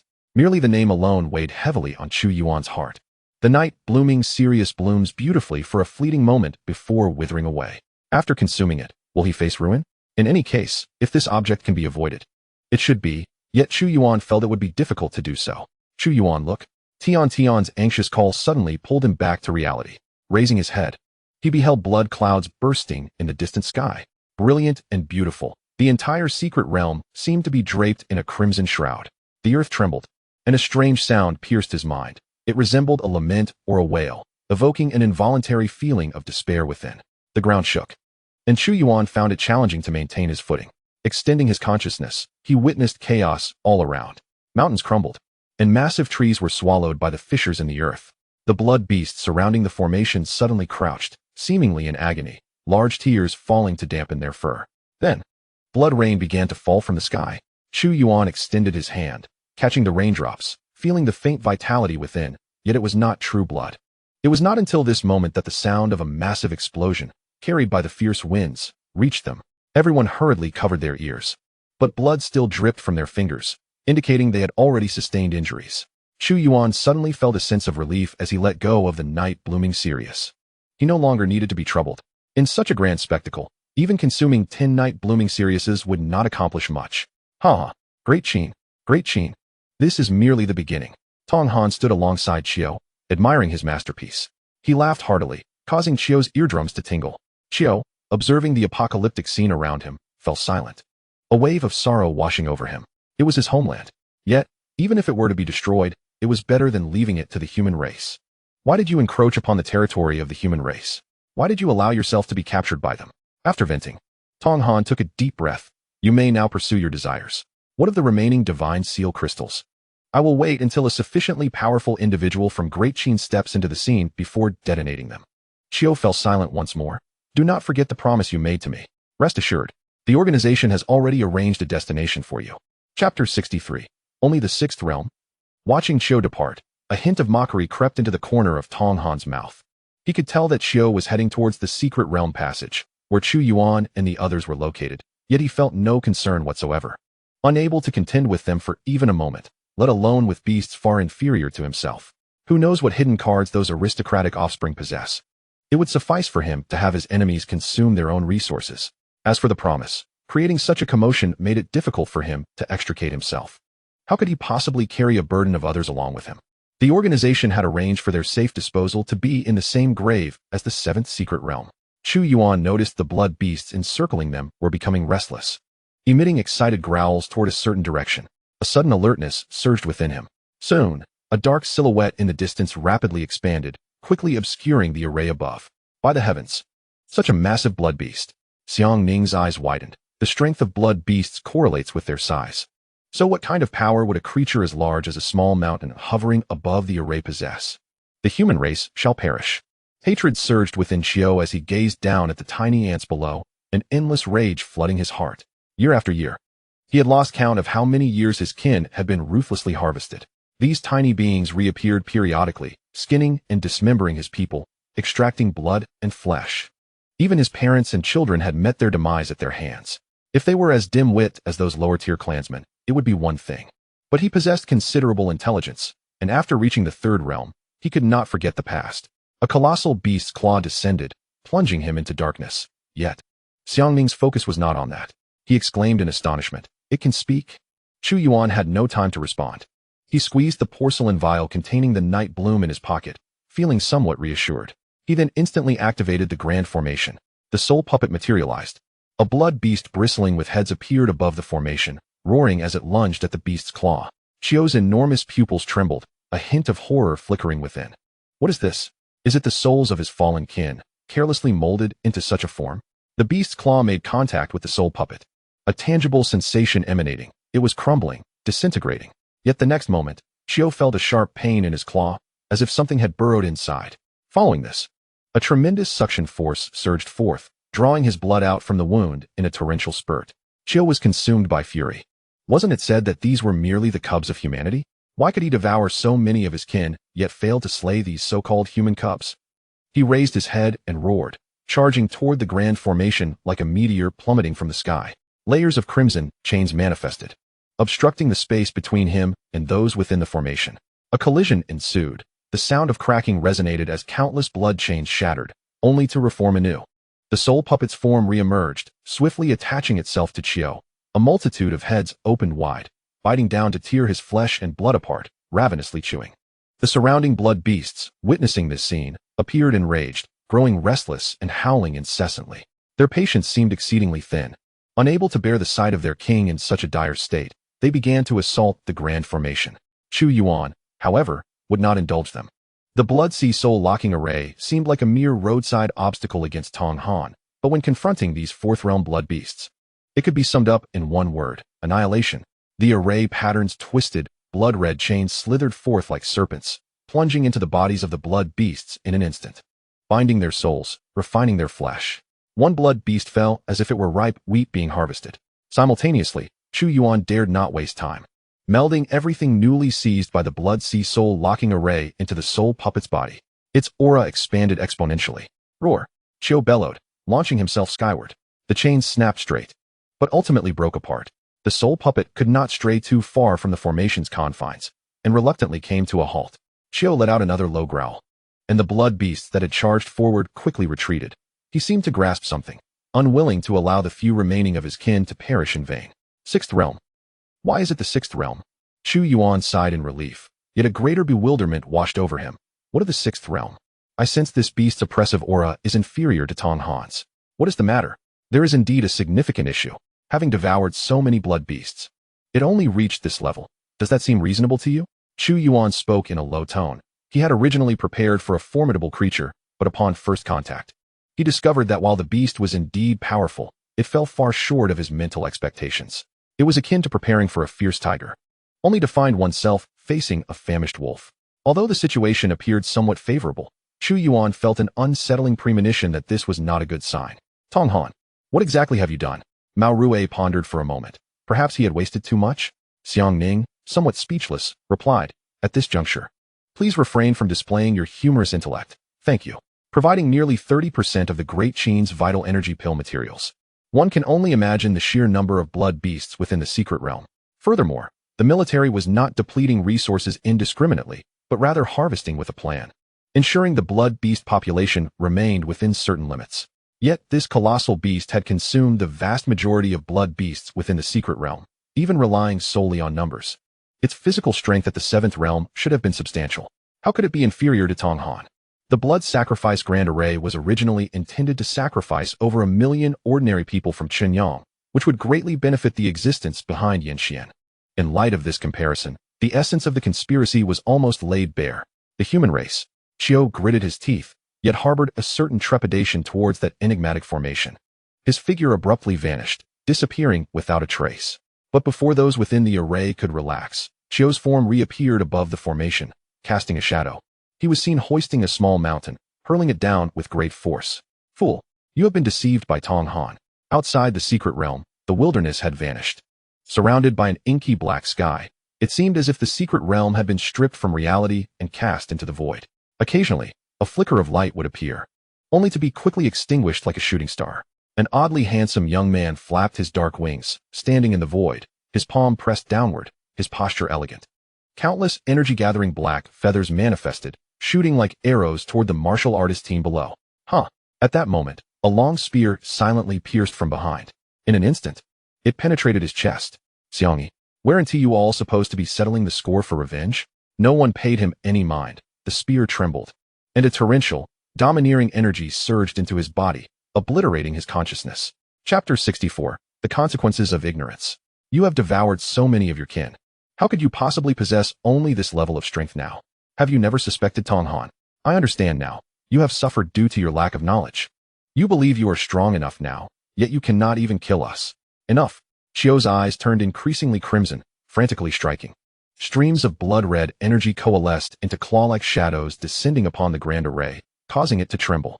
However, it ended there. The formation swayed, appearing on the verge of collapse. Yet it remained intact. Chu Yuan also discerned that Xiao had no mastery of any martial arts. Upon reaching the fifth realm, known as the Divine Passage, any martial technique in the hands of a warrior could manifest extraordinary powers that transform decay into the miraculous. The outcome of a battle between two warriors with identical physical and energy strengths would be determined solely by the quality of their martial skills. Yet, this colossal beast lacked such capabilities. This is somewhat understandable. The Blood Beast clan possessed no true heritage, even if they once did. It had long been severed with the decline of their race. Initially, the information from the military indicated that the leader of the Blood Beast clan was merely at the fourth realm. In the span of just 2 days, he had elevated his realm by devouring his kin. However, he was incapable of enhancing any other aspects. Since Tong Han intended to betray him, he naturally would not impart any techniques. At this moment, Xiao began to partially believe Chu Yuan's words. Otherwise, how could he fail to slay even a few human younglings? Tong Han had deceived him. Therefore, his promises were nothing but empty. Xiao finally ceased his assault, and Chu Yuan hastily remarked, "If you doubt my words, I can demonstrate the truth to you. Do you wish for us to turn on each other?" Chu Yuan shook his head. Turn on each other? Are you truly one of us? Xiao fell silent. Were they truly of the same blood? Before Chu Yuan had spoken those words, he undoubtedly believed he and Tong Han were allies. But now, he realized that Tong Han had been deceiving him from the very start.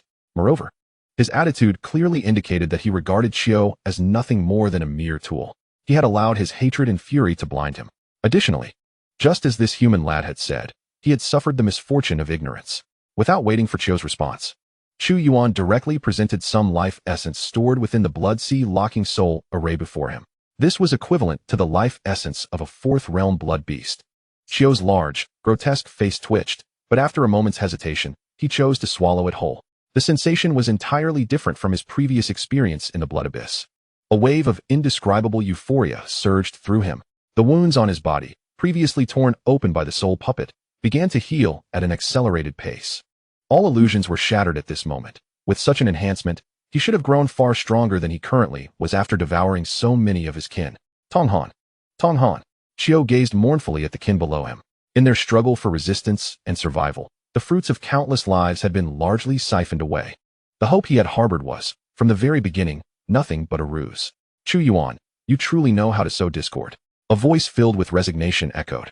And Tong Han's figure flew in from a distance. I merely arrived a tad late. Tong Han. Xiao's eyes instantly turned blood red, and his enormous frame charged recklessly toward Tong Han. Tong Han's expression bore a hint of disdain as he extended his hand. His palm pressed against Xiao's brow. And despite the vast disparity in their sizes, Tong Han appeared almost inconsequential. Yet, as the larger entity, he remained motionless. Xiao's eyes were larger than Tong Han's entire form. Yet at this moment, his colossal pupils brimmed with terror and confusion. Familiar blood patterns emerged on his body, coursing across his skin. They were the very blood markings from the array Tong Han had set up in the blood abyss for him to devour his own kin. As if blood were reversing its flow, countless orbs of blood, infused with immense life force, seeped from his body and fused together. Chiu's vitality began to dwindle, and his body gradually became desiccated. Yet, at this moment, moving even a muscle became an extravagant desire. The control of the blood patterns was overwhelmingly tyrannical, having already taken root deep within him. The fourth realm blood beasts below, witnessing this, naturally would not stand idly by, and they roared in fury, charging toward Tong Han. However, the same blood patterns swiftly manifested on their bodies, causing them to plummet like weights, raising clouds of dust upon impact. You could have lived a while longer. Perhaps even witnessed the fall of the powerful of the Great Qin. You could have died a more contented death. Tong Han lamented, but now, you can only blame Chu Yuan, after all, who told him to speak out. Chiu's heart brimmed with resentment.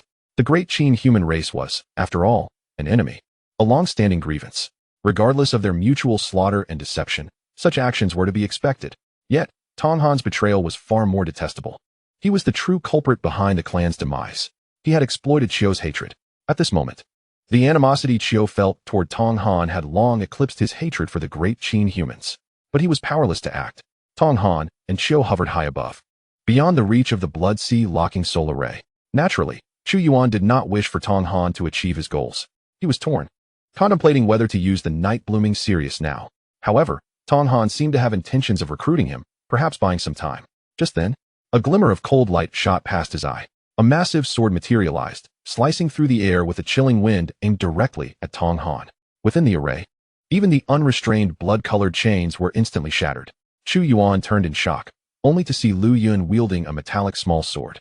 Noticing his gaze, Lu Yun smiled and said, "What's the matter? Such means are not exclusive to the Xian family." Chu Yuan shook his head, remaining silent. The great sword grazed Chiu's body, instantly obliterating a substantial chunk of flesh. Undeterred, its momentum surged toward Tong Han. Tong Han's pupils contracted, and without a moment's hesitation, he disregarded Chiu and assumed a peculiar stance with his fists. Huanlong kill.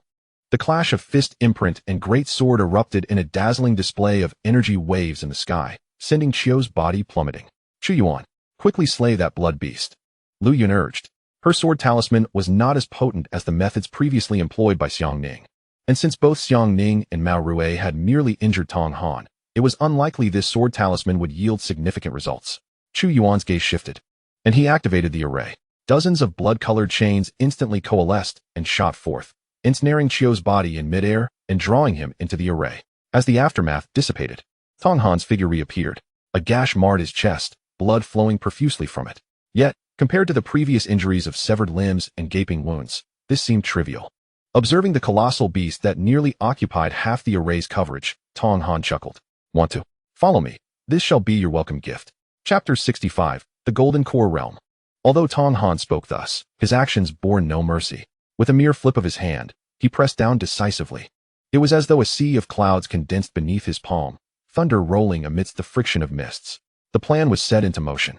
The formidable warriors of the Great Qin could descend at any moment, and he had no time to waste with Chu Yuan. If Chu Yuan were willing to ally with him, that would be ideal. If not, he might as well perish here. As Chu Yuan beheld the descending sea of clouds, he felt a sense of resignation.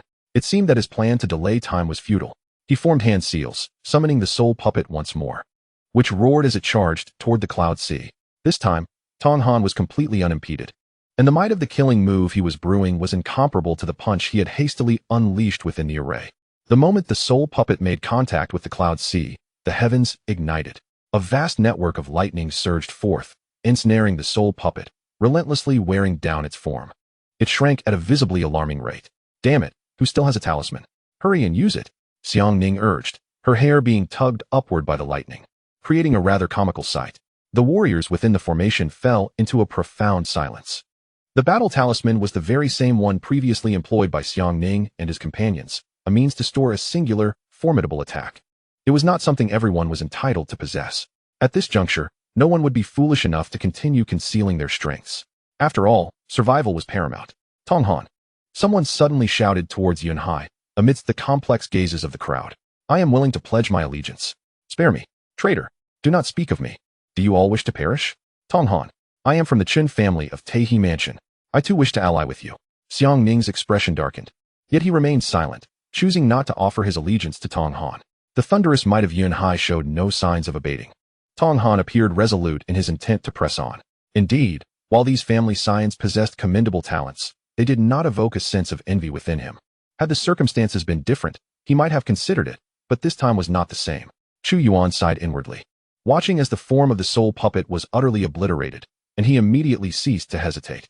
He swallowed the ephemeral flower's essence clenched in his hand. Xiang Ning witnessed this scene, his lips twitching slightly, as if he wished to speak. In truth, Chu Yuan need not have resorted to such extremes. He could have easily pledged allegiance to Tong Han.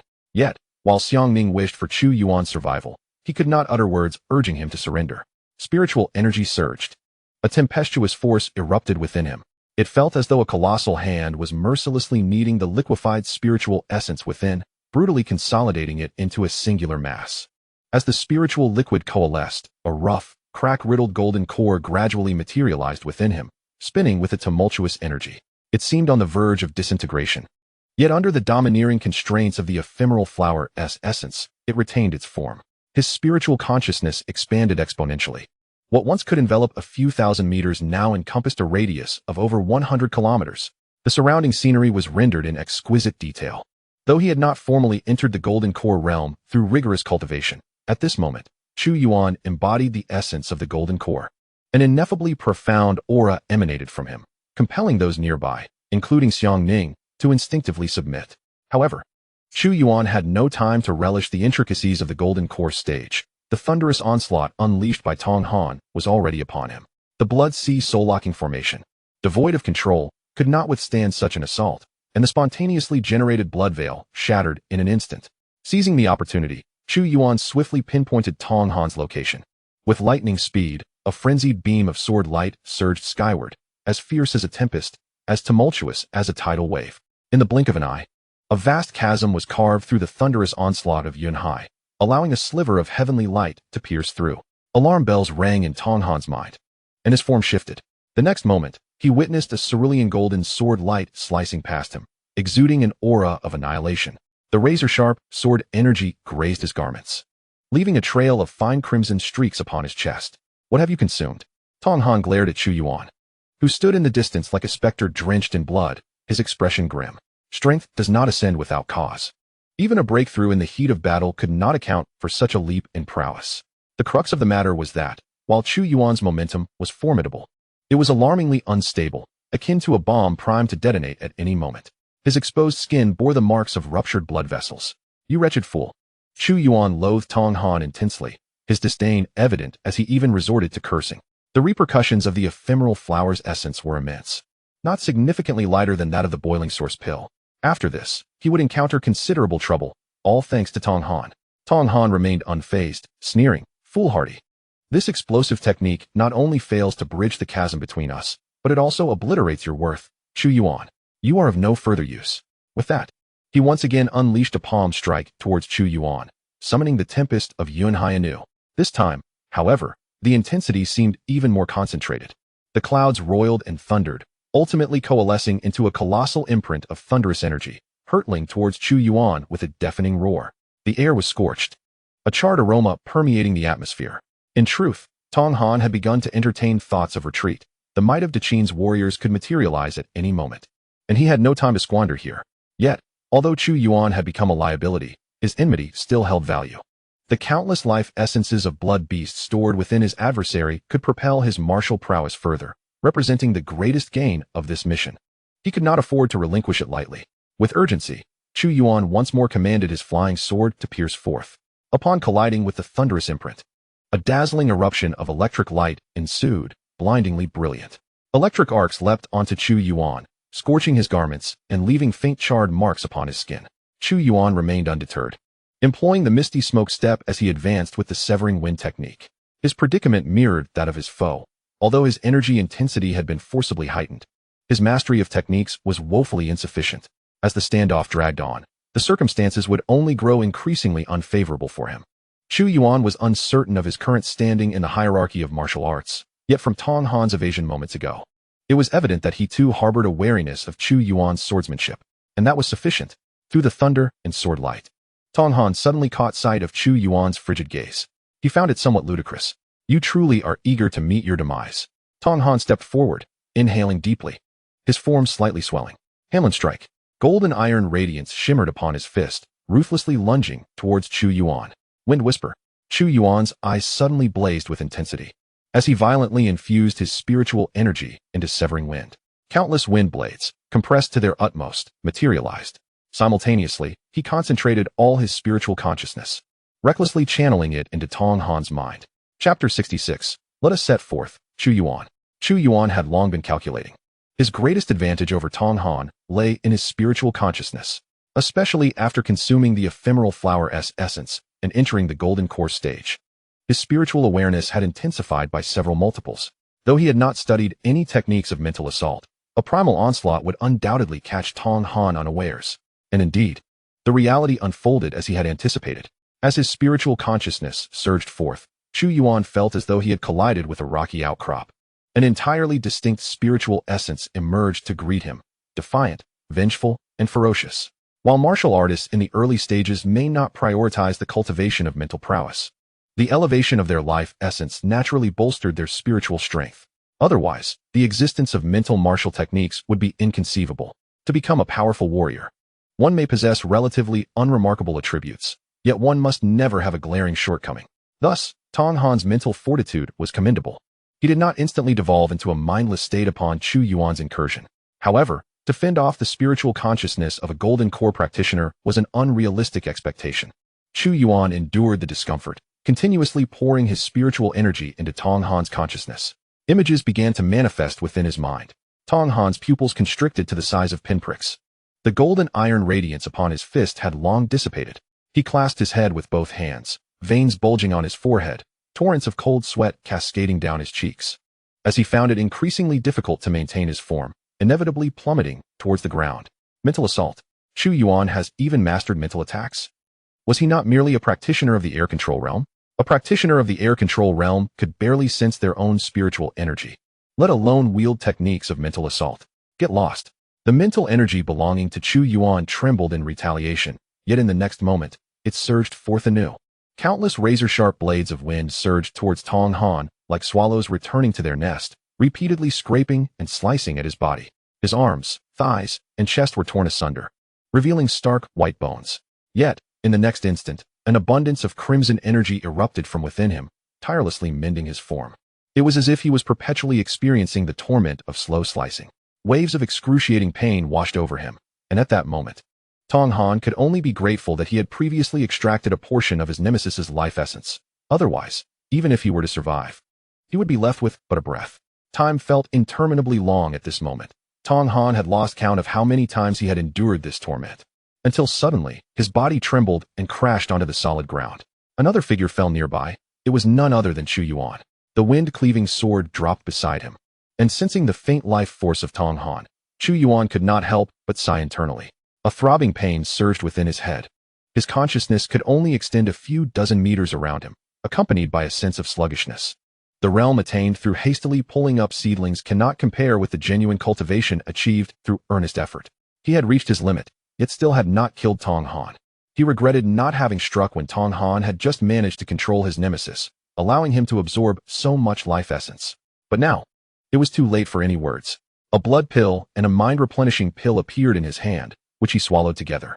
The medicinal power spread, healing his battered form. It was as if nourishing rain fell upon the parched and cracked earth. Chu Yuan struggled to sit up, fingers forming the sword gesture, causing the wind-cleaving sword to vibrate and levitate. Swiftly, a beam of light, diminished in intensity compared to before, shot towards Tong Han. Tong Han adjusted his posture, allowing the wind-cleaving sword to pierce his shoulder, then grinned as he gripped the hilt. Is that all? Compared to the previous torturous experiences, this injury was hardly significant. Pure life essence surged from within Tong Han, his breath slowly recovering. He withdrew the wind-cleaving sword from his shoulder, examined it for a moment, and praised a fine sword. You are commendable as well. I suppose I shall not forget you for a long time. It sounds as though you believe victory is assured. Chu Yuan retorted with a calm facade. Only he knew that he truly had no means left. He possessed one last card, albeit one of little hope, the self-detonation of the Blood Sea Soul Lock array. However, in his current state, initiating the self-detonation would merely lead to his own demise alongside those trial takers. Indeed, I have one, Tong Han chuckled. Li Hong, finish him.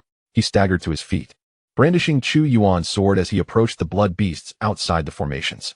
Li Hong approached from a distance, halting not far from Chu Yuan. Your talent is truly a pity. If you find it regrettable, then why not leave? Li Hong shook his head. I do not wish to die just yet. Otherwise, why would he surrender immediately after being captured by Tong Han? I believe there are many things in this world that are far more important than life and death. Do not waste time, Chu Yuan. Li Hong sighed. If the circumstances were different, I would be more than willing to discuss these matters with you. He lifted the battle knife in his hand. Do you know? Before entering the secret realm, I received a command from my family. If the opportunity arises, eliminate you. Fortunately, I have never been fond of adhering to my family's orders. Otherwise, I would likely be dead by now. Is it because of Li Chun? Although you did not kill him, that foolish couple lacked the ability to retaliate against the true culprit and thus could only vent their anger upon you. Chu Yuan appeared unfazed by the glinting battle knife in Li Hong's hand. And what of Li Ji?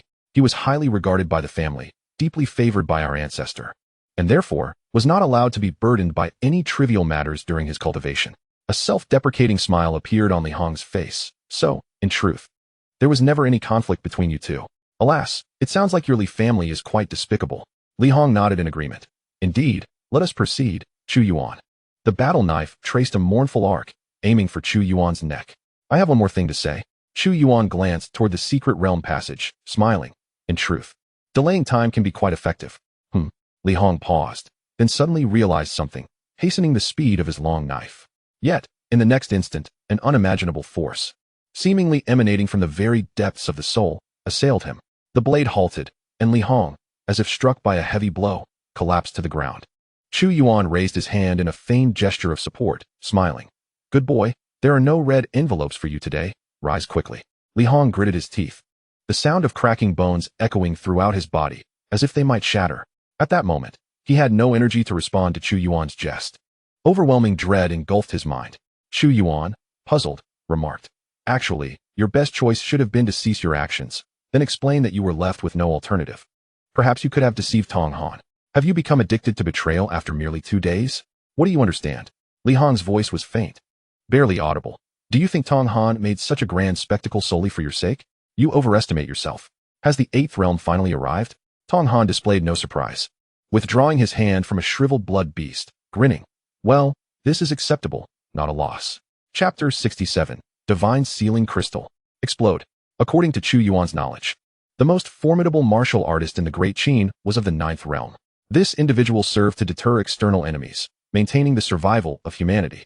As long as the Great Qin possessed a 9th realm powerhouse, even if they suffered defeats on the front lines, the other races would not dare to annihilate the Great Qin. No clan could bear the cost of a 9th realm warrior, unencumbered, lurking in the shadows seeking revenge. Below them lay the 8th realm, regarded as the clan's treasures. Each was forged in blood and fire, renowned for their might. With a mere gesture, they carried the power to move mountains and cross seas. Yet, in the face of such an existence, Tong Han appeared untroubled. I wondered who it was. Turns out to be the remnants of a noble family.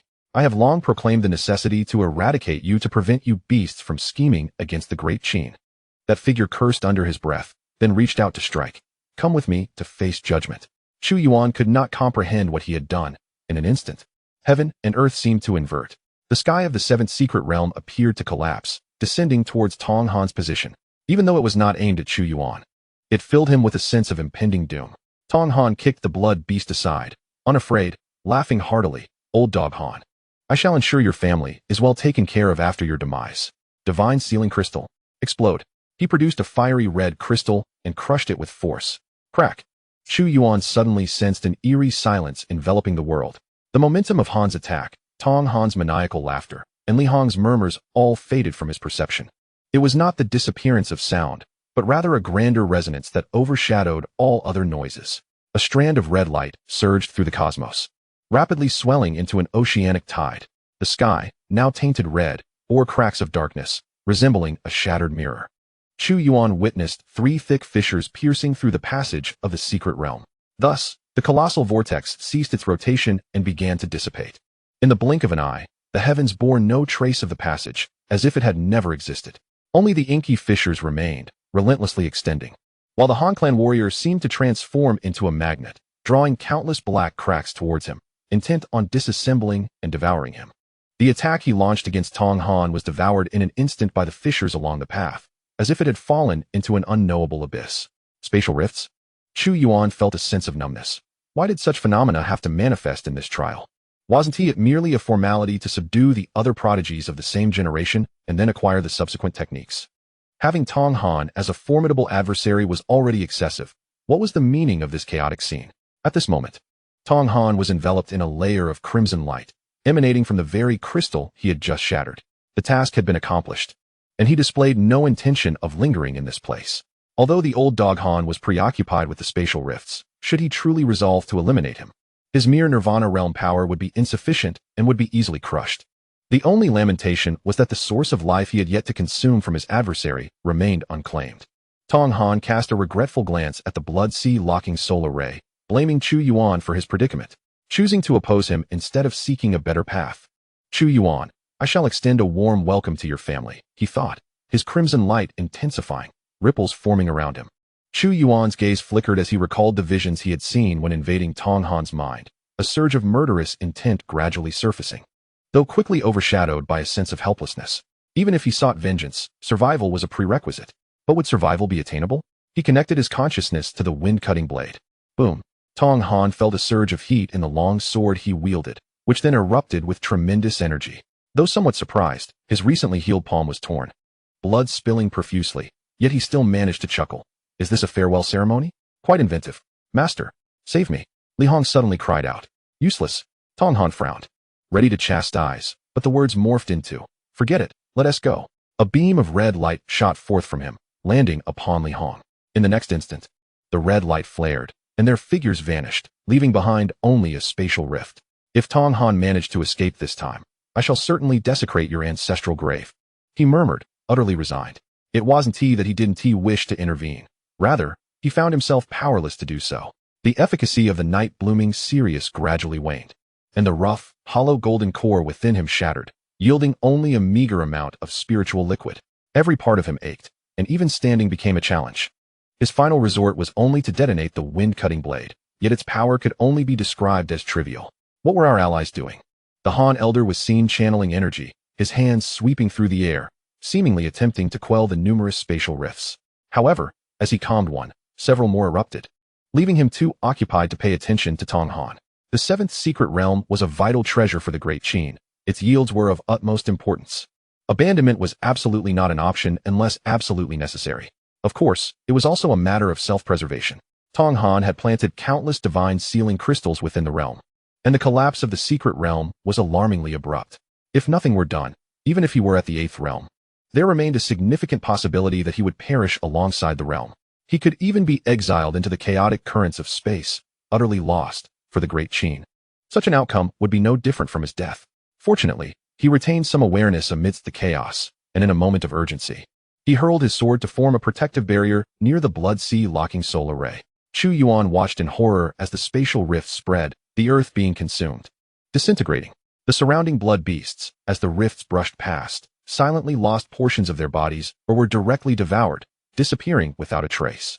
Only in their vicinity, under the protection of the warrior's sword, did they remain temporarily unscathed, standing upon a patch of land akin to a solitary island in an endless void of darkness.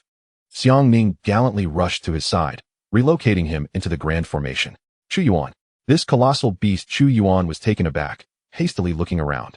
He had almost forgotten the presence of this gigantic entity. With Tong Han's departure, the blood markings on Xiao's body lost their control and gradually faded. He regained his ability to move. Human race. Xiao merely stood, causing many to involuntarily retreat. Though this beast was indeed formidable, it was all relative, compared to Tong Han.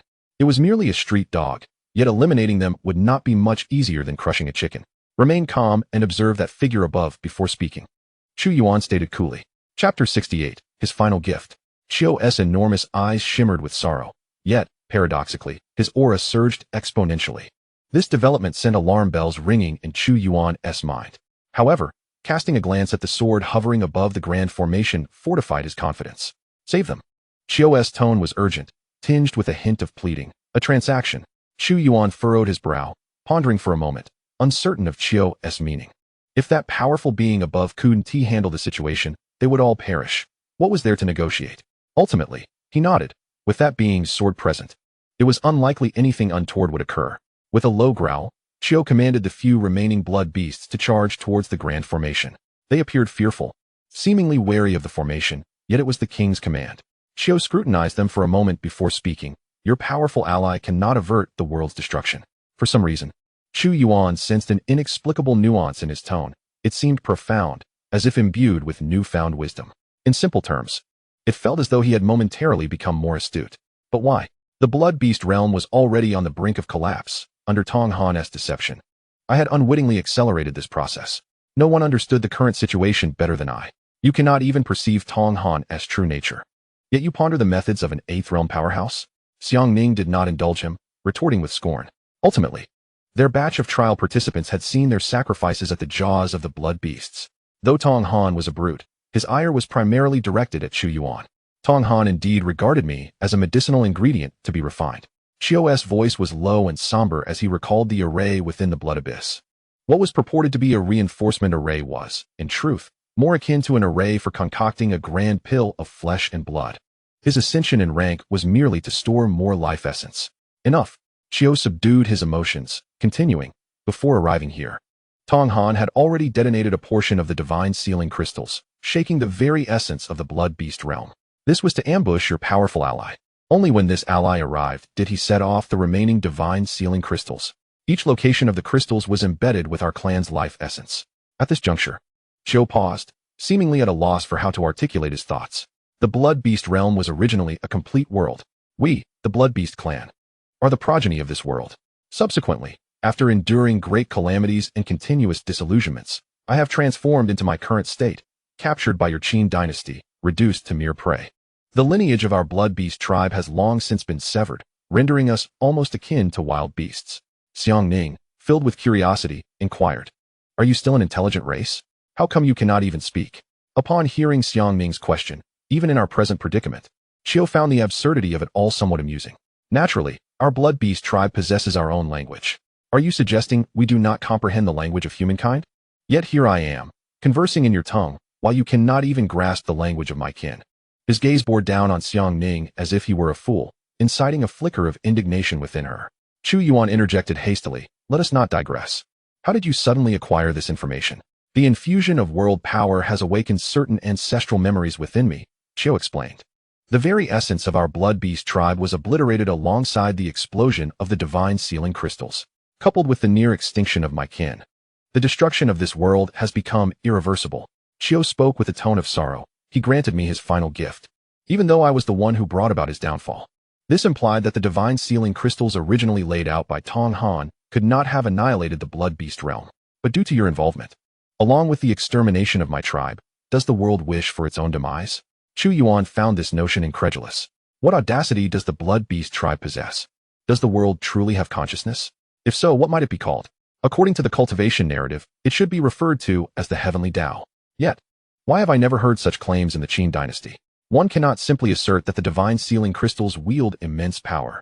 Chiu was at a loss for words, understanding that the situation was far more complex than the world merely wishing to perish. He decided to bypass this point and stated, "Let us strike a bargain.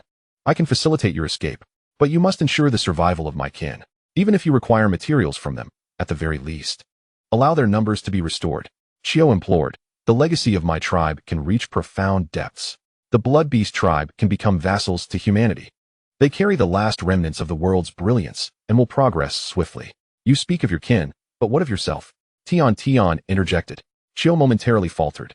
"I seek redemption, and should I choose to flee, they would be left behind. If I could escape with my kin, I would have long since fled. Rather than engage in trade with humanity, I, representing the Ma family of Imochen Mansion, am willing to negotiate with you. But you must relinquish your tribe's legacy to me. Furthermore, since you cannot escape, I shall claim your life essence as well." A voice called out from behind. As a young man stepped forward, his gaze fixed intently upon Chiu. Chu Yuan has no background in the Qin dynasty. He is merely a commoner and cannot safeguard your kin. But my Ma family is powerful, with 8 realm warriors at our command. We have the capacity to protect your people. His tone was fervent. Xiang erupted in fury. "Ma Qingjai, you are courting death." Unfazed, Ma Qingjai replied solemnly, "Xiang Chu Yuan has consumed the boiling source pill. He is now crippled. He cannot maintain this opportunity. Of course, if you wish, I can share it with you." What an ungrateful wretch. Have you forgotten who kept you alive? Ma Chenjai frowned. It is merely a transaction. I have contributed a portion of my own life essence, and owe nothing to Chu Yuan. Blood Beast King, think carefully, a voice chimed in from the shadows. Do not underestimate Chu Yuan's strength. He cannot protect your tribe in the outside world. Moreover, he is crippled. Any dealings with him will only bring ruin upon both parties. Mao Rue coldly remarked, cowardly and sneaky. Care to step forward and speak? What of it if I do? A young woman stepped forth, her gaze directed at Tian Tian. Her eyes aflame with fury. You dare lay claim to our life essence? Ma Chenjai, when we leave, do not take her with you. What? Would our life essence then go to waste? I believe we should take her. Once outside, let the strong extract our life essence from her. Tian Tian's complexion turned pale. Her lips quivering, yet no words escaped her. Chu Yuan's lips twitched. Have you all forgotten that we remain within my grand formation? Ma Chenjai observed him quietly. And what of it? Do you dare to kill in front of Elder Han? The Qin dynasty will afford you no refuge. Not only you, but even your family will be implicated. That remains to be seen. A cacophony of chains echoed ominously, poised to claim lives. Ma Chenjai felt a tremor within his eyelids. He understood that these blood-colored chains would not find it difficult to refine him, as they would a blood beast. In an instant, he would be reduced to a pure essence of life, his very soul torn asunder. Yet, he remained skeptical of Chu Yuan's willingness to act beneath Elder Han's gaze. Even if Chu Yuan lost his mind, Ma Chenjai believed that Elder Han would not remain indifferent. The threshold of self-destruction had been crossed. Were this merely an ordinary opportunity, yielding would be acceptable. However, the Blood Beast King's opportunity was too monumental. Not only would the life essence of countless blood beasts be gathered, but the very legacy of a tribe could immensely enrich a family's foundation. Chu Yuan, do not act rashly. I will offer you wealth that a mere mortal could not amass in a lifetime. Even if you cannot continue on the path of a warrior, becoming a wealthy magnate is not an unworthy fate. Yet, Chu Yuan had grown weary of his ramblings, his mind already set. The blood-red chains surged toward Ma Chenjai, ensnaring him instantly in a cocoon of blood, leaving only his head exposed.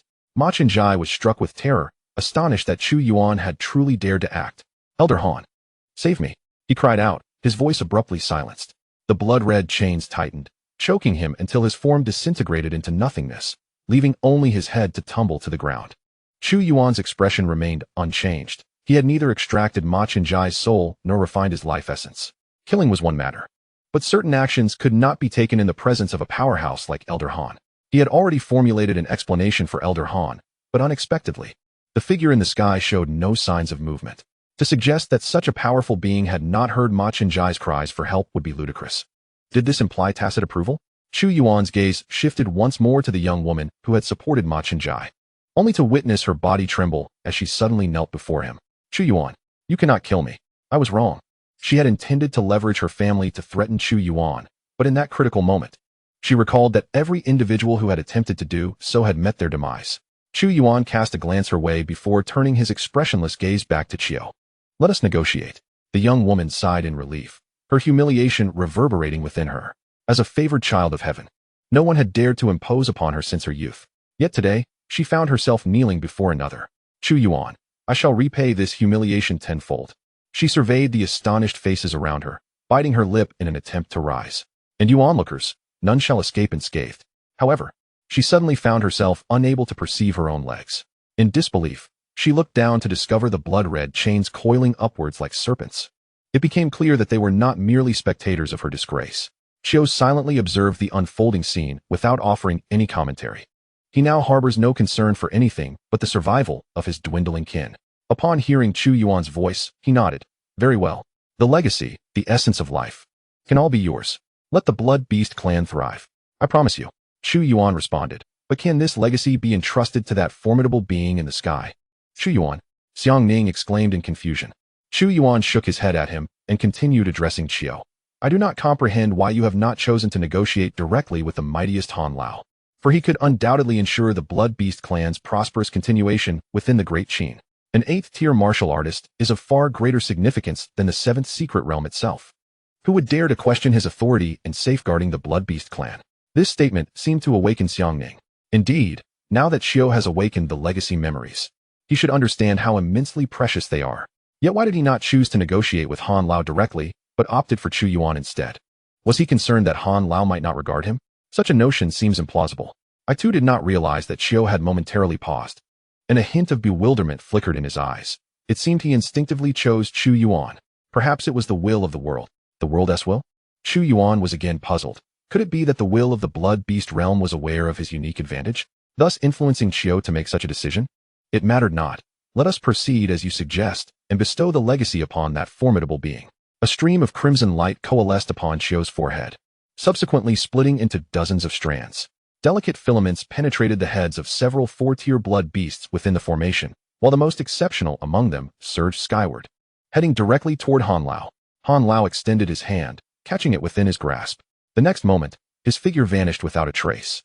Before Chu Yuan could even search for him, he heard Han Lao's voice resound. After much delay, have we finally reached an agreement? Han Lao approached, raising a hand towards Chu Yuan. Little one, I shall exploit the advantages of the younger generation. Your contributions to the Great Qin will be duly recognized once you exit. Furthermore, you shall hold complete rights over the blood beast legacy for its utilization and dissemination. Thank you, esteemed elder. Chu Yuan promptly expressed his gratitude. In truth, he was not in dire need of any legacy. The only reason he wished to entrust it to Han Lao was due to memories of Xianxian. While this legacy was indeed precious, he might not be able to safeguard it. A direct assault is easy to evade, but a concealed strike is far more sinister. If someone were to persistently watch him from the shadows, it would be quite bothersome. However, from Han Lao's words, it seemed he had been vigilantly observing the situation within the formation. How do we exit? Han Lao inquired directly. Chiu did not immediately respond. A droplet of blood coalesced at his brow, resembling a ruby. In an instant, it swiftly entered Chu Yuan's body. Chu Yuan instantly felt invigorated, as that ruby-like droplet manifested within his danshan, continuously radiating life force. The internal injuries inflicted upon his body by the use of the night-blooming Sirius were now being nourished infinitely. The ruptured meridians began to mend, and the damaged organs were being restored. Meanwhile, Chiu's condition began to deteriorate. He became too weak to stand, collapsing to the ground. Yet, droplets of blood continued to coalesce from his brow. 1 drop, 2 drops, 100 drops, 1,000 drops. However, these droplets were different from before, emanating an overwhelming sense of sorrow. Curiously, it was decidedly unmartial. Although they were merely detached, lifeless blood droplets, Chu Yuan could distinctly feel the sorrow emanating from them, which in turn weighed heavily upon his heart. Once a sufficient number had coalesced, these blood droplets seemed to respond to an unseen force, bursting forth instantaneously. They fell upon all the trial participants. Han Lao gazed at the droplet of blood on his palm, seemingly moved. After a moment of silence, he sighed. Though you may be somewhat foolish, you are indeed a competent leader of your clan. The extracted blood seemed to have drained Chiu's vitality, rendering him too exhausted to speak. Yet, the task was not yet complete. Chapter 70. The Escape. Chiu's body was lifted by an invisible force, ascending. He then flew towards the position where the secret realm's passage once lay. Fractures in space grazed his form, tearing at his massive body. Han Lao struck forth with a sword. A dazzling sword energy coalesced with precision, clearing the obstacles ahead for Chiu. Ultimately, his colossal form hovered in midair, beginning to dissipate. Everything about him was dissolving, reconstructing, gradually forming something familiar in Chu Yuan's gaze. The secret realm passage? A blood-red vortex floated silently in the sky, exuding a metallic scent of blood. Chiu's form had vanished. He had transformed his own body into the secret realm passage. Given Chu Yuan's current understanding, he could not fathom how this was achieved, nor the miraculous transformations involved. He only knew that a path to survival had emerged. Han Lao too did not dare to waste any time. He had overheard the entirety of Chiu and Chu Yuan's conversation, understanding that the 7th secret realm was beyond salvation. At least, he lacked the capability to save it. Han Lao possessed more insight than Chu Yuan, thus grasping the gravity of Chiu's words more profoundly. Acknowledging that the collapse of the 7th secret realm was irreparable, he resolved to escape, ensuring that these children were brought along. Although many of these foolish children irritated him, one thing was undeniable. Within the framework of the Great Qin, they would ultimately become formidable forces against external threats. Move, Han Lao commanded, and before Chu Yuan could comprehend, he felt his body being lifted towards the blood-red vortex in the sky. Not only him, but all the surviving trial participants were also drawn in by Han Lao, all hastily being directed towards the secret realm passage. Outside, a great battle raged. The instability within the secret realm space could very well transport them to other locations. But do not panic, it will certainly be on Earth. Those who can return on their own should find a way to do so. Those who cannot wait for the Great Qin to retrieve you. This was the final message Chu Yuan heard before entering the passage. A warmth radiated from the blood droplets on his hand, and a thin layer of crimson light enveloped him. In the dense forest, dozens of wolves, each as large as calves, lay quietly upon the ground. They had just hunted and were now comfortably basking in the warm sunlight. Among them, a massive white wolf occupied the center, feigning slumber with its eyes closed, its tail occasionally sweeping to and fro. Suddenly, a crack in the sky flashed, and two dark figures plummeted down. The white giant wolf abruptly opened its eyes and looked up. Humans. It bared its fearsome fangs and howled towards the heavens. A wolf. The pack of wolves became alert, springing to their feet. Chu Yuan, there are wolves. Tian warned. Both heard the sound of the wolf's howl. An ominous premonition surged within Chu Yuan. Wolves had been extinct in the Great Qin for many years. Could it be that they had truly been transported to some chaotic place? Fortunately, most of the surrounding flora was familiar to him. They must still be on Earth. You are gravely injured. Rest well. Leave it to me. Tian continued, though their luck might not have been favorable. Not being transported to the Great Qin, but instead ending up together with Chu Yuan seemed not so unfortunate after all. Uncertain of the well-being of his classmates, Chu Yuan did not decline assistance. His injuries were indeed severe. Even though the blood drop, which had condensed much of his life essence, was undergoing a restorative process, it was not one that could be completed instantaneously. The use of the boiling source pill had rendered him nearly incapacitated, a fact not to be taken lightly. Even someone from a prestigious family like Xiang shared this understanding, which illustrates the gravity of the situation. Moreover, the transformation into a knight blooming Sirius by the system was even more formidable. Chu Yuan sensed that, despite his best efforts, he would only be able to muster the strength of someone newly entering the inner breath realm. Tian was also armed. Albeit with a standard weapon issued by the army prior to entering the secret realm, yet it was certainly superior to being unarmed. She gripped her long knife tightly, prepared for any eventuality. The cacophony of chaotic footsteps echoed nearby. It was only when the wolf pack encircled them that Tian exhaled in relief, noting that the pressure from the strongest wolf leader was not as formidable as anticipated. Captain, it's the Wolf King, someone exclaimed. Where are these beasts headed? Perhaps they've caught wind of some large prey? Let us follow them. If the opportunity arises, we shall strike. If we slay the Wolf King and sell its carcass, the captain will have a chance to enter the inner breath realm, and our Gale team could attempt more challenging missions in the future. The six-member team raced forward, whispering amongst themselves, their tone a mixture of excitement and solemnity, as if the defeat of the Wolf King promised a bright future for them all. A long howl pierced the air, though this one seemed somewhat frantic compared to the previous. Your angle of attack is incorrect. You should lower it by 5 centimeters. Watch your back. This blade is quite commendable. Chu Yuan sat against a large tree, embodying a master of subtle movements. The wolf pack, focused on the more threatening Tian, did not disturb him. To the Wolf King, eliminating the formidable human woman was paramount, while the human waste leaning against the tree could be dealt with afterwards. Indeed, Tian's combat style was quite rudimentary, akin to that of a street thug. With a blade in hand, her approach was limited to slashing and hacking, often neglecting her own defense. However, this was understandable, as she had previously only reached the Qi and blood realm, lacking any formal training in martial arts or significant combat experience. It was only through the infusion of life essence from Chu Yuan within the blood sea locking soul array that she had ascended to the inner breath realm. Although Chu Yuan's combat experience was also scant, and he rarely engaged in close combat, the inadequacy of his opponents was evident. In terms of perspective, he far surpassed Tian.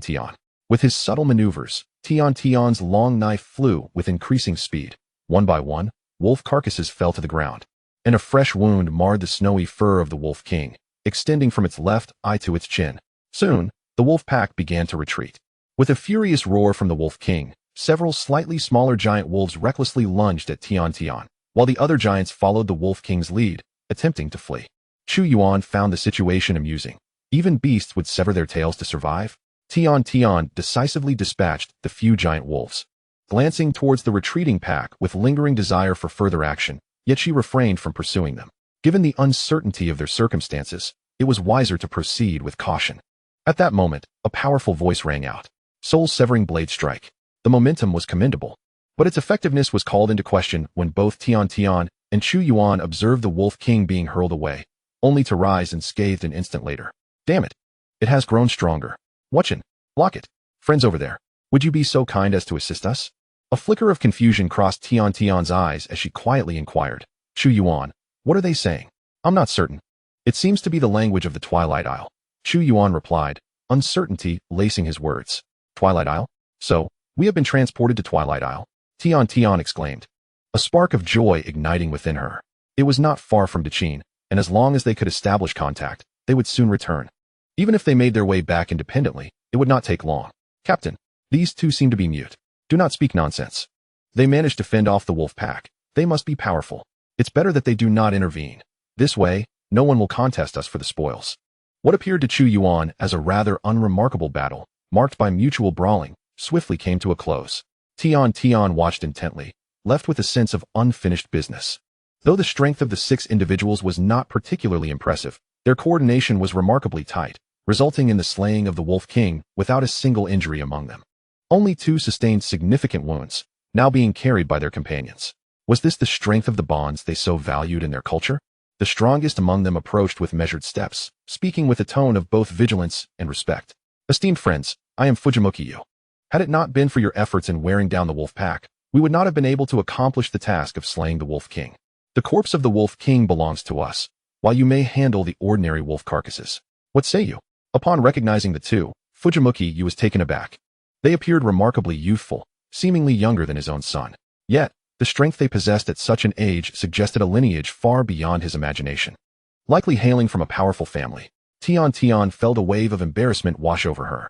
I'm sorry, I do not understand your language. Chu Yuan, somewhat exasperated, took over. We are from Zhuxian. Where is the local branch of the town guard? Lead us there. What? You are from Zhuxian? Fujimuki-yu was astonished, and once he regained his composure, he bent slightly lower in respect, speaking in the language of Zhuxian.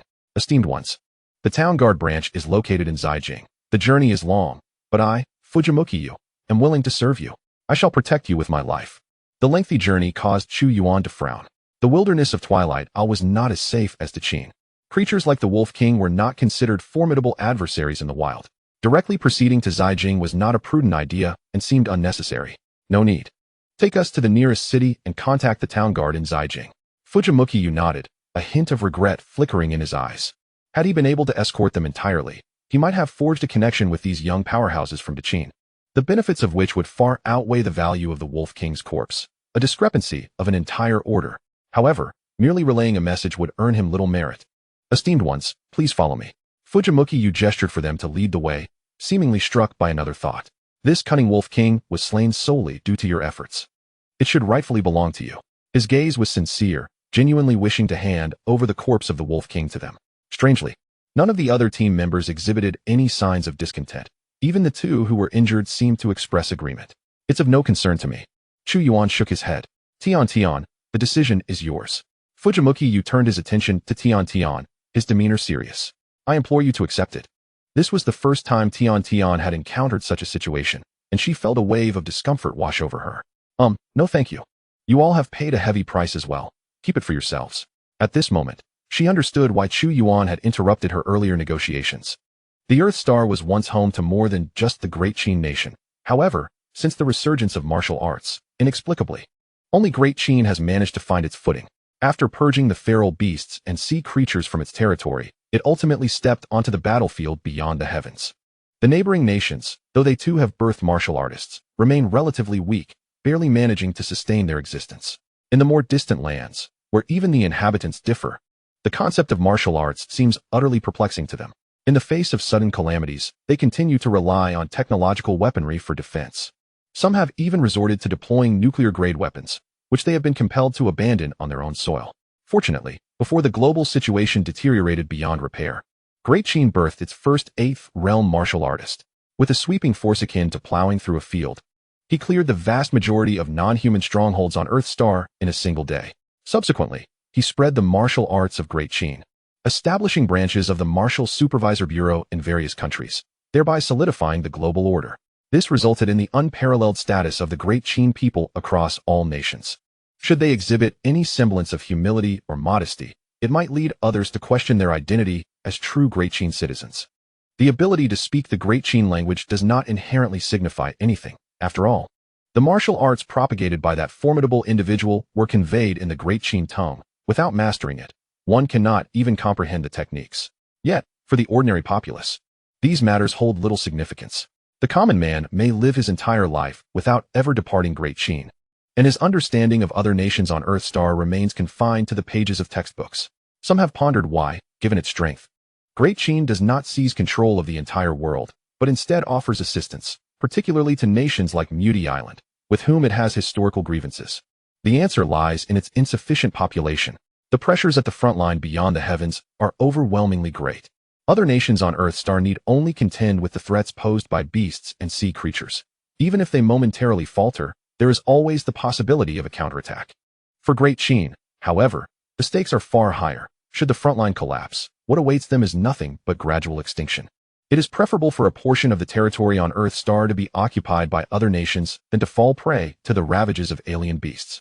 Tian's thoughts drifted, and a subtle sense of pride welled within her.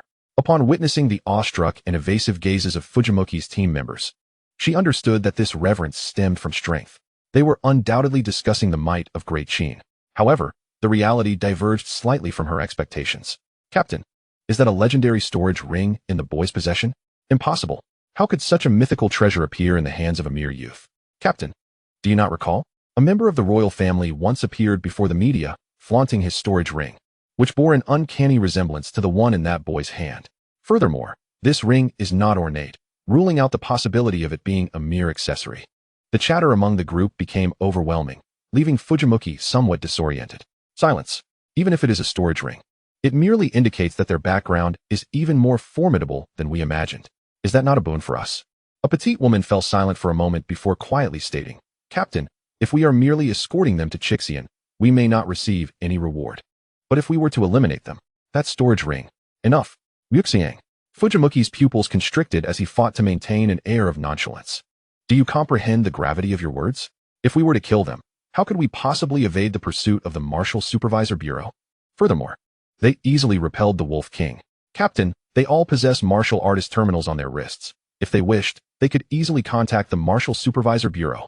Their failure to do so indicates they are in a state of disconnection.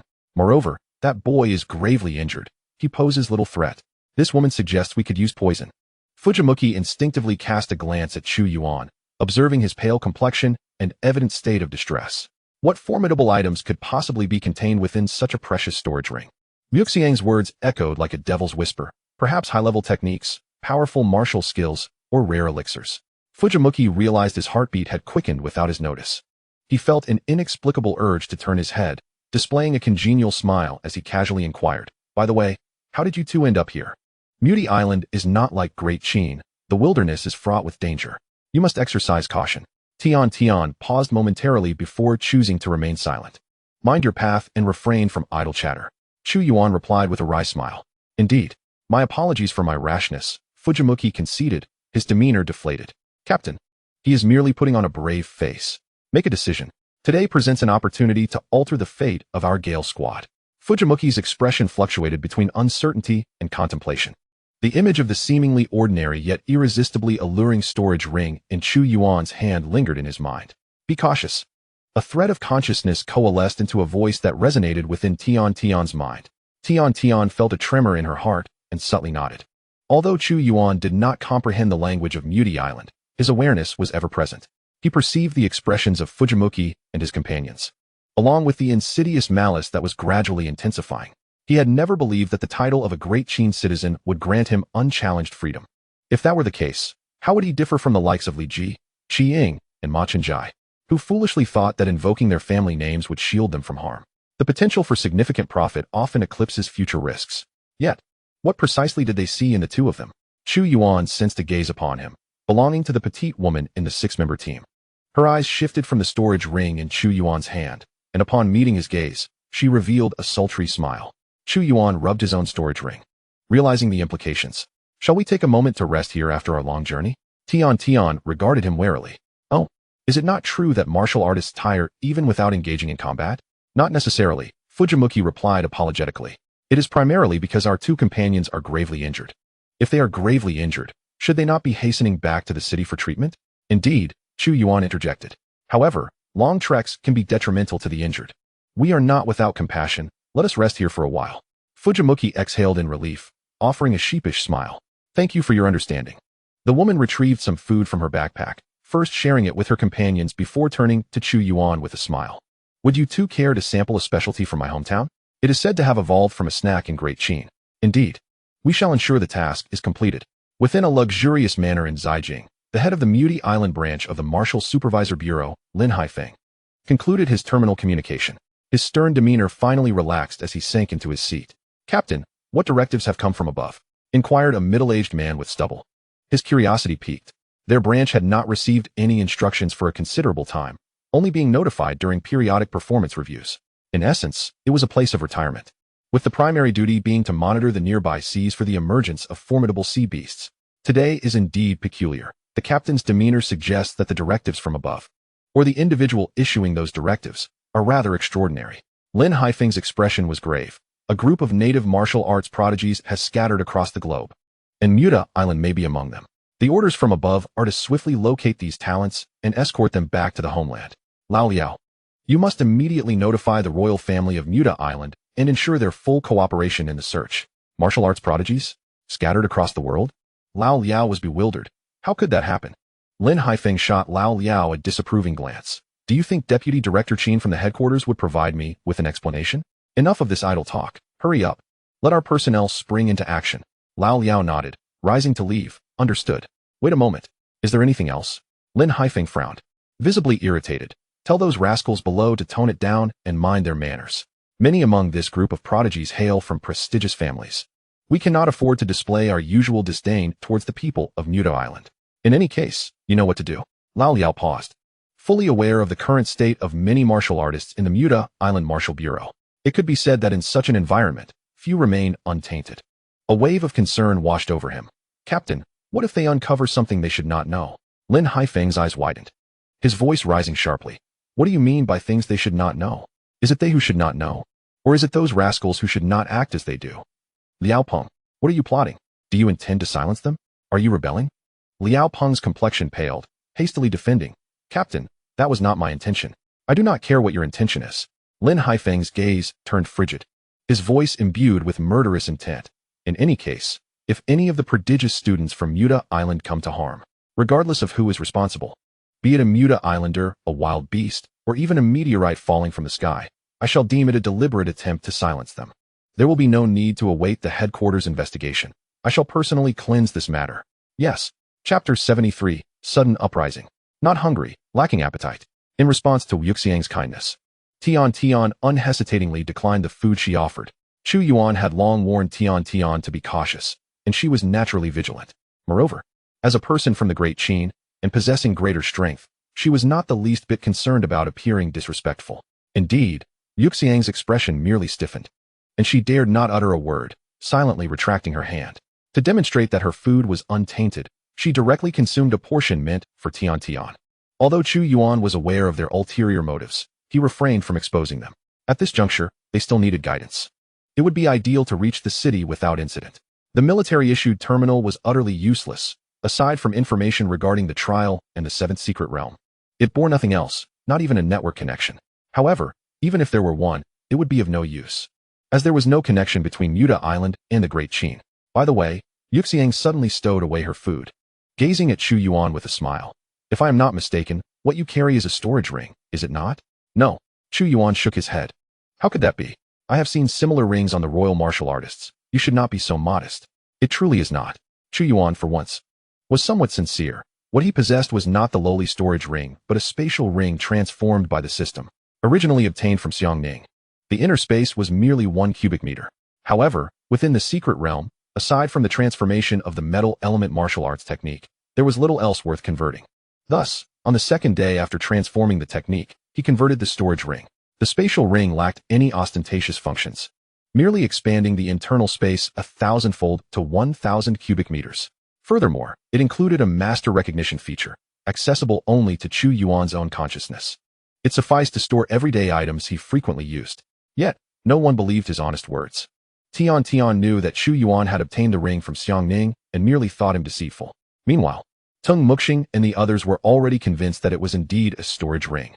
Moreover, at this point, Zhuxian licked her lips, her gaze revealing an unmasked fervor. I wonder if it would be convenient for you to allow me to admire it? Chu Yuan fixed her with a steady gaze and suddenly smiled. I am quite interested in your dagger as well. Shall we exchange? Upon hearing this, Zhuxian was momentarily taken aback. Her dagger was merely a common weapon used by martial artists. How could it possibly compare to something as precious as a storage ring? Did Chu Yuan truly not possess a storage ring? Very well. Zhuxian tossed her dagger over, while Chu Yuan nonchalantly removed the ring from his hand and threw it in her direction. After all, she would not be able to unlock it. Zhuxian's dagger was of inferior quality, far inferior to the initial form of the Wind Slayer he had purchased at great expense. It was only slightly better than the standard long sword he had used when first practicing the Wind Slayer sword technique. Nonetheless, it would suffice for temporary use. Transformation. Transformation successful. Patterns began to emerge on the dagger, and its overall hue deepened. Chu Yuan could not be bothered to examine it, nor did he have the leisure to name it. Swiftly, a streak of light shot from his hand, instantly striking towards Tung Muxing. Tung Muxing's expression drastically changed as he prepared to retaliate. Yet, in the next moment, a blood hole appeared in his forehead. The streak of light did not halt. Gracefully navigating through the crowd like a butterfly, one by one, figures collapsed, and in the blink of an eye, only Zhuxian remained standing in place. The sudden change caught Tian off guard. She gripped her battle blade and rose, seemingly intent on creating a tense atmosphere, but suddenly felt her legs weaken, as if she lacked the strength to move. Zhuxian finally reacted, screaming in despair. In an instant, in a mere moment, all her teammates had perished. The captain who had taken great care of her, the one she secretly admired, and the comrades with whom she had fought side by side and grown together, all had been slain in an instant by the very boy they had initially underestimated. The dagger hovered in Chu Yuan's hand. Sensing that the body he had just mended had returned to its original state, he could not help but sigh inwardly. Tian, go retrieve my ring. Oh. Tian cautiously approached, prying the fingers of Zhuxian to reclaim the ring. Zhuxian trembled, entirely unresponsive throughout. Only upon witnessing Chu Yuan re-don the ring did she scream in disbelief. Impossible. This cannot be. You should have been poisoned. Why are you unharmed? From the girl's demeanor, it was evident she was indeed poisoned. But why was Chu Yuan unaffected? Tian felt a twinge of guilt and quietly asked, Chu Yuan, when were we poisoned? From the moment we began to rest. The food they served must have contained the antidote. Chu Yuan replied nonchalantly. The same old trick. I thought they would poison the food directly. Tian exclaimed, then felt a pang of doubt. What if I had eaten it after taking it? Chu Yuan chuckled. Then I would have simply let it fall on the ground when passing it to you. There are always numerous methods. Tian wore an expression of realization. Chu Yuan, I never expected you to be not only so formidable, but also knowledgeable about such nefarious tactics. As for why Chu Yuan remained unscathed, she was not at all surprised. After all, if Chu Yuan could engage in a brawl with Tong Han, what was a mere dose of poison in comparison? Chu Yuan's smile faltered, interpreting it as a compliment to himself. Stop wailing and lead the way. Wu Xiang gritted her teeth, her eyes brimming with palpable hatred and fear. You demon. Chu Yuan abruptly interrupted her spellcasting. If you wish to avenge your comrades, you should have acted long ago. What are you trying to demonstrate with this display now? Are you hoping to absolve yourself of moral burden? Your comrades fell victim to your own dagger. Chu Yuan scoffed. Tell me, do you think they pondered just how sharp your dagger was in their final moments? Tears streamed down Wu Xiang's face, and with every word from Chu Yuan, her body trembled. It seemed she ought to do something. Yet her feet felt glued to the ground, devoid of the courage to move. If you wish to survive, then obey, without question, and do not force me to end your life. After a brief silence, Wu Xiang suddenly wiped the tears from her face, bowed her head, and murmured, Yes, my lord, please follow me. Chapter 74. Did we gain or lose? This time, the outcome was quite fruitful. Although they lost one member in the 7th secret realm, they successfully ambushed 5 formidable 8th realm warriors from the alien race. Among them, a member of the dark spirit race. Seated at the head of the conference room, a middle-aged man with an aura as profound as the abyss nodded. What is the status of those trainees? The casualties are minimal. About a quarter are currently being retrieved. Minimal? What nonsense. Suddenly, a voice in the room scoffed, tinged with irritation. The man at the head frowned, perplexed. Han Ting, I recall you were in favor of this plan from the outset. The casualties are far less than expected. Han Ting crossed his arms, his expression complicated. That is only because one of the trainees is a true, unparalleled genius. The reason for the low casualties is entirely due to the protective formation he set up, the very same formation that appeared in Qingyang City. He hails from Qingyang City as well. Setting up formations? The middle-aged man turned to another, Wei Huang. Was it not your student who created that formation using a treasure? The man under scrutiny smiled ruefully. Indeed. The origins of this trial seem to be tied to the genius Han Ting mentioned. It appears my student has concealed certain matters from me. No matter, as martial artists. Who among us does not harbor a few secrets? As long as their heart belongs to the Great Qin, it suffices. The middle-aged man dismissed the concern. Since he is a genius in formations and has rendered great service, we shall pour resources into nurturing him. Han Ting, I understand your admiration for talent, and while I empathize with your regrets, there is no need to undermine this victory. I have yet to finish. Han Ting rapped the table, his tone solemn. Setting up formations is merely the least remarkable of his abilities. He also managed to clash head-on with a peak 6th realm warrior using the boiling source pill, nearly forcing the opponent into mutual destruction. Furthermore, he has gained the acknowledgement of the will of the 7th secret realm. This is why the leader of the Blood Beast clan chose to trade their lineage with him. However, he passed it on to me. Clashing head-on with a peak 6th realm warrior, some exchanged puzzled glances with the man at the head. Suspecting that this was a deliberate placement by the Martial Suppression Bureau, and that he might not truly qualify as a trainee. The acknowledgement of the world's will. Others appeared dazed. Everyone present was a high-ranking member of the Great Qin, knowing that such information was not something mere mortals could fathom. They understood even more that the recognition of the world's will was exceedingly rare. Individual beings are insignificant compared to the vastness of the world. No matter how brilliant one may be, in the end, they are but a handful of dust, and why would the eternal will of the world take notice of you? Unless, of course, one is astonishingly exceptional in some regard. Even a world on the brink of destruction can receive such recognition. If what Han Ting claims is true, perhaps the 8th realm is merely his starting point. So, does this mean we have suffered a loss? Are the intelligence agents of the Martial Suppression Bureau incompetent? How could such a seed from a clan be used as bait? That would need to be asked of Wei Huang's good disciple. What nonsense. What does my disciple have to do with this? If your disciple hadn't concealed it from him. Enough of this bickering. A voice imbued with a peculiar power echoed throughout the conference room. The middle-aged man looked at Han Ting. Is he still alive? Yes. But he has consumed the boiling source pill. I will request old Zhang to take action personally. Han Ting finally smiled. This is the very phrase I was waiting for. Wei Huang suddenly felt something was off. Why was the old man, who was supposed to be on his side, so eager? What is his name? Chu Yuan. Notify everyone to prioritize the search. My lord, we have arrived. Is this Qi County? Chu Yuan gazed ahead, where a sizable city loomed. Due to cultural differences, the counties of the Twilight Isles correspond to cities in the Great Qin. The thick city walls revealed tall structures within. Heavily armed guards patrolled the gates. With martial artists entering and exiting intermittently, Wu Xiang's body tensed, realizing the moment that would determine her fate was upon her. She feared that this demon might declare her useless and kill her without a second thought. Despite the public gaze and the presence of military martial artists, none of it provided Wu Xiang with a sense of security. Only when she saw a flamboyant off-road vehicle barreling out of the city gates did her heart settle. The deep-seated hatred, which she had been desperately suppressing, surged once more. Chu Yuan also spotted the vehicle and witnessed several martial artists who failed to dodge being sent flying. While the guards at the city gates appeared indifferent, he couldn't help but marvel at the audacity of Twilight Isles. It seemed they held nothing sacred. Unexpectedly, the vehicle executed a sharp turn and halted before the trio, and a tall, swaggering young man emerged from the rear door. He seemed utterly oblivious to Chu Yuan and Tian Tian, his gaze fixated solely on Wu Xiang. His eyes were devoid of any distraction, filled only with desire. And he even licked his lips. Wu Xiang, you have finally come to your senses. Wu Xiang bowed at a carefully selected angle, deliberately revealing a deep neckline. Young Master Wenxian, Wu Xiang is willing to serve you for a lifetime. But please, young Master Wenxian, kill these two. All right. I promise you.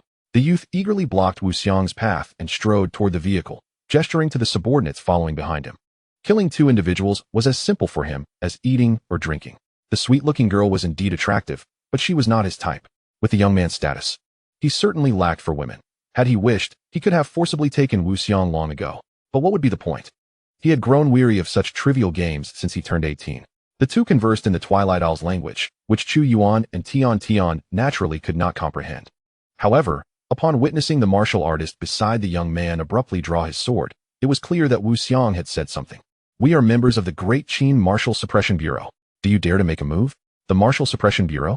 The young man's expression shifted, and he turned with a serious demeanor, cautiously speaking in the language of the Great Qin. I am Wenxian Ling Tai, an external member of the Twilight Isles Martial Suppression Bureau. You both claim to be members of the Bureau. May I see your identification? I forgot to bring it. Chu Yuan retorted, pondering where he could procure such documents.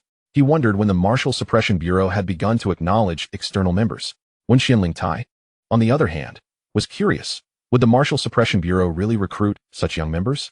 No matter, Your Excellency, you must possess an electronic identity verification on your terminal.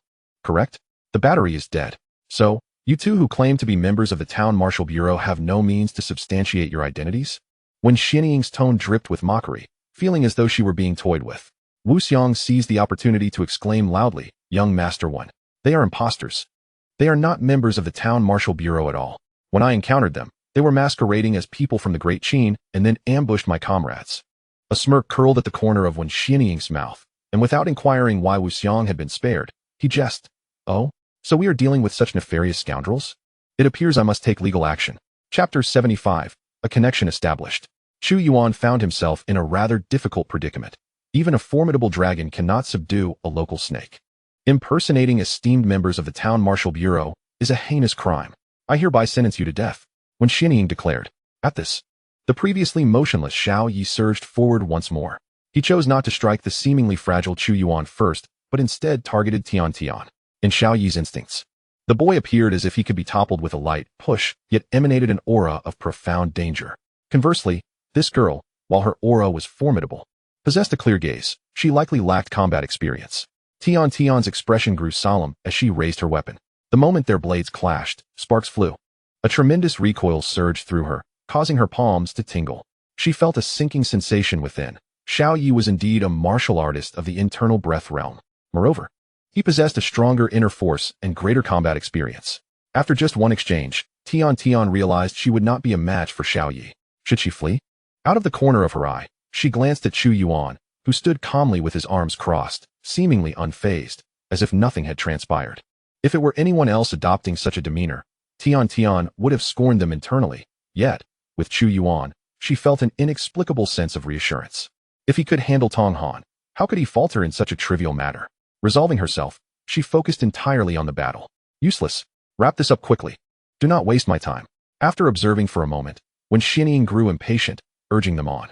Xiao Yi did not respond verbally, but instead intensified his assault. He became increasingly ferocious, adopting a strategy of offense without defense, trading blows. Soon, Tian Tian found herself in a precarious situation, sustaining 2 wounds across her chest and abdomen. It's over, Xiao Yi declared in the dialect of the Great Qin. His long blade surged toward Tian Tian's delicate neck, though a hint of regret glimmered in his eyes. At such a young age, achieving the internal breath realm is quite a talent in the Great Qin, isn't it? In truth, he had realized that although these two were not members of the Town Martial Bureau, they must hail from the Great Qin. However, in Qi County, the Wen family held the reins of power. Sensing the specter of death approaching, Tian Tian gritted her teeth, a flicker of resolve flashing in her eyes. Undeterred, she continued to thrust toward Xiao Yi's heart. If she were to perish here, then so be it. Chu Yuan would surely avenge her. Stop. Otherwise, I will slay him. Stop. Stop. 2 voices rang out simultaneously, the first imbued with murderous intent, the second tinged with panic. Xiao Yi, taken aback, quickly altered his strike. The blade that had been aimed at Tian Tian's neck now slashed at her side. The blade's energy extended outwards, leaving a long and deep gash in the earth. However, Tian Tian would not relent. She seized the opportunity to pierce through his heart. Xiao Yi's long blade fell helplessly to the ground, and as he turned to glance back, he found a dagger pressed against Wen Xianying's brow, having already punctured the skin and drawn blood. What kind of martial skill is this? How extraordinary. I do not know. You should be more concerned about yourself, Tian Tian replied, her expression somewhat complex. You are also a martial artist of the 3 realms, far surpassing him. Why do you willingly heed the words of such a person? Cough. Family legacy, sustaining oneself. Xiao Yi seemed to perceive the hint of pity in Tian Tian's gaze and forced a smile. Do you find me pitiable? A bit, she admitted. Yet, such an opportunity is sought by countless individuals on Muda Island, yet remains elusive. His pupils gradually dimmed, murmuring, in my next life, I hope to be a person from the Great Qin. Tian Tian withdrew her blade, observing Xiao Yi's body collapse to the ground. She felt a degree of pity for him, yet not regret. Given Wen Xianying's nature, it was evident that Xiao Yi had committed numerous vile acts on his behalf. Chu Yuan particularly admired Wen Xianying for one trait. In the face of imminent peril, he did not, like some, boast of being from a prestigious family, daring others to take his life. At this moment, he endeavored to divert his attention from the dagger hovering over his brow, forcing a strained smile toward Chu Yuan. Brother, I believe there may be some misunderstandings between us. Now, our misunderstandings have deepened. No, Xiao Yi is merely a servant of our family, Wen Xianying responded sincerely. A mongrel, His death changes nothing. Spare me. Feel free to voice any demands. I swear in the name of the One family that there will be no retribution afterward. Is that so? Chu Yuan approached slowly. Contact the town marshal bureau. When Xianying was taken aback, in this predicament, these two dared to insist he contact the town marshal bureau. Could it be that they truly had connections to the bureau? Yet if that were the case, his own life might not be at risk. As he pondered, he felt the dagger at his brow press deeper, the sound of bone being cleaved echoing in his ears. Yes, I will contact the town marshal bureau immediately. Please, do not act impulsively. To be forthright, my father, Li Wengsu, serves within the town marshal bureau. We are all on the same side. When Xianying hastily activated his terminal and initiated a communication. Are you not from Yuta Island? Tian inquired, approaching with curiosity. With a swift motion, she swept her blade across when Xianling Tai found himself abducted on his own territory, prompting the Wenxian family to swiftly receive the alarming news. Yet, just as they were preparing to dispatch formidable warriors to rescue him and eliminate the audacious outsider, they were met with a stern warning from the family head. Many were perplexed and indignant, believing this to be a significant affront to the dignity of the Wenxian family, a veritable disgrace. However, Li Wenxian was too preoccupied with the tumultuous emotions of his family. With an anxious expression, he implored, Liao Ge, what should I do now? Liao Peng gazed thoughtfully out the window at the drifting clouds and casually replied, what is there to do? That Chu Yuan. Is he going to report us to the authorities? Report what? That you took a wife and had children on Mu Island? Liao Peng retorted. The Zhenwu Bureau has no such regulations. How many children you have is your own business. Liao Ge, at such a juncture, please refrain from jesting. Li Wenxian urged, you understand my meaning. He lowered his voice, seemingly hesitant to utter the two words, Shijia. Liao Peng, intrigued, inquired, since you are so well informed, how could you allow that so-called Wenxian family to develop into what it is today? I have never been particularly involved in family matters. Liao Peng dismissed his excuse with a wave. Do not worry too much. Chu Yuan may not comprehend the distinction between a family and a prestigious family. When you meet him, adopt a more humble demeanor and offer some compensation. After all, it was your son who first offended him. Liao Ge, while that may be true, I still feel somewhat uneasy. Is there truly no other recourse? Li Wenxian's eyes flickered with implication. Liao Peng smacked him on the head, warning. Chu Yuan is highly regarded by the higher-ups, receiving special attention from the authorities. Do not let your foolishness endanger us all. Otherwise, the captain may decide to clean house, and I might not be able to show mercy. Indeed, the vast majority of people in Qi County, whether ordinary citizens or martial artists, were inextricably linked to the Wenxian family. In the room, when Xianling Tai appeared proud, his chest slightly puffed out. Chu Yuan inquired curiously, how so? They are born using diapers and consuming milk powder manufactured by the Wenxian family. The schools they attend are established by the Wenxian family. From the principal to the teachers, they all work for the Wenxian family. Even when they begin their careers, they work in the Wenxian family's companies and factories. Even in death, one must purchase burial plots from the Wenxian family. Xianling Tai elaborated, the daily necessities of ordinary people, the cultivation resources for martial artists, and all weaponry are controlled by the Wenxian family. Tian gasped. Does that not make you akin to an emperor? One could say so. When Xianling Tai conceded modestly. In Qi County, no one dares to harm members of the Wenxian family. Yet, upon reflection, as he was currently held captive, his confidence swiftly diminished. Chu Yuan mocked. No wonder you dare to be so arrogant. No. In fact, within the family, I am considered a decent person. When Xianling Tai hastily replied, but before he could finish, the door swung open. A scruffy middle-aged man entered, accompanied by another person, his gaze immediately fixating on Chu Yuan. With a smile, he announced, I am Liao Peng, a member of the Zhenwu Bureau of Mu Island. You must be Chu Yuan. You've finally arrived. Chu Yuan stood, replying, I am Chu Yuan. This is Tian. We are both trial participants from the 7th Secret Realm. Come with me. The Bureau has arranged for a plane to escort you back to the mainland today. Thank you, esteemed sir. Father. When Xianling Tai suddenly knelt, addressing the man behind Liao Peng, Chu Yuan glanced over, curiosity piqued. This seemingly amiable and taciturn middle-aged man must be Li Wenxian. Truly, one should not judge a book by its cover.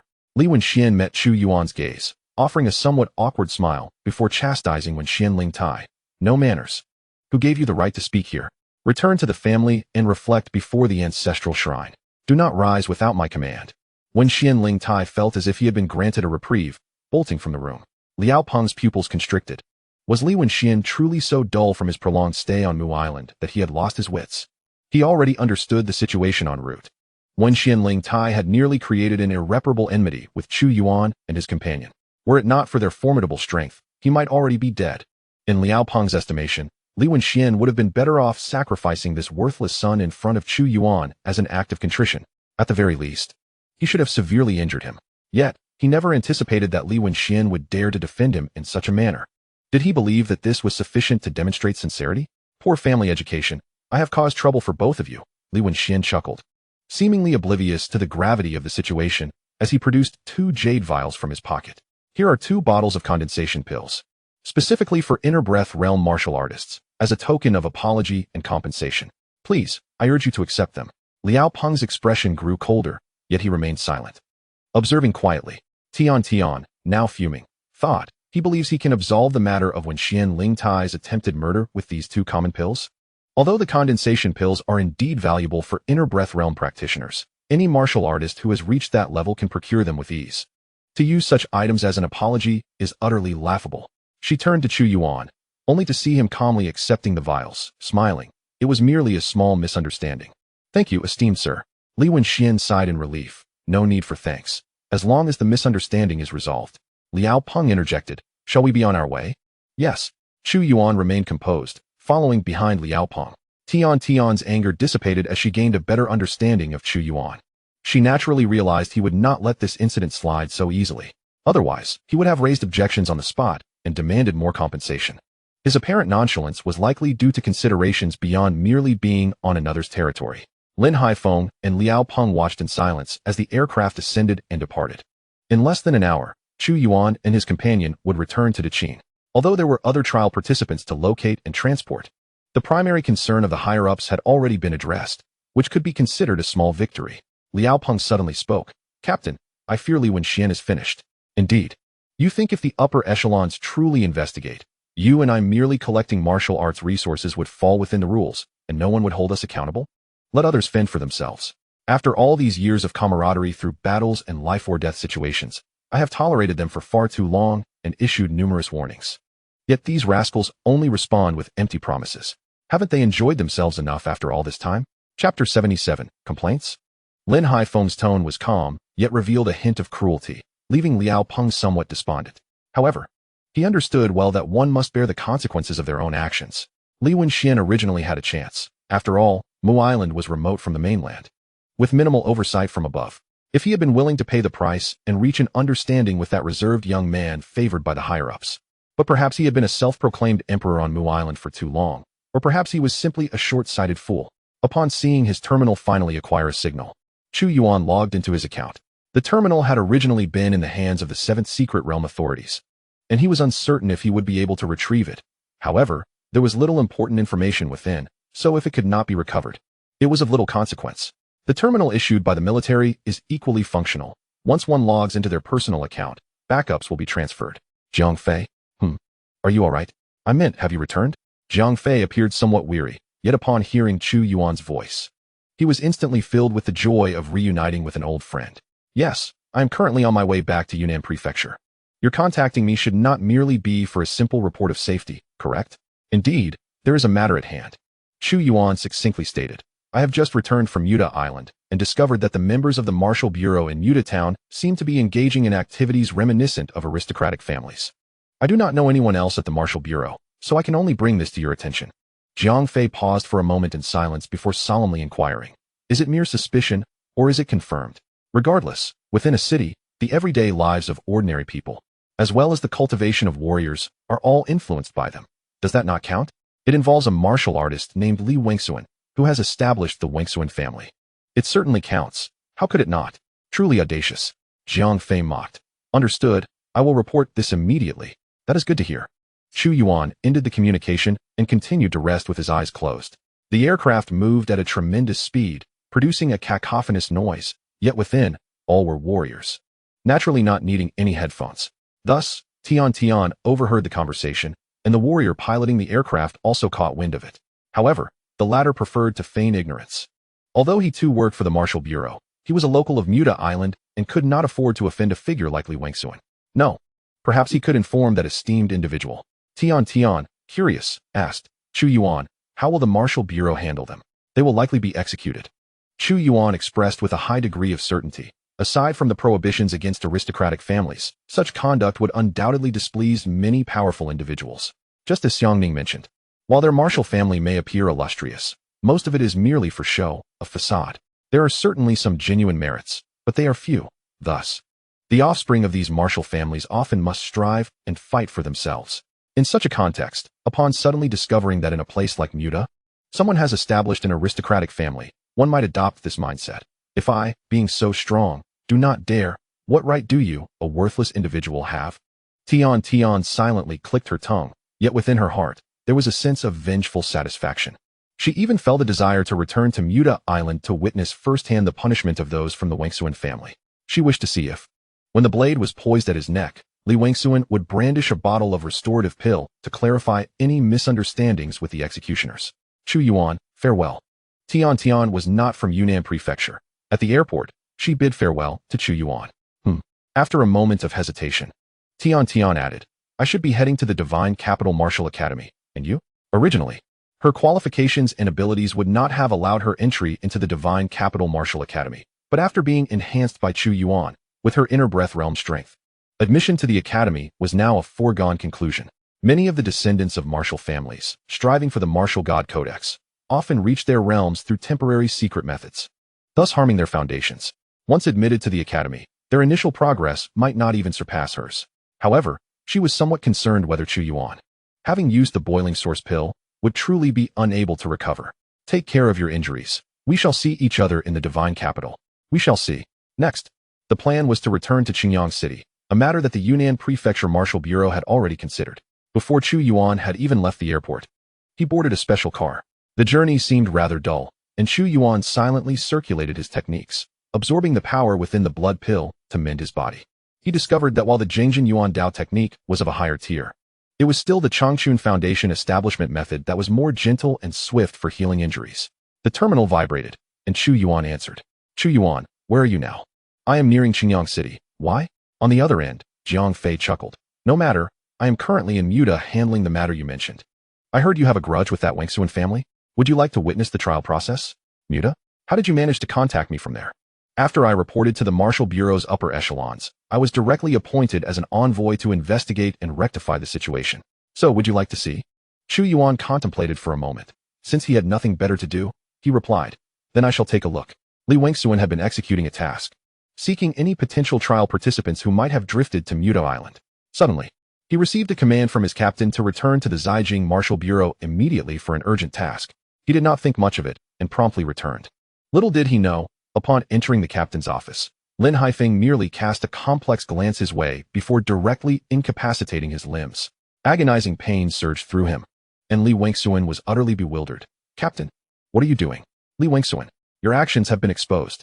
As a youthful voice rang out, Li Wangsuan finally noticed a leisurely young man in casual attire seated on the nearby sofa. Who are you? A martial artist from the Dakan Town Martial Bureau, Jiang Fei. By the order of the General Bureau, I have come to investigate the aristocratic families.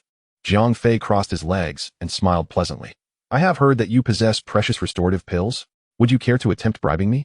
The corner of Lin Haifeng's mouth twitched, but he remained silent. Li Wangsuan quickly caught on, his anger flaring. It's Chu Yuan? That little wretch. He is slandering me. What aristocratic family? It's all fabricated by him. How could I possibly establish an aristocratic family? Captain, save me, Captain. Jiang Fei feigned regret. I merely stated that I am investigating the aristocratic families. I never claimed you established one. Why are you confessing? Li Wangsuan, you are also a veteran of the Martial Bureau. You know the methods we employ. Do not force me to apply them to you. At this, Li Wangsuan trembled violently. I was engrossed in my training, unaware of their actions outside. At most, I was merely negligent. Tisk, it seems I too must be negligent once. Lin Haifeng inwardly sighed. What sort of person had the General Bureau sent over? Chapter 78, Reckoning. I have shed blood for Dakan. I have contributed to Dakan. You cannot treat a meritorious official this way. Li Wangsuan's eyes were vacant, murmuring to himself. He resembled a dead dog, slumped on the ground. Envoy, I have conveyed all that was necessary. Could you grant him a swift end? Lin Haifeng, feeling pity, inquired. Jiang Fei nodded, sighing. After all, we have fought together. Let us send him on his way. Lin Haifeng knelt down, placing his palm on Li Wangsuan's head. Seemingly aware of his impending judgment, Li Wangsuan's gaze cleared slightly. He pleaded, Captain, I have merits. Alas, who does not have merits? who has not shed blood for Dakin. Yet why have others not acted as you have? Those local 7th and even 8th realm experts. They do not dare to act so. Do you have greater merits than them? Or are you more clever than they? But this is Muta. You still do not comprehend. It has nothing to do with being Muta. Captain, I was wrong. I understand my mistakes. I will kill them all at once. Spare my life, and I can redeem my sins. No need. Seemingly aware that pleading was futile, Li Wangsuan's expression suddenly twisted into a grimace. Lin Haifeng, what kind of person are you? Do you think I am unaware? Last year, that demonic flower was consumed solely by you. You never submitted it to the locals. Furthermore, there is the coveted maple spirit fruit from the royal collection of Muta Island. I must report this. Lin Haifeng has abused his authority for personal gain, resorting to extortion and plunder. Although Lin Haifeng's gaze was complex, he did not immediately execute Li Wangsuan. Instead, he allowed him to finish speaking. What you say is indeed true, but we are on Muta Island. Li Wangsuan looked hopefully at Zhang Fei, only to find Zhang Fei lazily stifling a yawn. He then wiped the moisture from the corners of his eyes and remarked, Captain Lin, please take action. There is a mountain of issues to address. With a flick of energy from Lin Haifeng's hand, Li Wangsuan's pupils dulled completely. Did father summon us for some significant matter? Perhaps the house arrest has been lifted? Impossible. It has not even been a day. Ling Tai, I heard you were nearly slain by outsiders. Wangsuan Ling Tai retorted angrily, nonsense. That was merely a misunderstanding. Is that so? Then why did father order you to kneel in the ancestral hall? That is because. Wangsuan Ling Tai stammered. Because of what? Please, do enlighten us. A woman teased. Ling Tai, you have brought shame to the Wangsuan family. You should commit seppuku as an apology. Enough. Silence. A tall man commanded. And the spacious hall fell utterly silent. This was Li Wangsuan's firstborn son, and his favored one, who often wielded the family's authority in Li Wangsuan's stead. Hence, Wangsuan Ling Tai and the others regarded him with both respect and trepidation. There were many individuals in the hall, aside from Li Wangsuan's numerous children and several wives. There were also vassals of the Wangsuan family, including company directors, government officials, and other prominent social figures in Zhuxian. While they dared not discuss the family affairs of the Wangsuan clan, they were nonetheless puzzled by the grand summons from Li Wangsuan. Just then, someone glanced out of the window and noticed 2 figures descending from the sky. Li Wangsuan's eldest son also looked up and gasped. It is the esteemed Captain Lin of the Town Martial Bureau. Everyone, follow me to welcome him. The banquet hall erupted into commotion as people rushed toward the entrance. However, Lin Haifeng raised his hand, pressing down with force. It was as if towering waves surged forth, crashing violently against the earth. As the aftershock subsided, the once opulent estate had transformed into a vast pit, leaving no trace of its former grandeur. Although it may have been somewhat unjust to them, it was what it was. Indeed, Chu Yuan agreed. Lin Haifeng's strike was tremendously powerful, resulting in the Wangsuan family's members meeting their demise without any agony. For those Muta Islanders who had suffered under the Wangsuan family's oppression, they would likely feel it was insufficient retribution. Yet for Zhang Fei and Chu Yuan, it mattered little. I'm done here. I must head elsewhere. That scoundrel Li Wangsuan is not an exception. Zhang Fei scoffed. The feng shui of this wretched place truly fosters resilience. You might as well apply for a permanent residence. Chu Yuan chuckled.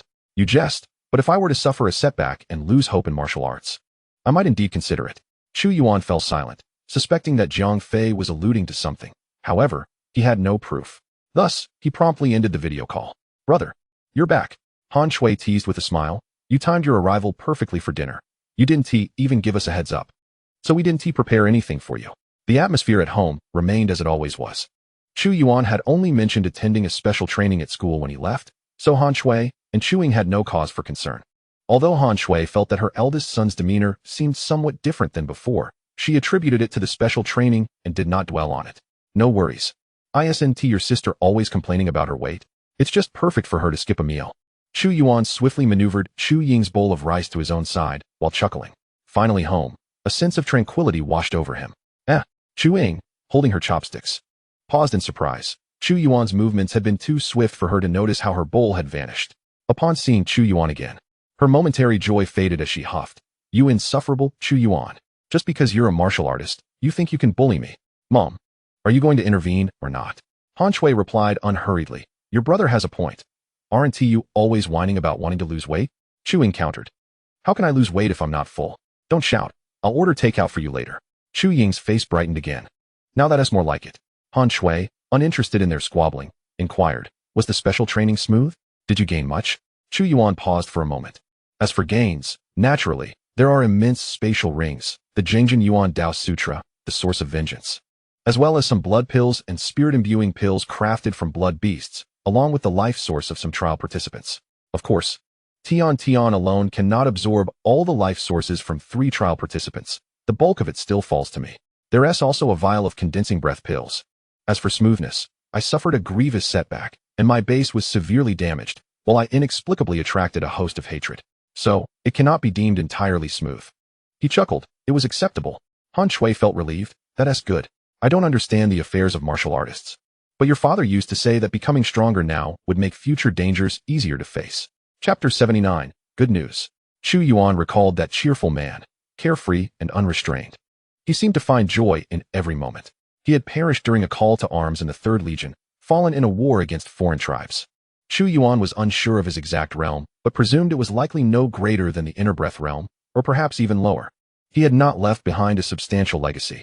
His mother had supported the 2 of them solely relying on his pension and the care provided to the families of martyrs by the great Qin.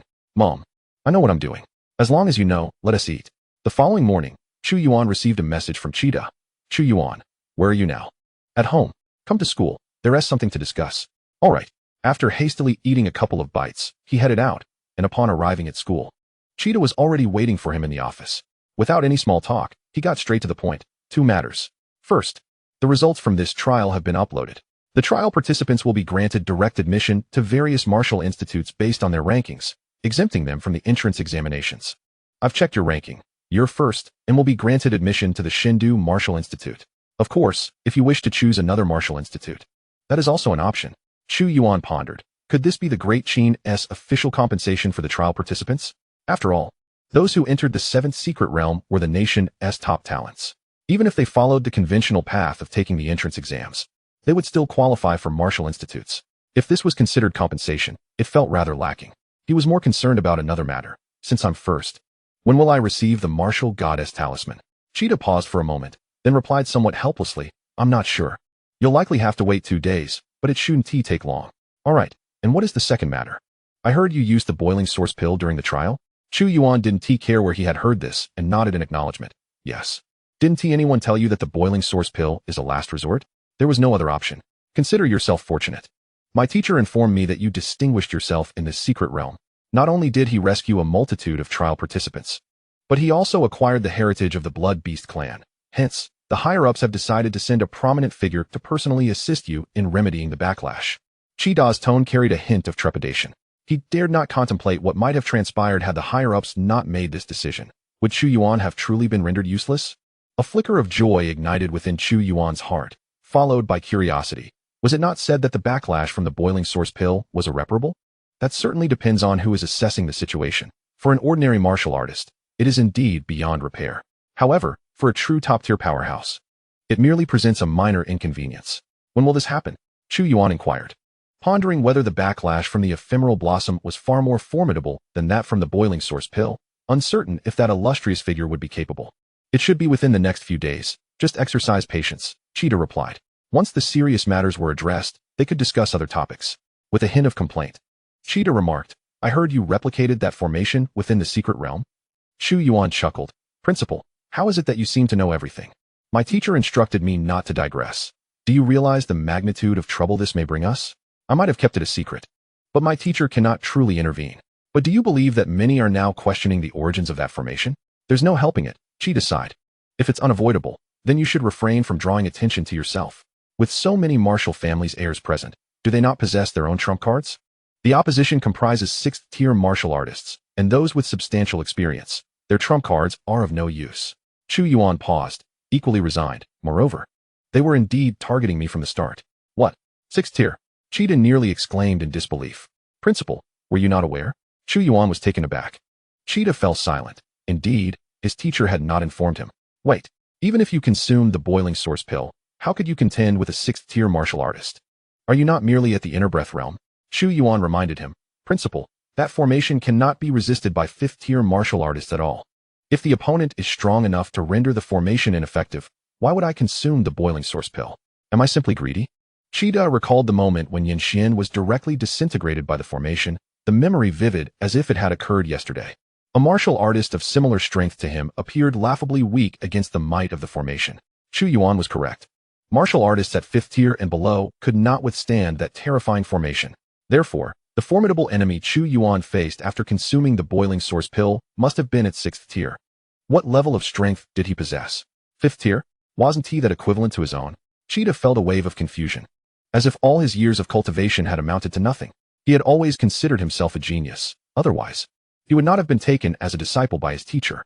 Unable to contain his curiosity, he asked, "Have you already stepped into the realm of divine power? Did you not lack a cultivation technique?"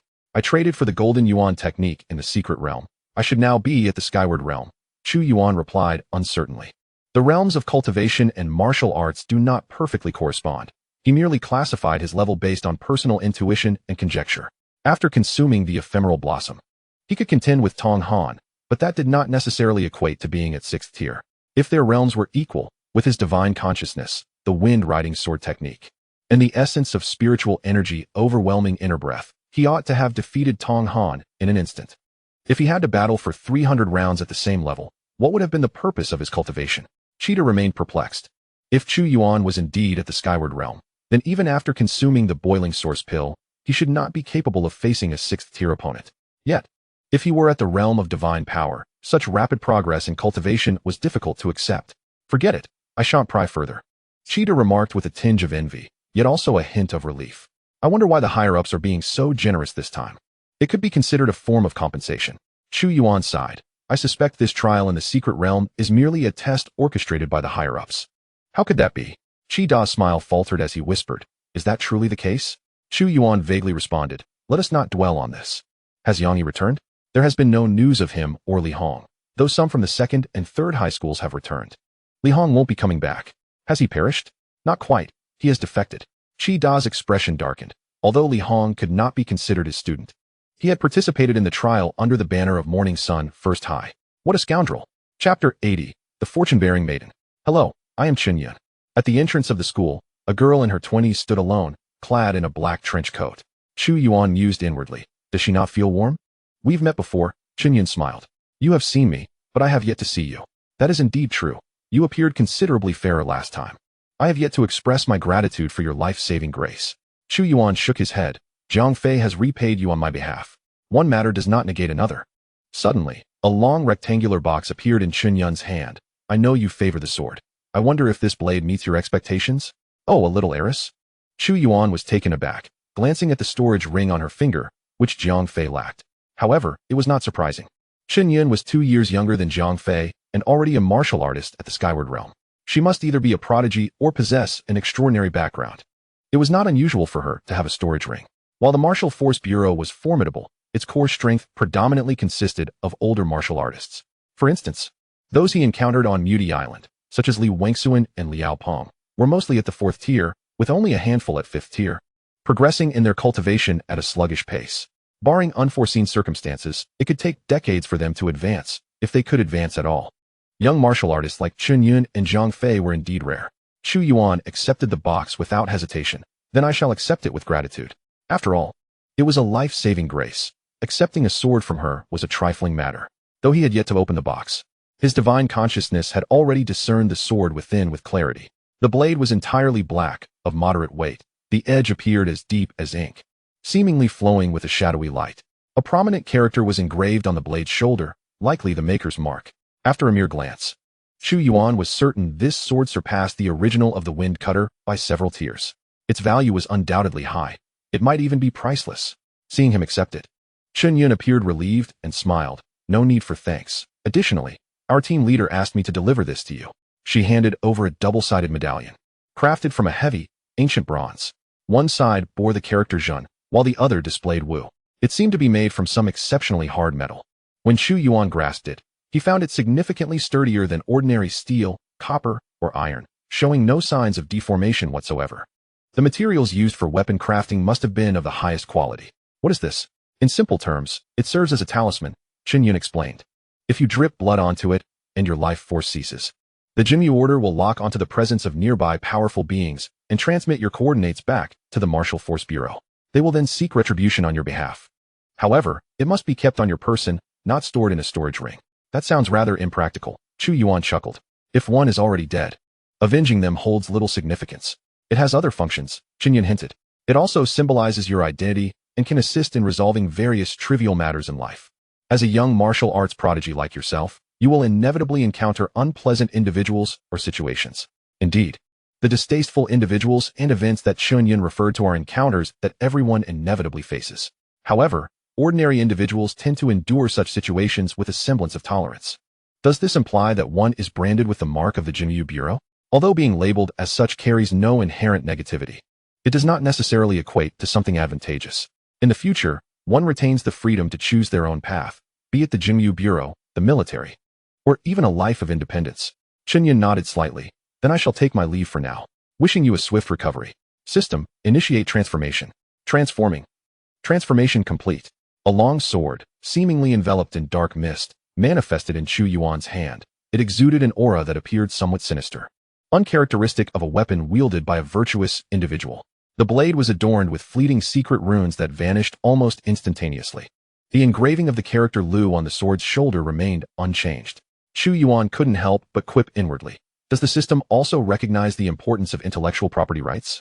As he infused his spiritual energy into the sword, it trembled, revealing a faint black-golden glimmer along its edge. A sudden notion struck Chu Yuan.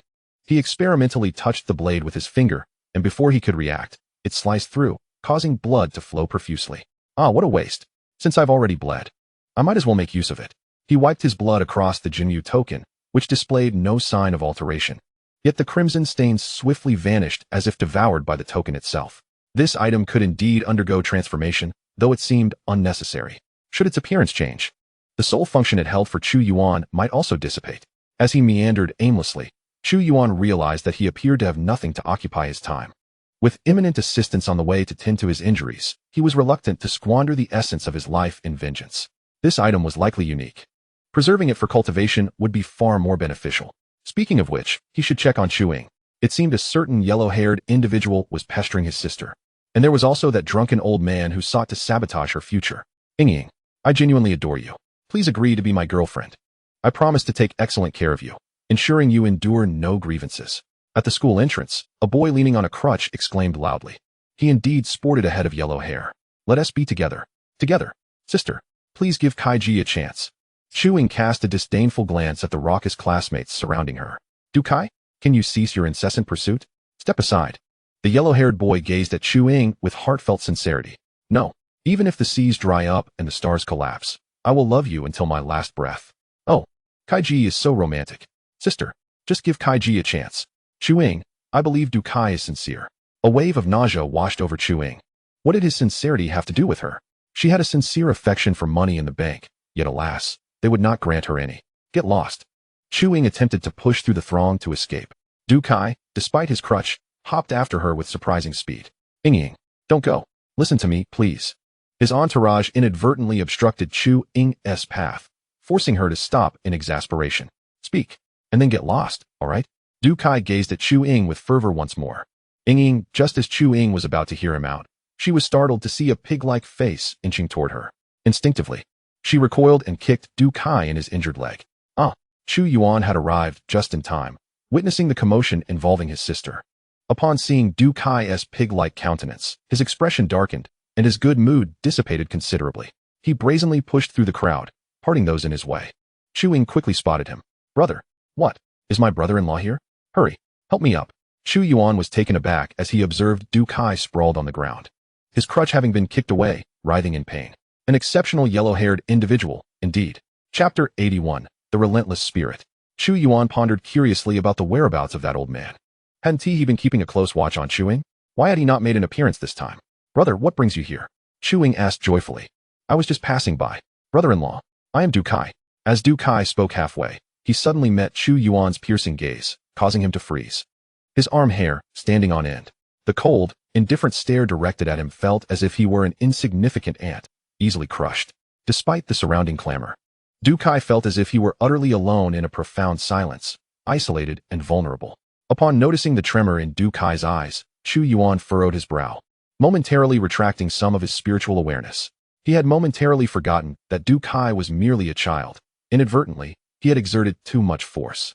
Du Kai was once again aware of the surrounding noise, cold sweat breaking out all over him as he moved his lips without daring to utter a word. At that moment, he harbored only one question. What exactly does Chu Ying's brother do? He had understood beforehand that Chu Ying's brother was merely a senior student. Yet, the sensation he had just experienced was one he had never felt even in the presence of his own father. Chu Yuan had no intention of squabbling with a mere child, but a warning was indeed necessary. Should I catch you harassing my sister again, I will end your life. Do you understand? The earlier sensation resurfaced, even more menacing. Du Kai envisioned a ferocious beast, its entire body drenched in blood, opening its gaping maw to devour him. Damn, you're just boasting. One of Du Kai's lackeys cursed. Kai Ji's father is a powerful warrior. If you dare to touch us, give it a try? Du Kai felt a surge of panic. He thought, don't drag me into your boasting. Besides, that's my father. With your air of pride. Why does it feel like you're boasting about your own father? Shut your mouth. Not knowing where he found the strength.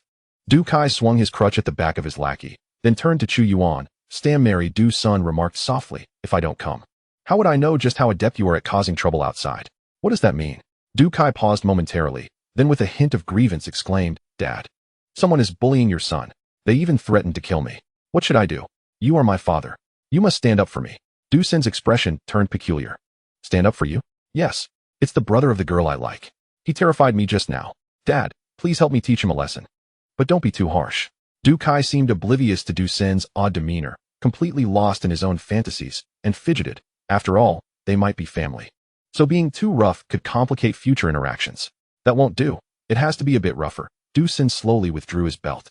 There's no hope of standing up for you, but I can certainly arrange for your funeral. Dad, what are you doing? Du Kai stepped back in terror. The crack of the belt echoed like firecrackers. What about that old man who wanted to take you as a disciple? I don't know. A few days ago, he suddenly said he had matters to attend to and would be away for a while. Chu Ying casually remarked. Oh right. That was the day you went for special training. Did he leave at the same time? Chu Yuan's heart stirred. The coincidence and timing compelled him to speculate. Could that drunken old man also be involved in the number 7 secret realm operation? Brother? Chu Ying's expression darkened. I think you have a bit of a jinx. Chu Yuan was taken aback and followed her gaze, spotting the old man leaning against a bench, drinking. Strange, why is he not avoiding me this time? Noticing their attention, the old man smiled at them. Chu Ying chose to ignore him, walking straight ahead. Hey kid, don't go. The old man, suddenly losing his composure, quickly got up to follow. Oh, you're so annoying. I've said countless times, I will not be your disciple. Cough. That's because you haven't seen your master's prowess. Would you like me to show you a trick? Chu Yuan stepped in front of Chu Ying, addressing the old man calmly. I heard from my sister that you have been pestering her? Tisk, how can you call it pestering? The old man chewed thoughtfully. You must be Chu Yuan. Upon hearing this, Chu Yuan was almost certain that the old man had indeed participated in the number 7 secret realm affair a few days ago. Otherwise, there would be no reason for him to focus on him.